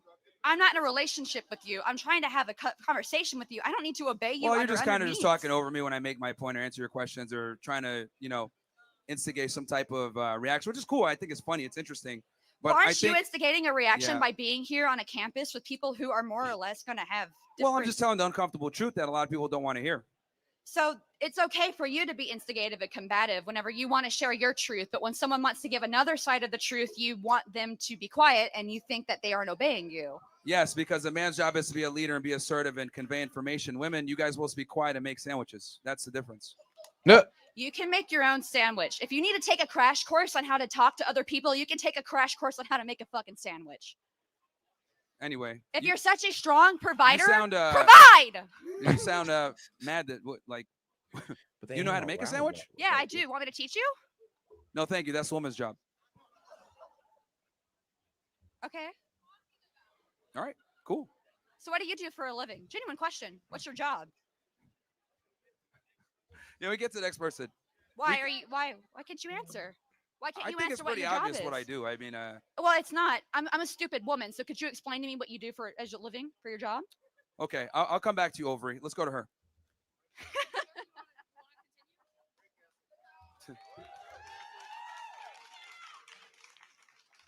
Oh Lord. Hi, how are you? Hi, how are you? I'm good. How are you? Good. All right. So I have a couple of things. First off, throughout history, we've noticed that Western society was a lot more less developed whenever women did not have rights compared to now that women do have rights. They are Bro, what? What? But sweetheart, like, whoa. Are you telling me women's rights was the turn of the century? That's what we just gonna. Now, I'm not gonna sit here and downplay women, but let's be honest here. Let's be very honest. We just still made it. We just still made it to the moon, even if women, didn't have rights. Let's be quite honest. And then even if we just discovered y'all intellectual capacity, we just still just use y'all for that. And let's be honest, women, bro, they're pretty damn good at they're pretty damn good at math too. I'll be honest with you. Like, what was it? I think it was a bunch of black women in the basement that did the coordinates for NASA. And that's actually a true story. I had to go look that shit up. I'm like, God damn, a bunch of women in the basement doing math, landing rockets. So we do give y'all that, but don't ever pretend like we couldn't just did it on our own now. Hi, how are you? Hi, how are you? I'm good. How are you? Good. All right. So I have a couple of things. First off, throughout history, we've noticed that Western society was a lot more less developed whenever women did not have rights compared to now that women do have rights. They are inventing things such as Ada Lovelace and coding and computers. And so how would you think life would be if we never got those rights and those things were never invented? I mean, sweetheart. Now, guys, when did women get rights? I don't want to say. I think no. Let me make sure. We'd Let be me a make better sure. society, probably. And Yeah. why is that? Because well, we would have more nuclear families. We wouldn't have feminists. We wouldn't have strange progressive women that color their hair. Yeah, like 18. We would just basically be better off as a society. So you would Because be the better with no reality- income? I find it considering- interesting that like women will name like one or two inventions that they've made. But Yeah, she's talking about Ada Lovelace, right? And I remember learning about Ada Lovelace back when I was learning about coding myself. And yeah, Ada Lovelace developed that whole coding, or was developed the first little codings, I guess, paper or script or whatever. And in the 1700s, like 1830s, 1840s, around that area. So, and Ada Lovelace was a very rich woman. Actually, she was married to an earl. So Ada Lovelace had privileges that most women did not have because she was married to a man who was of high status. Yeah, you can actually look it up. She was married to a whole earl and of France. So it's kind of difficult to use Ada Lovelace when that is a very that's like 1% of the 1% of women back in that time who even had the opportunity to do that. almost everything that we enjoy in modernity was made by men. Men are like 90% plus of the inventors. If we had to rely on female ingenuity, we'd probably still be rubbing sticks together. Okay. So a second one for you. What about majority of education professionals being women? So we are not only cultivating the young minds, but we are also fostering care and kindness in them. Well, that's precisely why college is a joke now. But yeah, though, yeah, it was August 18th, 1920. Yeah, that's when women's got rights. But Ada Lovelace, bro, Ada Lovelace is like, bro, early 1800s, like literally, like got married to her husband in like 38. So, bro, trust me, the only reason why she was even able to invent coding is because, well, she lived as a very rich woman. As someone who graduated from college myself from a good school, And rich women were usually the few in that time that were educated. the education system and academia in general has just become, a libtard fest where people And are. that's not me shitting on women. That's just me letting y'all pretty much proving that, yo, we give you the fair grounds and you guys can excel just as much as a man. And we'll give you guys that. We won't say that y'all better than us. No. We will never give y'all that. But we will say that you guys can rise to the occasion if given the right, I would say it's given an even playing field. Because it is wild how back in the day you did have to be a rich woman to actually get an education. Are operating not on reality and thinking that there's 99 genders and this woke ideology, and it's kind of like the battlegrounds for that. So the universities have morphed from a place where you can get a higher education, become more intelligent, and get a job into the real world versus just pushing a political agenda. And this is why women are starting to dominate men in college attendance, because men are kind of catching on that college is a scam in most cases. Just to clarify, I wasn't speaking specifically of college educators. I meant more of your public school system educators, so your K through 12 and things like that. Sure. What's your particular question? Majority of those people that work in those education fields are women. Most so we are the ones that spend majority of the time with the children. And we are the ones cultivating their minds, making sure they're educated and they're kind people. So how do you think that would be if I mean, sweetheart, if you're telling me you are educating kids to be kind people and you cannot be that yourself, what are you talking about? I mean, if you're gonna educate, I mean, I would hate for it, bro. If I was to walk my daughter into a class and I seen that her teacher looked like this, yeah, I'm unenrolling. I'm gonna be like, yeah, can I get a different teacher? Can I get like a heterosexual teacher? I don't know. Like, can I get like a Christian, like white or black lady, like preferably in her like mid-30s, please? Like, please and thank you. Do you have one of that in the teacher order sheet? Because I ain't doing this. I'm not doing this. we didn't have rights to teach? Well, again, you guys are able to do that because men have stabilized and civilized the world for you to be able to do that. You're welcome. You're welcome. But that's not like. I mean, no, baby girl. Let's be real. For y'all to get here, we had to build society. Shoot, then we had to give y'all rights, and then y'all done did y'all thing. Okay, there was steps to this. You just didn't hop out the woodwork just getting things done, baby girl. Y'all had to wait for us to, lay the foundation for y'all. And that's usually what men do. We lay the foundation, y'all make things better. I know we buy the house and y'all put in the furniture, or y'all design the furniture layout and all that good stuff, as women do. I mean, shout out to y'all. Okay. So if we were to obey a man, then theoretically within a relationship. Within a relationship. I'm speaking specifically like if you're in a relationship together, it's the woman's job to obey her man. Why?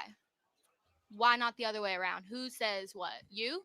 Well, because women can't lead anything. The only thing they can lead is to the end of the relationship. Simply doesn't work when women are in the power position in a relationship because women don't respect weak men that lead them, that they're leading. Okay, no, a woman's not going to respect a weak man, but if they're both equals, then there will be mutual respect between both of them. And but that's the problem. Men and women are not equal. How? We're the ones that give you life. Why is there no respect for that?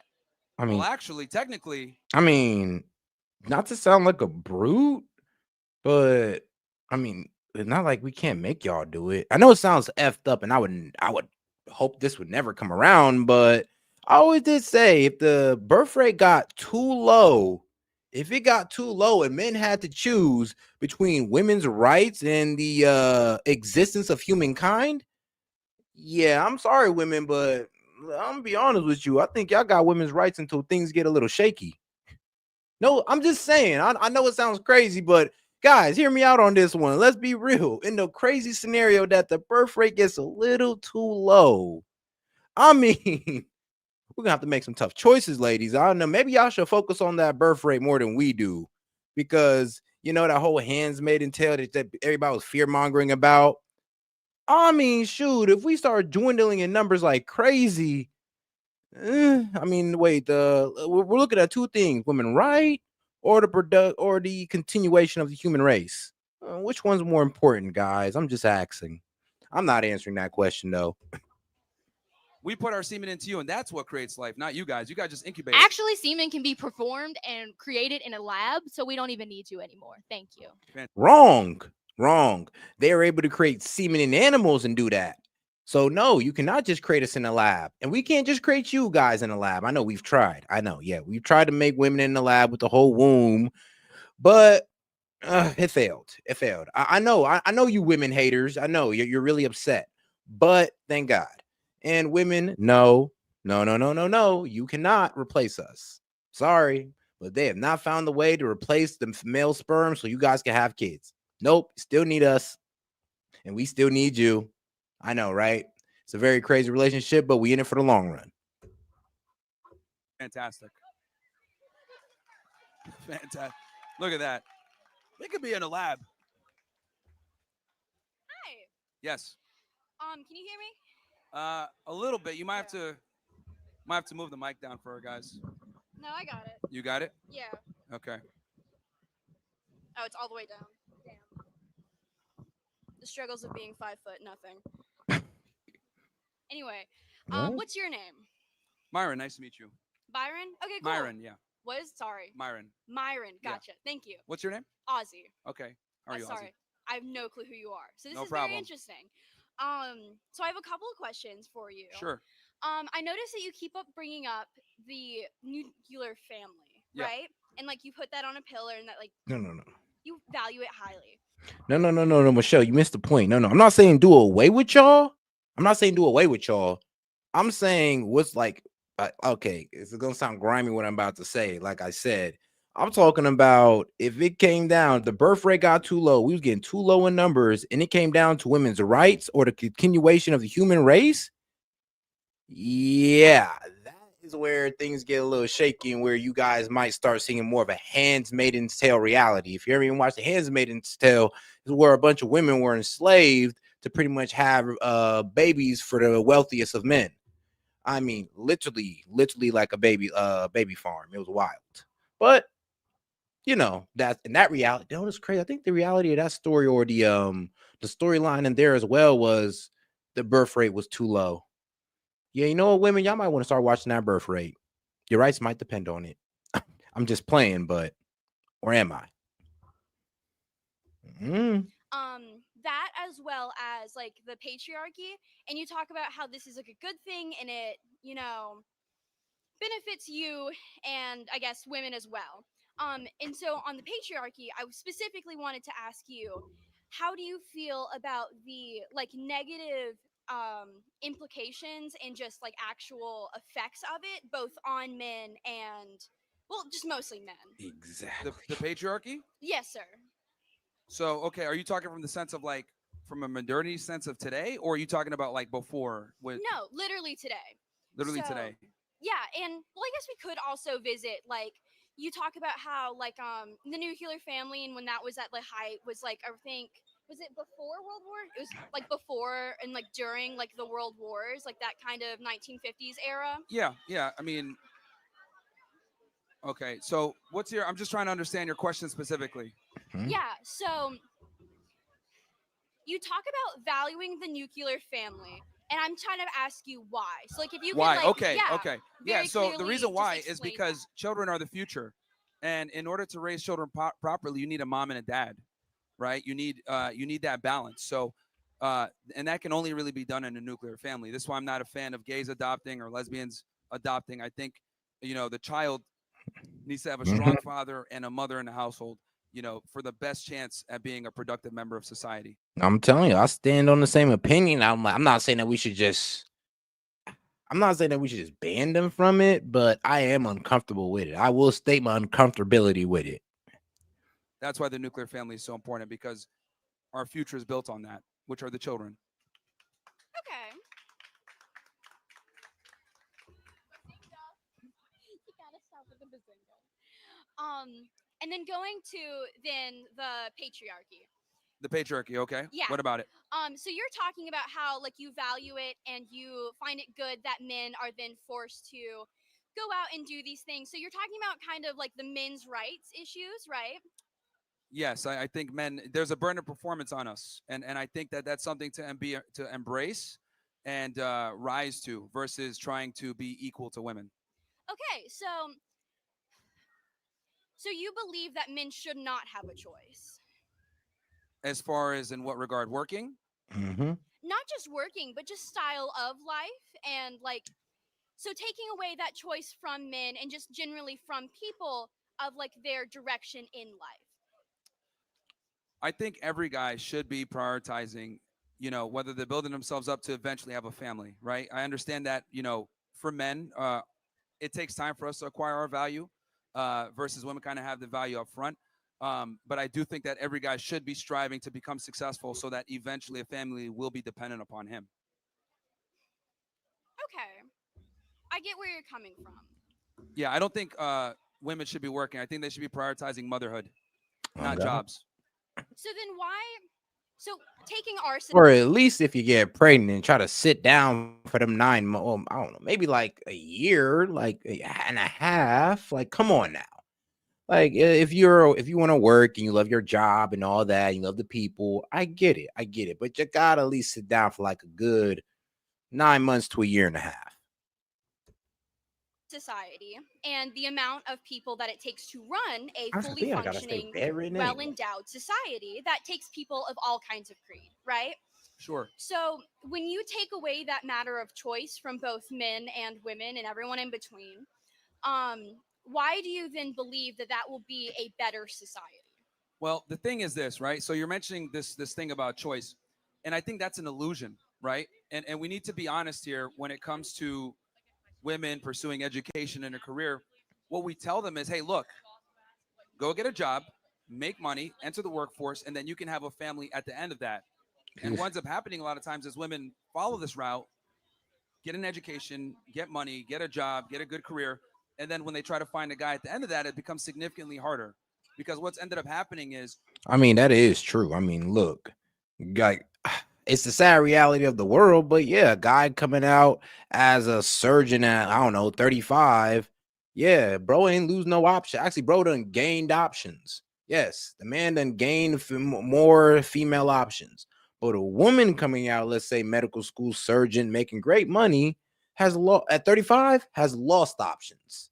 I know you're going like, damn, said that's unfair. How come bro gets money, he gain options, the old girl get money and she lose options? Well, off the age alone, just off age. I mean, we like you younger. We like them young and not that young. Don't hit me with that Epstein bullshit. I mean, depending on your at 35, I've seen 35s at least knock up. I've seen that 35 do 25, 25, 23 really. But yeah, I've seen that. the woman has risen up in status, risen up in her income, and her standards are higher. So a lot of guys aren't going to qualify. And I think if we were honest with women and told them, look, if you pursue a career, there's a very good chance that you might not get your first choice. I think that's a good starting point. Obviously, we can't just like say, take all the jobs and that's it. But I think we need to start being more honest with women and letting them understand that you got to pick one. You can't really have it all. And this is something that we've been lying to women about for decades, that they can have it all.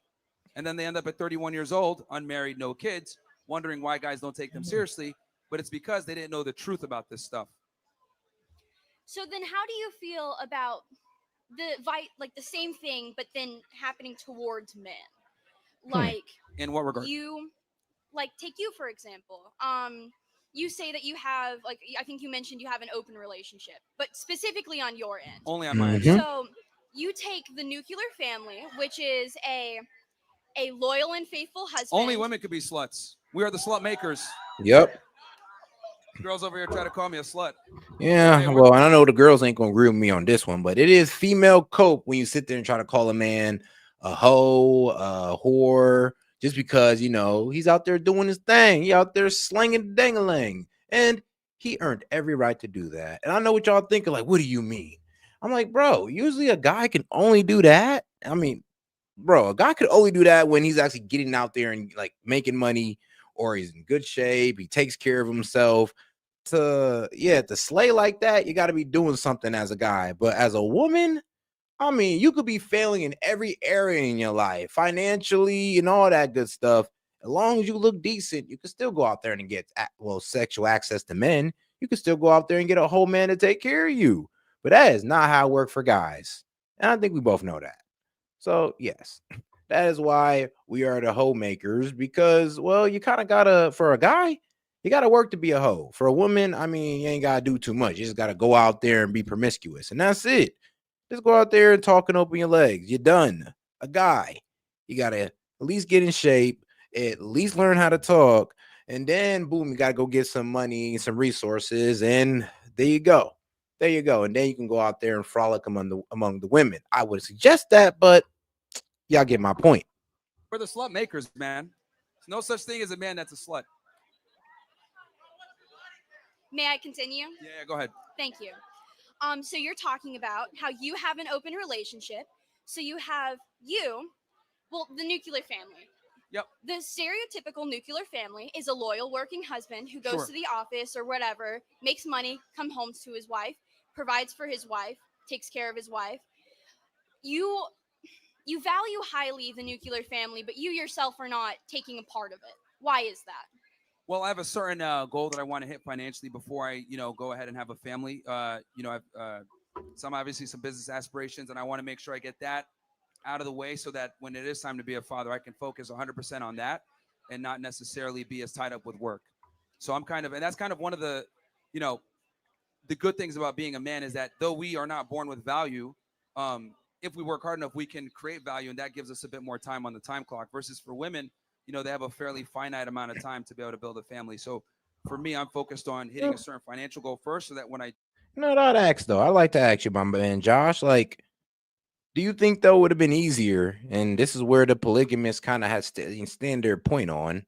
Like, wouldn't it be easier for all your girls just cooperated in one house? You just, ran them all with all your kids and all that good stuff. Wouldn't that be a whole lot better? I mean, shoot. And women wonder how this can get sold to men so easily. I mean, they make it sound good, but on the back end, it's stressful as hell. I mean, I'm pretty sure. I do have my children, money never becomes a problem again. But you talk about how women are born with an inherent value. Yes. I would differ that men are as well.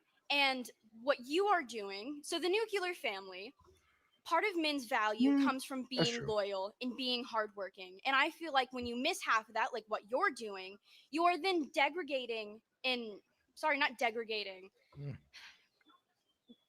harming, degrading, thank you, whoever said that, the nuclear family and the idea of this, because you take this very almost shallow and kind of hollow, because every person has issues and the nuclear family is by no means perfect. And you are then kind of showing the issues with it by your own actions and by your own kind of disregard for... Well, my thing is, I think, again, I teach guys, hey, look, this is what you need to do, right? This is how you become attractive, get your life together. Now, when I arm guys with these tools, what they choose to do it is up to them. If they want to go ahead and have a family immediately, that's fine. If they want to go ahead and, play the field, that's fine. But my thing is I want men to be in a position. The problem is that a lot of guys are in a relationship where their woman controls everything. She's making the decisions. She's bossing him around. There's no leadership there. I want the guy to be in a position where he can kind of dictate the terms. And if he decides, look, I want a family and I want to have a family early, I want him to do that through choice, not through necessity. A lot of guys are monogamous or in a relationship through necessity, not because they want to be. So I just want guys to be able to have that choice. That's the big thing. And then eventually, obviously, work towards a family. But I think the other thing, too, that's important is that men have to understand how modern worlds work. Let's get to the Christ is King guy. It just doesn't... Christ is King in the chat. Serve us to be liberal, and we can see that there. But yeah. Bring it up just a little bit. Can I bring this up just There's a loud minority. What's that, man? Hey, can I bring this up a little bit? Is that okay? Okay. I appreciate it. Yeah. So I don't know. Do you remember me at all? No. Okay. So can I ask a quick synopsis of what you think the prescription is for society today for men? In a short version, what do you think they should do to be successful with women? To be successful with women, okay, are we talking about like getting a girl for a long-term relationship, just to get laid? What are we talking about? Well, here? I think the only reason should be for a long-term relationship and marriage. I mean, that's Jesus Christ founded it. But I'm just curious what your prescription is. I mean, yeah, but look, everybody can sit here and clap for that, but not all of them practice that. So it is a bit funny how people will clap for it, but they don't practice it themselves. I mean, no, he's right, women. You should just be looking for a man for a long relationship and not just for sex. I mean, guys, you too. And I'll mainly be talking to the college folks out there because they clapping for it, but none of them practice it. Well, I would say at least 95% of them don't practice it. Well, not in this I've generation. talked about this. I think guys have to have certain things in place, right, before they want to get into a long-term relationship. It's 5 things. So I would say 100K per year, 6 figures a year, 6 months to 1 year of savings, be in good shape, have at least 50 partners, right? Sexual body count. Dang. All right. And then is that the last one? And then there's one more, but that's fine. You could go ahead and engage with what I've said so far. So like 50. I mean, damn. I never counted my bodies. That's crazy. But 50. I mean, if I was to count them, I came out to 50. I'd be a little like shocked. Like, hey, yo, what am I doing? I'd have to look at the mind like, damn, what have I been putting my time to? Reason I asked that is I've watched almost every single podcast you ever did for about a year and a half. So much so that I bought into a lot of the things that you said. And for about 2 years, it led me astray and significantly damaged my personal life, including relationships. How did it lead you astray? Well, you Damn, how did it ruin your personal life and relationships? I'm like, please tell me that, because I mean, man, I've kind of been down the same journey you have, my friend, and I wouldn't say it ruined my personal life. I mean, it just kind of just exposed me to how, well, there are different types of women. And you can't hate women when you realize that, when you kind of understand them. You realize that there's different types of women. It's about as easy as that. I mean, you can go through and have all the fun with women in the world and come out, I don't know, unscarred. I'm not sure what happened to him. I damn near wanted to ask. I'm like, bro, you get an STD or something? Because, I mean, I've had my fun too. And I ain't come out with the, oh, you need to turn to Jesus and all this other stuff. And I'm like, whoa. If anything, I honestly, I appreciate the experience because, yeah, I got to learn that there's many types of women. I got to learn the type of personality that I like personally and the ones I don't, and the type of personalities or the habits that I could deal with and the habits that I can deal with. You feel me? You told me to go sleep with a bunch of women and date multiple women at the same time, which I did. And it significantly damaged my life. And it wasn't until I actually turned around and started listening to Jesus. No, this is actually a good question. I'm gonna be honest with you. If a man can't respect the marriage covenant, then how can women? Especially given that men are the leaders and women are just following the lead. And I get that. But and my argument back is, well, when women start respecting marriage, then men was respected all the same. And now, and I think we all know who are the main people who are divorcing? Women. Why are they divorcing? Well, irreconcilable differences. So it's usually not because the man is just whooping her ass. If that's the case, then I'd be in agreement. If most divorce happened because a man was whooping their ass, I'd agree. But no, it's because of irreconcilable differences. And you got to understand how that looks to us men. Let me tell you how it looks. If I'm pretty sure you're a godly person. So you're telling me we went in God's church. We went into God's house, said our vows, and then somewhere down the line, we're just going to get divorced as if we did not go under God's house and made vows to each other. You're just going to make me a liar before God? I think not. So, yeah, like when you girls sit there and you don't want to address the fact that 80% of you guys are dropping marriage, that's the problem. You can't say that men don't respect marriage. No, women don't respect marriage enough to hold it together. Women don't expect marriage enough to not make their husbands looks like beta males, to be quite honest with you, or suckers, or guys who are subservient to their wives.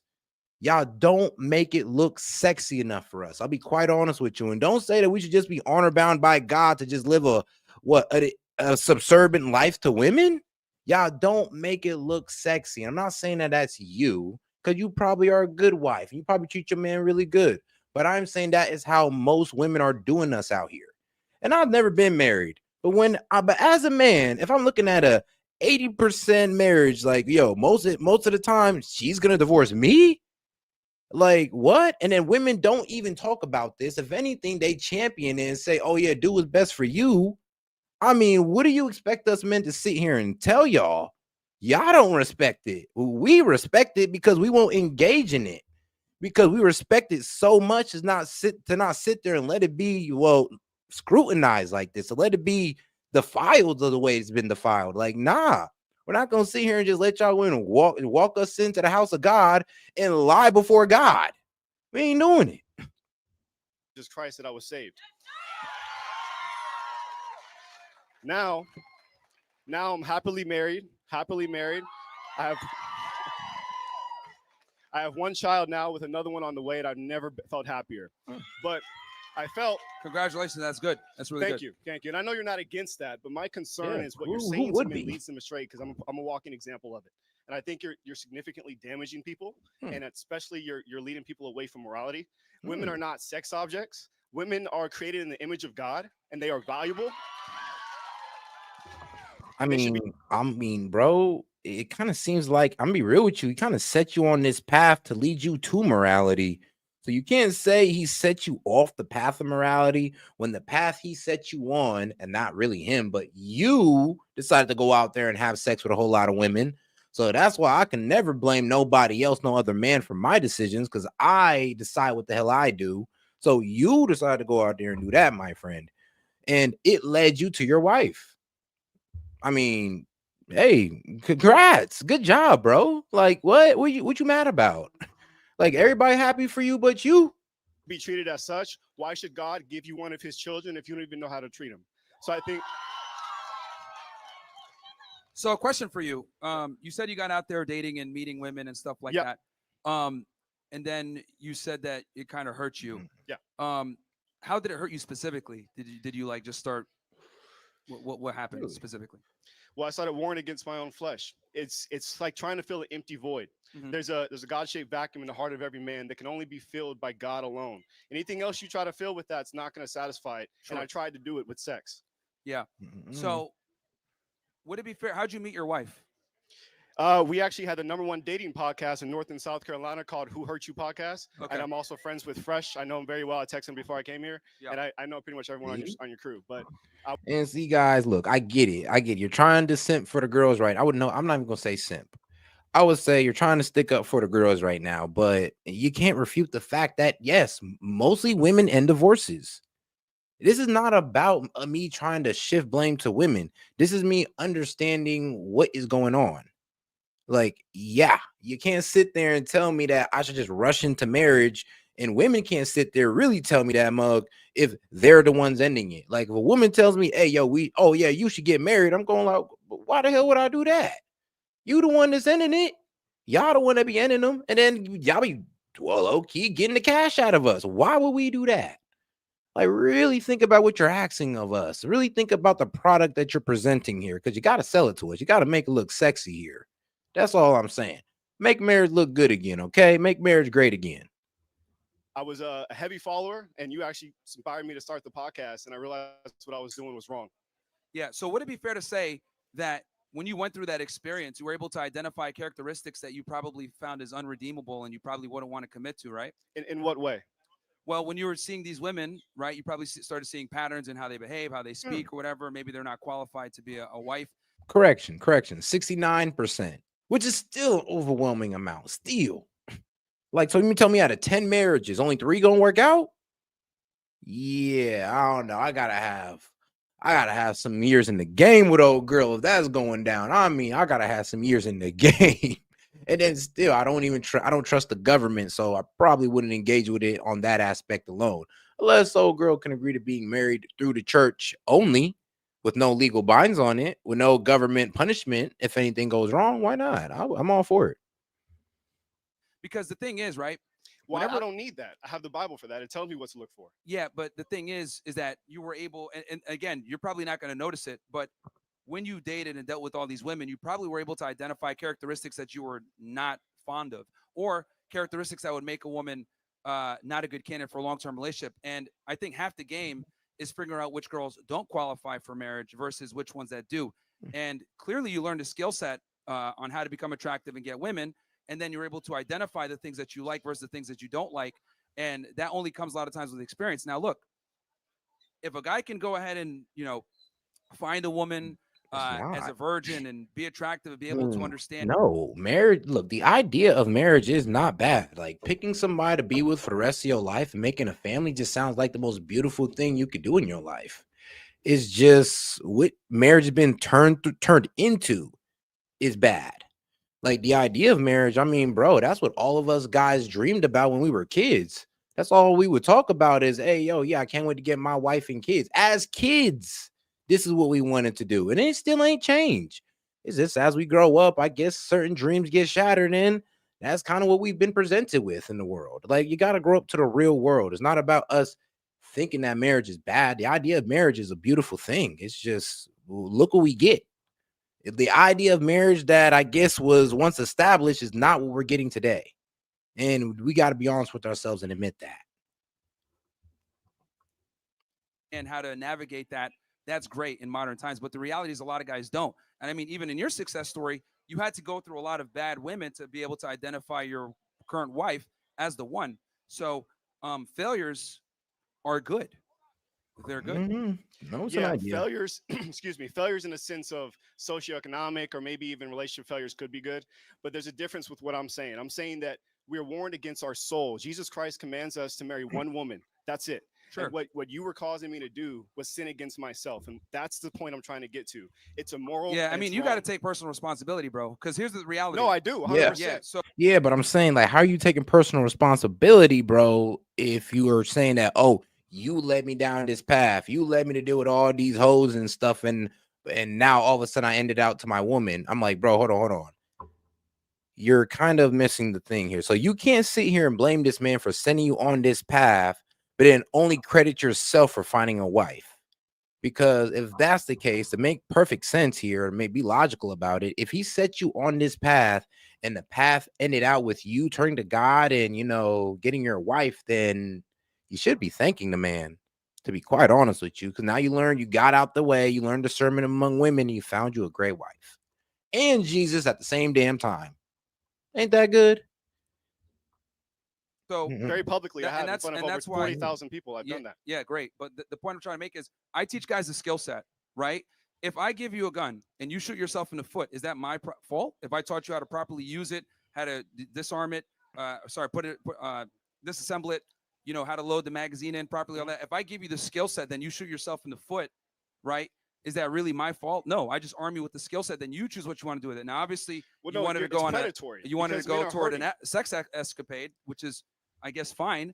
But the reality is I armed you with the tools to become an attractive guy, and you utilize that.